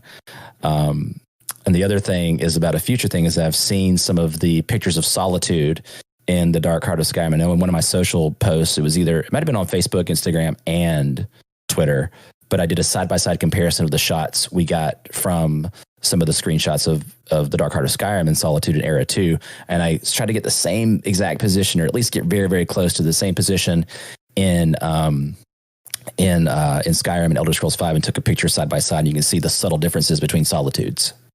Yeah. The landscape's a little bit different. The buildings, locations are a little bit adjusted, but you can tell it's still the same place. It's solitude. It's solitude. It's very recognizable and easy to distinguish. Yeah. Yeah. Very cool. And Riften, you were before the show, you were talking about how it's the Ratway. The Ratway is full of vampires. It's like, where did all these vampires come from? Yeah. Interesting. The other thing I've noticed is that Cyrodiil feels very different. You can tell that they designed it as like a PvP space. And when I'm adventuring through it, even just kind of solo, trying to think back to, the Elder Scrolls Oblivion, just picturing like, okay, if I'm in this place in the map, what did this look like in the other game? There's not a lot of recognizable land masses. It feels a lot flatter. It feels a lot more open and less forested. Yeah. I don't know. Is that your impression? So for me, Oblivion is this gap in my gaming career. Like Xbox 360, PS4, I'd never had any of those consoles. So Oblivion is one that I'm missing from my Elder Scrolls experience. That and Arena, but I don't think many people knew about Arena. Yeah, Arena would be very hard at this point to go back to. I think supposedly it's actually very hard to even get to run on your computer. I think Lotus of Doom actually did it. I think LOD did. Yeah. He had to you have to get an emulator running. There's all sorts of stuff you have to do. Let me make this run on Windows 95. Right. Make my Windows 10 computer run Windows 95. Yeah, I have to simulate extended memory from, DOS extended memory. Make up a DOS extension here, CD // Right. Yeah. Oh, man. Yeah. Crazy stuff. Well, awesome. Well, thank you for joining me for this episode of the show. I appreciate your perspective on all of this. Yeah. I think it is really cool to see the way that things have evolved, both from kind of a lore perspective and a general map layout, but then also from a game design perspective, because things are constantly adjusting and changing with time. Are there anything going on with the guild stuff coming up that you're looking forward to, or you want to kind of rep and see if anybody who's listening, if you are playing on PC in North America, that's the group that Toon is playing with. So if you aren't already part of the Lorecasters Guild, you just have to log on to the Discord, and there's a channel in there where you can submit an application, and somebody will add you. Yeah, we'll just add you in, and usually it's Lincoln. Lincoln will add you in. Yep. And you're welcome to join in, whether it's with Toon or other people in the guild. Whoever else is running around. I think we've got, how many people do we have now? Like 100. It's over 100. I can't remember. It's like 50 when I started. Yeah, It's like over 100. It's growing a lot. Yeah. So what stuff are you looking forward to doing coming up? Of course, we have Jess Fest coming up at the time of the recording of this podcast. It is tomorrow. It's Wednesday now. It'll be out on Thursday, March 26th. We'll be doing Jess Fest stuff and probably dungeons and things to go along with that. One thing I've been doing is since I've come so late into the ESO game, like I'm not so tied to the loyalty of one particular alliance. I have a pack tune. I now have my blade character is a Daggerfall tune. So I want to be able to do, Cyrodiil events with the different packs too. That's one thing I want to do with the guild. We did Daggerfall Covenant last week. We tried to do Ebonheart pack this week. We couldn't get a Zerd together, so it's kind of pointless because weren't enough people online to really establish that. And I think there's a double XP memento coming out with Jester Festival, so I hope to make an Aldmeri Dominion character hopefully this week or weekend. Very cool. Those are the things we're doing. We're doing dungeoneering. We have dungeoneering events where we go do dungeons together. There's zone stories. We try to get something for everybody in there. Awesome. And what time do you normally start your stream? And if people want to join you while you're live? Yeah. So my recent schedule has been Monday through Friday, and that's for the foreseeable future with all the things that are going on in our country right now. Starting at 9:30 a.m. Eastern, and usually I stream, till early afternoon. So hop on and say hello, and even if you can't play, stop by and watch and contribute your knowledge to our community. Yeah, very cool. Awesome. And if anybody wants to get a hold of you outside of Twitch, so it's twitch.tv/Tooniversal, if you're interested in checking the stream out. Outside of that, how should they reach out to you? Twitter is just Tooniversal, and Instagram and Facebook are both Tooniversal TV, and youtube.com/Tooniversal will get you content over on YouTube. Awesome. Or you can check out the Discord. You can always tag you in Discord posts. There's a whole section for guild events and that kind of stuff. And if you are in the guild and you haven't taken the opportunity to group up with other people and do some things, Toon has regular posts in the discussion in the Discord, so you're always welcome to jump in there. But then you're always updating the in-game notification as well. Trying to, yeah. And I know sometimes I'm not as socially focused because sometimes I have to, especially in the evenings, if I'm tired, I'm like, I just play a game, but I don't know if I want to play with other people. You wear a lot of hats, robots. Yeah, it's true.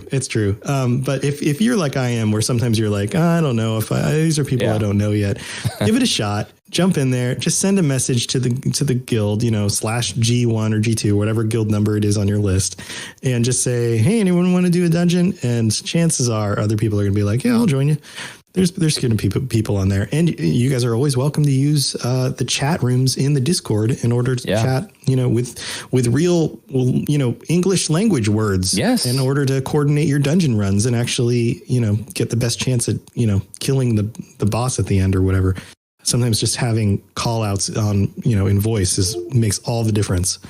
And sometimes these people that come in that I've never met before end up becoming these lovable characters of the community. So that was true with Fallout 76. It's been true with Elder Scrolls Online too. So shout out to those who show up every day. Thank you for doing that. And thank you for joining the game. Yeah, let's shout out some of them. Who are some of your regulars? Just to say hi. Big shout out to Ula. Oh my gosh, Ula is incredible. She's got max CP tunes, and she is a master crafter. She has made me so much of my armor. Big shout out to Ula. Yeah, also shout out to Undies Taker. She was originally from my community, but has joined the guild. She makes armor for me. She runs a healer and runs dungeons with me. Shout out to her. Atreyu. Atreyu is great. Shout out to Atreyu. And an older former guild member, Zane, has been regular joining me, and he's hilarious. And we just have a lot of fun with the Tooniversal community. And shout out to Robot. Shout out to you for being a great mentor to me early on. And shout out to my buddy Iffy. If you guys haven't checked out Iffy, check him out. It's Iffy _ over on Twitch. He's from Australia. Super, super nice guy. He's been a great mentor to me with the game. Very cool. Well, awesome, Toon. Well, thank you for joining me. Yeah. Thanks for having me on. Yeah. Things have been a little bit different with my schedule. My wife's working out of the office at home. My schedule at home has been a little bit shifted. So I try to give her space during the day. Otherwise I'd be popping in your streams more often, but I'm also kind of, in charge of homeschooling our son while he's taking remote classes from home. So I've got a few other things going on during the day than I did before. But, for sure. Yeah. But good luck with all of that. And I'm sure I'll see you on stream again sometime soon. Yeah. Sounds good. All right. See you guys later. Thanks for tuning into the Elder Scrolls Lorecast. Later, guys. Yep. Next week, by the way, is the patron episode. So we will be having a conversation Monday nights on the 30th. So if you aren't already a Tier 4 patron and you want to join us, there's still time to jump in and be part of the conversation. And if you're not and you just want to listen to it, that episode will be up next week. So I'll talk to you, all of you guys, when that comes up next week. And until then, stay safe, stay quarantined, and tune in for Universal streams and go check that stuff out. Do it. All right. Check you guys later. Check you guys later. Is that a thing? See you guys later. Have a good week. Bye. Thanks for listening to the Elder Scrolls Lorecast. All sounds and music are owned by Bethesda Softworks or ZeniMax Studios, and no copyright infringement is intended. If you have something you'd like to contribute to the show, please reach out to us at elderscrollslorecast@gmail.com or on Twitter at ESO Lorecast. If you'd like to help support the show, check out the rewards you can get at patreon.com/elderscrollslorecast. I really appreciate you listening, and I'd love to hear from you soon.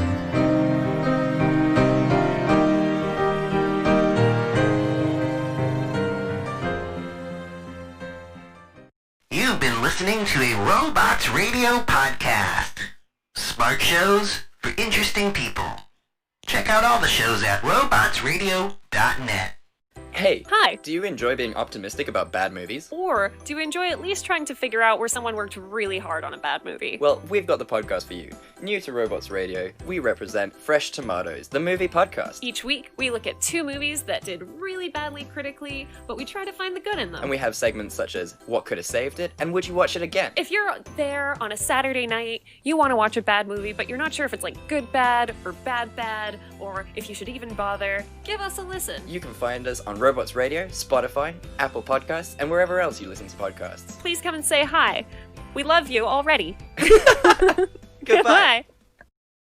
This podcast is brought to you by Anchor.fm, the absolute best and easiest way to host your podcast and get paid for it by running ads just like these. And take it from me, I've hosted at least 7 of my podcasts on Anchor.fm. I recommend it to every show on our network, and other hosts are going to charge you upwards of $100 every year just to run your podcast on their host.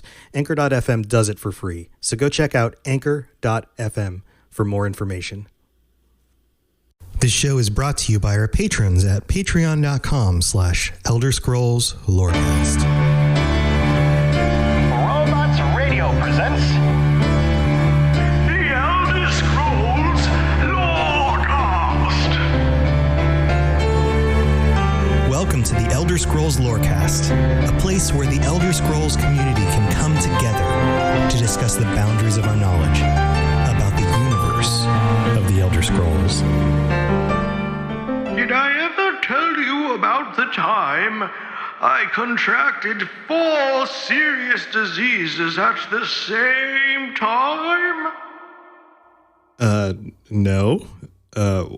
What happened? Oh, it wasn't a very, very enjoyable time, I can tell you that. I had the Thracian plague, the Nahatan flu, a case of the droops I acquired from a very dirty sheep, and madness. Yeah, well, suffice it to say, the first 3 were cured. The last one, not so much.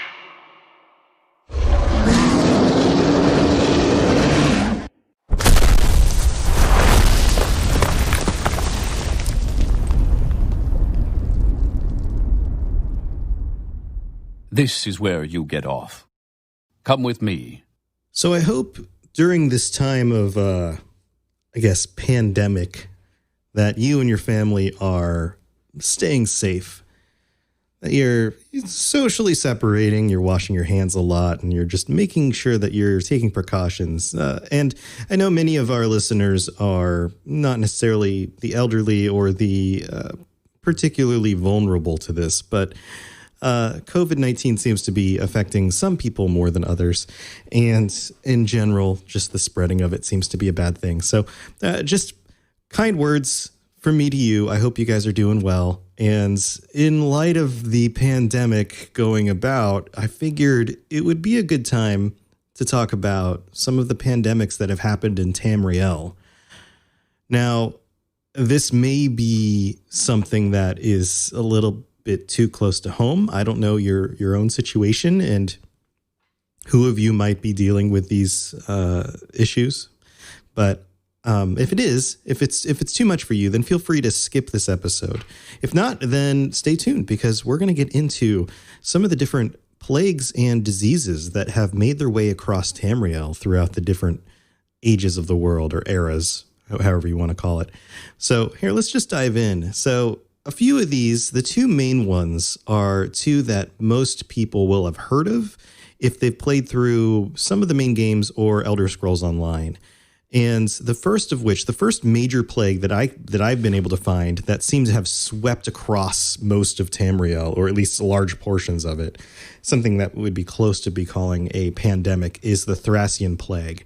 Now, some of you guys will remember this and will recognize the Thracian plague as the plague that was created by and spread by the slug folk of Thrace. Thus, it's the Thracian plague. Or otherwise known as the slug famine. And we can thank the Slode specifically for this. And if you don't remember who the Slode are, they are the large slug-like, very vile and evil race of slug people who use necromantic magic and don't seem to emote very much at all. They seem to be very just strictly rational and will do anything at all in order to get the things that they are interested in. So the Thracian plague is a plague that hit in the first era. 2260 is the general date known for it.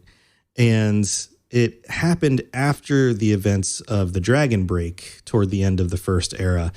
Now, it's estimated that half the population of the Iliac Bay, and perhaps even Tamriel, according to the Pocket Guide to the Empire. Now, there are some different dates here for what exactly that time period was. Also, the Pocket Guide for the Empire puts the date as early as First Era 2200.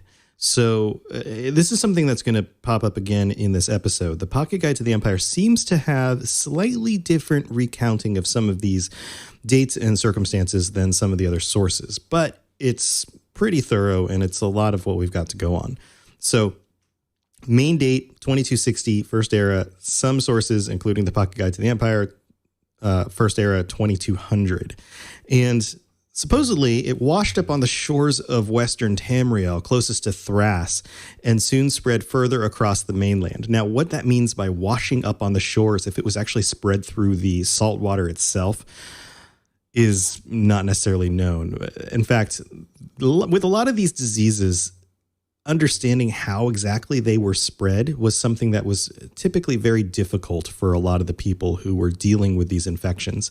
Now, it went as far as elsewhere, and it was known to have destroyed cultures and populations across the continent as it moved through western Tamriel.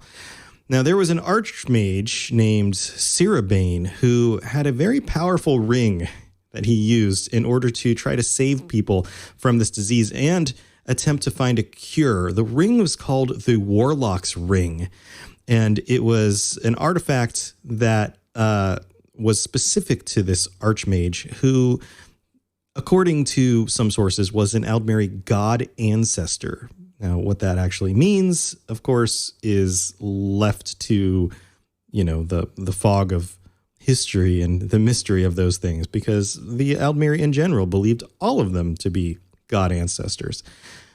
Now, this ring does show up in some of the games later on, and there's even a fake version of the ring that goes around, I believe, in Daggerfall. But it was with this ring that he was able to at least attempt to come up with a cure and to try to save people from this disease. Now, it's not known when the disease fully subsided. Cases of the Thracian plague were still reported near Wayrest over 400 years after the initial outbreak. This is interesting because when you look at the way, say, things like the bubonic plague spread across the world, and primarily a lot of what we know about it is through Europe, there were places where it appeared to have disappeared and then a few hundred years later came back. And whether that's due to a different population living in that place that didn't have immunity to it or the mutation of the disease itself, I'm not sure of. I'm not a history medical professor on this kind of thing, but I do know that it's not uncommon for things like this to change over time or to reinfect a population later when it seems like they should be at some sort of level of immunity. Now, with the Thracian plague and with the Manhattan flu, there were some major political things, changes that occurred because of the population shifts and the things that the different governments had to do to deal with what was going on. Now, with the case of the Thracian plague, there is a really notable response that Tamriel gave to the Slode of Thras. They assembled what was called the All Flags Navy. And it says here in the UESP article about the Thracian plague that forces were sent from almost every nation of Western Tamriel. It actually brought them all together. Ancient enemies putting aside their differences to exact revenge on the Slode. Assisted by Sirabane and led by Bendu Olo, its Baron Admiral and the King of Anvil at the time, the All Flags Navy sailed to Thras, slaughtered all the Slode they can find, and with great unknown magics, sunk their coral kingdoms into the sea. It would take many years before Thras was restored to its former glory. Now, if they unsunk their coral kingdoms or if they just lived under the water, I'm not sure how that actually works. It goes on and says, and its population never attempted any similar attack on Tamriel, at least as far as we know. Now, this could be something that shows up in a future event. It could be something that shows up in a future game in the series. Sometimes they'll do callbacks to some of these things. So stay tuned for maybe something like that, especially if the Elder Scrolls 6 shows up in Western Tamriel. Who knows? Maybe we'll get some of this coming back. It goes on and says, other consequences of this temporary alliance were evident decades later. And these are some of the major shifts that I'm talking about. The western parts of Cyrodiil began to overshadow the more advanced and religiously ardent East, which eventually led to the War of Righteousness, which ended the 1,000 years rule of the Lessian Order, which in turn shifted the focus of power in the Iliac Bay from Daggerfall to Wayrest. Now, there was another dire consequence of the Thracian plague, and that was in Elsewhere. There was a very long-held balance, you could say, of the different 16 peaceful and coexisting states. But after the Thracian plague, the culture was divided between Palatine and Anaquina, which became the two very separate and distinct states of Elsewhere. And you can actually play through some of this and learn more of the history of that in the Elder Scrolls Online expansion of Elsewhere. There's a lot of the events in that time during the middle of the Second Era that directly relate to the events following the Thracian plague. The skies are marked with numberless sparks, each a fire, and every one a sign. Do you like adventure? Yeah. Do you like laughing? Yeah. Would you like to listen to a group of people you don't know play D&D and reference retro pop culture you vaguely remember? Excellent. You're going to love Committee Quest. We play D&D in the world of Amarin. We use adventure modules and supplements made by people in the community. We also have a sweet synthwave backing track. Come and join us on our adventure. Volume 1 has been completed. Volume 2 coming the end of January. You can find us on iTunes, Podbean, or wherever you get your podcasts from.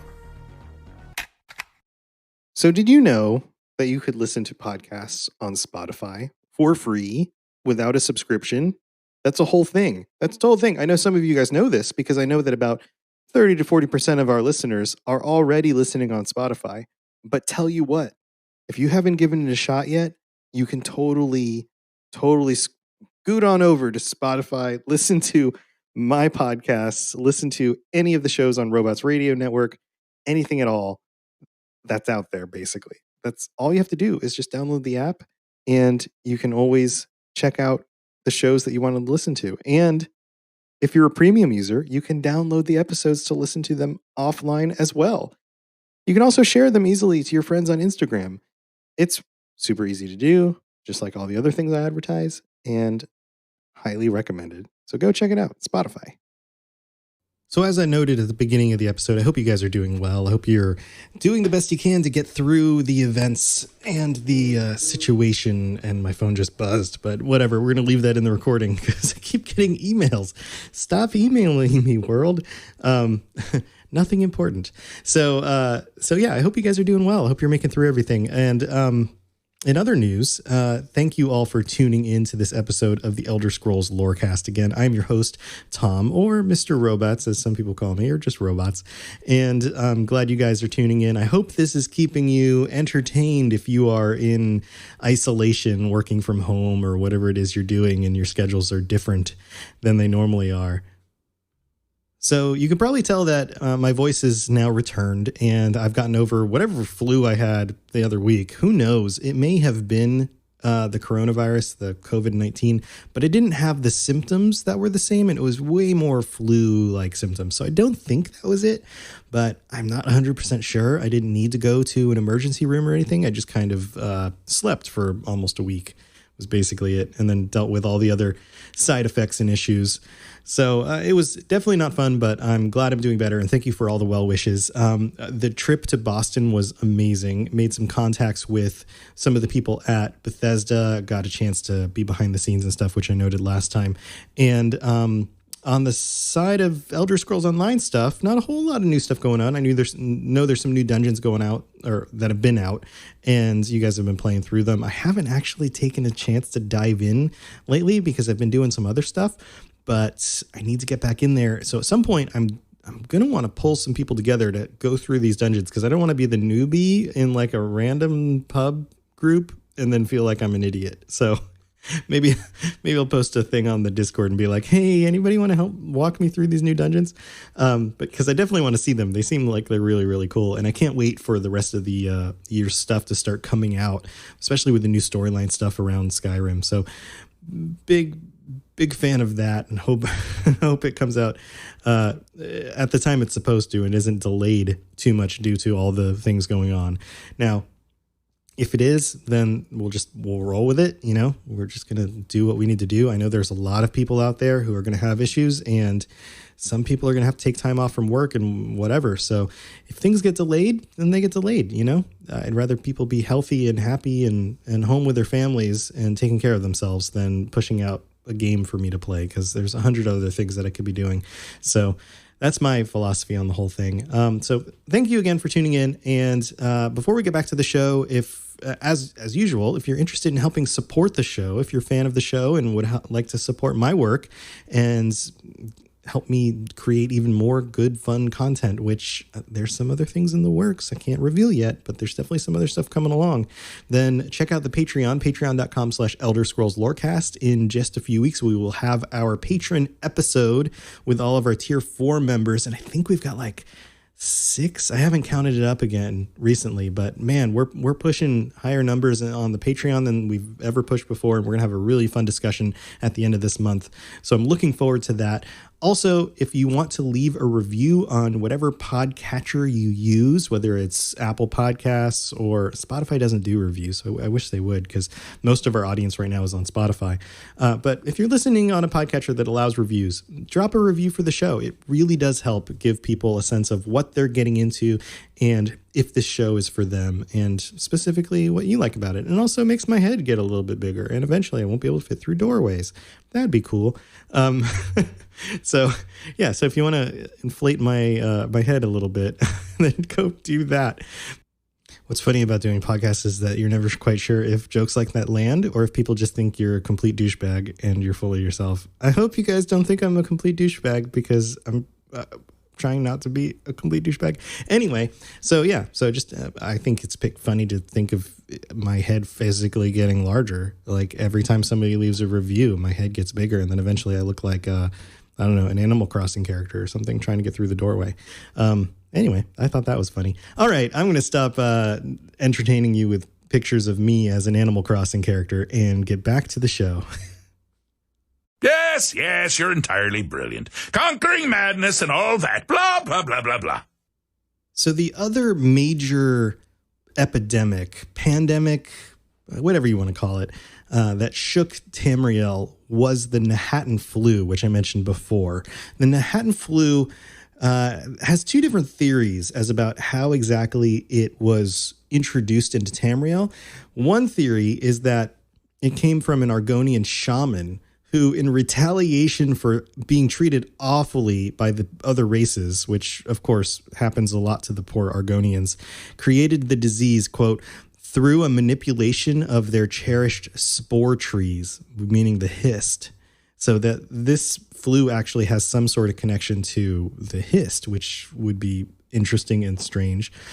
The other belief about this is that it came about through natural causes. Both of these theories are put forward in the Pocket Guide to the Empire. So again, the Pocket Guide to the Empire giving us information, but not always necessarily, I don't know, believable or a single view that is firmly rooted in some sort of very specific history, I guess you could say.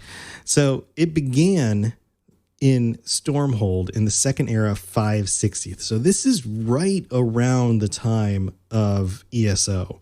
And it quickly spread to every corner of Blackmarsh and beyond, killing all infected non-Argonians.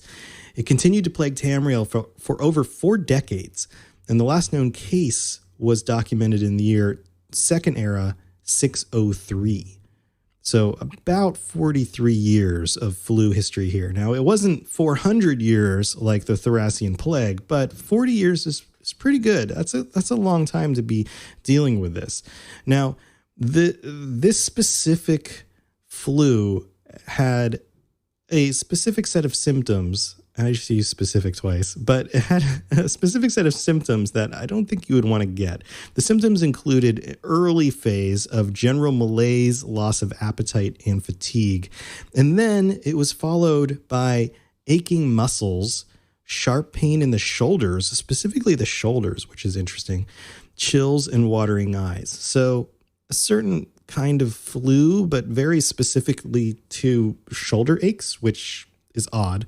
Late stage symptoms include racking cough, high fever, and blood flowing out of the nose, eyes, and eventually the mouth. That sounds disturbing. Most prominent was the red granular rash, which did not itch but spread all over the body. Now get this. I just gave you early, middle, and late symptoms. How long does the disease usually last? Well, it lasts until death, which usually occurs 3 days after infection. So it's a very, very fast acting flu. When it comes to normal flus and viral infections in our world, it usually takes 2 or 3 days at least, maybe even a week before you even start showing symptoms.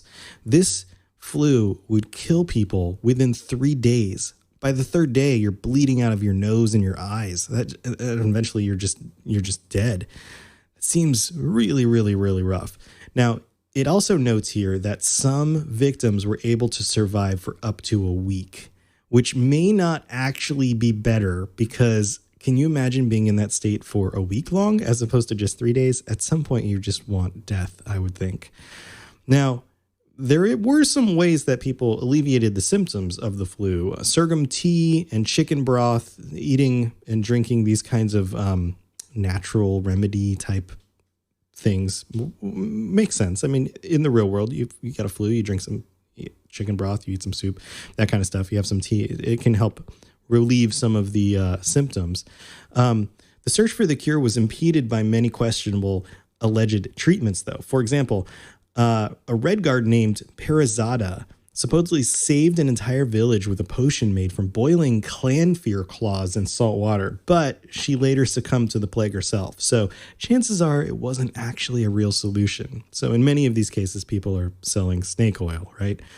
Now, the other thing about the flu was it's also not very well known how the disease was spread.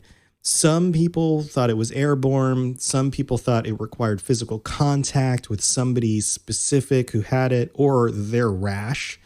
And later theories supported the idea that it was specifically contact with the rash because it seemed that people who wore lots of clothing and bandages around their bodies that exhibited the rash seemed to be less contagious.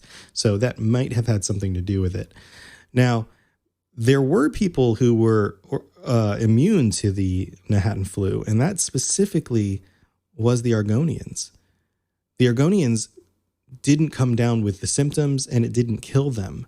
They were naturally immune to this. All of the other races of Tamriel, however, would go through these terrible, terrible symptoms and then eventually death, which led to the idea that maybe the Argonians were behind it themselves and had created it. Now, there's some interesting fallout that happens due to this. First of all, the Argonians, and specifically Black Marsh, for a very long time were thought to be potential carriers of the flu. So they were avoided. And for the most part, the majority of the other races that were living in Black Marsh at the time were killed off or they left. So Black Marsh became a place where the Argonians basically owned the area simply due to this flu, which may or may not have been intended. The only other peoples of different backgrounds that lived in Black Marsh after the flu or immediately after the flu were the Dunmer slavers of House Dress, because they specifically worked in slavery and they needed to remain there in order to continue their jobs. It notes here in the Wikipedia, in the UESP.net article, that even Tiber Septim himself thought twice before invading Black Marsh due to fear of the disease persisting into the Third Era. Now, even more interesting, the Manhattan flu was actually and indirectly a main cause of the Three Banners War. By destroying the royal family of Wayrest, it brought King Emeric to the throne, from which he forged the Daggerfall Covenant. It was a crisis in elsewhere, motivating the Khajiit to join the Aldmeri Dominion out of respect and gratitude for the many elves who had rendered aid during the worst years of the flu. And, of course, it says here in the UESP.net article, it provided the Argonians with enough independence to join the Ebonheart Pact as equals to the Dunmer, rather than as slaves. This is super interesting because a lot of people will question the idea of the events during the time of Elder Scrolls Online and how these different groups actually formed among these different races that were basically pitted against each other historically. How does it make sense that Argonians would join with Dark Elves when one has been enslaving the other for most of their existence? Or how does it make sense that the Khajiit would decide to, get together with the Altmer when the Altmer feel like the Khajiit are significantly lesser than them? Well, the flu brought about a very different dynamic in the cultures and set things kind of on a different path for a while. Now, one of the more interesting bits of historical change that occurred, I guess you could say, around something like the Manhattan flu specifically, has to do with the Kothringi and the Crimson Ship. And it says here that those most affected by the Manhattan flu were the human population of Black Marsh, of course. Most notable among them were the native silver-skinned Kothringi, who I mentioned on a previous episode, whose settlements of Stillrise Village and Zook were already lifeless by the Second Era of 561. The Kothringi are thought to have been completely exterminated by it. One of the most famous stories from those troubled times is that of the Crimson Ship.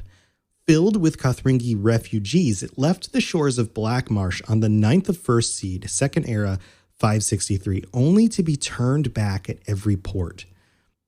After a year at sea, they reached Hammerfell, and with no one to shelter them, they sailed west to the Abyssian Sea. Abyssian? The book Pirates of the Abyssian, I bet it's Abyssian, tells a tale of the discovery of the ship found adrift by a group of pirates, its entire crew dead. The tale appears to be fictional, as no official records exist that confirm the discovery of the ship. To memorialize this event, the people of Hammerfell honor the 20th of Rain's Hand as the Day of Shame. Nobody leaves their house, for it is told that the Crimson Ship will return on this day. So there are a few other diseases. In fact, there's a huge long list of them that have been known to infect the inhabitants of Tamriel, and it would take a while to get through each of these. And these two, the Thracian Plague and the Nahatan Flu, are the two most prominent and deadly, or at least world-affecting, I guess you could say, from what I could find. But there's definitely others, including diseases that turn you into vampires, like I noted on the vampire episode. There's some really interesting ones here, like Cannibal's Prion. Cannibal's Prion affects the victim's agility and intelligence. It can be contracted from partaking in cannibalism, which is true. Like if you eat a human brain, you'll get prions, which is nuts and will kill you. Look that up. Super weird. Let's see. The chills. I like this one. The collywobbles. Collywobbles is a seriously common disease affecting a victim's strength, endurance, and mobility. Symptoms include uncontrollable shaking and chronic weariness. It may be contracted from shock and zombies.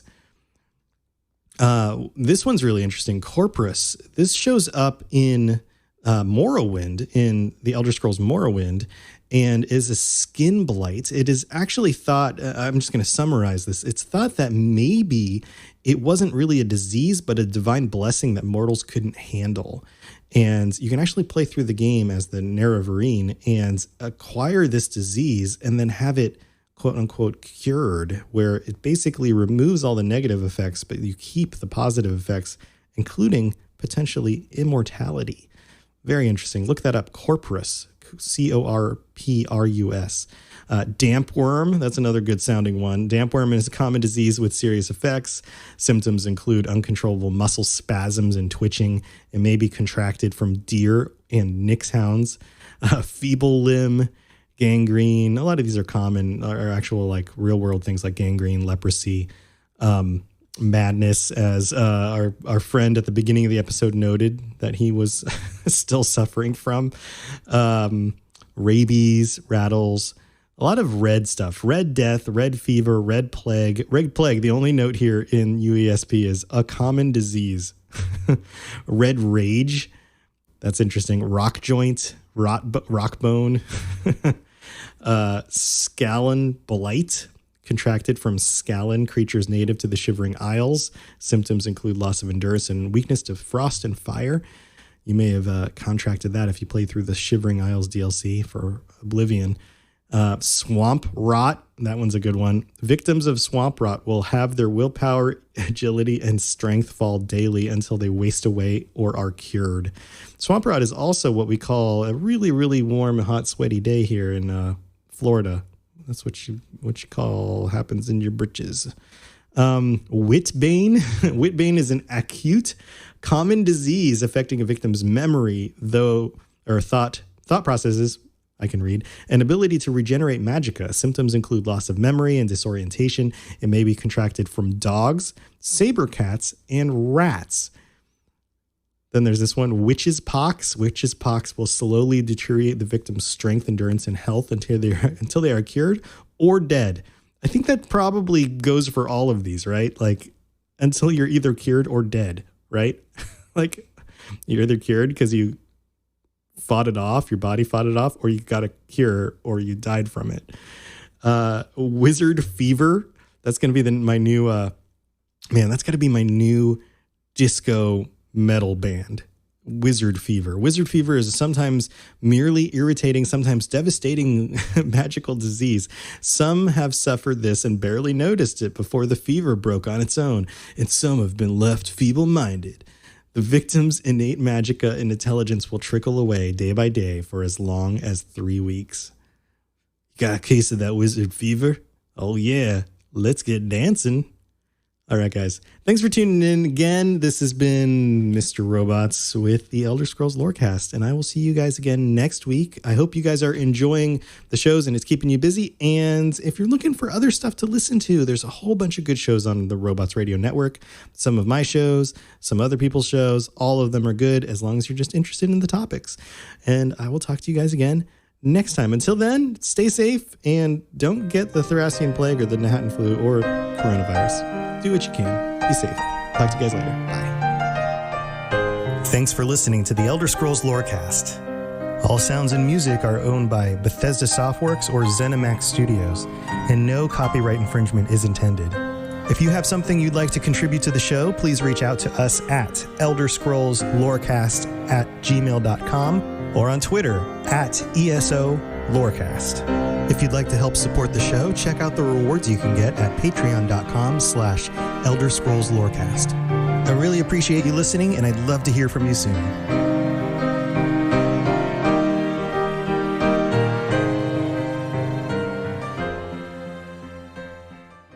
You've been listening to a Robots Radio podcast. Smart shows for interesting people. Check out all the shows at robotsradio.net. Are you worried you don't have all the answers? Have you ever found yourself in an internet rabbit hole? Call Mystery Time Live today! It's a new detective business. With plenty of heart. And a questionable track record. We're only in the office for an hour. Every Wednesday. Come hang out. Solve a mystery. It's a podcast. It's a live show. It's a swell time. Subscribe now! The producers of Mystery Time Live ask you kindly not to take the advice or guidance of the host because they have no idea what they're doing. No mystery will ever be fully solved unless information by a spontaneous outside source or sheer luck. You can find them live on the Twitch app and find their podcast later on YouTube, Anchor, Spotify, Google, and iTunes. Listening may cause hurtful your death or loss of sanity. We are sorry. This is probably legally binding and you cannot sue us.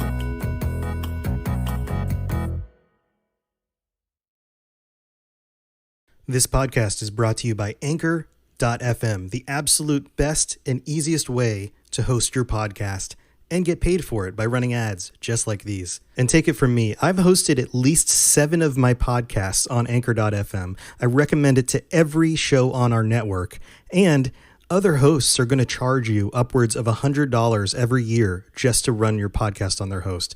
Anchor.fm does it for free. So go check out Anchor.fm for more information. This show is brought to you by our patrons at patreon.com/Elder Scrolls Lorecast. Robots Radio presents the Elder Scrolls Lorecast. Welcome to the Elder Scrolls Lorecast, a place where the Elder Scrolls community can come together to discuss the boundaries of our knowledge about the universe of the Elder Scrolls.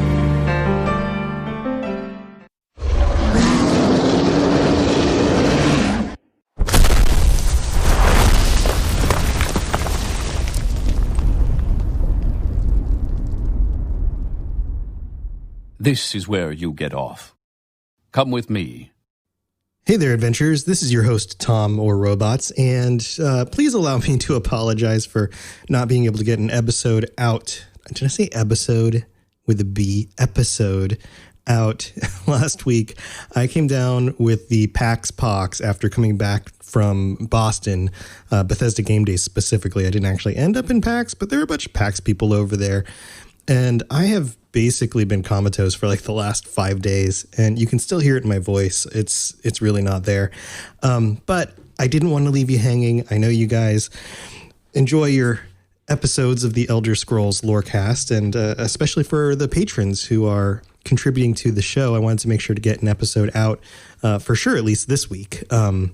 I don't feel good about missing too many weeks, and I don't think I've ever missed more than 1 week in a row. So anyway, so this week I am digging into, this is going to be kind of a fun chat between you and me, because this is a little bit atypical, this episode. It's a lore episode, and as you know, I've been going through one at a time all the different races, and we've gone through a number of the different elves, some of the beast races, and it was time to dig into, and we did a bunch of man stuff with like the Needs and the proto-manish peoples, and it was time to dig into the people of Daggerfall, the Bretons.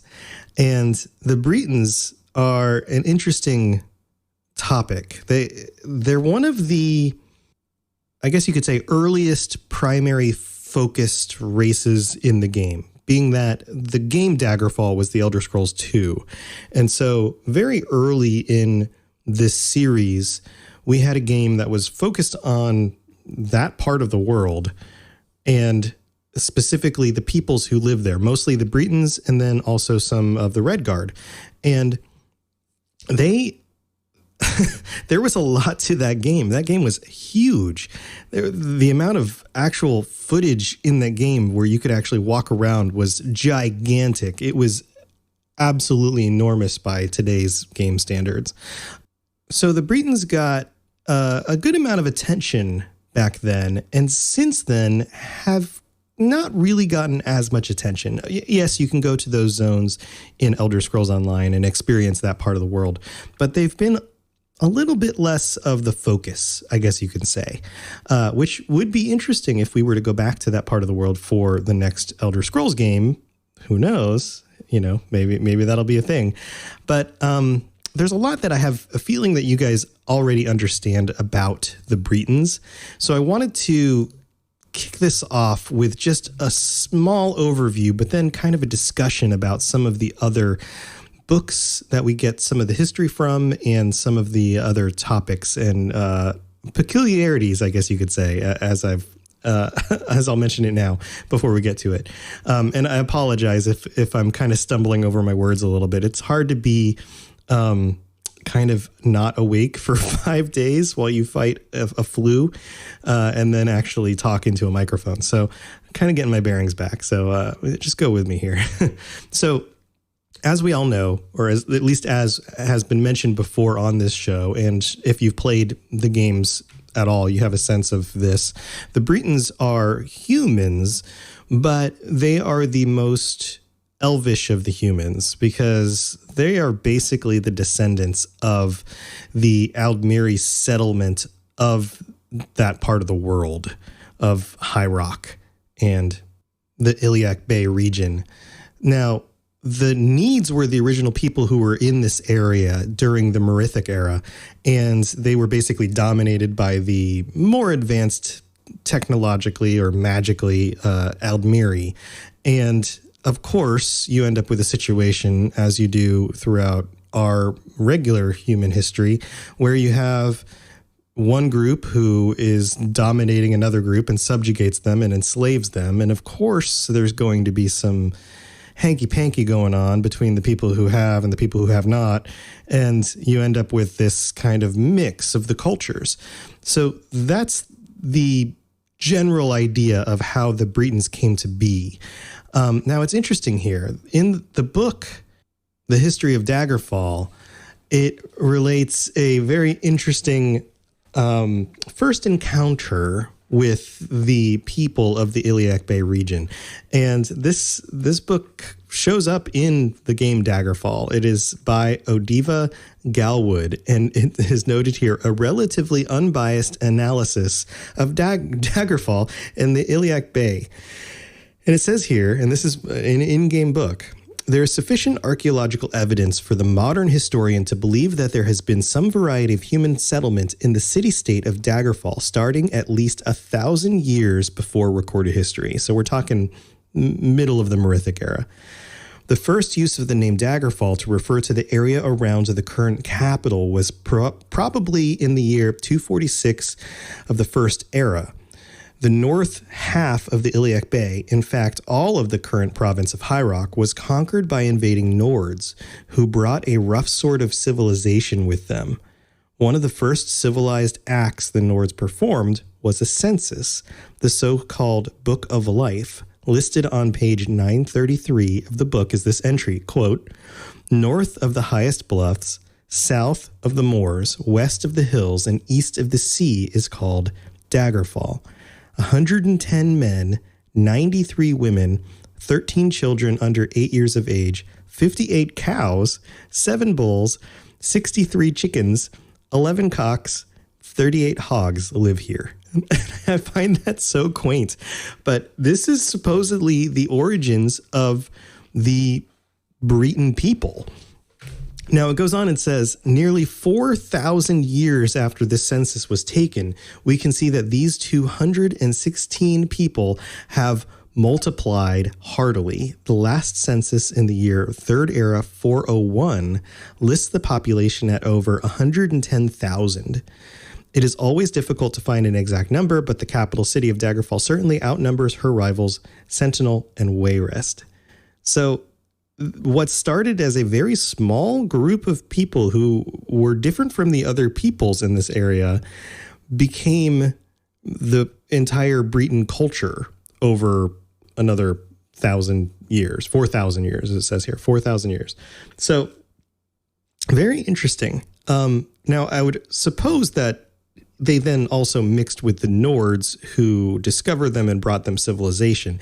And maybe that has something to do with why they appear more mannish than elvish. Maybe they were more elvish at the time. Now, being that they are descended from man and elves, it is very well known that they are the most magically sensitive and have innate resistance to magicka. And I should note that their appearance is that of very pale-skinned, slight of frame men, mannish people. Men always means like human, but human doesn't work in this world. It's actually just man, but that doesn't mean it's gendered or anything.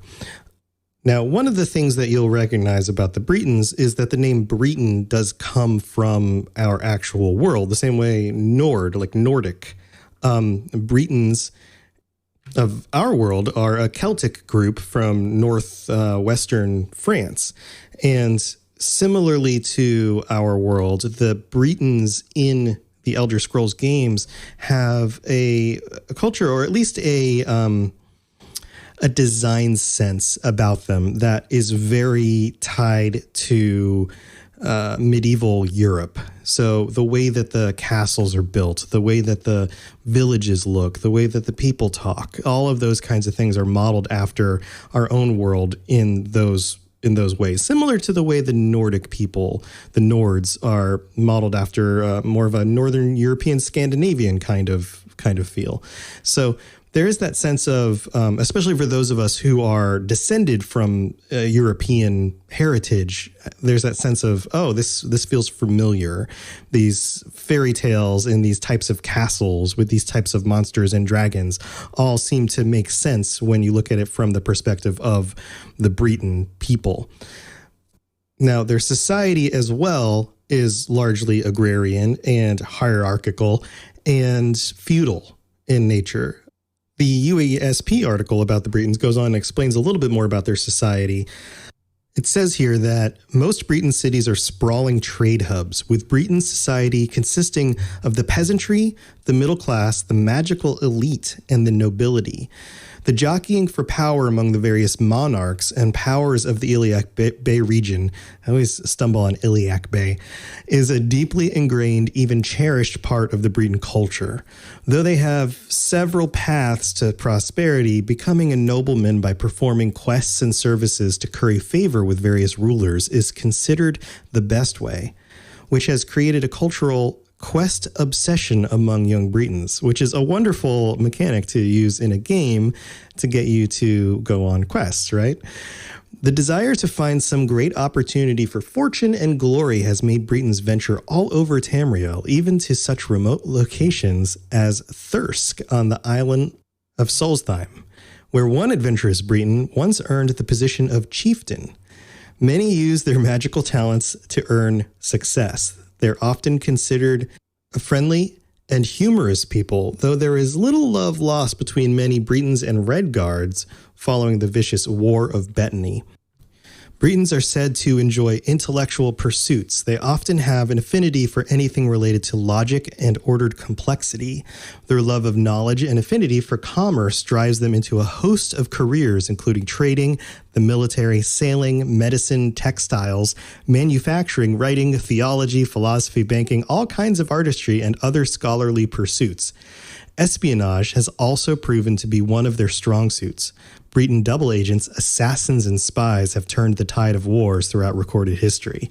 Now, there's this feeling around a lot of the items here in the UESP article, because they're all drawn from the documents that are in the games. And many of these documents, and you can see them littered throughout this, the document that I'm reading, come from Daggerfall itself. They are some of the oldest writings, and you can see that there was a real sense of a very focused exploration of that culture in a very 1990s sort of way. I don't know the best way to explain it, but it doesn't feel the same way as the exploration of other cultures in some of the later games. It feels like something that you would expect in the 1990s for an RPG game to be discussing. Would be these types of people who live in this type of world, which is roughly analogous to a medieval type of setting with there was that whole feeling, I think, for a number of decades after, I don't know, the Lord of the Rings came out or whatever, and Dungeons and Dragons, where there was this cultural yearning for what it was like to live during the times of the Middle Ages in Europe and be a knight and do knightly things, or be one of the burgeoning middle class and study artistry or medicine while you still thought that you could turn, lead into gold. There's this there's a quality about this that feels like it's very much from that time. The article goes on and says, Breton society is famous for its knightly orders, with notable examples including the Knights of the Dragon of Daggerfall, the Knights of the Rose of Wayrest, the Knights of the Flame of Anticlair, and the Order of the Raven of Dwynnin.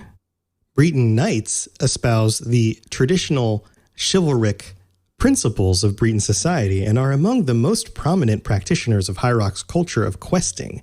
One of the most legendary heroes of High Rock was the Breton knight Elidon in the First Era. I think I pronounced that right. Owner of the eponymous Elidon's Ward. And this is actually an item that shows up in Morrowind.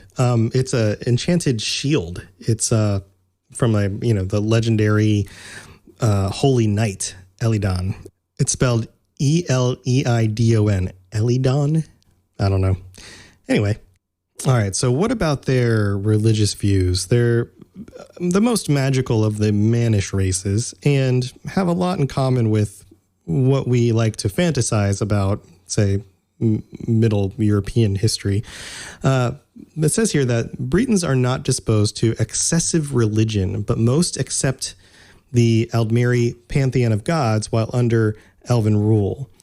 But of course, that didn't stay that way, and eventually they made the transition to the divines, assuming the influence from the other Mannish peoples. So they worship, or they're known to worship, Akatosh, Magnus, Ifre, Dibella, Arkay, Xanathar, Mara, Stendar, Kinnereth, Julianos, and Finaster. Now, this is also pretty interesting here. They also recognize Shior, not Shore, Shior, the bad man, believed to have been introduced by the elves during their conflicts with the Nords as a demonized version of Shore. Very, very interesting. This is probably a much bigger topic to go into, but this directly connects to the way that the elves and the Mannish races both look at Shore, who is actually another name for Lorcan. So, as I've stated before, the elves don't like Lorcan because it's his fault that they fell from grace, basically. And the Manish peoples do because it's because of however you want to phrase it, that they were created. So there was definitely some ancient propaganda going on there. Now, there's one more interesting thing here. The Reachmen, who I've noted before, and if you've played Skyrim, you've run into the Reachmen of Eastern High Rock and Western Skyrim, are thought to be partially descended from the Bretons, but diverge severely in their culture and traditions. Living in close proximity with Orcish tribes, they adopted some of their customs and wild magic, mixed with ancient Aldmeri and more recent Nordic influences. Now, some Reachmen have settled in towns like Markarth and integrated into modern society, but many still violently resist any outside occupiers of their tribal lands, calling themselves the Forsworn. So you're definitely familiar with them if you've played Skyrim. The skies are marked with numberless sparks, each a fire, and every one a sign. So big news, friends. The Robots Radio Network is now sponsored by Loot Crate. This means that you will get 15% off on your purchase of a crate or a crate subscription at lootcrate.com. Now, all you have to do is click on the link in the show notes. It'll take you to lootcrate.com. And when you purchase something, you can put in the code ROBOTSRadio, ROBOTSRadio. And when you do that, you get 15% off your purchase. Now, this is awesome because they have Fallout crates, they have video game crates, they have superheroes. You get t-shirts and figures and art to put on your walls. This is actually where I got the Brotherhood of Steel flag that I have behind me in some of my videos. Very, very cool stuff. I'm super excited about it. And if you have somebody who's already buying you loot crates for your birthdays or whatever, give them the code. They can use it if you want to use this for somebody else's gifts, or if you just want to get yourself 1 or 2 boxes, you can use the code for yourself. Again, just click the link in the show notes and type in the code ROBOTSRadio, ROBOTSRadio. You just put that in the box at checkout. Super cool stuff. I hope you guys check it out. And any purchases you make help to support the shows on the network. So whether it's my shows or someone else's shows, click the link in the show notes for your favorite show. Give them some support and get yourself some awesome loot. Are you worried you don't have all the answers? Have you ever found yourself in an internet rabbit hole? Call Mystery Time Live today! It's a new detective business. With plenty of heart. And a questionable track record. We're only in the office for an hour. Every Wednesday. Come hang out. Solve a mystery. It's a podcast. It's a live show. It's a swell time. Subscribe now! The producers of Mystery Time Live ask you kindly not to take the advice or guidance of the host because they have no idea what they're doing. No mystery will actually be fully solved unless intervention by a spontaneous outside source or sheer luck. You can find them live on the Twitch app and find their podcast later on YouTube, Anchor, Spotify, Google, and iTunes. Listening may cause hurtful your death or loss of sanity. We are sorry. This is probably legally binding and you cannot sue us.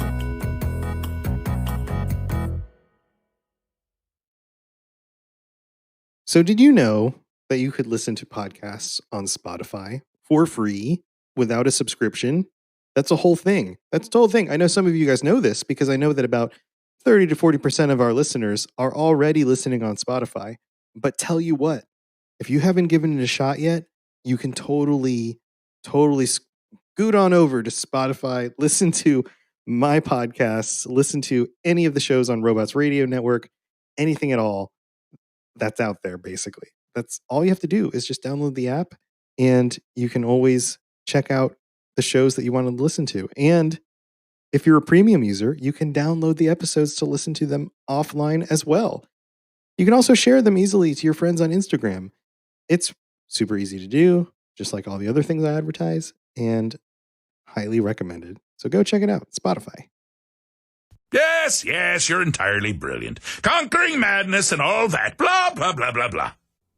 Now, one of the other things that's interesting about this region of the world and the peoples here, it has to do with, I guess it's a mix of their magical prowess with Eastern European lore. So this is the part of the world where you come across witches and covens and vampires. And in fact, in Daggerfall, there's lots of different vampire groups. And we're going to see more of that with the westernmost part of Skyrim, which butts right up against High Rock.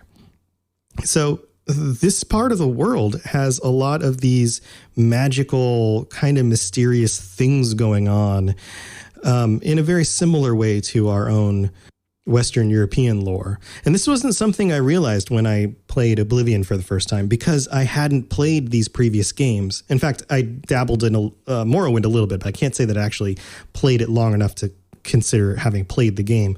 But of course, Morrowind felt like a foreign world with these crazy elvish, dark elvish people and, huge mushrooms and giant bugs and all sorts of crazy things that it didn't feel at all connected to, our own folklore or anything like that. So when I jumped into Oblivion and then realized that things like vampires existed, I had no idea. But vampires and witches and all of these common Western European folklore tropes all go all the way back to some of the very early parts of the games and the cultures that influenced them. So that makes sense. It also makes sense that for a mannish people who are more magically inclined, that they would be more magically able to be focused on some of those kinds of things.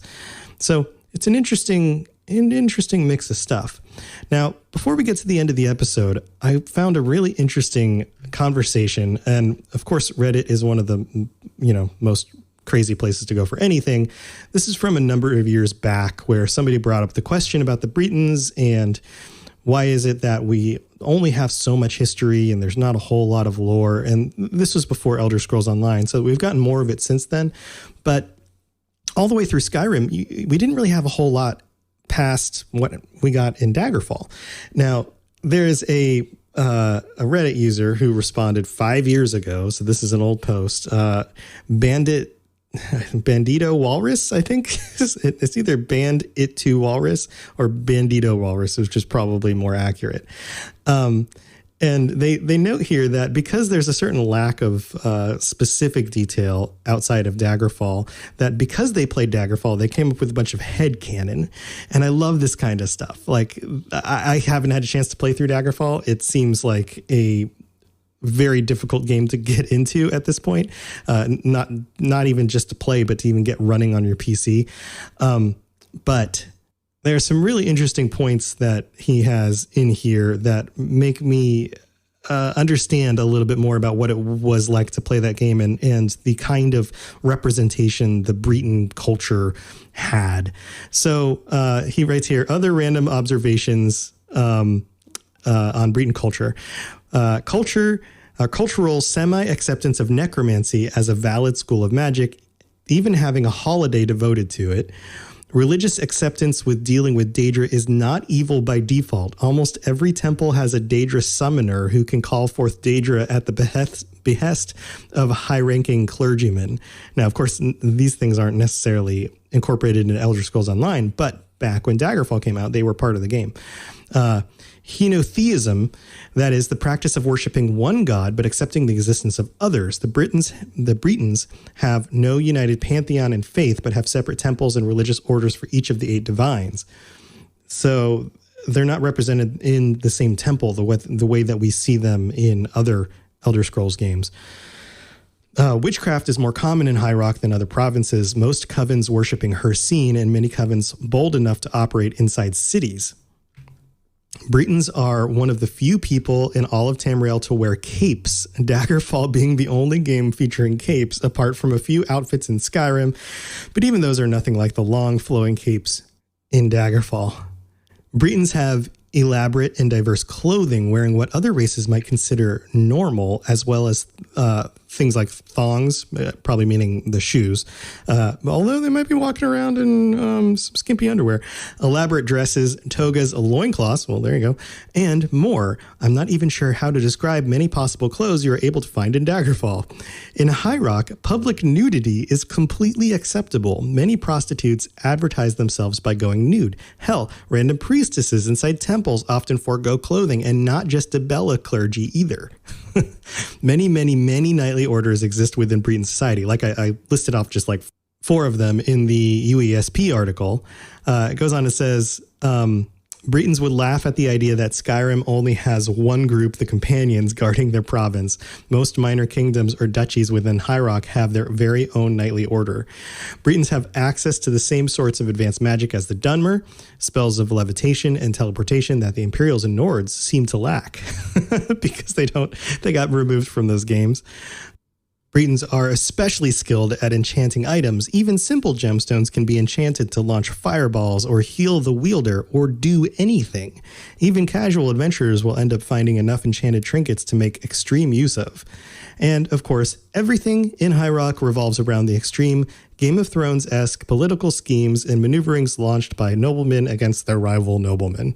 So I thought that was pretty hilarious because it really shows the difference in the way that those games represented their worlds and some of just the gameplay differences that can work their way into a person's headcanon. So if you know who wrote this or if you wrote this, then congratulations, you made it into the show. So that's as far as we're going to go with Bretons for this episode. Thank you guys for tuning in, and as always, I really do appreciate your listening to the show and your support, even when I'm down with the flu for a week. The fact that you guys come back is really, really kind of you. So thanks for joining me. I'll be back next week with another episode. And until then, take it easy and try and enchant some gemstones to do anything. See how that goes for you. All right, guys. Talk to you later. Bye. Thanks for listening to the Elder Scrolls Lorecast. All sounds and music are owned by Bethesda Softworks or ZeniMax Studios, and no copyright infringement is intended. If you have something you'd like to contribute to the show, please reach out to us at elderscrollslorecast@gmail.com or on Twitter at ESO Lorecast. If you'd like to help support the show, check out the rewards you can get at patreon.com/elderscrollslorecast. I really appreciate you listening, and I'd love to hear from you soon.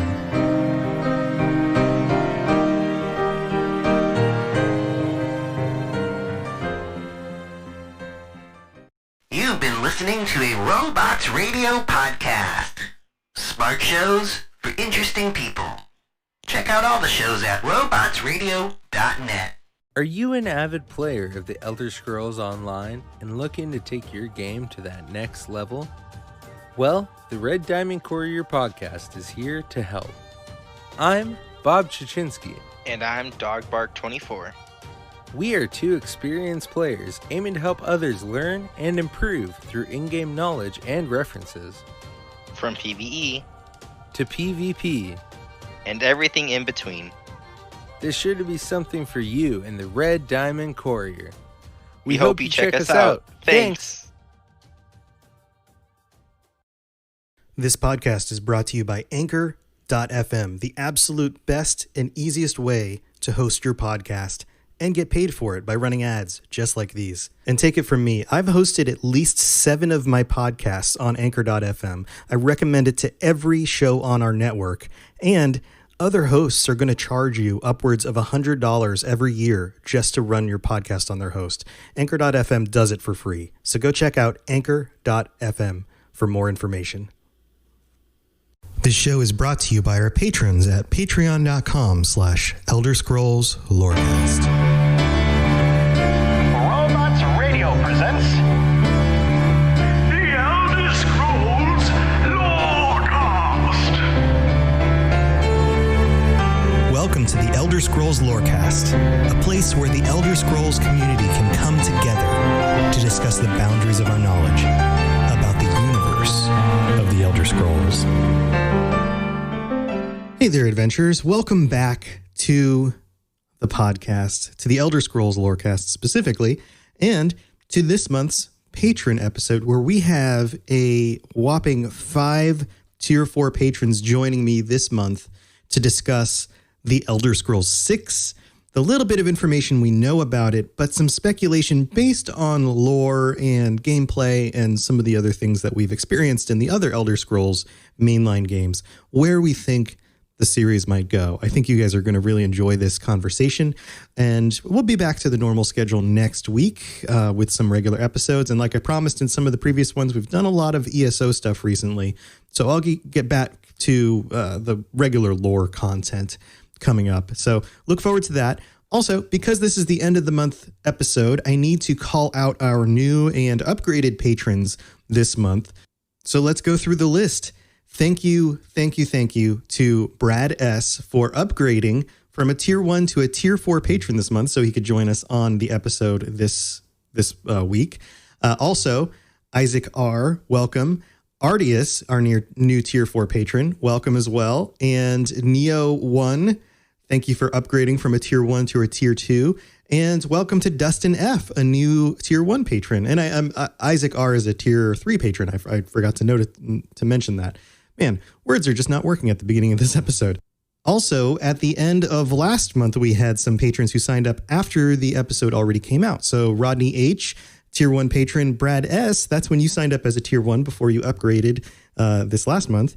And then also Perry, who was a tier 3 patron, signed up at the end of last month. So thank you to all of you. Thank you to all of our patrons, patreon.com/Elder Scrolls Lorecast, if you're interested in checking out the things you can get for helping to support the show. And a big thank you to all of our patrons, to every single one of you who have been there throughout the months helping support this show. Because of you guys, I'm able to make this show and content creation in general a much bigger thing. So I've been actually noted a few times in the episode that you're about to hear, but I've been doing a lot more videos on YouTube around Elder Scrolls content. And that's very, very much because you guys help support me and the ability to make this show and keep improving the show, but also to be creating other content. And I hope you guys enjoy that stuff. So check out the Robots Radio YouTube channel. You can just search it or check the show notes and you can go find that content. Also, leaving a 5-star rating and a review on iTunes is still a huge help, or Apple Podcast, depending on whatever they're going to call their platform at this point. It's still a huge thing because a lot of people, even if they don't listen on the platform, will use it to look at the reviews and to use their search function in order to find what shows they should be listening to and then listen on other platforms. So it's still a very, very big help. And Nunimer, thank you for your review this month. I'll read it through right now. It's actually very, very kind of you to write as much as you did. So Nunimer says, Elder Scrolls 101 and beyond. He's from the US and writes 5 stars. Tom, or Robots with zeros, does an amazing job at taking this very complicated world of lore and systematically breaks it down to easy to understand, yet deep and thoughtful courses on various Elder Scrolls subjects. I've been a huge fan of the Elder Scrolls for a long time, but the lore has always eluded me. With the help of this podcast, the Elder Scrolls world is all starting to click into place. Tom brings a lot of deep understanding to the subjects where he finds real-world counterparts or comparisons that make the lore make sense. Far from just an info dump, I almost said info, he carefully brings you along, making you never get lost in all the terms and jargon of the Elder Scrolls universe. It's like a kind, cool Elder Scrolls professor that wants to see you succeed in growing your fandom. If you need a full course, start with episode 1 or find various topics that you can take refresher courses on. Check this podcast out. Well, thank you so much, Nunimer. I really do appreciate that. And to actually, there's a second one here that didn't get called out in the previous episode because it came right at the end of the month. And this one's from Christopher Bale in the United States, who writes, The Real Deal, 5 stars. This podcast is raw, potent, and very thrilling and hilarious. I recommend any fantasy fan or Elder Scrolls fan to seriously give this cast a try. They deliver major lore in a fast-paced, easy way. I love coming home from work and listening in while I own the BGS. I think that's Battlegrounds. If I could give this a 10-star, I would. They're very knowledgeable and go to deep lengths to help explain and share thoughts and experiences, the true lore of the Elder Scrolls from books to video games. This is it, guys. Smiley face. Well, thank you so much, Christopher. All right, so those are the new ones for this month. And just thank you, all of you guys, for listening to the show and for being part of this community. I really do appreciate it. I think you guys are the best. And heck, every time I get a message on the Discord or an email or even a voicemail to the podcast, it just makes my day. All the time, you guys are chiming in, talking about stuff or complimenting the show or whatever. And really, that is the focus of this. You are what makes this worthwhile. So I really do appreciate all the feedback. And speaking of community, the Bethesda Game Days event is happening this weekend. You guys are going to listen to this podcast, and then within just a day or two, probably, if you pick up the podcast right about when it comes out, there will be Bethesda Game Days up at PAX East in Boston, or right next to PAX East. And if you haven't heard the news yet, I will get to be on stage with the cast from Chad, a Fallout 76 podcast on Saturday at 3:30 p.m. Eastern. I believe that's noon 30. Is that a term? Pacific. So check that out. It's going to be live streamed. I will be wearing my robots hat, so you'll know that that's me on stage. I get to play a doctor who is a junkies build, and I'm kind of coked out of my mind. So that's going to be a lot of fun. Also, this will be right after the ESO game show thing they're doing, and that should be a lot of fun too. I've got some insight into a little bit of what's going on with that at this point, and I think it's going to be a lot of fun to watch. So check that out this weekend. And if you are up in the area, there is a channel on our Discord. So if you are at PAX East, if you're up in the area, you want to get together and meet, check out that channel. Let me know, and I will be posting into that channel to let you guys know if we're doing some hangouts or going to dinner or whatever. So I look forward to maybe seeing you guys, or at least being able to get up on stage and maybe even get an opportunity to chat with some of the people behind the scenes. So lots of fun things going on. So I'm going to stop yammering, and thank you again to all of our listeners. I hope you guys enjoyed this episode, and here you go. Talk to you later.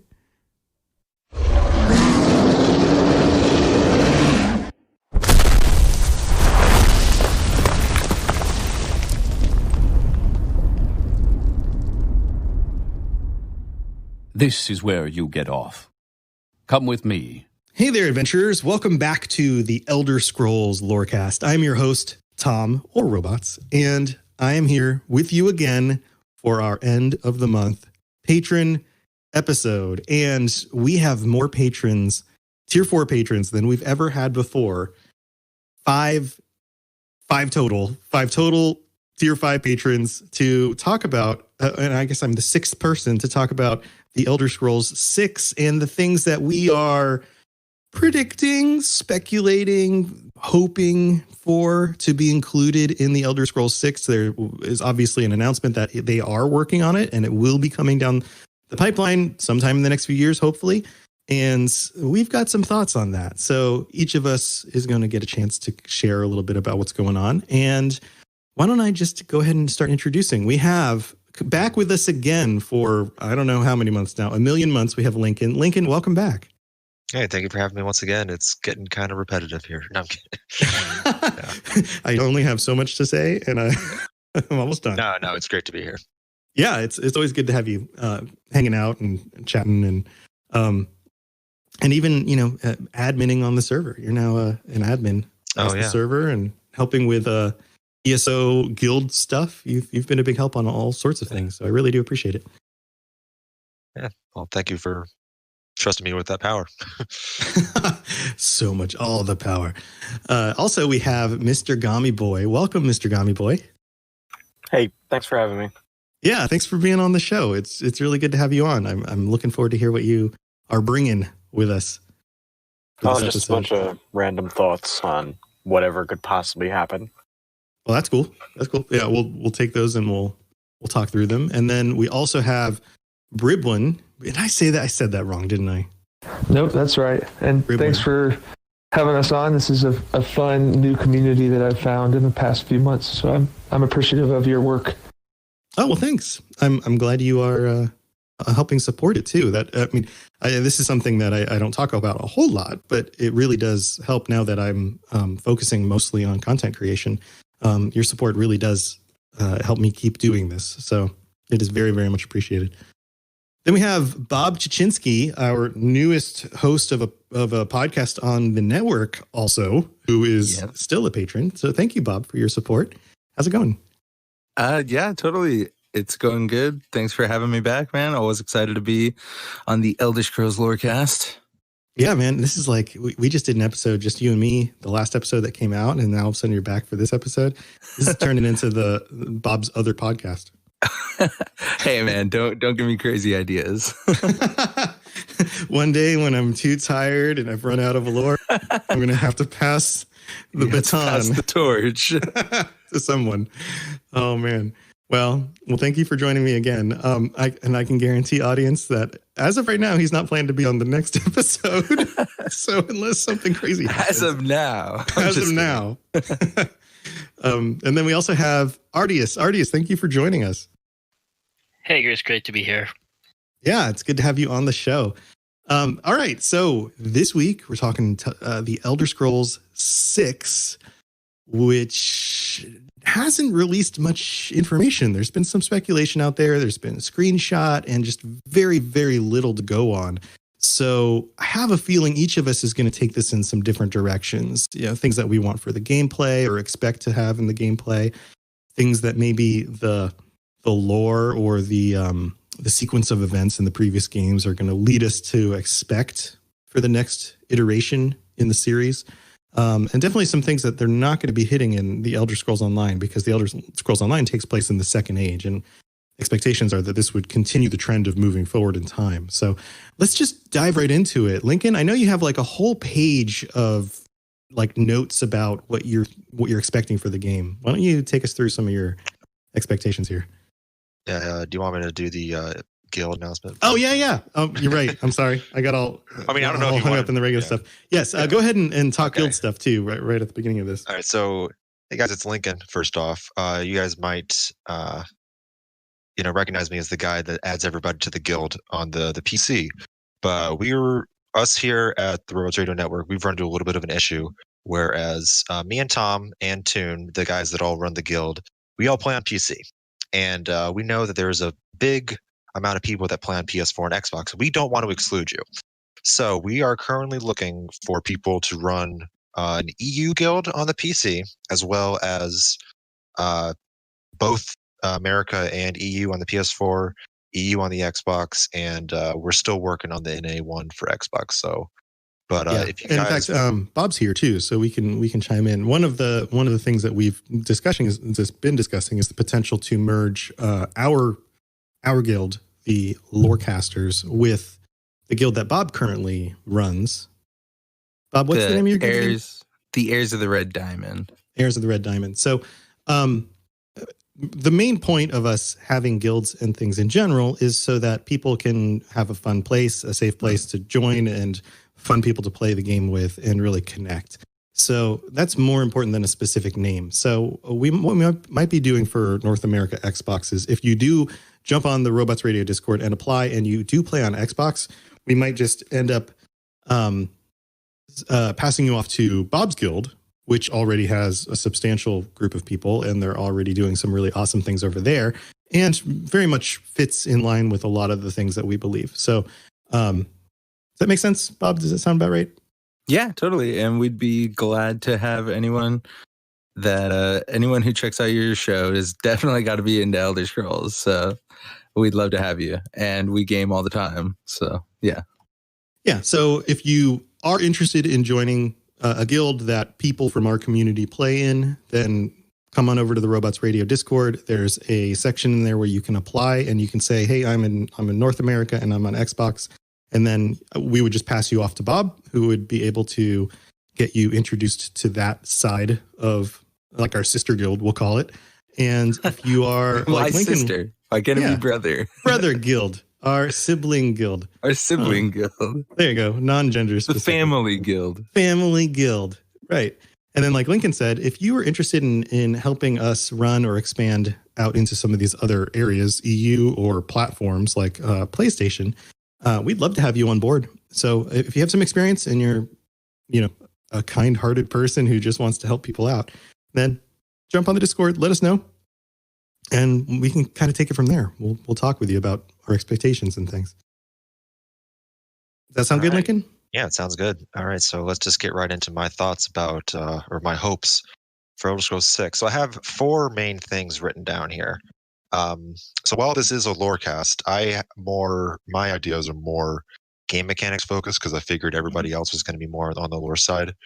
And I'm just a big fan of just all video games in general. Of course, especially Elder Scrolls, but just video games of all kinds I love. So I love to analyze them and stuff like that. So anyways, going to number one, I just want an even bigger world than Skyrim. That might sound like it's not even possible, but I want a world that's even bigger. You know, I want a world like, comparison to Breath of the Wild, Legend of Zelda Breath of the Wild, Red Dead Redemption 2, open world games like that. I want something, bigger and better. Bigger is always better in this regard. Now, are you thinking, there's a few different ways to do bigger. There's the physical amount of area, the amount of space between things and, the size of the map. But then there's the amount of detail per, say, mile. So for example, you walk through like Whiterun, and like the total number of buildings in Whiterun could probably house about 30 people or something like that. It's not very big. Like, it's hard to believe that that's a huge bustling city when it feels more like a tiny little village with a keep, right? So are you talking like build big on the scale of the map, or also big in the scale of where the places are? It can definitely be both, but I don't want it so big in terms where like it could feel isolated. Like Elder Scrolls isn't necessarily meant to be a lonesome game, like a game, say, like Metroid is supposed to be. Right. But I would love huge cities, because I always feel it's sort of anticlimactic when you're like, oh, this is the capital of Skyrim, Solitude. And there's like, I don't know, maybe 50 people that live here, probably less than that, if you physically count out the NPCs that have names and quests and whatnot. But yeah. Yeah. So did you guys play The Witcher? Do you know the city? What is it? Starts with an N. Novigrad? Is that it? In The Witcher, anybody play that? Nobody? Nobody played The Nobody's Witcher? unmuting their mic, so I don't think so. Really? Crickets. I have it, but Nilfgaard. No, Nilfgaard. Nilfgaard's the Empires. I think it's Novigrad. It's the city in the north. That city, the size of it is actually substantial. Like you can get lost in the alleyways and the buildings and things like that. Like, I would love something on the scale of The Witcher when it comes to like the size of the cities. Okay, yeah, that's cool. Yeah, go on. Sorry, I just wanted to chime in and get some clarity. I love talking about this stuff. Yeah. Number two, and this is sort of my like most likely not going to happen, is I don't want anything any cities or anything like that were in Skyrim to be in Elder Scrolls 6, because we've already been to Skyrim, obviously in Skyrim, and then we're going to Skyrim in ESO. So I think if they bring anything related to Skyrim into not ESO 6, into Elder Scrolls 6, I just sort of feel like we're just sort of going to get sick of it at that point. Mm-hmm. So, I want either a brand new place or a place that we haven't gone to in a long time, like say, Daggerfall or something like that, or Morrowind. But yeah, that makes sense. Okay. All right, anybody have any thoughts about that? We can chime in here. Yeah, tell you what. Why don't we, for smoothness of this, as you're going through, guys, if you want to chime in on a specific point, then go ahead and unmute the mic during it, and then we'll kind of hand it off once he makes his point. Otherwise, if nobody is unmuted during your talking about it, we'll just kind of move on to the next point. So, all right, Bribwin, did you have something? Well, I was just going to say, I feel like that they would not put Skyrim in a third one. And that just becomes redundant. Even though it was a great game, it seems unlikely. Yeah, that's why I put it as like it's most likely not going to happen. But that's the thing that I definitely don't want to happen. Like, Skyrim was great. I love Skyrim. I love that it's coming to ESO, but leave Skyrim in Skyrim. Leave Skyrim in Elder Scrolls 5. All right. Yeah. So number 3, house building and just customizing like stuff that you own. I loved the Hearthfire DLC in Skyrim. It was probably my favorite of the 3 that happened. But I felt that like, you could own a house in that game and customize it, add a bunch of storage and whatnot. But especially with like the houses that you built yourself, it felt very like the decisions were already made for you. Yeah. Yeah, it was a very early attempt at that, at a system that they allowed them to do a much bigger system in Fallout 4. And then now what they can do in Fallout 76. So yeah, it was kind of an early implementation of something that was very limited. Yeah, like I literally in parentheses next to it, I said similar to Fallout 4. Yep. Yeah, they have a habit of that. And I think that's something that we might notice throughout this discussion is that the things that they've worked on in previous games that were kind of early and unfinished tend to be a stepping stone in the direction they're going in later games. That seems to be a pattern with them. Do you feel like that the housing in ESO is by far the best then? I'm not familiar with the housing across all of the games up to this point. Yeah, so just briefly, the housing in Skyrim was very limited in that you could only customize a building so much. In Fallout 4 and Fallout 76, there's a lot more of customization options to the point where you can, change individual walls or specific kinds of objects and adjust them and move them around a lot more. The housing in Elder Scrolls Online is more of buying an established building, and it's less adjusting the walls and the shape of the building, and more about filling the building up with the things that you've collected. I see. So yeah, they're all a little bit different. But Elder Scrolls Online is done by ZeniMax. Is actually developed by ZeniMax, which is a different developer than the Bethesda Softworks. So I would guess that if they're going to move in this direction, then it would be more in line with what they've done with Skyrim and then Fallout 4. Bob, did you have something?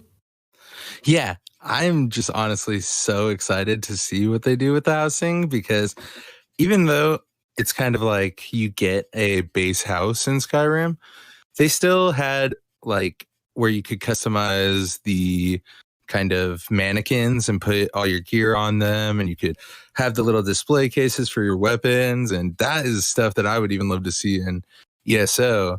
But then I heard you talk about Fallout 4, and yeah, they got pretty crazy in Fallout 4. Fallout 4 was almost too much for me, because it's like you got to build from like ground up every time almost. But yeah, it can only get better. So I'm really excited for that. I think they're going to do a really good job. Okay, Lincoln. All right, yeah, I think that's good talks with everybody. So my next thing, and I'm really interested in what you guys think about this. So are you guys familiar with how you can climb everywhere in Breath of the Wild, basically? Yes. I want that in Elder Scrolls 6. I want, I don't want to have to jump up of a mountain. Or get on a horse that can defy gravity. Yeah, or get on a horse that just has magical powers. I don't want that. Like, I know it's funny and it's part of Elder Scrolls and it's part of Skyrim, or it was part of Skyrim, but like, maybe not as free as Breath of the Wild was, because Breath of the Wild, you could literally no gear or whatever, you just climb up a flat surface. Like, it wasn't that realistic. And I'm not necessarily looking for realism, but I'd love to, be at the bottom of a mountain. Maybe there could be a secret chest up there or something, and be like, hey, I need to climb up, and maybe you can craft ladders or something like that, with a crafting system or something like that. So. Or it requires stamina, and if you've built stamina, yourself with enough stamina, then maybe you can make it to that location. Yeah, I could totally see that.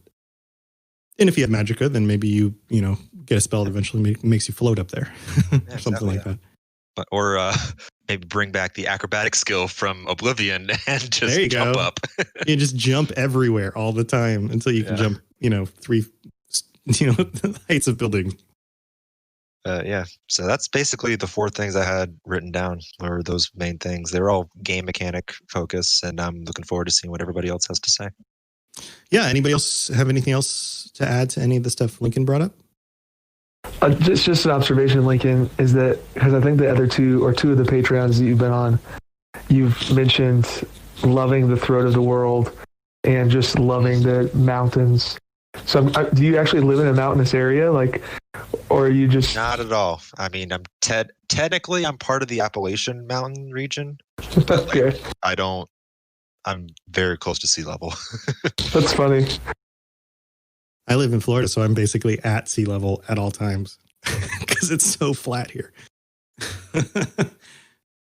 All right. So, well, thanks, Lincoln. Those are some good points. Mr. Gummy Boy, what are you bringing to the table this week? Well, so I was just thinking, interested in setting, how they're gonna make maybe the main character important. Maybe they could do it in Hammerfell and make the the player character like a sword singer, so you get access to that sword thing they have. Forget the name. Yeah, the sword singing. So Hammerfell, you're thinking a Redguard kind of culture. So Skyrim was like Nord culture. This would be more Redguard culture, which comes from Yakuden culture, as we know. And the Yakudans were known for their hand-to-hand combat finesse and the discipline of sword singing, which would be kind of analogous to like the special abilities that you would get as that character, as opposed to something like Dragon Shouts, right? That's where you're going with that? Yeah, well, if that's the direction they want to go in again. But they could also they could pull something crazy and maybe send us to Akavir. Maybe have it, maybe jump really past where there's another empire already established. And they've maybe they push the Thalmor back a little bit, but there's tension, and instead the empire is moving towards Akavir and they send you and a bunch of colonists or whatever over. They could implement the housing thing in that whole system too with you have to build towns and cities in this new area, otherwise, more monsters are going to come by. So that's really interesting. I want to get more into your thoughts on why Akavir specifically. So I did a video recently. There was a post on Reddit by somebody who claimed to have inside knowledge that got deleted within a few hours. And I happened to get a screenshot of that post. And I did a video where I just kind of shared it and went through my thoughts on that post. And a lot of the information in there was interesting because the timeline for the game releasing made sense with Starfield coming out and how long it takes Bethesda to do one game and then the next game. But one of the things that they specifically noted in there is shipping, is like seafaring and shipping being a big thing.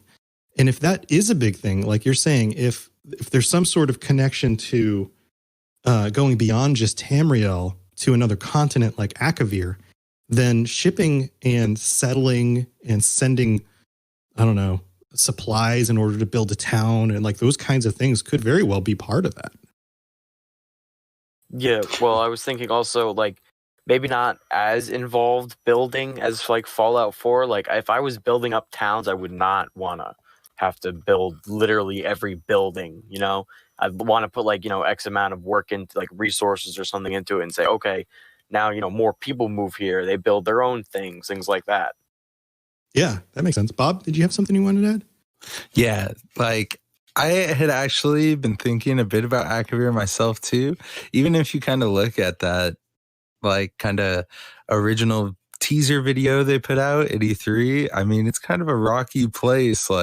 It could be something like that. And especially when you're saying how the Empire might be pushing out, I think it could even be the Thalmor have taken over everything. Maybe not everything, but as much of Tamriel as they can. And now maybe they're trying to push out to different continents and stuff. And maybe there's groups of Tamrielic people that have deserted the mainland to other places, and you're one of them that helps defend Akavir from the Thalmor invasion or some crazy something like that. But yeah, I like where you're going with that.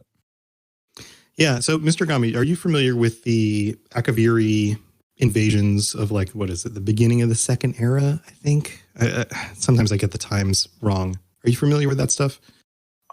Yeah. So I know before the Akaviri Potentate was during the Third Era.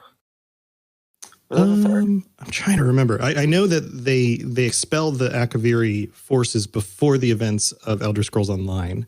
Okay, so that's the First Era then. In the middle of the Second Era. So either it's yeah, and I'm sure once I look at it again, I'll be like, oh yeah, that makes sense because of the timeline. But it's either early Second Era or end of the First Era, I believe. Okay, so yeah, so I was thinking maybe because I think there always has to be at least something of an empire in Tamriel. It has to be there.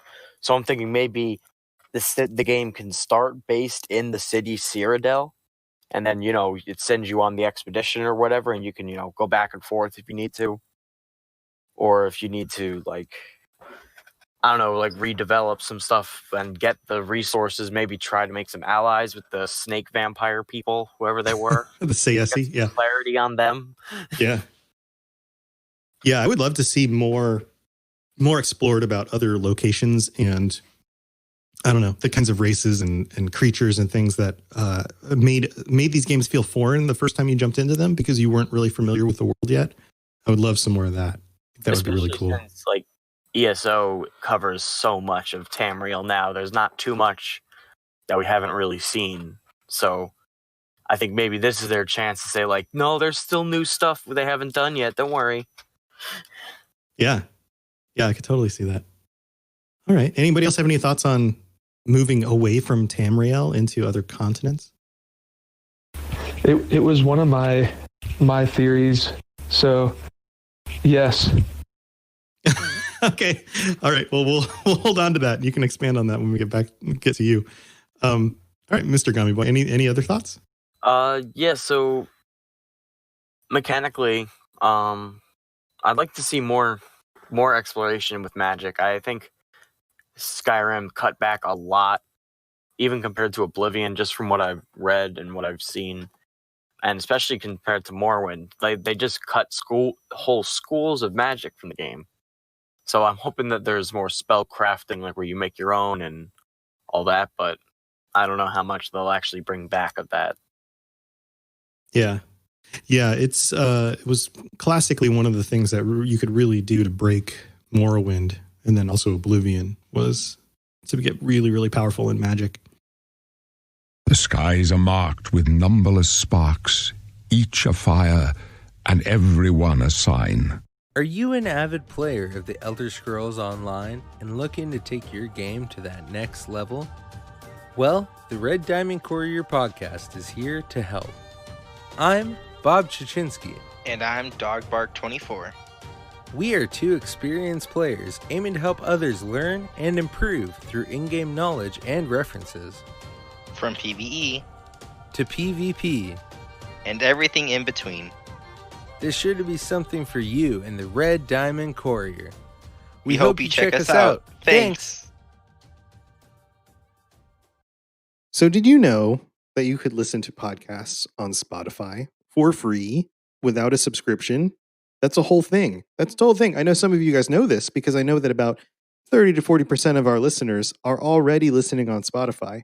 But tell you what, if you haven't given it a shot yet, you can totally scoot on over to Spotify, listen to my podcasts, listen to any of the shows on Robots Radio Network, anything at all that's out there, basically. That's all you have to do is just download the app, and you can always check out the shows that you want to listen to. And if you're a premium user, you can download the episodes to listen to them offline as well.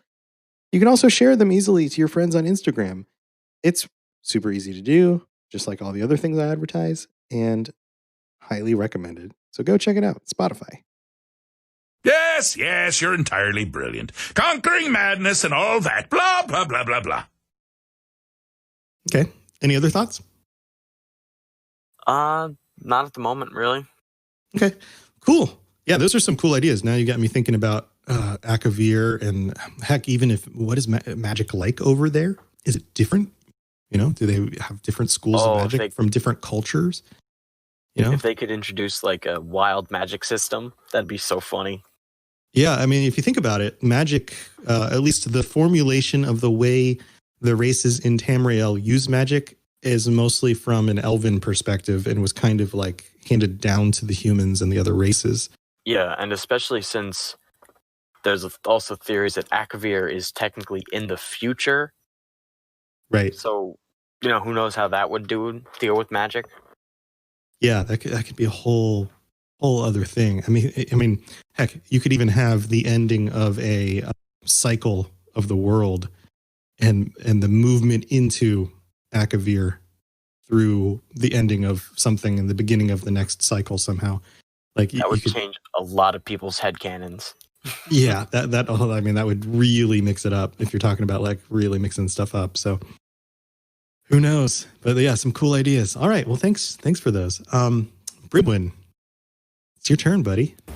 Yeah, I will just I agree, and I think as I'm reflecting on everyone's ideas and the breadth of what we're talking about, I feel like that I hope ZeniMax is listening to us because maybe they could hire us as a team to to build the next game, but unlikely. I would quick immediately. I mean, that's literally what I'm going to school for is game design. So like, I would go to ZeniMax in a heartbeat.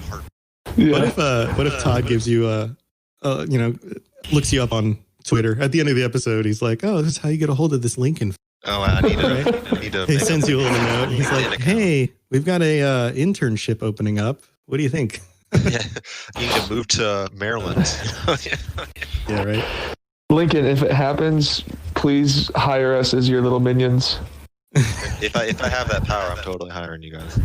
Okay, that's great. I think you can get my coffee for me. That's good. I don't even drink coffee. I'm just gonna make you get coffee. I think if the safest bet is from, and mine are all kind of like chronologically or lore based and not as much game mechanics, but I think the most likely, if I'm just looking at a map of Tamriel, is that they do something mid to late 4th era in Valenwood, just because they kind of haven't. They've done Skyrim, Hammerfell, Morrowind. They've kind of gone, and Cyrodiil. It's all been kind of North Tamriel to some degree. Mm-hmm. So I think that's the most likely, but maybe the most boring of my hopes. Yeah. Well, why boring?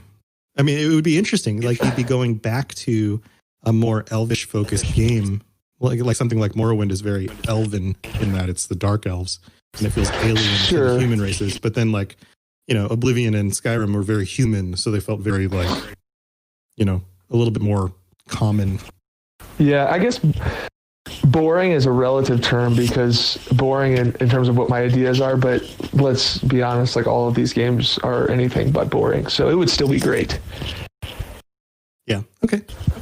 And then I think I think the three cool, kind of my three ideas that I would love to see would be what, kind of building off what Mr. Gami Boy was saying, is that they do some sort of thing in a new continent. So the Akavir thing sounds cool. I think it would also be really fun if they did like Merithic era at Mora or something like that. Oh, wow. Like going way back. Yeah, kind of like maybe you could be, is it Iskramor? Is that his name? Maybe you could be like his like right-hand man or something as he comes across from Atmora or something like that. I think there's so much lore in the Merithic era that they just talk about it in books, and really the casual player of Elder Scrolls doesn't even get into that if they're just clicking through everything. So I think there's a lot of room if they wanted to go back in the timeline to explore Tamriel or even other continents. I mean, it'd be cool. Like, what if you were part of, like, you were living on Almiris while it was going through whatever crisis it went through, and that was kind of the main storyline, was getting off the island or something like that. I don't know. Yeah. Seeing more about the things that happened in the past, the fuzzy edges of cultural memory, I guess you could call it. Yeah. Which I think leads to like the ultimate. I think like the ultimate, what I would like to see would be first era 700, which if you're a lore person, that means the disappearance of the Dwemer. And I think it'd be cool if you were the champion of either causing the disappearance or like helping the Dwemer fight off. And then we, from a lore perspective, we actually get to find out why or how they disappeared. I feel like that's like kind of like a trump card that ZOS is hanging on to or Bethesda's hanging on to. But maybe I can dream that they would release that to the public consumption.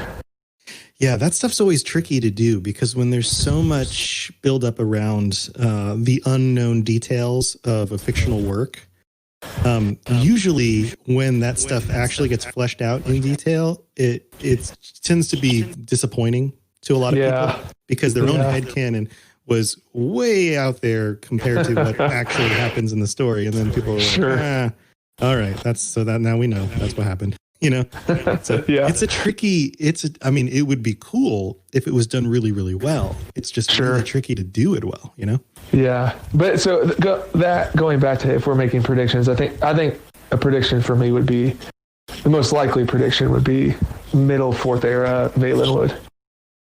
Okay. Now, would this be focused around the Bosmer, the Wood Elves? Would there be some sort of, I don't know. I guess you would end up with the Thalmor and their influence over the other elven groups. So there might be some conflict there. Do you have any other thoughts about how that might actually play out? I don't know. I think it would be cool if, this might be breaking lore, but if the Thalmor kind of had really subdued the Bosmer because they just hate them, and if the Bosmer, if you got to like play through, what is it called, the Wild Hunt or the Great Hunt or something like that, to essentially overthrow the Thalmor.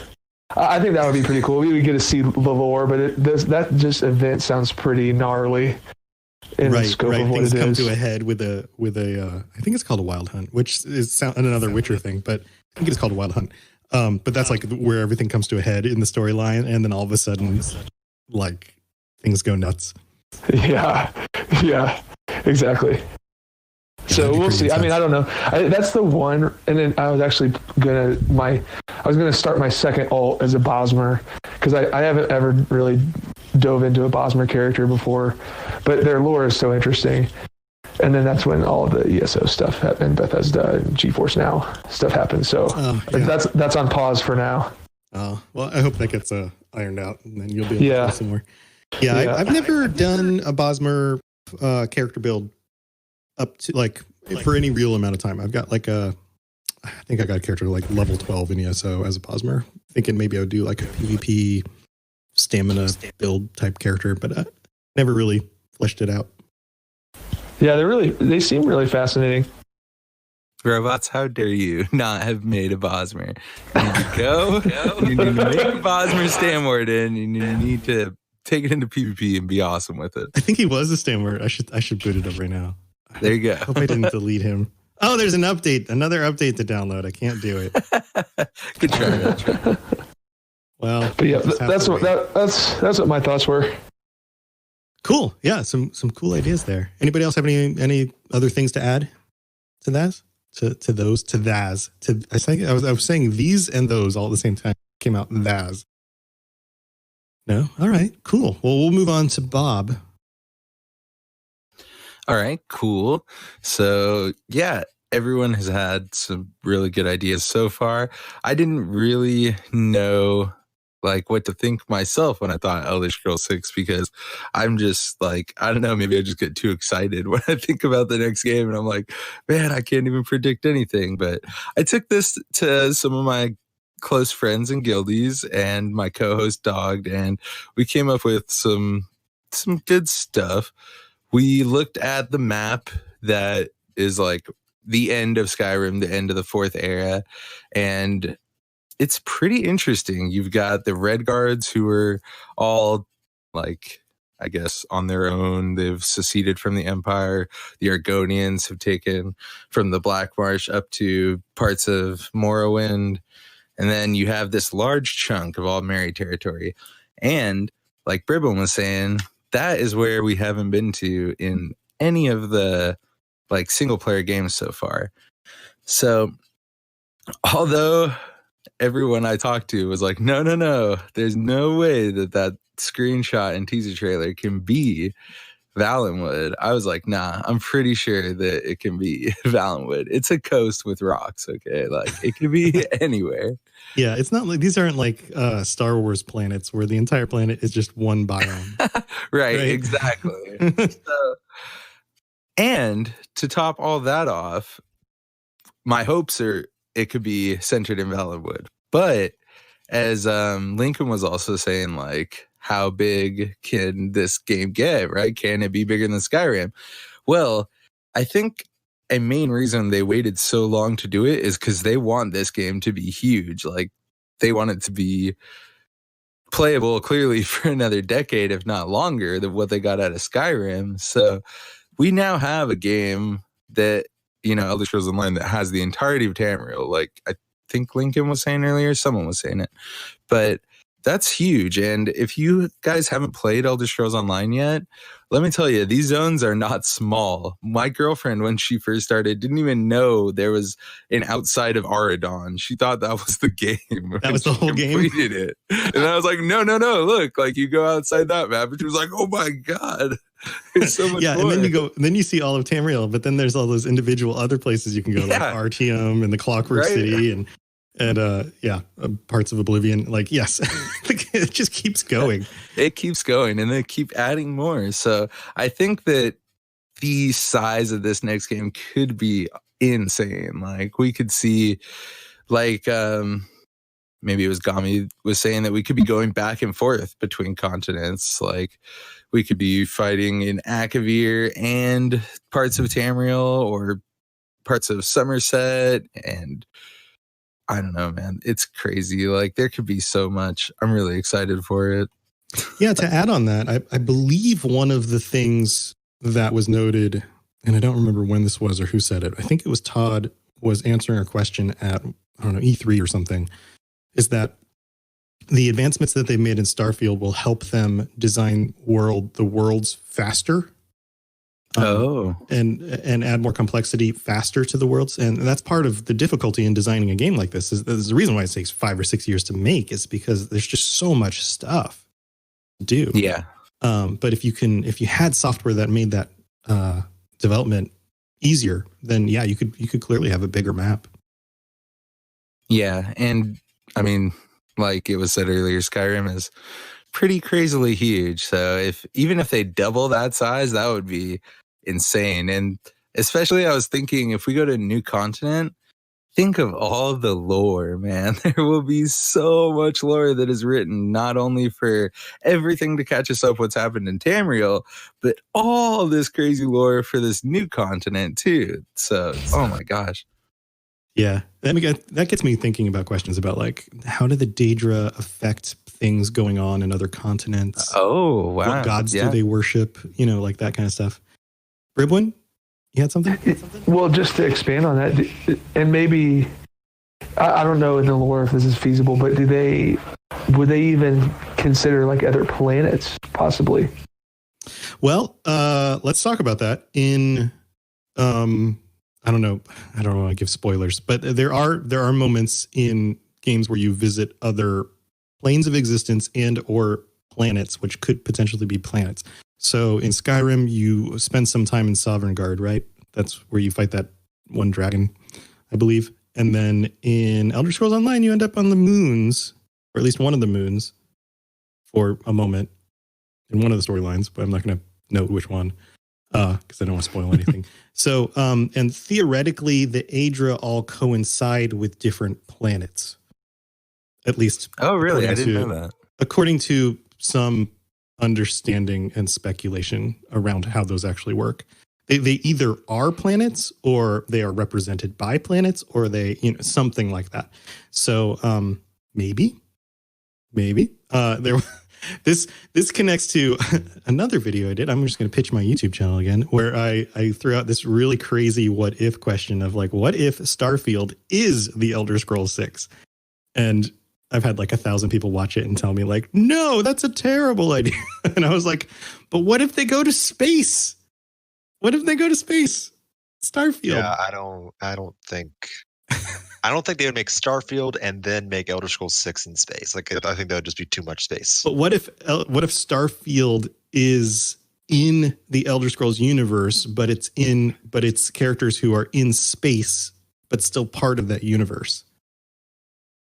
All I'm saying is Elder Scrolls Coda. Go read it. Coda, I know, right?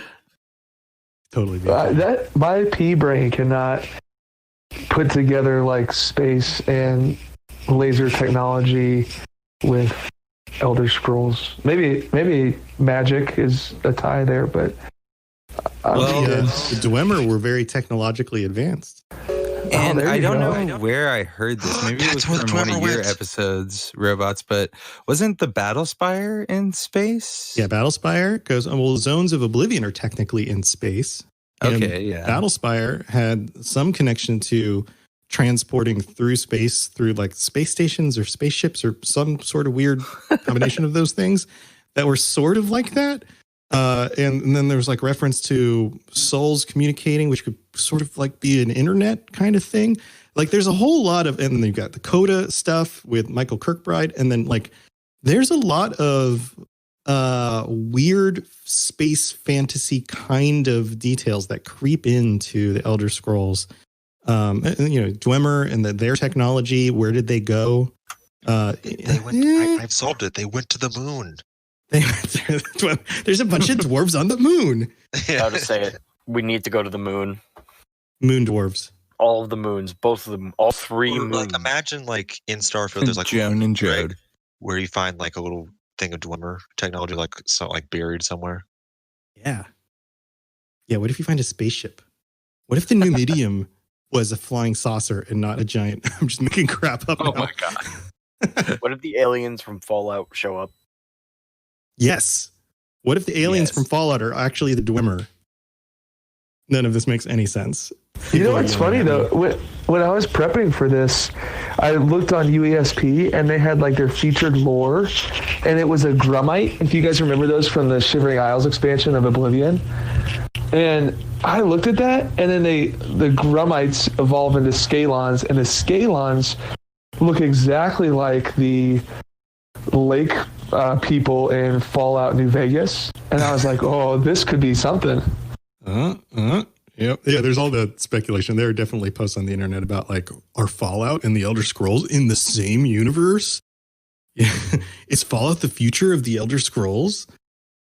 That kind of stuff. No. But then we get all into the whole Amaranth and, all that dream stuff, Chim and all that stuff. Yeah. And then we have to call up Aramithius and be like, dude, come talk us out of these crazy ideas. Yeah. All right. I'm sorry, Bob. I totally railroaded that into strange places. Hey, no, that's good. That was my goal, was to bring something up that could get the ball rolling. But yeah. And it also brings into what I think Bribwin was saying about, can it be in the past or can it be in the future? Like, they had 2 games in the third era, I believe, right? Morrowind and Oblivion. Right. And then Skyrim kind of wrapped up the fourth era in its own thing. So we're definitely going to see some kind of, if they go with future, then we're going to see probably a new era and a lot of lore, depending on how far they decide to go with it. Or it would be really cool to see some of the past stuff, and I mean, Dwemer disappearing and all that kind of like, even the super crazy side of the lore with all the gods being created and everything really interests me, although I'm sure we'll never see that probably in a game. But man, there is so much of this universe that they built that they could explore. They could go anywhere with it. So you bring up a point that makes me connect some more dots. And in a way that's, again, probably not real, but let's just go with it. Throughout the history of, Mundus, basically, there are moments where eras end or begin, and oftentimes those have some sort of coincidence to dragon breaks. And dragon breaks have to do with time getting all mixed up and you existing before you were born and all sorts of craziness. Also, one of the things that they mentioned was that they had delayed the Elder Scrolls 6 to after Starfield because there were things that they wanted to do that they didn't have the technology to implement yet. What if they want to implement dragon breaks in a way that gets you, I don't know, traveling through time and witnessing things from different eras all at once? I don't know. What do you think? Dragon breaks could be like, they could go like multiplayer where it's like you can invade someone's world, maybe. They could just use that. Or I'm thinking maybe they weren't looking to do dragon breaks for the technology. Maybe they were looking to do more like a larger, more active world. Because a lot of feedback I've seen in Skyrim and a lot of like the mods that I like just put more NPCs in the world, make it more alive. And if they can make it more, just like have like more dense. Yes, like more depth. Like have things happen that would happen even if you weren't there, but the world processes it anyway, and it changes stuff. Mm-hmm. Yeah. I'm, and maybe my understanding of Dragon Breaks is way off here, but I also feel like this may solve if they coincided Dragon Breaks with the Dwemer disappearing and like advanced software, then technically like everyone could play through the Dwemer disappearing, but the reason that they disappear could be different in anyone's game based on how they played it. Right. They could still justify that with the idea of a Dragon Break. Yeah, sorry, time was broken. You're all right. Right. Yeah, totally. Bob or Gami? Well, so they use Dragon Breaks to just explain away games. Like I think, was it Battlespire or no? Daggerfall. Daggerfall, yes. They just straight up said like, oh, it's a Dragon Break, so all of the endings are canon. So they have used Dragon Breaks in games before. So it's kind of like, at first it's lazy writing, and then they turned it into something cool, in my opinion at least. But yeah. So they have occurred in games before. Yes. Well, that kind of brings up something that I was talking with my friends about, and it was like, I was like, what is the actual canon ending of Skyrim? Like, there's a lot of different things you could end up choosing, especially like with the Stormcloaks and the Imperials, and that could have some pretty heavy implications towards how Tamriel is going to look in the future. And they were like, well, I don't know. Like, no one really knew. And they're like, I would assume it's probably the Imperial one because, Imperials, but. Well, we don't know. That's another big thing that could change whatever could happen in 6, whatever actually ended in Skyrim, but we don't know yet. Right. Could it have been another Dragon Break because of Alduin? Yeah, I mean, you have Alduin there. You're dealing with dragons and Akatosh. And there was broken time there too, because you are the last Dragonborn with a prophecy and all that stuff. More lore depth stuff. I mean, he could have broke time by coming out of the time warp or whatever that sent him there in the first place. Who knows? It did break time. Well, that's just it. There you go. So we don't know what happened after time broke, though. I mean, the game, you keep playing the game, but does anything, what happens? Like, what actually happens? Can you even ask the question of what happens after time breaks? I don't think that, those words make any sense at that point. Like, we're just... It's got to get fixed. That's though. Maybe that's what fix is going to be. There's no after. Time again. If time doesn't work, there's no before. There's no after. There's no... Everything's just... I don't know. It's just crazy. I really liked the piece of lore. I can't remember where I heard it, probably from Eremetheus, but there's like some beings that are like the fixers of time, and they're reweaving the strands of time of Akatosh while it's broken. I don't know. That was I feel cool. like that's like a Doctor Who episode or something. No, it kind of sounds like it. I do remember that. I can't remember what they're called, but yeah, they would. The creatures that are known only to appear during Dragon Breaks. Yes. Or was it just female dragons were also possibly the Weavers of Time or whatever? Ooh, interesting. Didn't you mention that, I believe? Because they are the children of Akatosh. So it would make sense that they might, be able to, maybe get its pieces back together, so to speak. I think someone needs to do a cover of Dreamweaver, but call it Time Weaver. Time Weaver. Do, do, do, do, do, do. You guys remember that song? Plug in your guitar, robots. Let's go. Yeah. I got mine. Well, that wouldn't be a cover. That would be a parody. Well, yeah. Okay. Sure. You're wrong. Fine. Savage. Words. All right. Bob, you have any more thoughts on this stuff? No, honestly, that's about it. Like, it could go anywhere. Oh, actually, one more thing is we were talking about like the possible enemies, and one of my good friends was saying, well, even beyond enemies, like what would the player be? Especially like if you're going to be in these elven, like Aldmeri kind of zones, are you going to have some special power like the Dragonborn, or are you going to be like some incarnate like the Nerevarine? And I was like, okay, well, think maybe like they did the Nerevarine. And then this champion of Cyrodiil was kind of more like a vague rogue kind of prisoner. Right. And then it was the Dragonborn. So maybe now this next time you'll be like another kind of rogue prisoner who could be dropped anywhere to do anything, I guess, really. Mm-hmm. Well, the player has to be a prisoner. That's just a thing. Oh, yeah. Elder Scrolls mythos. Like, yes, without being a prisoner, they don't have the unlimited potential. But that's besides the point. Yeah. Just had to say that. Yeah, but like you're saying, more just like classically the prisoner, not anything outside of just the prisoner. Yeah, exactly. Yeah. They don't have any God-sended abilities or whatever. Right. Interesting.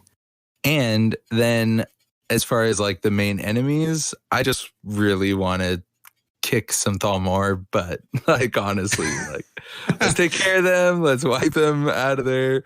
Kick them back to Somerset or Alinor or whatever they call it now. They could have it. And, let's just get back to how it was. That would be fine with me. As I played Skyrim and even did other multiple playthroughs, the more I got to know about the Thalmor and how terrible they are.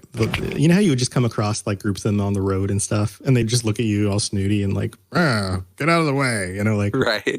Like, I got to a point where I was just like, nope, every time I see you guys, I just murder you. Just like, no question. Anyway. Maybe the next game would be you're a Thalmor champion and you can sync up Skyrim and play against your Skyrim saved character. Oh, wow. That'd be crazy. Yeah. I'd constantly be murdering myself. That's what the Ebony word is. It's you from Elder Scrolls 6. The Ebony Warrior. Yeah, but then everyone would be like, you found a way to release Skyrim again. All right. Awesome, Bob. Well, thanks for the fun ideas. All right, we're going to wrap this up with Ardius. Ardius, what thoughts do you have? Uh-oh. Is your mic working? Can you hear me? Oh, there you are. I'm trying to use the push to talk button, but apparently only the left control works and not the right control. But well, hey, you figured it out. Anywho, I think a lot of my hopes is going to be depending on which area they focus on. A lot of the videos that I've seen particularly mentions that likelihood is going to be merged between Hammerfell and High Rock. And I am hoping they actually restore a bunch of the game mechanics, because I started playing back when it was Morrowind, and they have a significantly more complex political and ranking system that they kind of dumbed down from Oblivion, and then is almost non-existent in Skyrim, where going up through the different guilds and the different political factions actually made quite a bit of a difference. I just remember primarily in Morrowind, we can actually join one of the 3 political parties and you get to build up your own little stronghold and stuff like that. I would have loved to see in Skyrim. I mean, after the Civil War, it'd be great if, they made you a Jarl and gave you a little hold that you can build up yourself, but that might be asking for a bit much. Yeah, that would have been cool. And then, go ahead. Keep going. Sorry. And if they are going that way, it seems like they're just going from east to west through Morrowind. Like we talked a little bit about the Dwemer. I'd like to see a lot more of their lore explored down that way, given where the origin of Hammerfell was originally a Dwemer settlement. And see a lot more based on what it is, instead of leaving it off of that one disease dwarf in the middle of a hospital. And other than that, I mean, I love the idea of going to a different continent. I think that would be great. And if it's Akaviri or Atmora, if I remember my lore correctly, the Empire did take a bunch of islands between those 2 continents. Once was like Rosemira, or which one that is, between Atmora and Tamriel, and then there was a bunch of islands that Uriel took on their expedition out east. Mm-hmm. And I like the idea of exploring the magic stuff. I actually really was hoping that there was going to be a DLC where they explore the Sigic Order more in the Eye of Magnus, and that just kind of they just kind of left that open. And without much follow up. I know in Elder Scrolls Online, there is with Somerset there was a quest line with the Sigic Order, but I have adamantly avoided ESO, and I might start soon, but I have never played any of it and haven't read too much into it either. Yeah, I enjoyed the Sigic stuff in that quest line. It's pretty cool. I won't go into any detail just in case you decide to dive into it, but I was satisfied with what they were able to do with it and being able to see a little bit more into who the Sigics are and what they're doing. So I thought it was cool from a kind of a lore perspective. Yeah.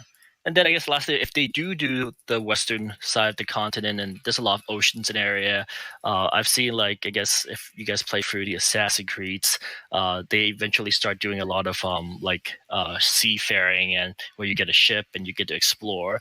Where a possible like enemy I would like to see is kind of like a Return of the Slowed, and maybe get a chance to go to Thras, and maybe another plague starts, and that could be a huge main storyline to follow up. Yeah, that'd be cool to kill some Slowed or like shoot them with cannons. That'd be great. Everybody wants to kill a Slowed, right? Yeah, I changed my mind. Instead of killing all the Thalmor, let's kill all the Slowed. Yeah. Or half of each. What if the Thalmor like go into cahoots with the Slowed?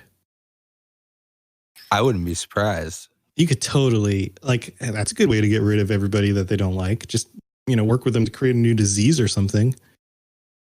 I think lore-wise speaking, I feel like the Thalmor or the Ultima anyways hate the Slowed more than the humans ever did. Because if I remember correctly, like part of like the Slowed kingdom used to include Somerset Isle, and then they were driven back. And given how much the Admari hates the humans to begin with, I don't think anything that looks that far away from an elf is going to get much welcome in their dominion. Yeah, but what if? And this is just kind of the feature of a lot of bad guys, is that they often tend to manipulate their enemies against each other. So what if they were to like create a situation where they like used the Slowed in order to destroy mankind, and then used mankind and pitted them against the Slowed, like manipulated the two factions without actually like preferring either. I think I can see that working. It's definitely great if they do explore that a little more, and you get a little bit off the continent without having to go too far. Yeah. Somebody else had something to chime in. Well, I was just going to say, the Altmer hate the Bosmer, but in Elder Scrolls Online, they're in an alliance together. So it's not unfathomable that the Slowed and the Thalmor could team up. Yeah, the whole Ebonheart Pact is all very confusing, too. You've got like Nords and Dark Elves and Argonians all working together. Seems a little crazy. All right, Artius, did you have any other thoughts on any of this stuff?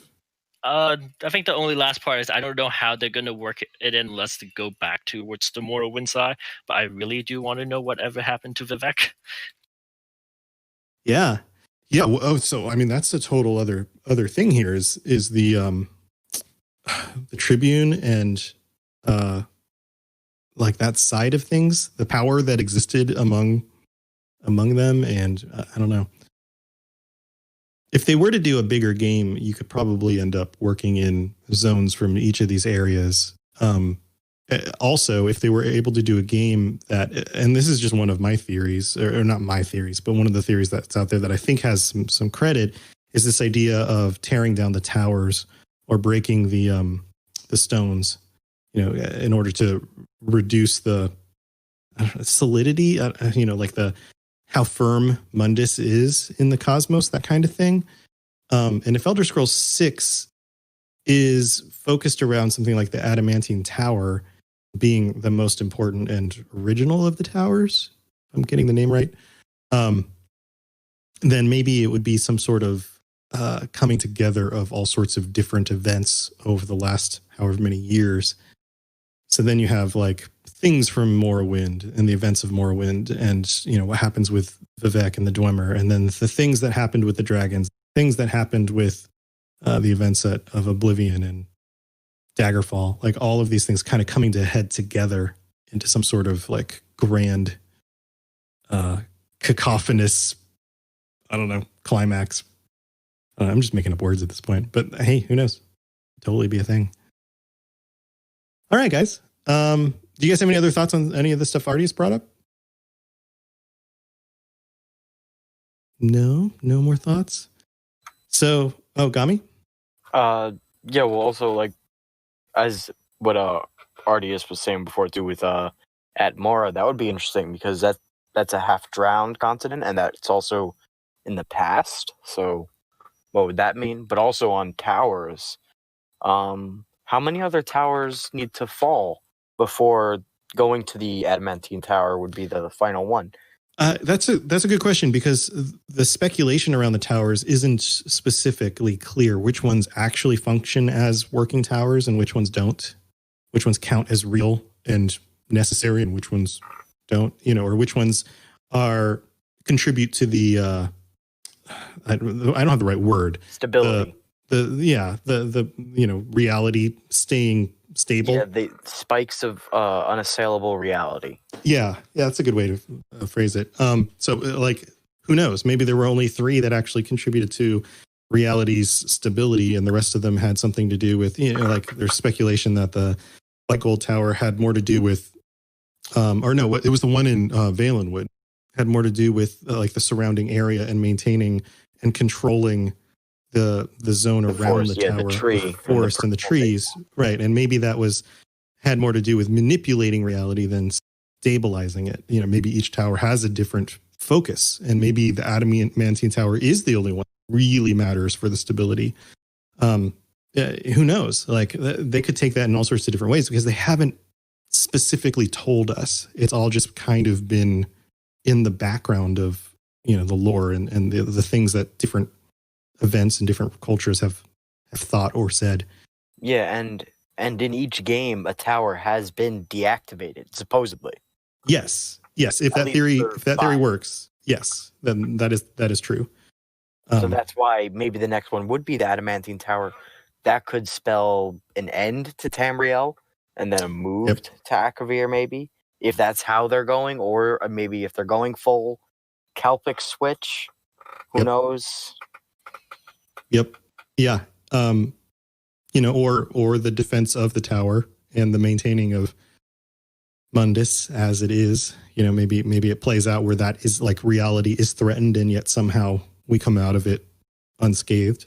Or maybe reality is threatened and then the world is never quite the same ever again, but it goes on. But it seems like it's naturally happening where each tower is getting deactivated just because maybe it's their time. Yeah, there's also a lot of speculation around a descent throughout the eras, that the world of the Elder Scrolls is not evolving and progressing the way that we would consider our own culture to be progressing through, like, technology and morals and those kinds of things, that their world is actually descending, that the cultures in the past, the Altmer at the height of their power, the Dwemer at the height of their power, had more technology, more magical finesse, more power, and more cultural significance than the world that has become, and that things are degrading over time. So that would mean that, yes, maybe we're moving towards a place where things finally break down and, the Kalpa ends and a new Kalpa begins, or something like that. Could totally be a thing. So, yeah, that's on the table too. So it could be any of those things. And I think there's good lore reasons to think that any of them could be something that we move into, which is kind of what's fun about these games, right? Like, you can pretty much come up with a location and an idea and go, okay, well, here's the lore reason this would be at least interesting, if not justified, to move in that direction for the next, iteration of this game, whether it is the future or the past or whatever. So very cool. You guys brought lots of really cool ideas. I know my head's going to be buzzing about this tonight as I try to get to sleep. Does anybody have anything else they want to add before we wrap up the episode? Any other, like, last minute thoughts or cool ideas, or you just want to say hi to your mom? Hi, Mom. Bob's mom. I hope Bob's mom is a big fan of my show. Every episode, first listener, no doubt. Yep. Yep, she writes me these personal messages about how much she likes my episodes and my voice. Oh my god.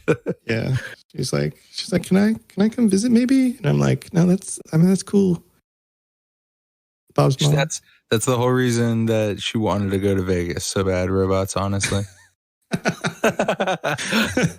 Oh man, don't tell my wife about Bob's mom. All right, so thank you guys for joining me for this episode. This was a lot of fun. Do you guys have any thoughts about maybe what we should cover next week? Any ideas? I know we'll be playing. Those of us who play ESO will be delving through some dungeons. The big expansion won't be out yet, so there's not going to be a whole lot to talk about there specifically. But there's always a ton of lore stuff to talk about. We could talk about races. We could talk about events in history, individuals, any of that stuff. Any thoughts? Anybody? Lincoln? You usually have some thoughts, right? I think Lincoln fell asleep. I mean, we could talk about anything. I had fun this episode getting to flex a bit of my lore muscles a bit more rather than my Elder Scrolls Online muscles. So yeah, it's pretty cool. Yeah, I would love to hear some of your thoughts about, I don't know, some of the things that have been covered in lore topics, and I don't know, just some of your, maybe even just like favorite bits of lore or favorite bits of things that you've run into in the game or things like that. I think that'd be really cool. I think that's a good idea, as like our favorite lore story or piece of lore, and we can all just share. Side quest maybe. Yeah, I mean, it could be a side quest in a game. Like lore can expand across all sorts of things. It can be histories, it could be stories, it could be characters, it could be philosophies and theologies. It could be all sorts of stuff. So yeah, we bring something like that, like your favorite bit of, anything having to do with the lore in the game. And that's a very broad thing, but it could be anything from, hey, when I learned this thing about the Dwemer, or when I went on the side quest in order to do this thing in Skyrim. Any of that stuff could count. I'll write a 26-page research paper on the towers and their importance to the mythical and physical structure of Tamriel and Nirn. Awesome. And I will get you ready your doctorate in Tamrielic studies. That'll be your thesis. Yes, I mean, can you do that? Myth theory. Don't worry. Are you authorized to give out doctorates? As much as any other internet personality is. Yeah, there you go. Okay? Yeah, just pay him $500 and he'll give you whatever you want. That's a good price. Yeah, I have the cheapest degree in Tamrielic studies that you can get right now. Or just subscribe to his Patreon. That's my new tier on Patreon. Become a doctor. Isn't there like a $500 a month thing or something? Oh yeah. So like, there's all the regular tiers, like even down to like the first one, which is like $1. It's like pay $1, no ads. Awesome, right? But yeah, there's like one slot. Oh no, you know what it is? It's 2 slots. I think it's at $250. I need to open it up again and look. It's for Akatosh and Lorcon, right? Yeah, you can be Akatosh or Lorcon, and there's only 2 I thought it of was them. Anu and Padme. Is it Anu and Padme? It's been a while since I set this up. I'm opening it up right now.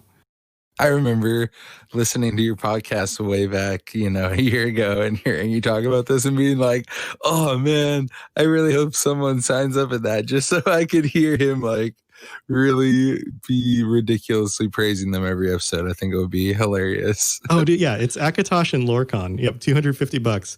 So here, just for fun to reiterate these, because it's been a while. $1 is you're just a villager. You're the villager. $5 you become the adventurer. $10 you become the hero. That's when you really get official. $25, you guys are all Dragonborn, so congratulations. Dragonborn. Yeah, you guys could be emperors of Tamriel legitimately. $100 if you want to spend $100, which is crazy, you become a Daedric prince. And at $250 you can become Akatosh or Lorcon, and I will praise you and worship you in some way every episode. So yeah, pretty cool. So one of these days, somebody's gonna be crazy enough to sign up for that, like 1 month. Dude, if I ever win the lottery, that will be one of the things I do. Awesome. What if I did it for myself? What if? Oh my god, that would be hilarious to listen to. I'm not You gonna subscribe lie. to like you subscribe to both of your Patreons or whatever. Like Right? I'm like, hey thank guys. you to Thomas, like you slightly change your name. Yeah, technically that's my full name. So, yes. Thomas, who signed up as Lorecon, is the most amazing person in the entire world. Our new tier 6 patron. Might even be able to write it off on your taxes. Probably. It'd be like a work expense. A work expense joke. But wait, wouldn't you just be giving money to yourself and then? Yeah, but then they take a cut, so it's Patreon. Oh, so, okay. Yeah, they take a percentage of everything that gets spent. So I'd only lose a little bit of money to make the joke, but then I could write it off on taxes. You're right. So even less of a loss. All right. Well, this has devolved into absolute silliness. Guys, thank you so much for joining me again. This is always so much fun. And having 5 of you on here is super cool. I love all the different perspectives and thoughts and everything that everybody brought this week. And I look forward to talking to you guys again next month. If you decide to stay on as a sub, I would really appreciate it. And always love chatting with you guys. And anybody who's listening, patreon.com/Elder Scrolls Lorecast, if you want to check out all those different tiers I mentioned and see what you can get. And anybody tier 4 or higher, especially Akatosh and Lorecon, can join us every week on this episode and talk about Elder Scrolls together. So everybody, let's wrap this up. We're going to go back through the list in the order that you guys presented. And you can drop a little note for how people can get a hold of you. And if you don't really want to share some personal stuff, you can always just say, hey, just, at me on the Patreon. So Lincoln, how can people get a hold of you? Well, first off is the Discord. Of course, I'm an admin on the Discord, so on the Discord. You're right. They can't at you on the Patreon. That doesn't make. Go ahead. Sorry. Go ahead. Yeah. You can just at me at on the Discord. Of course, if you want to apply to the guild, that's mainly what you see me doing. But also feel free to follow me on Twitter. I tweet a lot about motorsports. That's the thing I'm really into. So that's mainly what my timeline's about. But so yeah, it's at Ellisman Lincoln, ELLISMANNL1NKN. Awesome. Mr. Gummy Boy. You can just at me at the Discord or private message me on Discord. I'm looking for suggestions for Netflix too, so let me know. Oh, I have one.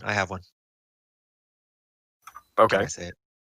Drive to Survive. The Formula 1 Season 2 is coming out the 28th. I'm really excited about that. It's like a documentary about a Formula 1 season. So, all right, cool. Yeah, it was really good this year. So it was really good last year. So yeah. Anyways, I really thought I was safe on my gamer Twitter until like getting not spoilers from races, and then I followed Lincoln, and now I have to be careful. Yeah, dude, I retweet that as soon as it happens. So you might want to block me. You know. Might want to block you. It's getting a bit savage, but maybe mute. I'm just kidding. Yeah. Nice. All right, Bribwin. You can message me on Discord as well. Bribwin is BRIBWAN. And then the only social media presence I have is for my side company that I have, which is a baseball bat company, and that is on Instagram is Big Bear Bats. So if for whatever reason you would want to get a hold of me outside of the Discord, that would be the best way to do it. Or if you want a Big Bear Bat, you can go check that out. That's pretty cool. All right, Bob. Oh my God. I'm still laughing about it. If you want a bat. Go check. I'm going to look up Big Bear Bats. I want to see. I'm not going to lie. I was going to look them up too. First thing I want them to come up with like a club, because I have an orc warden in ESO, and if they could just have like a wooden club, that would be great. Wooden club. That'd be awesome. Pro grade maple bats. Pro sample pack. What are you on their website right now? Yeah, I'm looking at it. Pro model pack. These are nice looking bats. These are Class A bats. They've got like your little bear logo. The little bear with the bat. Yeah, that's my logo. Is my Discord logo is my bat logo. Yeah, that makes sense now. That's why you subscribe to the Patreon, to advertise your company. This is all right. Because the crossover between people who like to play baseball and people who listen to my podcast is very large. It's a very large, yeah. It's a great marketing idea. Tom doesn't even know anything about sports. I don't know anything about sports. Sports ball. It's all sports ball. This is honestly though. This is why I love this community, is because I grew up. I played college sports and I grew up playing sports, but none of those people In fact, there was a podcast recently where you were making fun of the Madden gamers. And I'm like, yes, that is all the people that I know who play video games do that, and nobody I know actually like nerds out on video games. Like I played Magic in college, but I had to play it with like a different group of friends than my other friends. So finding this community is like so refreshing for me.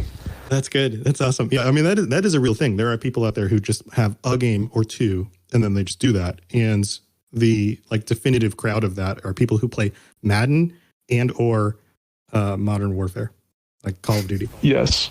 Like that's it. Welcome like, college, Brad. That was me. Yeah, and I mean those are cool games. Like if that's what you're into and that keeps you happy, go for it. I mean, there's people who only play Elder Scrolls games and then that's it, you know. But yeah, that's totally a thing. All right, where were we? Bob, did you give out your info? No, I got you. Yeah, I was about to. So you can catch me on the Red Diamond Courier podcast, which, as Robots has said, is part of the so wildly popular Robots Radio podcast network. And yeah, I'm a part of that. You could catch us on Twitter at Red Diamond Cast, and you could catch me on Twitter at Bob Chichinsky, Bob_Chichinsky. It's the same on Twitch. And if you want to come hang out on ESO, I play on Xbox all the time. As we were saying earlier, we're going to be helping people that hear the show and want to play on Xbox. We have a home for you. So come hang out with us. Awesome. Everyone, can I get one of these like trophy bats that says most outstanding podcaster on it? These are cool. Sure, I appreciate that, but maybe let's let Artius go first. Yeah. No, I'm just kidding. Artius, why don't you wrap us up? Where can people get a hold of you? You can just find me on Discord, I guess. I don't really have any other social media presence, but if you do get the bat from, Rib1 and something bad happens, you can always find me, and hopefully it's not bad, but my job, I practice criminal law, so worst comes to shove, nice. Give me a call.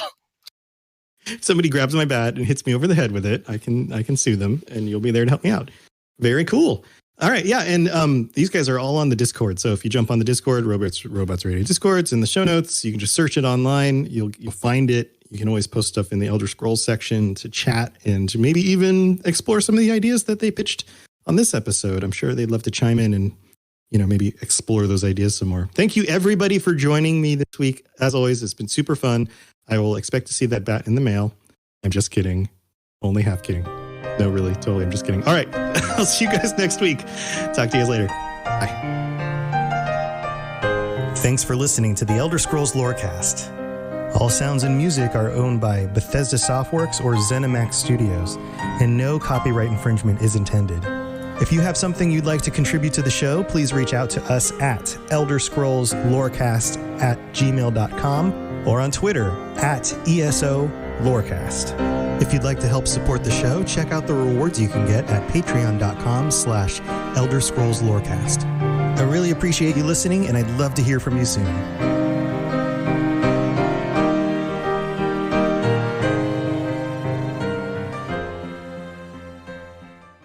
You've been listening to a Robots Radio podcast. Smart shows for interesting people. Check out all the shows at robotsradio.net. Do you like adventure? Yeah. Do you like laughing? Yeah. Would you like to listen to a group of people you don't know play D&D and reference retro pop culture you vaguely remember? Excellent.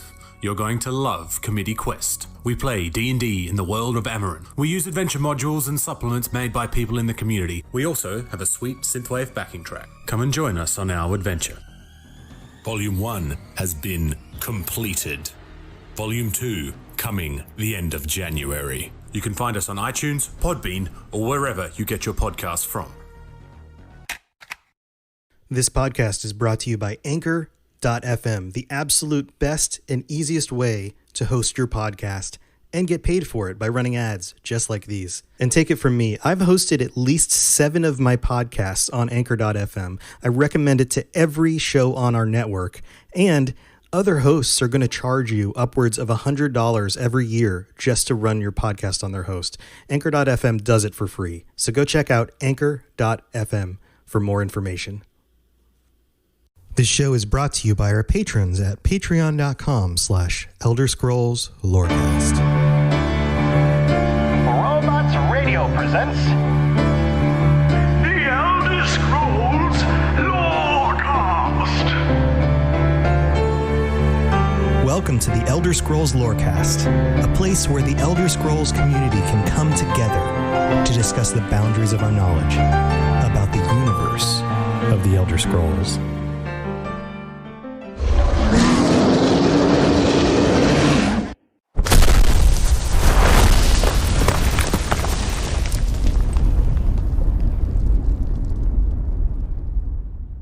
This is where you get off.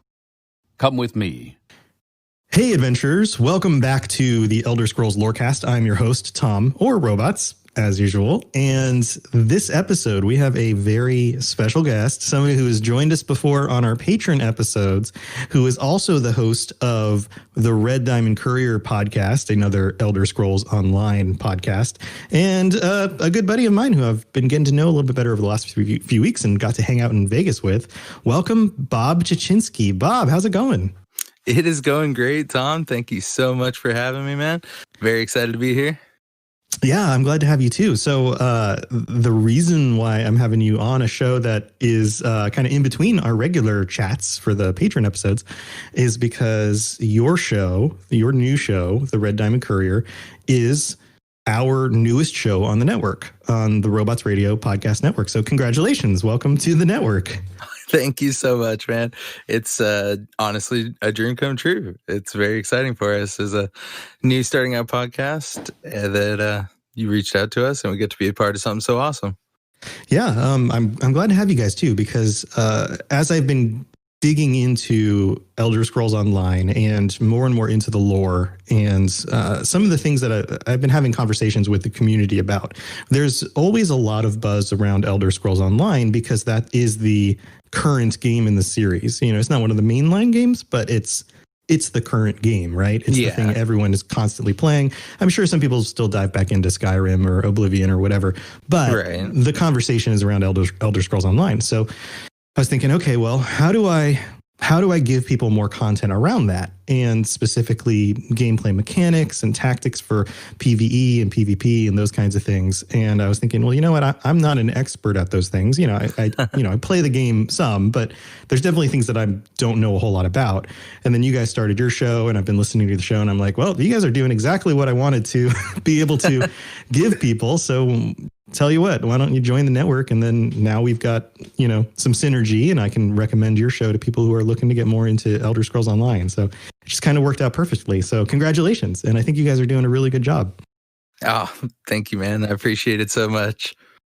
Yeah. So, this episode, I wanted to bring you on and get a little, allow you the opportunity or allow the audience an opportunity to get to know you a bit better and learn about kind of your background with the games and what you've been doing, when you discovered the Elder Scrolls and how you got into Elder Scrolls Online, all those kinds of things.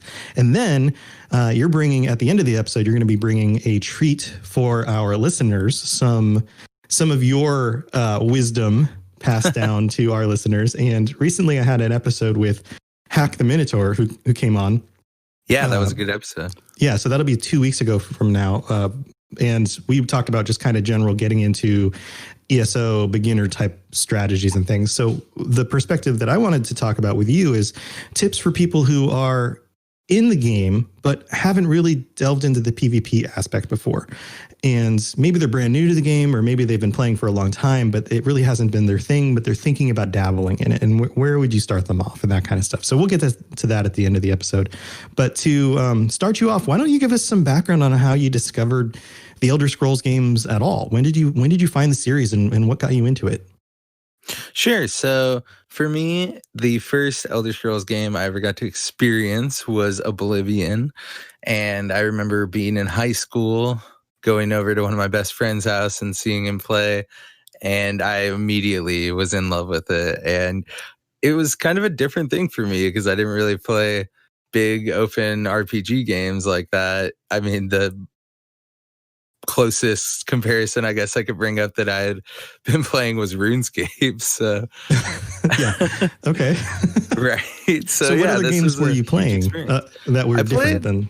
Well, I grew up on a lot of like sports games. Honestly, that was kind of my thing. So, So Madden. yeah, a Yeah. lot of Madden, a lot of NBA. I'm an MLB guy, so and NASCAR. So yeah, a Oh, lot okay. of that. All right, so you have more diversity than the average Madden player. No hate to the average Madden player. You guys are video gamers too. You're part of the Right, club. No exactly, hate. But it's pretty well known that there's a demographic of gamer who plays Madden and or Call of Duty and then never plays anything Oh, else. and there you 'cause go, too. Those are their staples, right? There's a very Yeah. large population of people who that's video games for them. And those games are extremely popular and, generally well made. So congratulations, you found your niche. Go enjoy it. But you were dabbling in some other stuff too. And then you found Oblivion. Yeah, that was the game I started with too. What made it really stand out to you? Honestly, how open it is, the amount of land that you could see far away just as a kind of thing at the horizon, and it's some huge mountain. That would be cool if I could climb it. You keep going towards it, and then all of a sudden you're like, wow, I'm at it. Okay, there it is. Now I can climb it. Like, wow, this place works like is the huge. real world. Yeah, right? This I see a land thing is over huge. there, and if I just keep going that way, eventually I get to it. Huh. Yeah, and I'll never forget getting lost in Oblivion gates that I had to really think to myself, like, wow, there's so many of these things in this game that's already so huge, and I get lost in these maze-like places that are just all part of the game. So thinking about how deep that game is still blows my mind.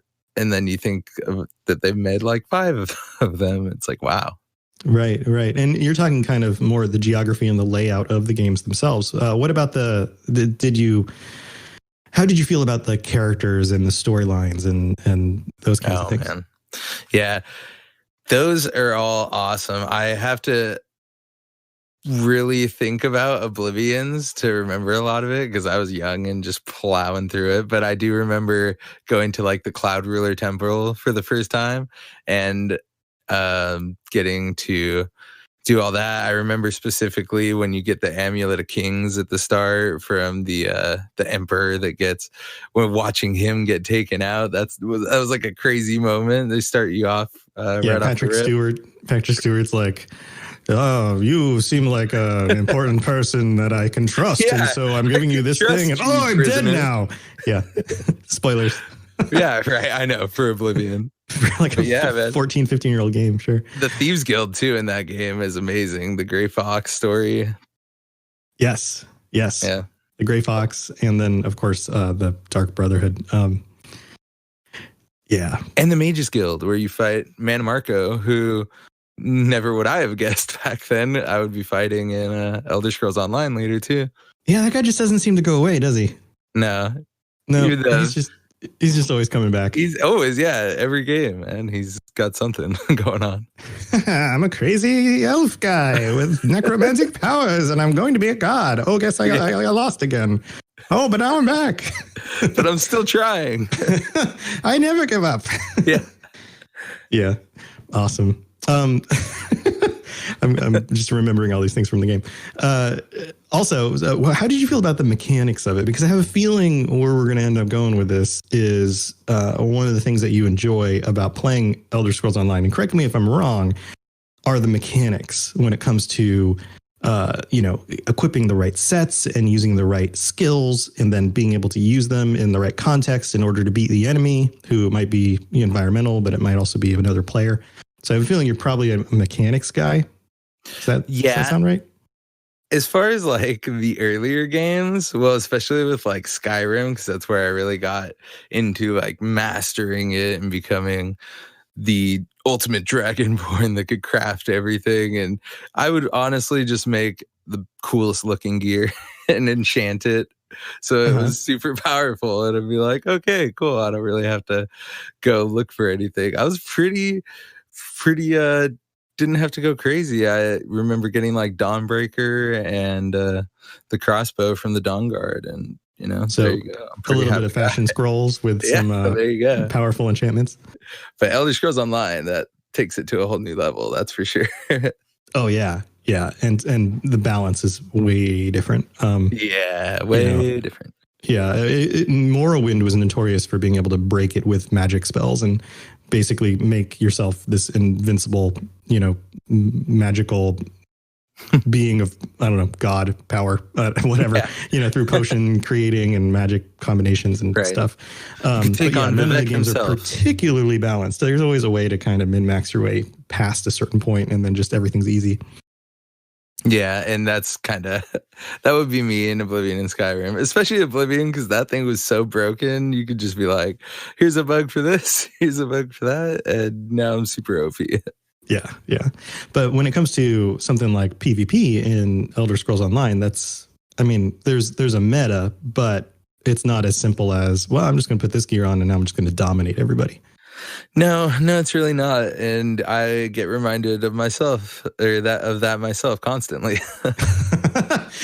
Every so often I get my butt handed to me and I'm like, oh, yeah, okay. All right. There are better players out there than I am. Okay, I get it. Like, everyone's trying this. I'll go try it. And then I get smacked. And I'm like, oh. Thanks for doing the push-ups on my face. Thank you. Thank you. Oh, man. So, so let's move into Elder Scrolls Online. When did you get into Elder Scrolls Online? So I play on console. I'm a Xbox kind of guy. And I waited for it to come out. So it's going to be about 5 years now. It came out the day before my birthday. So it was like the most exciting thing.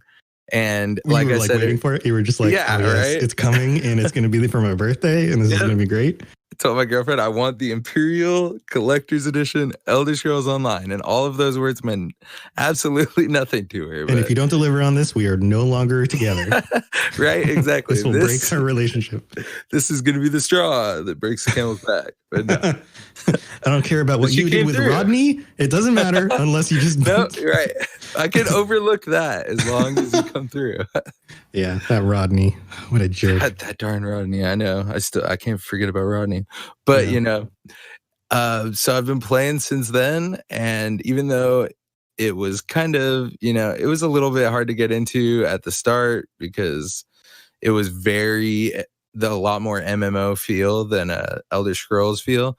But as I said earlier, the one other kind of game like this I had really played was RuneScape. So I was like, cool, this is going to be Elder Scrolls RuneScape. So this is going to be cool. So I didn't mind grinding for veteran ranks and being locked by region and level. So I grinded through all that and watched all my friends stop playing that had got it. But I made so many friends through Elder Scrolls Online that it is honestly insane in its own right. Mm-hmm. And you've played consistently for the last, say, 5-ish years since you started? Yep. So just regular, always there. Have you had a subscription the whole time? Not only have I had one subscription, but we have two for me and my girl. What? Who, like I said, did not even know what Elder Scrolls Online was. And after the game came out and she watched me play, it led to us buying a second Xbox very quickly so she could have her own. Because I was like, hey, man, I want to play. Do you have like side-by-side TVs? Yes, we have 3 TVs in here, 1 for the computer and 2 for the Xboxes. Nice. It's ridiculous, very cool. but yeah, it's awesome. It's almost like my office. I mean, we have a TV in the living room that has consoles and everything hooked up on out there. But because I'm primarily a PC guy, I have kind of a ridiculous number of screens, including the 3 on my PC right here, which, you spend years collecting gear and stuff. And then you're like, well, I got this nice new screen. What am I going to do with the old one? I guess I'll just plug it in too. Let's just I didn't buy these. Right. I didn't buy all 3 of them at the same time, but I'm not going to give it away. I mean, it's still fine. It still works. Yeah. I mean, the colors aren't as good anymore and the frame rate's lower, but it can be on the side. That's cool. Exactly. Yeah. So that's awesome. The skies are marked with numberless sparks, each a fire and every one a sign. Should introduce myself. I'm Corin Black, a humble half-demon, and folks around Baltimore call me the Devil's Runt. Here we go, finally moving again.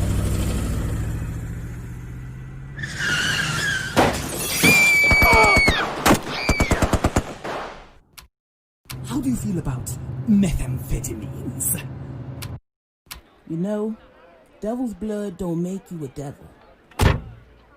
Under the Shroud, fantasy, noir, and horror from Baltimore's sin-soaked streets. Find creator Ian Humphrey on Twitter at fictionalian. So did you know that you could listen to podcasts on Spotify for free without a subscription? That's a whole thing. That's the whole thing. I know some of you guys know this because I know that about 30 to 40% of our listeners are already listening on Spotify. But tell you what, if you haven't given it a shot yet, you can totally scoot on over to Spotify, listen to my podcasts, listen to any of the shows on Robots Radio Network, anything at all that's out there, basically. That's all you have to do is just download the app, and you can always check out the shows that you want to listen to. And if you're a premium user, you can download the episodes to listen to them offline as well. You can also share them easily to your friends on Instagram. It's super easy to do, just like all the other things I advertise, and highly recommended. So go check it out, Spotify. Hey there, adventurers. This is Tom of Robots. I hope you guys are enjoying my chat with Bob Chichinski. I meant to do this week another lore-focused episode. I know I've been doing a little bit much on the ESO front recently, but I needed to get Bob on the show and really talk with him and explain to you guys that his podcast is now on the network. So that was a big priority. I promise we'll get back into more lore stuff. So this is not becoming the ESO games tips and news show. It's just, these are just some of the things that have come up recently. So next week, speaking about lore, we will be chatting with our patrons, and I think we might have like 5. Do we have 5 now? Welcome to the new patrons, by the way. You will get an official welcome and introduction next week. I think we're probably shooting for recording on Monday night at like 9 p.m. Eastern. So if you're listening to this episode and you are a current tier 4 or higher patron, then you will get to join us, and I will be communicating everything on the Discord and sending some notices over on Patreon to make sure that we are all coordinating and getting together. So get ready for that. We will be talking some cool lore stuff coming from multiple perspectives, not just my own. Otherwise, I'm excited about where the show is going. We're still going to have regular episodes. We will be adding kind of in between episodes every so often some of the content that I've been putting out there for YouTube. And otherwise, I promise, guys, we'll get back to more lore stuff. I just had to do some of these episodes about Elder Scrolls Online because that's kind of the buzz right now with all the new expansion stuff coming out. And if you haven't given it a shot, you should consider it. I'm still giving away 2 copies. In fact, here's what I'm going to do today on the Discord. I will be announcing the next winner of a copy of ESO for PC, and I will have 1 copy left. So there's still time. Jump on Robots Radio Discord, look for the giveaway channel, and just chime in there. Say, hey, this is why I'd be interested in trying out Elder Scrolls Online. And you're going to be part of the random selection to get a copy of Elder Scrolls Online. So go check that out. And anything else I need to talk about before we go back to Bob? I promise we will be getting back to the lore in a future episode. Don't worry. There's plenty of lore to cover. Let's see. Anything else?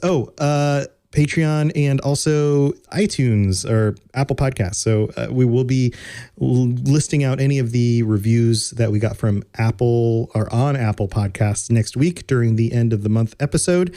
So if you want to help out the show, drop us a review on there. 5-star reviews will get read out at the end of the month. And in just under 2 weeks, I will be at Bethesda Game Days in Boston. If you are in the area, if you live near Boston, if you're going to Bethesda Game Days, or you'll be at PAX East, which happen all at the same time, then hit me up. I've got another channel in the Discord server for meetups. And I know Lotus of Doom lives in the area. He'll be out there from Tales of Tamriel.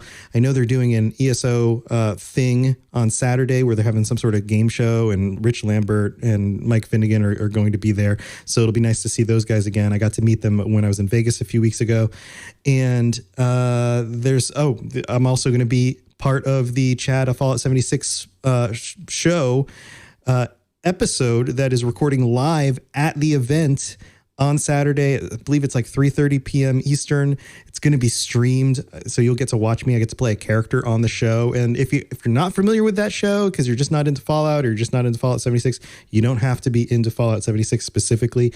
It is basically a hilarious comedic dramatic comedy about people who live in the wasteland and the things that they go through being basically in a video game and not understanding why the world works the way it does.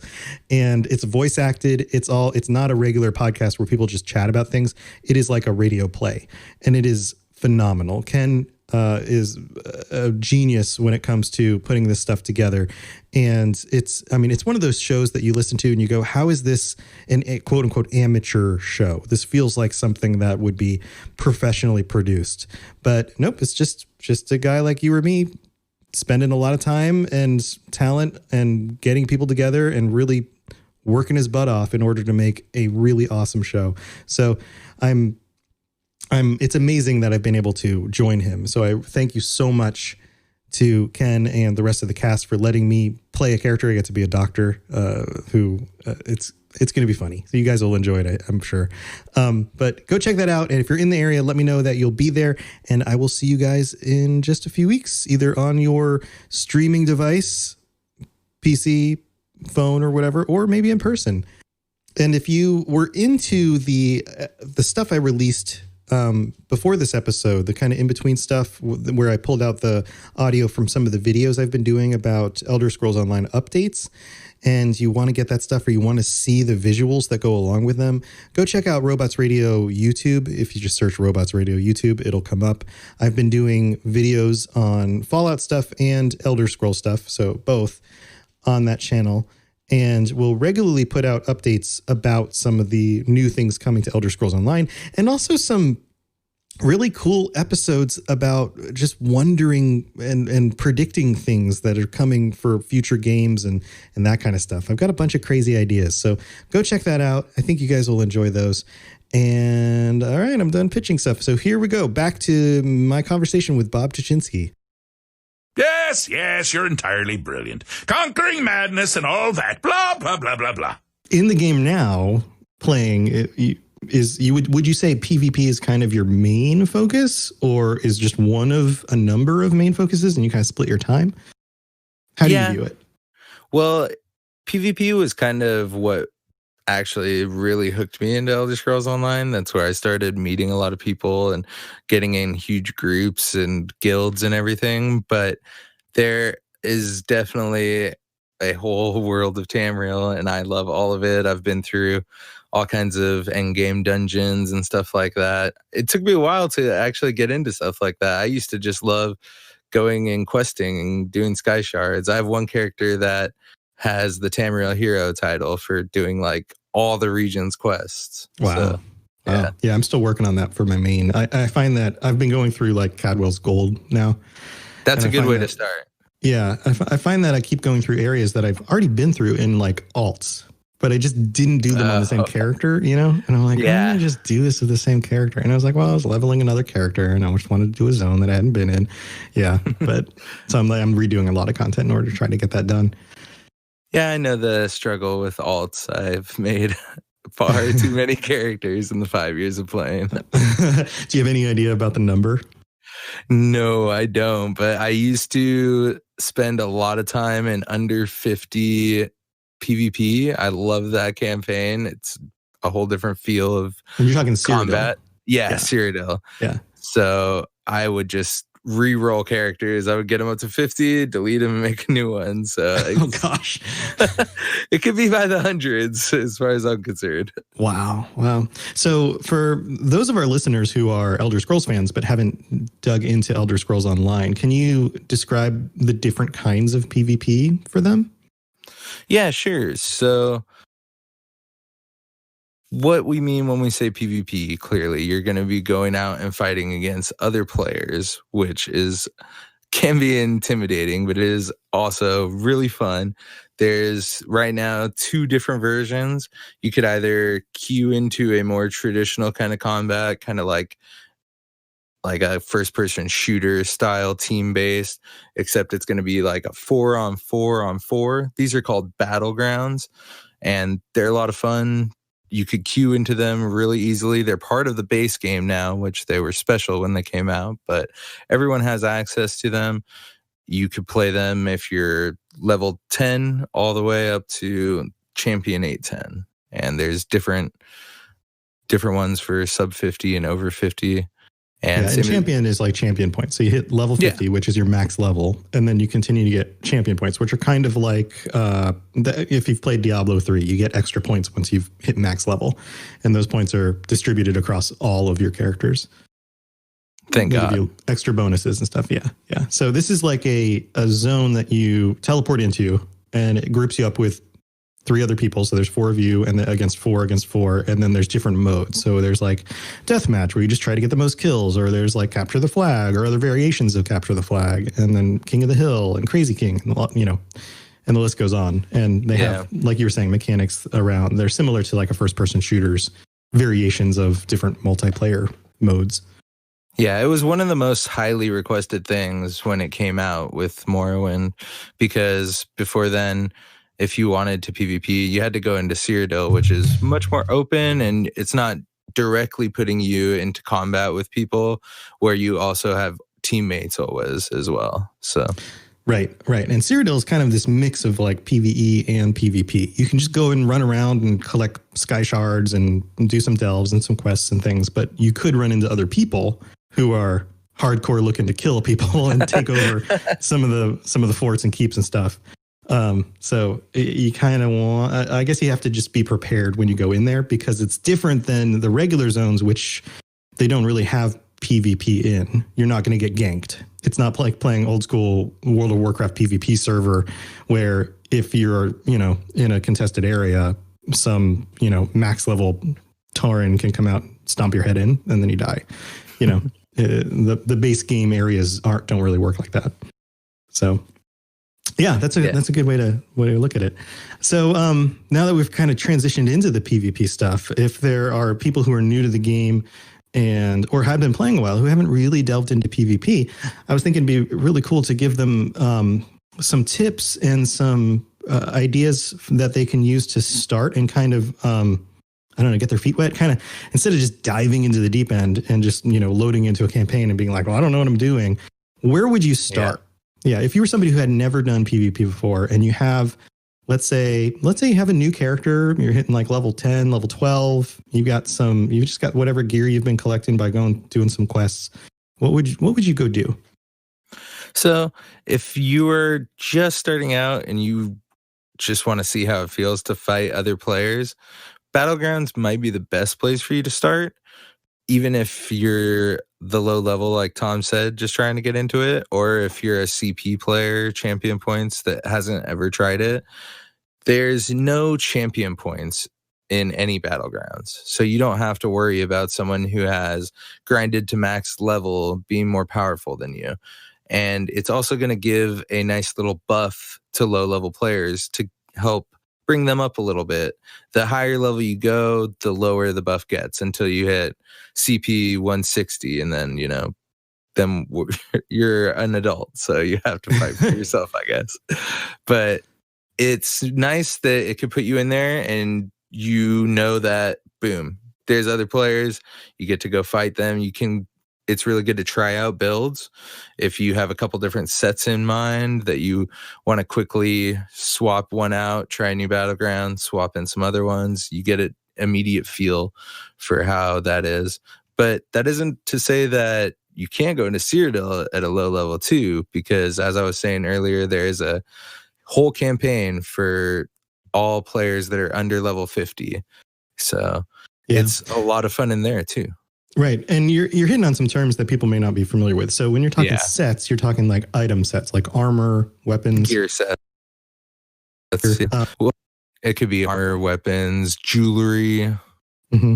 Any of the items you equip that can change how much magicka or stamina you have, how much you regen, how much armor you have, how much health you have, those kinds of things. Yeah. And generally, people are going to be wearing a couple different sets at a time, especially if you mix in like a monster set from a dungeon, which is only 2 pieces. So. Yeah, and so as you get higher in level for, say, a new player, you're not going to really have to worry about this until you start hitting max level. But then once you hit 50 with CP level 160, the items themselves no longer scale up. So that's when it really makes sense to start collecting gear in order to create specific builds, which I would define a build as a combination of your character class, how you spec'd out your points. So did you put a bunch into stamina or magic or health or split them? And then the gear sets that you're wearing and using and the skills that you've got equipped. That becomes your build. Yeah. Does that make sense? And there's all sorts of variations you could do with that too. It can get overwhelming, but when, as Tom was saying, if you're on your way up to the gear cap of champion point 160, especially if you're going through PvP, you don't really want to have to go grind stuff over and over. So I would recommend trying to go for craftable sets that you won't feel so bad about having to get rid of every 10 or 15 levels, or when you find a new set you like that could be better anyways. Yeah, that's a good point. And doing crafting is something that you can do on one character. So if you had a character that's very high level that has already upgraded their crafting abilities and been collecting stuff for crafting, you can have that character make things for your other characters. Or if you're part of a cool guild like the Lorecasters, then there might be people who are willing to help you out. And you'd be like, hey, I could need some help. I need some gear for this thing. And somebody might be able to either help make it for you or just give it to you if they have, if they're that benevolent to be able to just be like, hey, I've got tons of extra resources here. Just take it. So yeah, as long as you always expect to pay crafters a little bit, you're usually they're cool.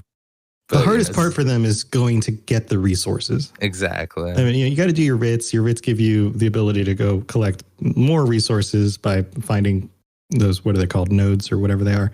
There's lots of resource nodes. Yeah, but they still have to take the time to do it. So they're constantly replenishing their supply of stuff to craft with, right? So yeah, so that should be the general idea is, hey, how much would it cost for you to make one of these for me? And if they, if you're able to buy it, then that's great. And if they're nice and just give it to you, then that's nice too. So yeah, definitely the way you want to start out. So when it comes to Cyrodiil, you were talking campaigns. That was the other word that I want to make sure people understand. When it comes to a campaign, what does that entail? You're saying there's lower than level 50 campaigns, and how does a campaign work? Right. So a campaign is going to be a different version of Cyrodiil. There's 4 that you could go into. There's going to be a traditional one where it allows you to use all the champion points that you've accumulated and go fight. And in that, your alliance is locked. And this campaign is called Colgrantide. And what I mean when I say your alliance is locked is that when you go in on your faction, whichever character you're on, that faction will be the only one you're able to fight in on that campaign that month. Right. So if you're Ebonheart Pact and you create an Ebonheart Pact character, then you would go in automatically as that faction. Exactly. Or Eldenary Dominion or Daggerfall Covenant, whichever one. Yeah, and there is an exact same version. So that's what we say campaigns. This is one campaign. Then another version of the campaign is where it's the same, but it's not alliance locked. So you could go on a blue for a couple hours, which I mean Daggerfall Covenant when I say blue. And then if nothing's going on, you could switch characters to an Aldmeri Dominion character and go right into the same campaign and pick up where you left off on your Daggerfall character. So when it comes to campaigns, there's time limits, right? Yeah. For the most part, now they've leveled it out where there's 3 30-day campaigns, and the only one that's not 30 days is the Undervet one, which is still 7 days. Mm-hmm. And what happens when that time period is up? Like what is the purpose of the time limit? So the purpose of the time limit is to show which faction dominated Cyrodiil throughout that month. And that's how you fight for your faction. If you want to get into the alliance war, that's kind of what this is all about. And there's not just bragging rights for winning. It also gives you some cool rewards at the end of the campaign if you have spent a good enough time in there scoring AP, and some of them could be really worthwhile. Yeah, so you're basically contributing with the rest of your faction to taking over the map. And you're sieging buildings and invading territory and, stomping on noobs and all that stuff in order to try to become emperor. And that's kind of the whole idea of this time period in history, is that you have these 3 different factions that are all battling it out in the middle of the continent, which is Cyrodiil. And centered there is the White Gold Tower. Yep. So, there was another question that popped up in my head that I know people are going to ask about this if they're new, but it just fell out of my brain as I did that little explanation. I'm sure it's going to come back. I remember what it was. You mentioned AP. So, what is AP? That's another one of those phrases people are going to be like, okay, what's AP? You're collecting it as you do the campaign. What is it? So AP is alliance points, which is going to be the main currency that you're scoring from doing things well in any PvP zone. For example, if you kill a player in Cyrodiil, it's going to give you alliance points for it, depending on how much you did to kill said player. Also, as Robots was saying, if you're going to take a castle and you knock down the walls, go in and kill the players and NPCs, and your team takes it, you get a set amount of alliance points, and they can be spent on cool stuff in Cyrodiil that can help you for PvP, or could be stuff like motif pages and stuff like that. Or gear random boxes. There's a little bit of stuff for everyone to earn with alliance points, and you can also earn them from the battlegrounds too. But at the end of a battleground, if you win, whichever place you get, you're distributed a certain amount. So you're saying this can help me play fashion scrolls? Yeah, man. That Akaviri motif. Yeah, man. Yeah, some of those look really cool. Right? Yeah, and you might have noticed if any of you guys have the ESO Plus subscription, you get these sometimes during the weeks when they give out rewards, and that's what these are. So you can go to the vendor and you can kind of cash them in for stuff. Now, when you're talking about getting items to help you in PvP content, you can get all sorts of kinds of stuff, right?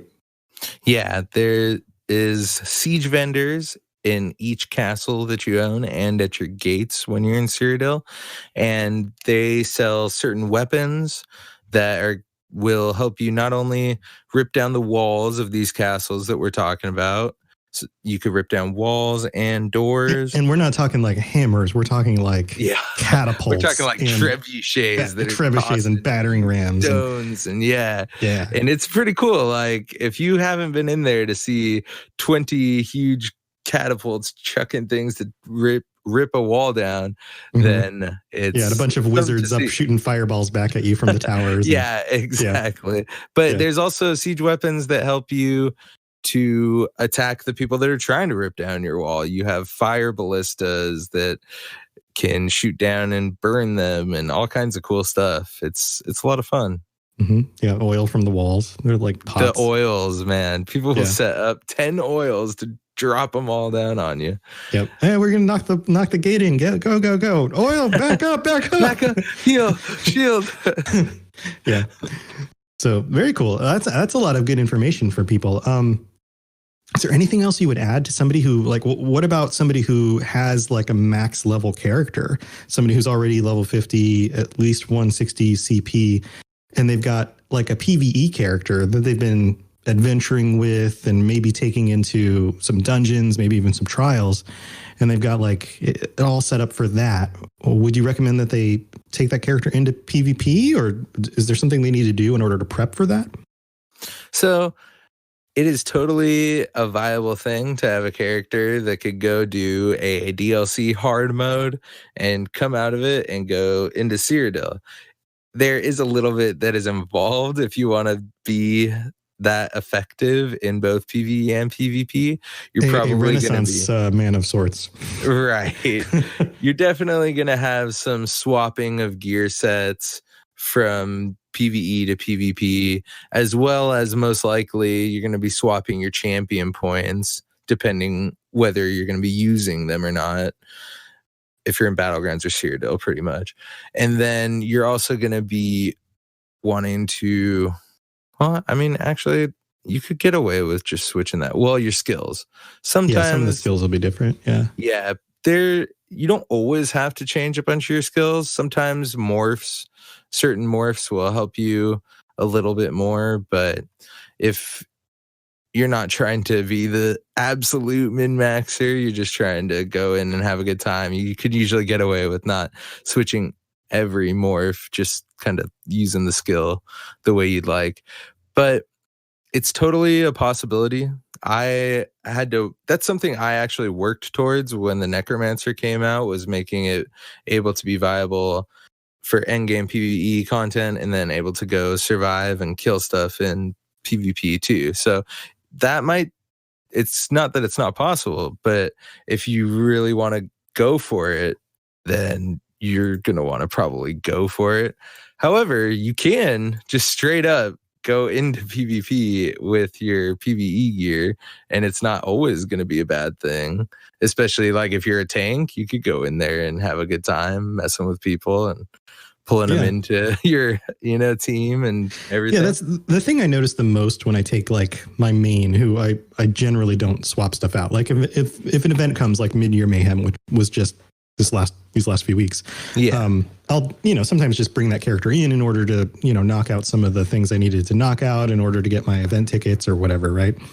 And if I'm in a big crowd, everything's okay because I'm able to kind of lose myself in the crowd, like the army. I can kind of move up to the front, do some damage, and then pull back, and then move up to the front, do some damage, pull back. But if I'm by myself, the thing I noticed that I'm lacking the most with a PvP build is a certain amount of survivability if you're DPS and effective CC. Because if you're built for doing dungeon content, oftentimes you're equipping sets that can either take down, and your DPS, you're equipping a set that can a build that can take down like a single boss very quickly or some single character very quickly, and then you're also having some sort of area of effect damage and being able to take groups down and do that kind of stuff while there's a tank and a healer, and so they're really doing the survivability, more of the CC side of things. But when it's you up against some other dude and he's chasing you down and you can't slow him down and you can't heal yourself, and you're going to lose that fight. Yeah, it's a lot of running and hoping at that point, pretty much. Yeah. So there's ways to mitigate that. Like if you switch to a skill that like a Nightblade can disappear for a little bit, maybe you can get away that way. But again, you still have to, at least that's a survivability thing. You have to put some thought into, well, what do I do when that situation happens? And if you don't fully understand how that works, then just jump in and try it. And you're very quickly going to go, okay, I get it. Yeah. I needed a way to heal myself. I needed a way to get away from that guy. Okay, what skills do I have that can contribute to that? Or what items can I swap out that give me a little bit more of this instead of that? So, yeah. Stun skills are going to save your life. That is for sure. And one thing that goes into a lot of that when you're doing a big difference of PvP gear is all the traits are going to be a lot of things that are going to help you survive instead of deal as much damage, especially people that are running medium and light armor builds like you would probably be doing if you're DPSing in PvE. Yeah. So that's the stuff you want to think about. But like you said, you can just jump in and try it out. And I think the easiest place, like you were saying, is if you have a character you're leveling, get that character in because you're kind of on the same playing field as everyone else because nobody's really hit end game with those characters as they're leveling yet. So they don't have these super optimized builds. And CP doesn't, work the same way in like battlegrounds and that kind of stuff. So I think that's where I'd start dipping my toe into, like you said earlier, and just get a feel for like, what does this feel like? How do I want to build this character out in order to do more of this content? And then by the time you hit max level, you're going to have a pretty good sense of like, okay, this is where I'm going with this. Exactly. If you just want to try something out, don't go wander around Cyrodiil for a while until you find like 6 people that will just kill you. It's yeah, unless you're just like playing hide and seek and going and collecting sky shards, or just trying to get into some of the delves in order to knock out a quest. Like you can do that. Like you can kind of just play keep away. But you could totally just PvE Cyrodiil. Yeah. But there will be moments where you're not looking, or you're like in your inventory, and then all of a sudden some guy comes over a hill and just tears you apart, and you're just like, what happened? Yeah, all of a sudden you're dead. Yeah, you're like, oh, I just died. That guy with the crazy glowy armor and whatever just destroyed me, because that's what that person is doing, is they're just wandering around trying to find people to kill, and it's like, okay, cool. So any last tips for anybody who would be trying out PvP for the first time? Let me see.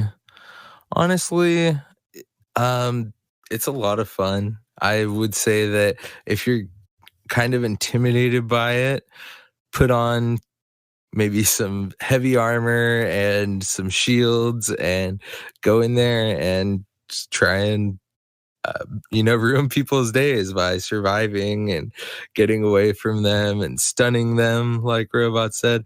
You could totally do builds that are going to be fun for whatever way you like playing the game. If there's a certain thing you like to do, if you like to heal, if you like to, I don't know, if you like to go drop negates on things, people will love you in PvP, by the way.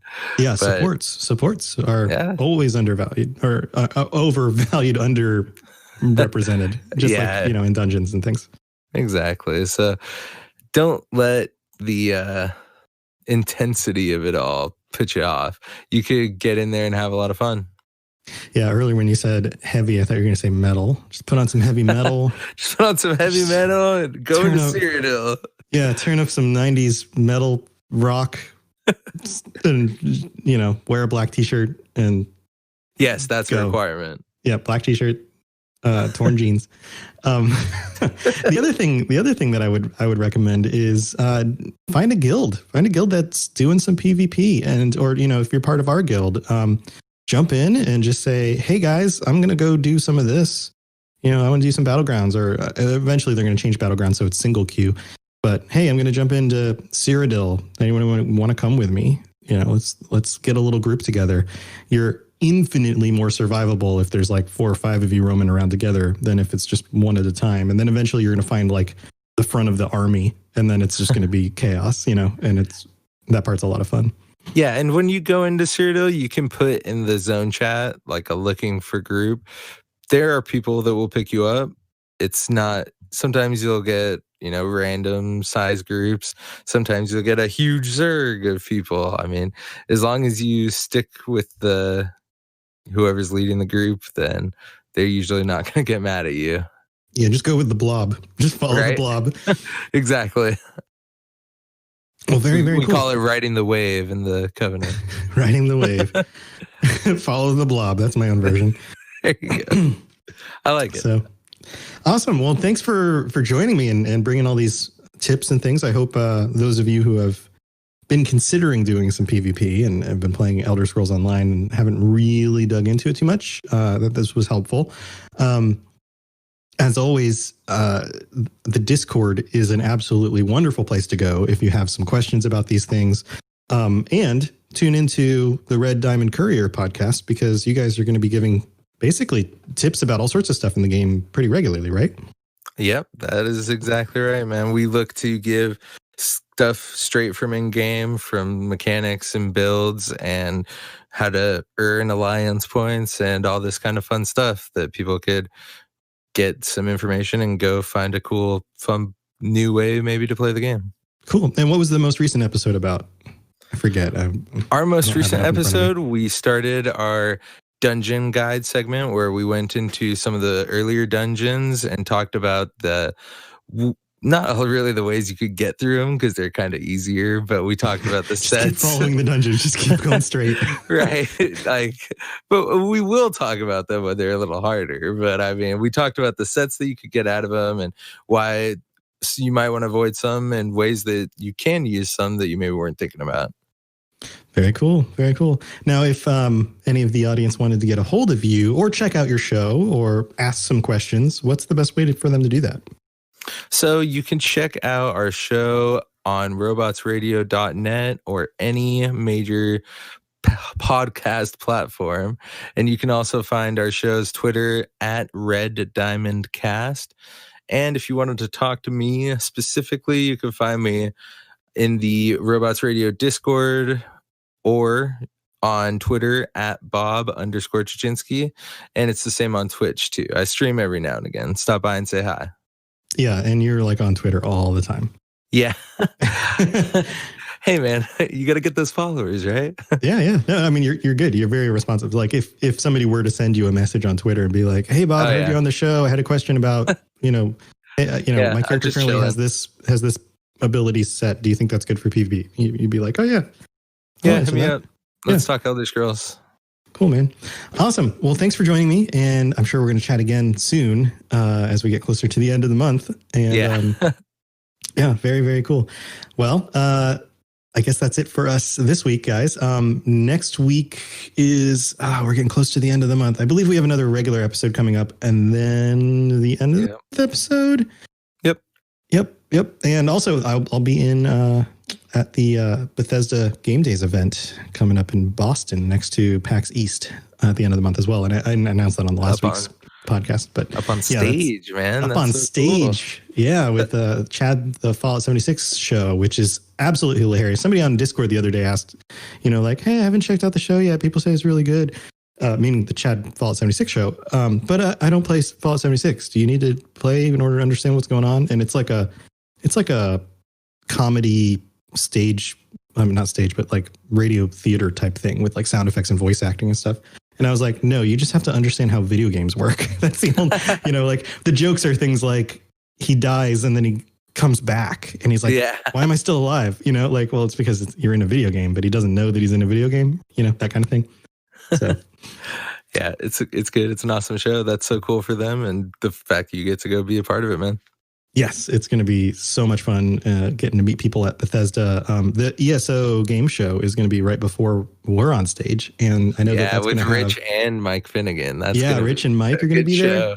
Yeah, I kind of want to like tap them on the shoulder and be like, can I be in the game show? Like, I don't know what the game show is, but I would love to be like, I'm the lore guy. I mean, can I do this? Can I help host the show? Maybe can I be the answer question guy?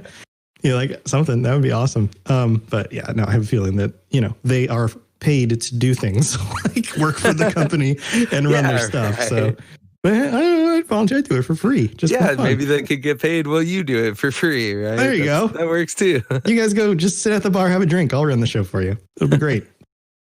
Awesome. Well, thanks for joining me again, Bob, and I'll talk to you again soon. And I hope you guys give the Red Diamond Courier a listen. I think they're doing a really awesome job. And you guys are adding more and more to the show. You're going to have like theme music soon and some other cool stuff as you continue to improve it. So yeah, it's very exciting. It gets better every week. So go check that out. And I will talk to you guys next week. See you later. See ya. Thanks for listening to the Elder Scrolls Lorecast. All sounds and music are owned by Bethesda Softworks or ZeniMax Studios, and no copyright infringement is intended. If you have something you'd like to contribute to the show, please reach out to us at elderscrollslorecast@gmail.com or on Twitter at ESO Lorecast. If you'd like to help support the show, check out the rewards you can get at patreon.com/elderscrollslorecast. I really appreciate you listening, and I'd love to hear from you soon.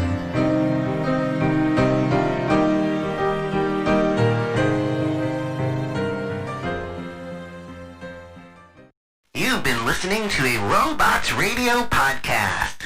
Smart shows for interesting people. Check out all the shows at robotsradio.net. Do you like adventure? Yeah. Do you like laughing? Yeah. Would you like to listen to a group of people you don't know play D&D and reference retro pop culture you vaguely remember? Excellent. You're going to love Committee Quest. We play D&D in the world of Amarin. We use adventure modules and supplements made by people in the community. We also have a sweet synthwave backing track. Come and join us on our adventure. Volume 1 has been completed. Volume 2 coming the end of January. You can find us on iTunes, Podbean, or wherever you get your podcasts from.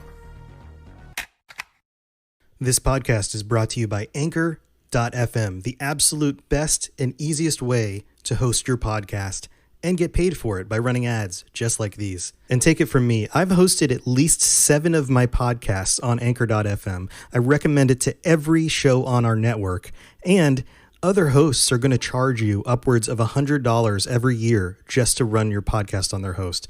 Anchor.fm does it for free. So go check out Anchor.fm for more information. Hey there, adventurers. This is your host, Tom, or Robots, and this is a different kind of episode.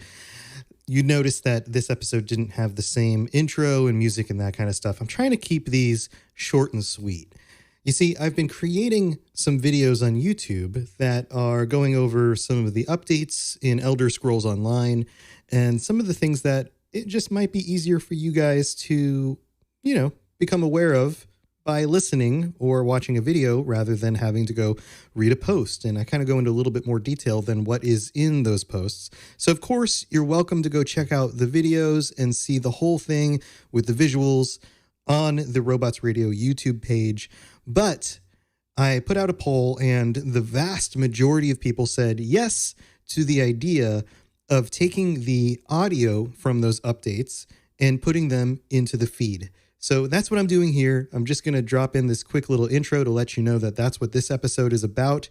This is not a normal episode.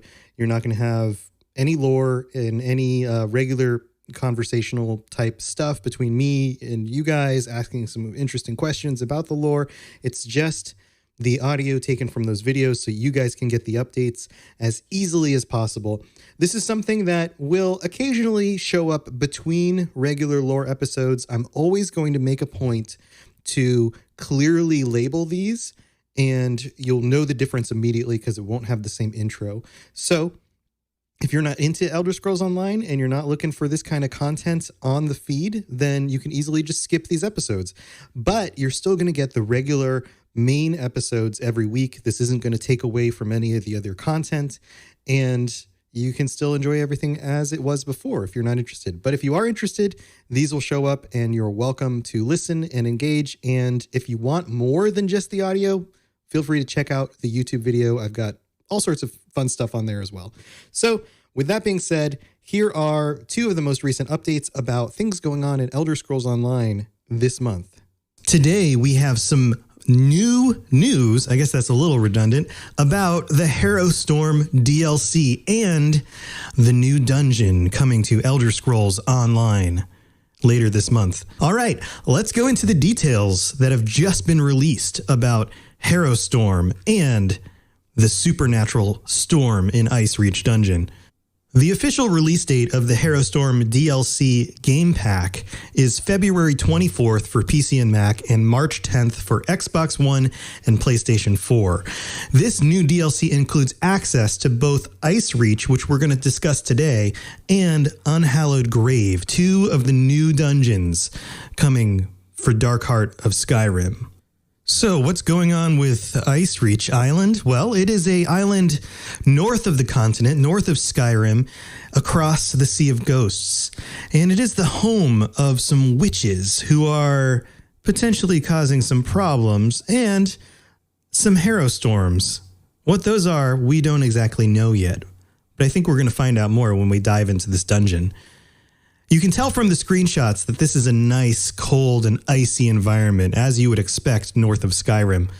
You'll be arriving to investigate a lost party of adventurers, and somebody famous will be joining you, Lyris Titanborn, the half-giantess from the original storyline. So it was revealed during the Dark Heart of Skyrim event that this island is actually the home base for this coven of witches who are, of course, doing some terrible things that we absolutely need to stop because we're adventurers and that's what we do, right? It was also revealed that they are using all sorts of different types of magic, from fire to ice to electricity, and I didn't quite understand why this was an interesting point at the time. But I think I'm starting to understand a little bit more now because it explains more in the article they released today. There's a quote from Mike Finnegan who says, "The witches of the Ice Reach Coven do not shy away from magic in any form. You will fight creatures born of snow and storm, fire, electricity, and even elements of the undead." So we do know from this quote that it's not just fire and electricity and ice and those kinds of things, but there is some necromancy going on as well. Now, that's not a big surprise. Necromancy happens all over Tamriel at this time period, and heck, some of us are adventurers and necromancers all at the same time. But what is even more interesting about this reveal is that there's something going on with each of the different boss encounters. It says here, even more dangerous are the island's boss encounters, where you must face the Ice Reach Coven's sisters. Each one brings a unique ally to help defend their home and features unique mechanics that you must learn and overcome. I think what we've seen in some of the trailers are these allies. The giant, the other creatures, and they're undead and being controlled by the witches, or maybe there's some sort of mind control thing going on with magic, or maybe they just believe in what the coven is doing. I highly doubt that one. Can you imagine those conversations? Me giant, me think you coven good people. You are making good spells. I want to live here and protect you. That doesn't make any sense. So that's probably not it. My guess is that they are enchanted or resurrected to do the witch's bidding. So it seems like all of this will come to a head at the end of the dungeon. So Mike Finnegan explains a little bit more here. There are different interactions with each sister and her ally, he explains. Some of those interactions are complementary, while some, such as Sister Hitty and Skelga, are actually in competition. I don't know exactly what this means yet. He goes on and says, using the powers of Hitty and Skelga against each other is key to defeating the encounter. Now, does that mean you have to pull one enemy towards the other in order to have them accidentally hit the other enemy to stun them while they're in the middle of doing some sort of big attack? And then if you don't, they kill you or they do a lot of damage. It may be one of those types of encounters, but we don't have specifics about this just yet. But it seems like there's definitely some interplay between the different bosses. Now, on top of that, there's also more information about the actual final boss encounter, because they say here that you finally face all of Ice Reach's sisters together, including their powerful leader.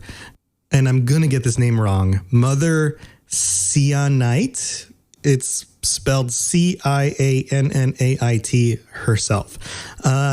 Somebody who comes from a Gaelic background. Is that like a Gaelic spelling? I don't know where that comes from.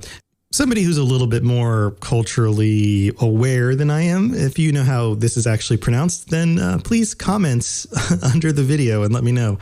So the other big news for this is that there are some new gear and collectibles which have been revealed, and specifically the Titanborn Strength set.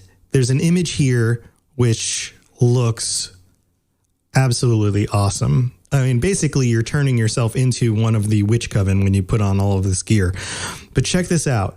This is a new set, a 5-piece set, and it has a bunch of cool-looking items that go with it. The creepy-looking bird beak, witch's mask, a feathery-looking shield. I mean, look at the axe. The axe doesn't have a blade. Instead, it has a bunch of prongs that come out from where the axe blade would be. And the hammer itself also, very similar look to that. The staff and the swords look cool, but I think my favorite is the bow, the way that it looks feathered and like there's ravens looking into the middle of it. Very, very cool. Now, this set has a very interesting 5th upgrade to it. So let's break it down a little bit. With 2 pieces of this set, you get an extra 1,487 physical penetration. The 3rd piece adds 129 weapon damage. So extra penetration, extra weapon damage, and then the 4th piece adds 1,096 maximum stamina. So this is clearly a stamina build. So we're talking dual wield with a bow or maybe a 2-hander, something like that. Chances are you're not going to be doing much sword and board or staff with these upgrades. But check out this last one. This last one is the most interesting. On the 5th addition to the set, it adds 110 weapon damage and 1,240 physical penetration. Okay, so more damage, more penetration. That's very similar to other sets. But then get this. This is like a bloodied build, sort of. This bonus doubles to 220 weapon damage and 2,480 physical penetration when you are under 75% health. So even just a little bit of health down, and then all of a sudden you're getting another significant increase in weapon damage and physical penetration. This bonus quadruples. You're now 4 times more this 5th basic level bonus to 440 weapon damage and 4,960 physical penetration when you are under 50% health. So this is very interesting. This set makes you want to be running with a lower amount of health. This is the kind of thing you want to build around and use to your advantage, and also message to your dungeon group while you're going through this stuff. I'm interested to see what builds end up using this and if this is actually useful in a dungeon environment, which I think would be more difficult, or in a PvP environment where you can manage your own health and not have to concern yourself with a healer ticking you up above those levels. Also, there are some max numbers for things like physical penetration. So what does that mean for the rest of your build? Are you going to specifically have less physical penetration and try to always be down below 75 or 50% health in order to max out your potential damage? This is a very high risk reward type build, and I'm interested to see what some of you number crunchers out there come up with for this set specifically. Now, final thing to note here. If you beat this dungeon on veteran difficulty, you'll earn Lyris's Ice Reach Battle Axe outfit style. And look at this thing. That is a regular sized dude holding Lyris's battle axe. That thing is gigantic. So it looks like the time will come in just a few weeks on February 24th for you and your buddies to delve into this dungeon, take on these witches, and earn yourself some really cool gear. All right, ESO fam, this is your host, Robots from the Elder Scrolls Lorecast, bringing you updates about this month's big event. We are going back to Murkmire, February 20th through March 3rd. And remember, February has an extra day this year, so that's just over, 2 weeks-ish? So let's go into the details about what you can do in the events coming up in just a few weeks. So what do you need to do to get to Murkmire? Well, you have to either have purchased the DLC, or if you're subscribed to ESO Plus, then you get, of course, all access to all the DLCs. So you can go there that way as well. Now, if you haven't explored Murkmire yet, it is a really cool expansion to the base game. It is all about the Argonians and the Argonian people. You can start the quests by going to the zone and finding a woman who you meet in the main town who is exploring the history of the Argonian people and some of the ancient ruins and all that kind of stuff. So it's a really cool storyline. It goes into detail into more of the Argonians' lives and things like eggs and hatching and the hist trees and all sorts of really cool stuff, different cultures within the Argonian peoples themselves. And side note, the episode of the Elder Scrolls Lorecast is actually about Argonians. So go check that out on whatever podcast reader you have if you want to delve into that stuff a little bit more. But so what can you do in the zone in order to make sure that you're getting the most of the event? Well, according to the website, it says, as you explore the region of Murkmire during the event, battle its monsters, and uncover its many hidden treasures, you can earn a ton of unique rewards. This comprises both bonus rewards previously found within the zone and all new ones introduced solely for this event, including Murkmire Strongboxes. Now, what exactly is a Murkmire Strongbox? It says here, to earn these new reward boxes, simply explore and quest in the zone.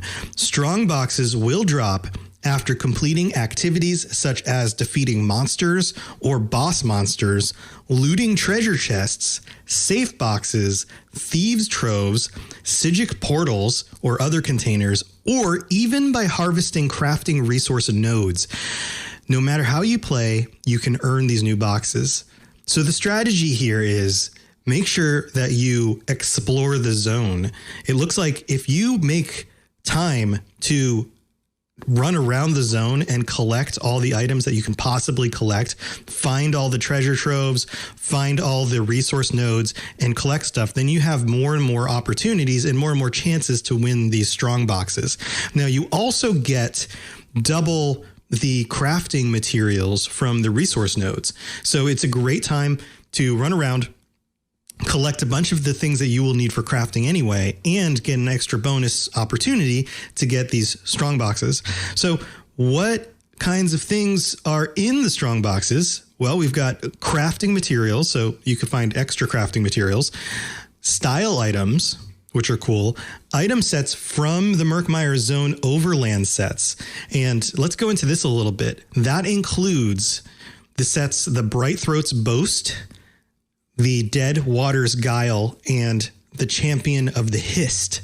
Bright Throat's Boast gives you extra magicka and magicka recovery, and the fifth bonus to that set is, while you have a drink buff active, your max magicka is increased by 2,000 and magicka recovery by 150.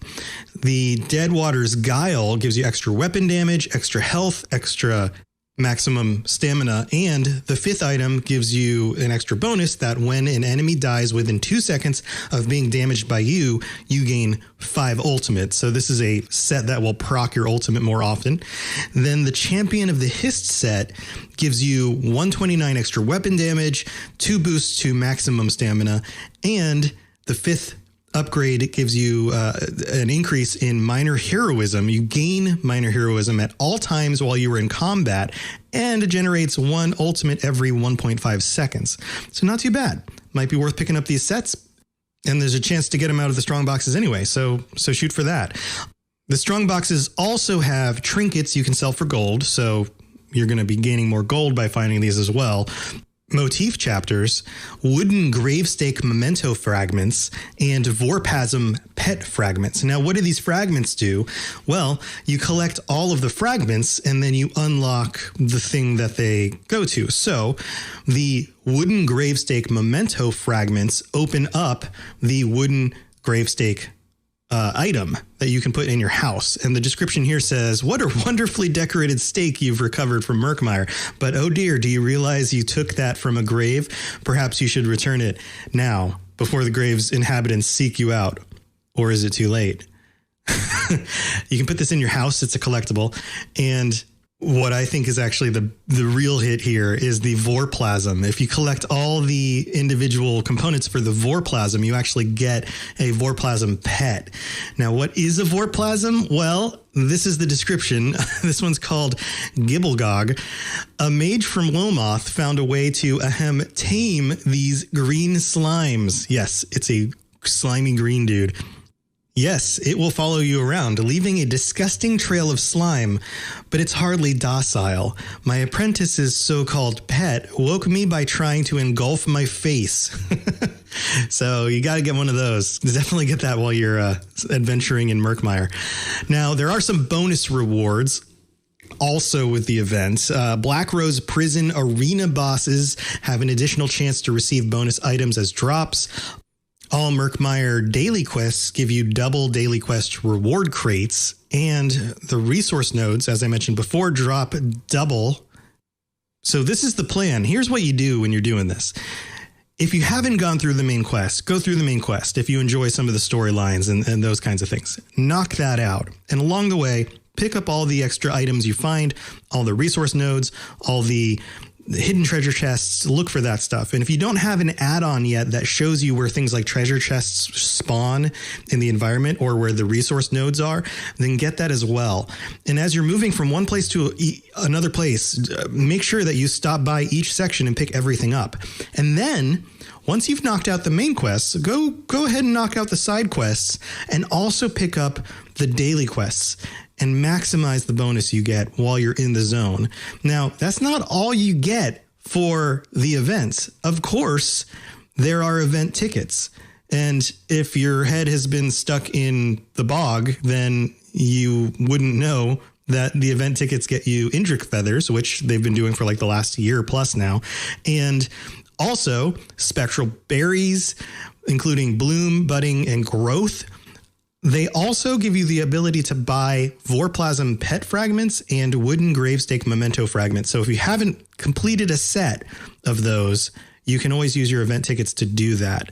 Now, during this event, you can collect up to 3 tickets per day. And with the length of time that this event is running, that means 39 tickets in total throughout the entire event length of the event. So there's a really good opportunity here to collect more of these event tickets. If you didn't get enough during the PvP event, if PvP just isn't your thing, and honestly, it's really not my thing. It's the kind of thing that I'll dabble in, but I didn't spend as much time doing that as I kind of considered spending. So if that wasn't your thing and you didn't get as many event tickets as you thought you might get in that event, this is a good opportunity to catch up on those event tickets. Also, if you haven't checked out the Spectral Indrik yet, it's a ghost Indrik. It's one of the glowy blue ones, and I haven't collected mine yet, but I think that's my favorite so far.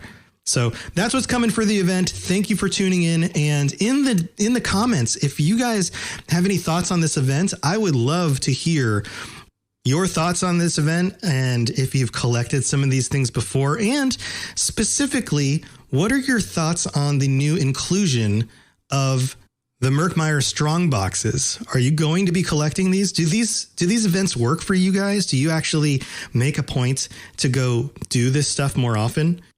I know in some circles, people get kind of tired of these events. They feel like it's a grind, but in other places, they feel like this is an opportunity to go back to another zone that they haven't been to in a while and clean up some of the things that they've been meaning to clean up quest-wise, or maybe even just get together with a group and knock out a dungeon they haven't done in a while, or finish off those world bosses that they haven't killed in order to make sure that they get the crafting items and the sets and the fragments that they've been trying to collect.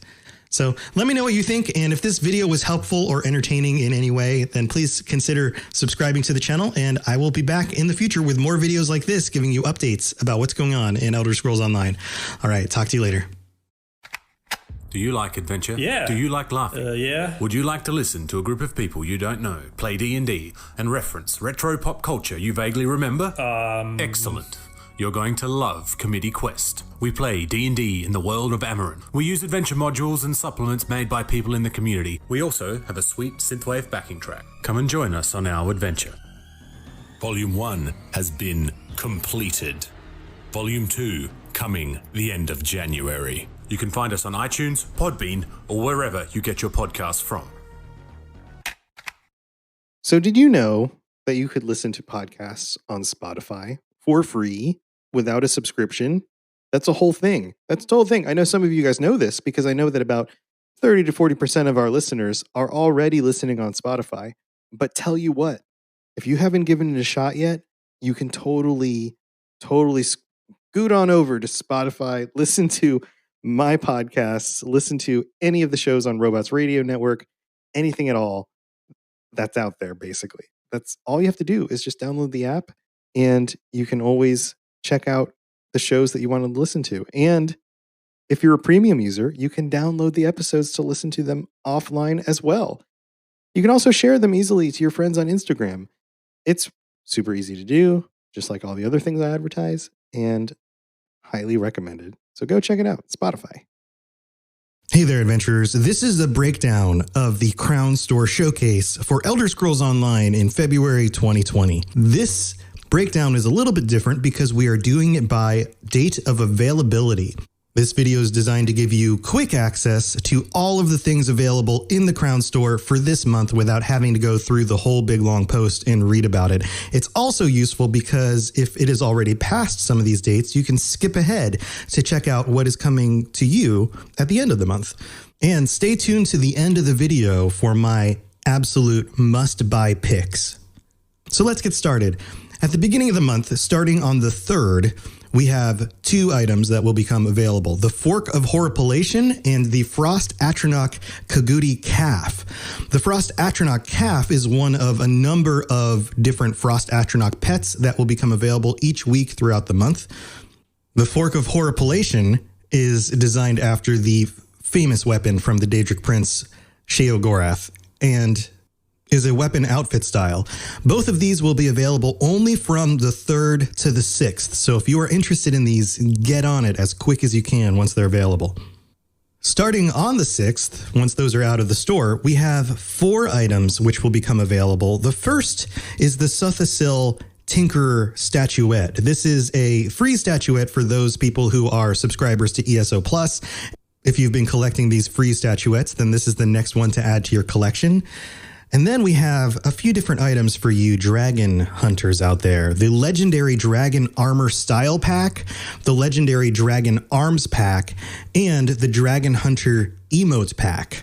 The statuette is listed to stay on the store until March 9th, but no end date has been revealed yet for all of the dragon items. On February 10th, we have the Frost Atronach Bear Cub, which is available for 3 days. It goes off the store on the 13th. And then on the 13th, we have 3 more items which make their way to the store. We have the Pledge of Mara, which will be discounted. This is available usually, but this will be discounted for you and a friend to get a 10% extra XP buff if you are adventuring together, or, a loved one or whoever. And some other items for the person that you might have some affectionate feelings for, including the Breezy Night in Bruma music box for you music box collectors out there, and Heart's Day Retreat Furnishing Pack. So you can set the mood when the time is right. Those will be on the store until February 17th. Then on February 17th, we have the Frost Atronach Sench Cub joining the store, again for only 3 days for these little frozen buddies. That leaves the store on the 20th. And then on the 24th, we have the Frost Atronach Wolf Pup, which again stays on the store for 3 days and leaves on the 27th. Before that leaves the store, we get the Vulcan Scoria Arms Pack, which will be on the store for an entire month, sticking around until March 25th. On February 27th, the Honor Guard Crown Crafting motif will be available for purchase. Now, this is a motif that currently exists in the game and is dropped in the Black Rose Prison dungeon by defeating the final boss. There is a chance for it to drop in normal mode and a guaranteed drop in veteran mode. So if you don't want to have to buy that on the store, then go check that out in Black Rose Prison. If that seems like a little bit more adventuring than you want to do and you've got some extra crowns to burn, then this is the way to get it much more easily on the 27th. Other than that, we have a number of items that are coming to the store which do not have a date yet. They are either listed as coming at the end of the month for PC and at the beginning of the month in March for the consoles, or there's just no official date yet on the next event, which will be a Murkmire event. And I'll just go down the list. So first we have a mount, the Wasik Horse Lizard mount, which looks awesome.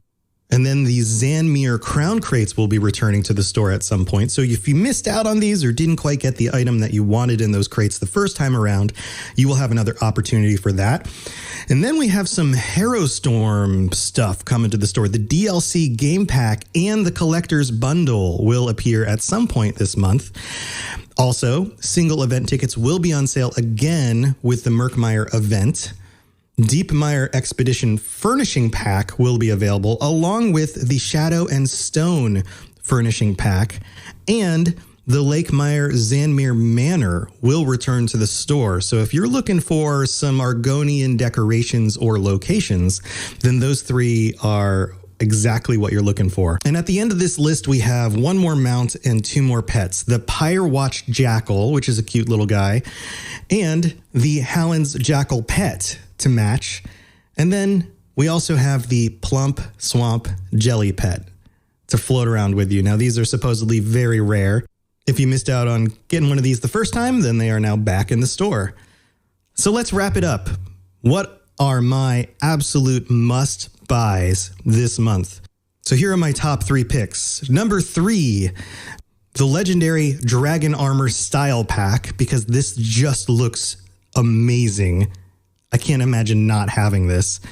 Number 2, the Valken Scoria Arms Pack, because who doesn't want weapons to look like they are flowing magma when you stab your enemies? And then my number 1 pick is the Wasik Horse Lizard mount, because this thing is unique and looks amazing. It doesn't just look like a horse. It doesn't just look like a lizard. And it's got that really cool looking special Argonian scale thing going on with it. Very, very cool. All right, guys, those are my picks. Thanks for listening. Please comment below on what your absolute must picks are for this month and how you feel about the reveals in general. And if this has been interesting, informative, or helpful in any way, please click that subscribe button and come back later for some more updates just like this. Talk to you guys later. You've been listening to a Robots Radio podcast. Smart shows for interesting people. Check out all the shows at robotsradio.net. In a world where solid-state electronics and vacuum tubes are still meta, people never stopped loving atomic-powered everything. A chosen 500 stepped inside a subterranean vault to be spared the nuclear horror of the inevitable Great War. 25 years later, they emerge after the fallout settles to retake Appalachia. Among them, 2 former rivals whose blood feud will tear West Virginia apart in their epic struggle for survival. Chad, a vault bro who has a strength of 15, an intelligence of 2, and is a complete wasteland dickhead. Simon, a complicated anti-hero who chooses light and hope, but accidentally becomes a cannibal and wakes up naked and afraid with a Scorch Beast queen after a date goes terribly wrong. What? I mean, it's a wild wasteland, right? This dark humor radio drama will have you driving off the road and crawling out from under the fallout. 2 men, 1 wasteland, and so many nukes. Chad, a Fallout 76 podcast, rated R, now streaming on your holotape player podcasty thing.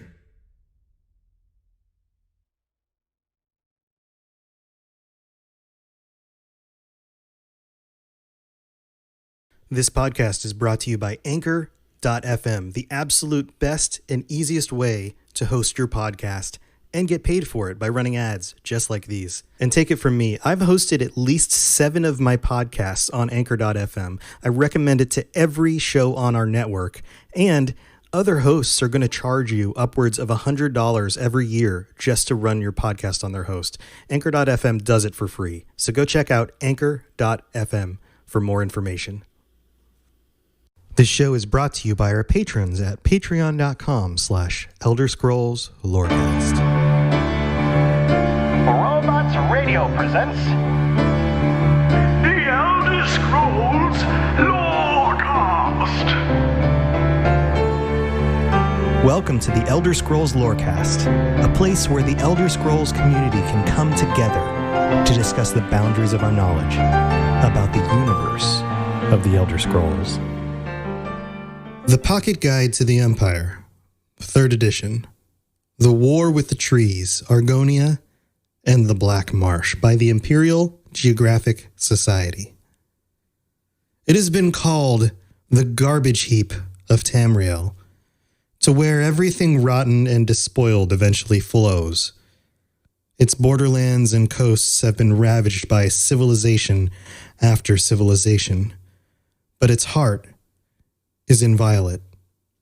For so poisonous is its air, ground, and water, its mysteries are secure.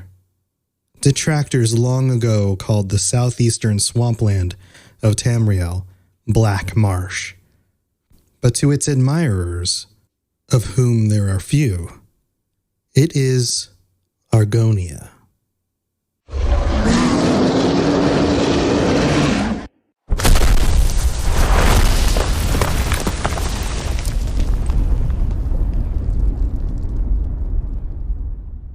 This is where you get off. Come with me.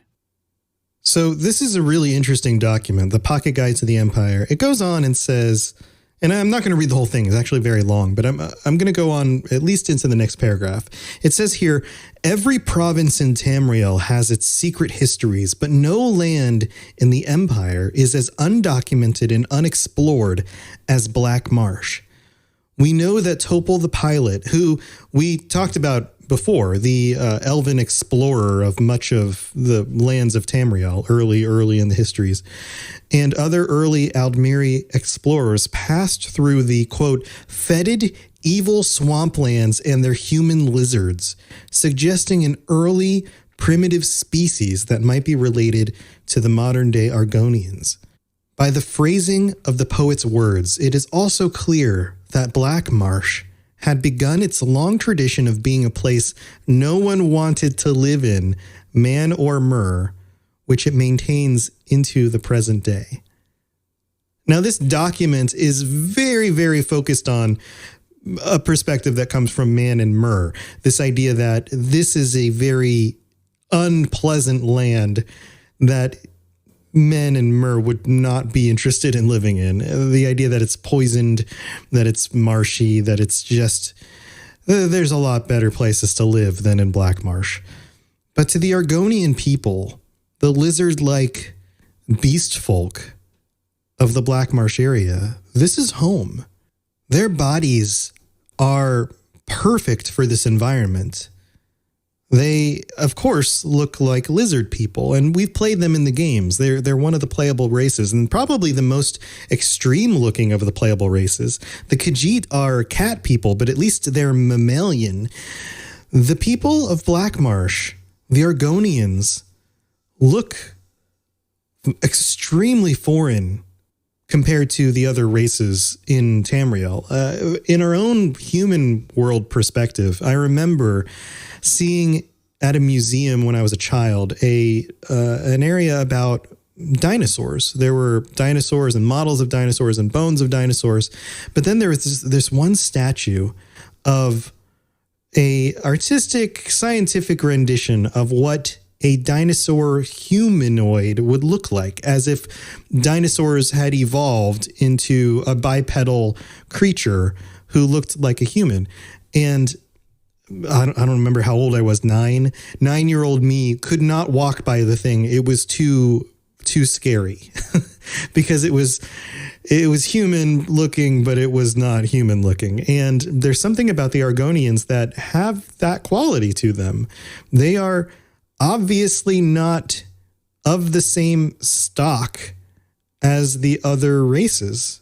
They look significantly different. And yet, in the histories as we understand them, they are one of the beast races, and the beast races all kind of get lumped together. There's some debate as to the Khajiit and if the Khajiit are actually some sort of evolution or breakaway group of elves in some capacity, but the Argonians are clearly other. They clearly are something else, and they are not the only race that are significantly different in this way. You have the Slode, you have the Sayesi, who may be snake-like people, if that's to be trusted. Maybe they're just humans who have snake-like qualities. There's a lot of debate as to what the other races might actually be like, but we definitely know about the Argonians, and the Argonians are definitely different. So let's dive into a little bit of the history of the Argonians. We're going to start with some of the origin and some of the things that happened early on in the history of the Argonians in order to create a foundation. And like many of the other races, when I've tackled each of them, I've started with only a small section because there's so much to get into. There's a whole history of eras of the world and their cultures and all sorts of different angles we can come at this from. So we're going to start with a little bit of history and talk a little bit of their physiology, but then we're going to dig in a future episode more into some of the maybe this more recent history and very specific things about their culture and their religion, their myths, different groups, and their connection to the Hist, because that is a very interesting topic. If you don't know what the Hist are, briefly, they are an ancient and maybe even older than that species of tree who are sentient and are very, very much connected to the Argonians at a fundamental level. So let's get into some of the history here. In the UESP, I always want to say USP, UESP.net article about Argonians, it details the origin like this. Long ago, Argonians lived in giant stone ziggurats that extended all across Black Marsh, and according to some, even southern Morrowind. These Argonians were capable of great feats, creating magical defenses that remained both functional and effective well into the Second Era. These Argonians both feared and worshipped Sithis, thinking of him only as a force of destruction that required sacrificial rituals to appease. Modern Argonians considered both the construction of the zone Zanmirs and this fearful devotion to Sithis as a result of a flawed belief system, as it only saw Sithis as a destroyer and not a creator as well. Exactly when and how this ancient society collapsed is unknown, but they were already living in established pre-literate tribal communities around the time the Aldmer first began exploring Tamriel. And we talked about that on the previous episode. The ancient Argonians were swiftly displaced by the more technologically and magically advanced elder folk and were driven back into the swamps of their homeland. Black Marsh in those times was inhabited by a multitude of races, from the diverse Kothringi tribes. And we're going to pause here really quick. The Kothringi are extremely unique. They are silver-skinned tribal peoples that are from the lineage of men. Now, there's very little known about them. Maybe they descended from the Nedic people. Maybe they were there all along. How did they get there? We really don't know. A very, very unique group of people who most likely went extinct during the Nahatan flu in the middle of the Second Era. So there aren't so many of them around to ask about their history anymore. So plugging back in where we were, the diverse Kothringi tribes to the Cantameric Valathi, they were Chimer, and much later this is an interesting word, Barsabic Aliads, So we've heard of the Chimer and the Aelids. They were types of elves. And also the Vulpine Lilmothit. And briefly, the Lilmothit were a fox-like peoples who may be related to the Khajiit, but definitely very different than the Argonians. And to finish up the sentence here, and they held the lizard folk in an almost myth-like sense. Even among these other races which were in this area, they thought of the Argonians as an oddity. For some, they were wandering curiosities. For others, they were heroes that nobly saved non-reptilian inhabitants from horrors of the marsh. And for others still, they were terrifying savages. A very misunderstood people, even among individuals and groups that were oddities in their own rights. It goes on and talks about the First Era and says, Argonians only occasionally left their homeland during the early years of the First Era, although there are accounts of certain individuals of the race being found in other parts of Tamriel during that time. According to a Saxhleel ghost, the Saxhleel are a type of Argonian, it's one of the groups, encountered in Stonefalls in the Second Era 582 during ESO, the ancient Chimer utilized the lizard folk as slaves centuries before their descendants, the Dunmer, would do the same. So a very long history in the lands of Morrowind of the peoples, the elven peoples, the Chimer, and then the Dunmer, treating the Argonians as slaves. Exactly when and why the Chimeri practice ended is unknown, but the Dark Elves and even the Saxhleel themselves seem to have forgotten it ever occurred. Again, another oddity that's kind of lost in the mists of history. The race's standard contempt for outside peoples originated in the latter years of the Alessian Empire. So this is still during the First Era. The First Era, remember the Alessian Rebellion. We talked a little bit about that during the episode about Pelennor Whitestrake. The First Era begins with the Alessian Empire. And that empire survives for the next 2,000-something years. It goes on for a while. So their contempt for outside peoples originates in the later years of the Alessian Empire, towards the end of the First Era, when pirates and other criminals often exploited Black Marsh's treacherous landscape to avoid imperial law. The entirety of the eastern coastline of the Topol Bay was infamous for piracy.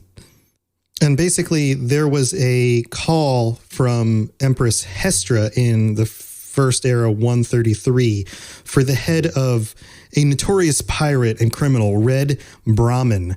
And this sent a group of Imperials deep into the swamps in order to basically behead him and take him out. And that impacted the Argonians' way of interacting with the Empire and the races of men. Basically, it made them a bit resentful towards those individuals. Now, there are some other details about things that happened during the First Era, but I want to focus more on the race themselves and their interactions with the rest of the world. So, in summary, during the Alessian Empire, for the first few thousand years of the First Era, the peoples of Black Marsh, the Argonian peoples of Black Marsh, stayed independent.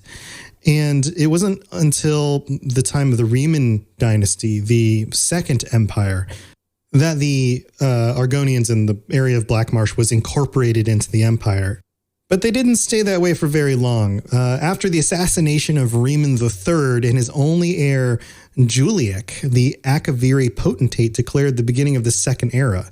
And the Argonians then saw their chance to forcibly leave the crumbling Riemann dynasty, becoming a self-governed territory once again. Now, when we get back from the break, I'm going to go more into some of the individual details of the race themselves. And stay tuned for the news inside the break. I've got some really, really exciting stuff to tell you guys, so stay tuned for that. I will see you in just a moment. The skies are marked with numberless sparks, each a fire, and every one a sign. So big news, friends. The Robots Radio Network is now sponsored by Loot Crate.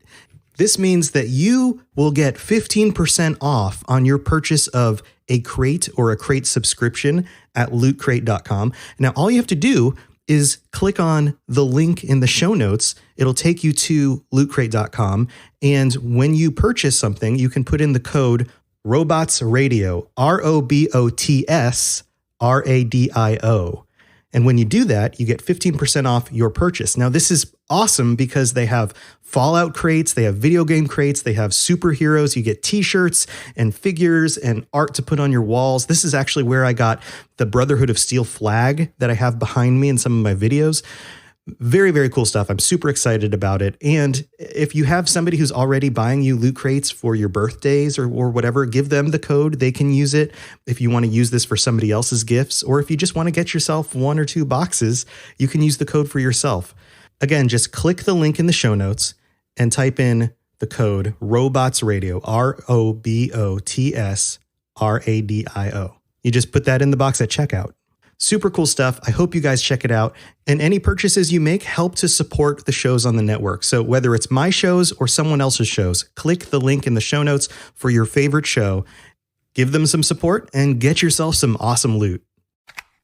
Do you like adventure? Yeah. Do you like laughing? Yeah. Would you like to listen to a group of people you don't know play D&D and reference retro pop culture you vaguely remember? Excellent. You're going to love Committee Quest. We play D&D in the world of Amarin. We use adventure modules and supplements made by people in the community. We also have a sweet synthwave backing track. Come and join us on our adventure. Volume 1 has been completed. Volume 2 coming the end of January. You can find us on iTunes, Podbean, or wherever you get your podcasts from. So did you know that you could listen to podcasts on Spotify for free without a subscription?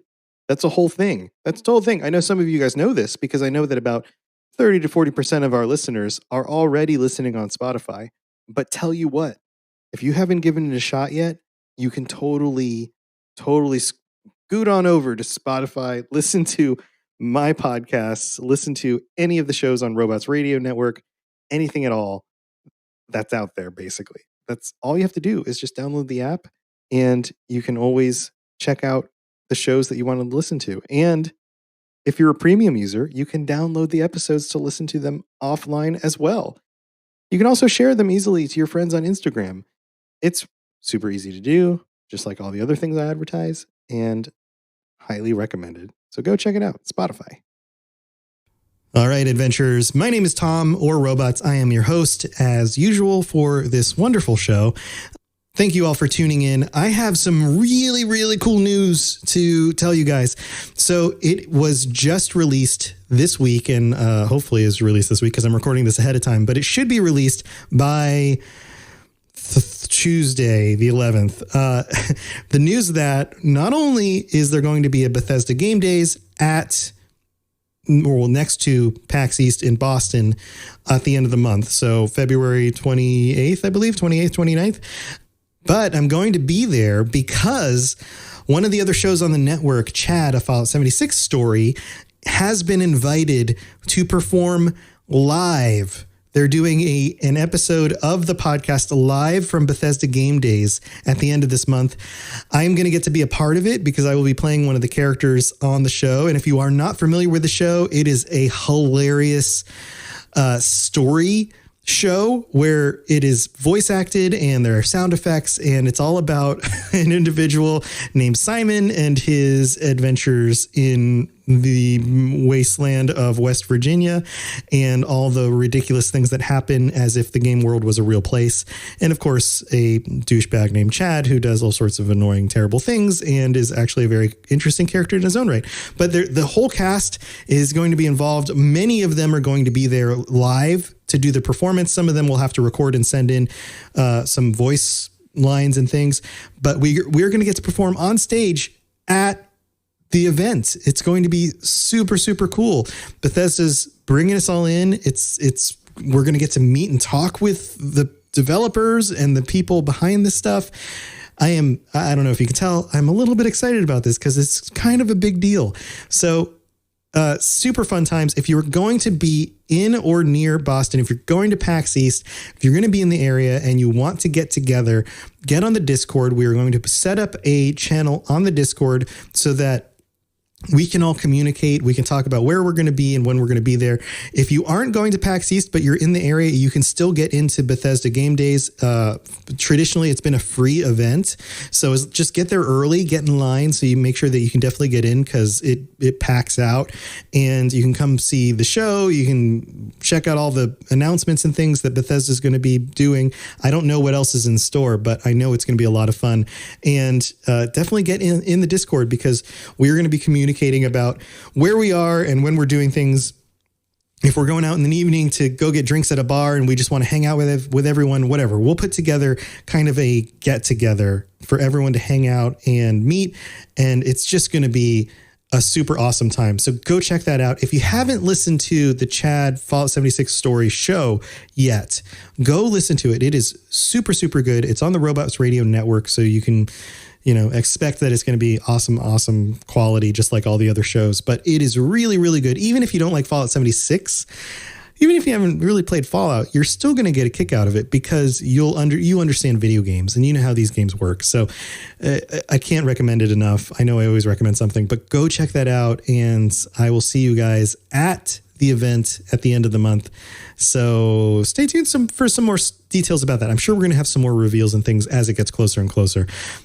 Also, other exciting news, we have a brand new podcast to welcome into the fold, another Elder Scrolls podcast, The Red Diamond Courier, which is hosted by, I'm just going to call them Chicken and Dog, Bob Chichinski and Dog Barked, and I just call him Dog, and they go over some really cool in-game stuff, like lots of tips and tricks, especially for things like PvP. That seems to be their bailiwick.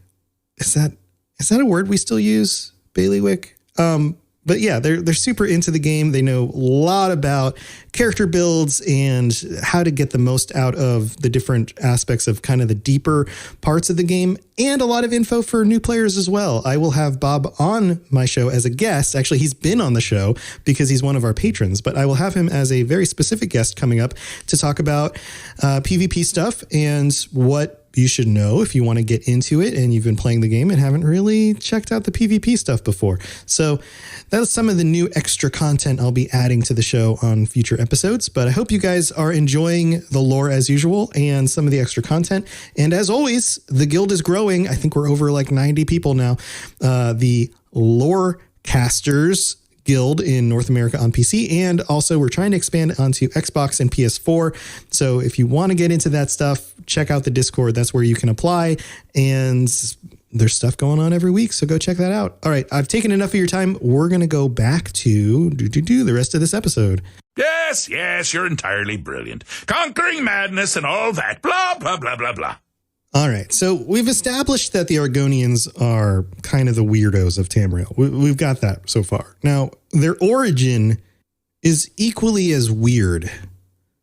So it says here in the UESP.net article about appearance and physiology that the Argonians' allegory, known as the parable of becoming, states that the Hist, and the Hist again are the sentient trees that are maybe from before this Kelpa, which is like cycle of the world. So maybe they come from a previous version of the world even. And at a minimum, they are one of the oldest sentient things in Mundus. They may be themselves some form of El Nofe or something like that. Either way, powerful, ancient, mysterious trees.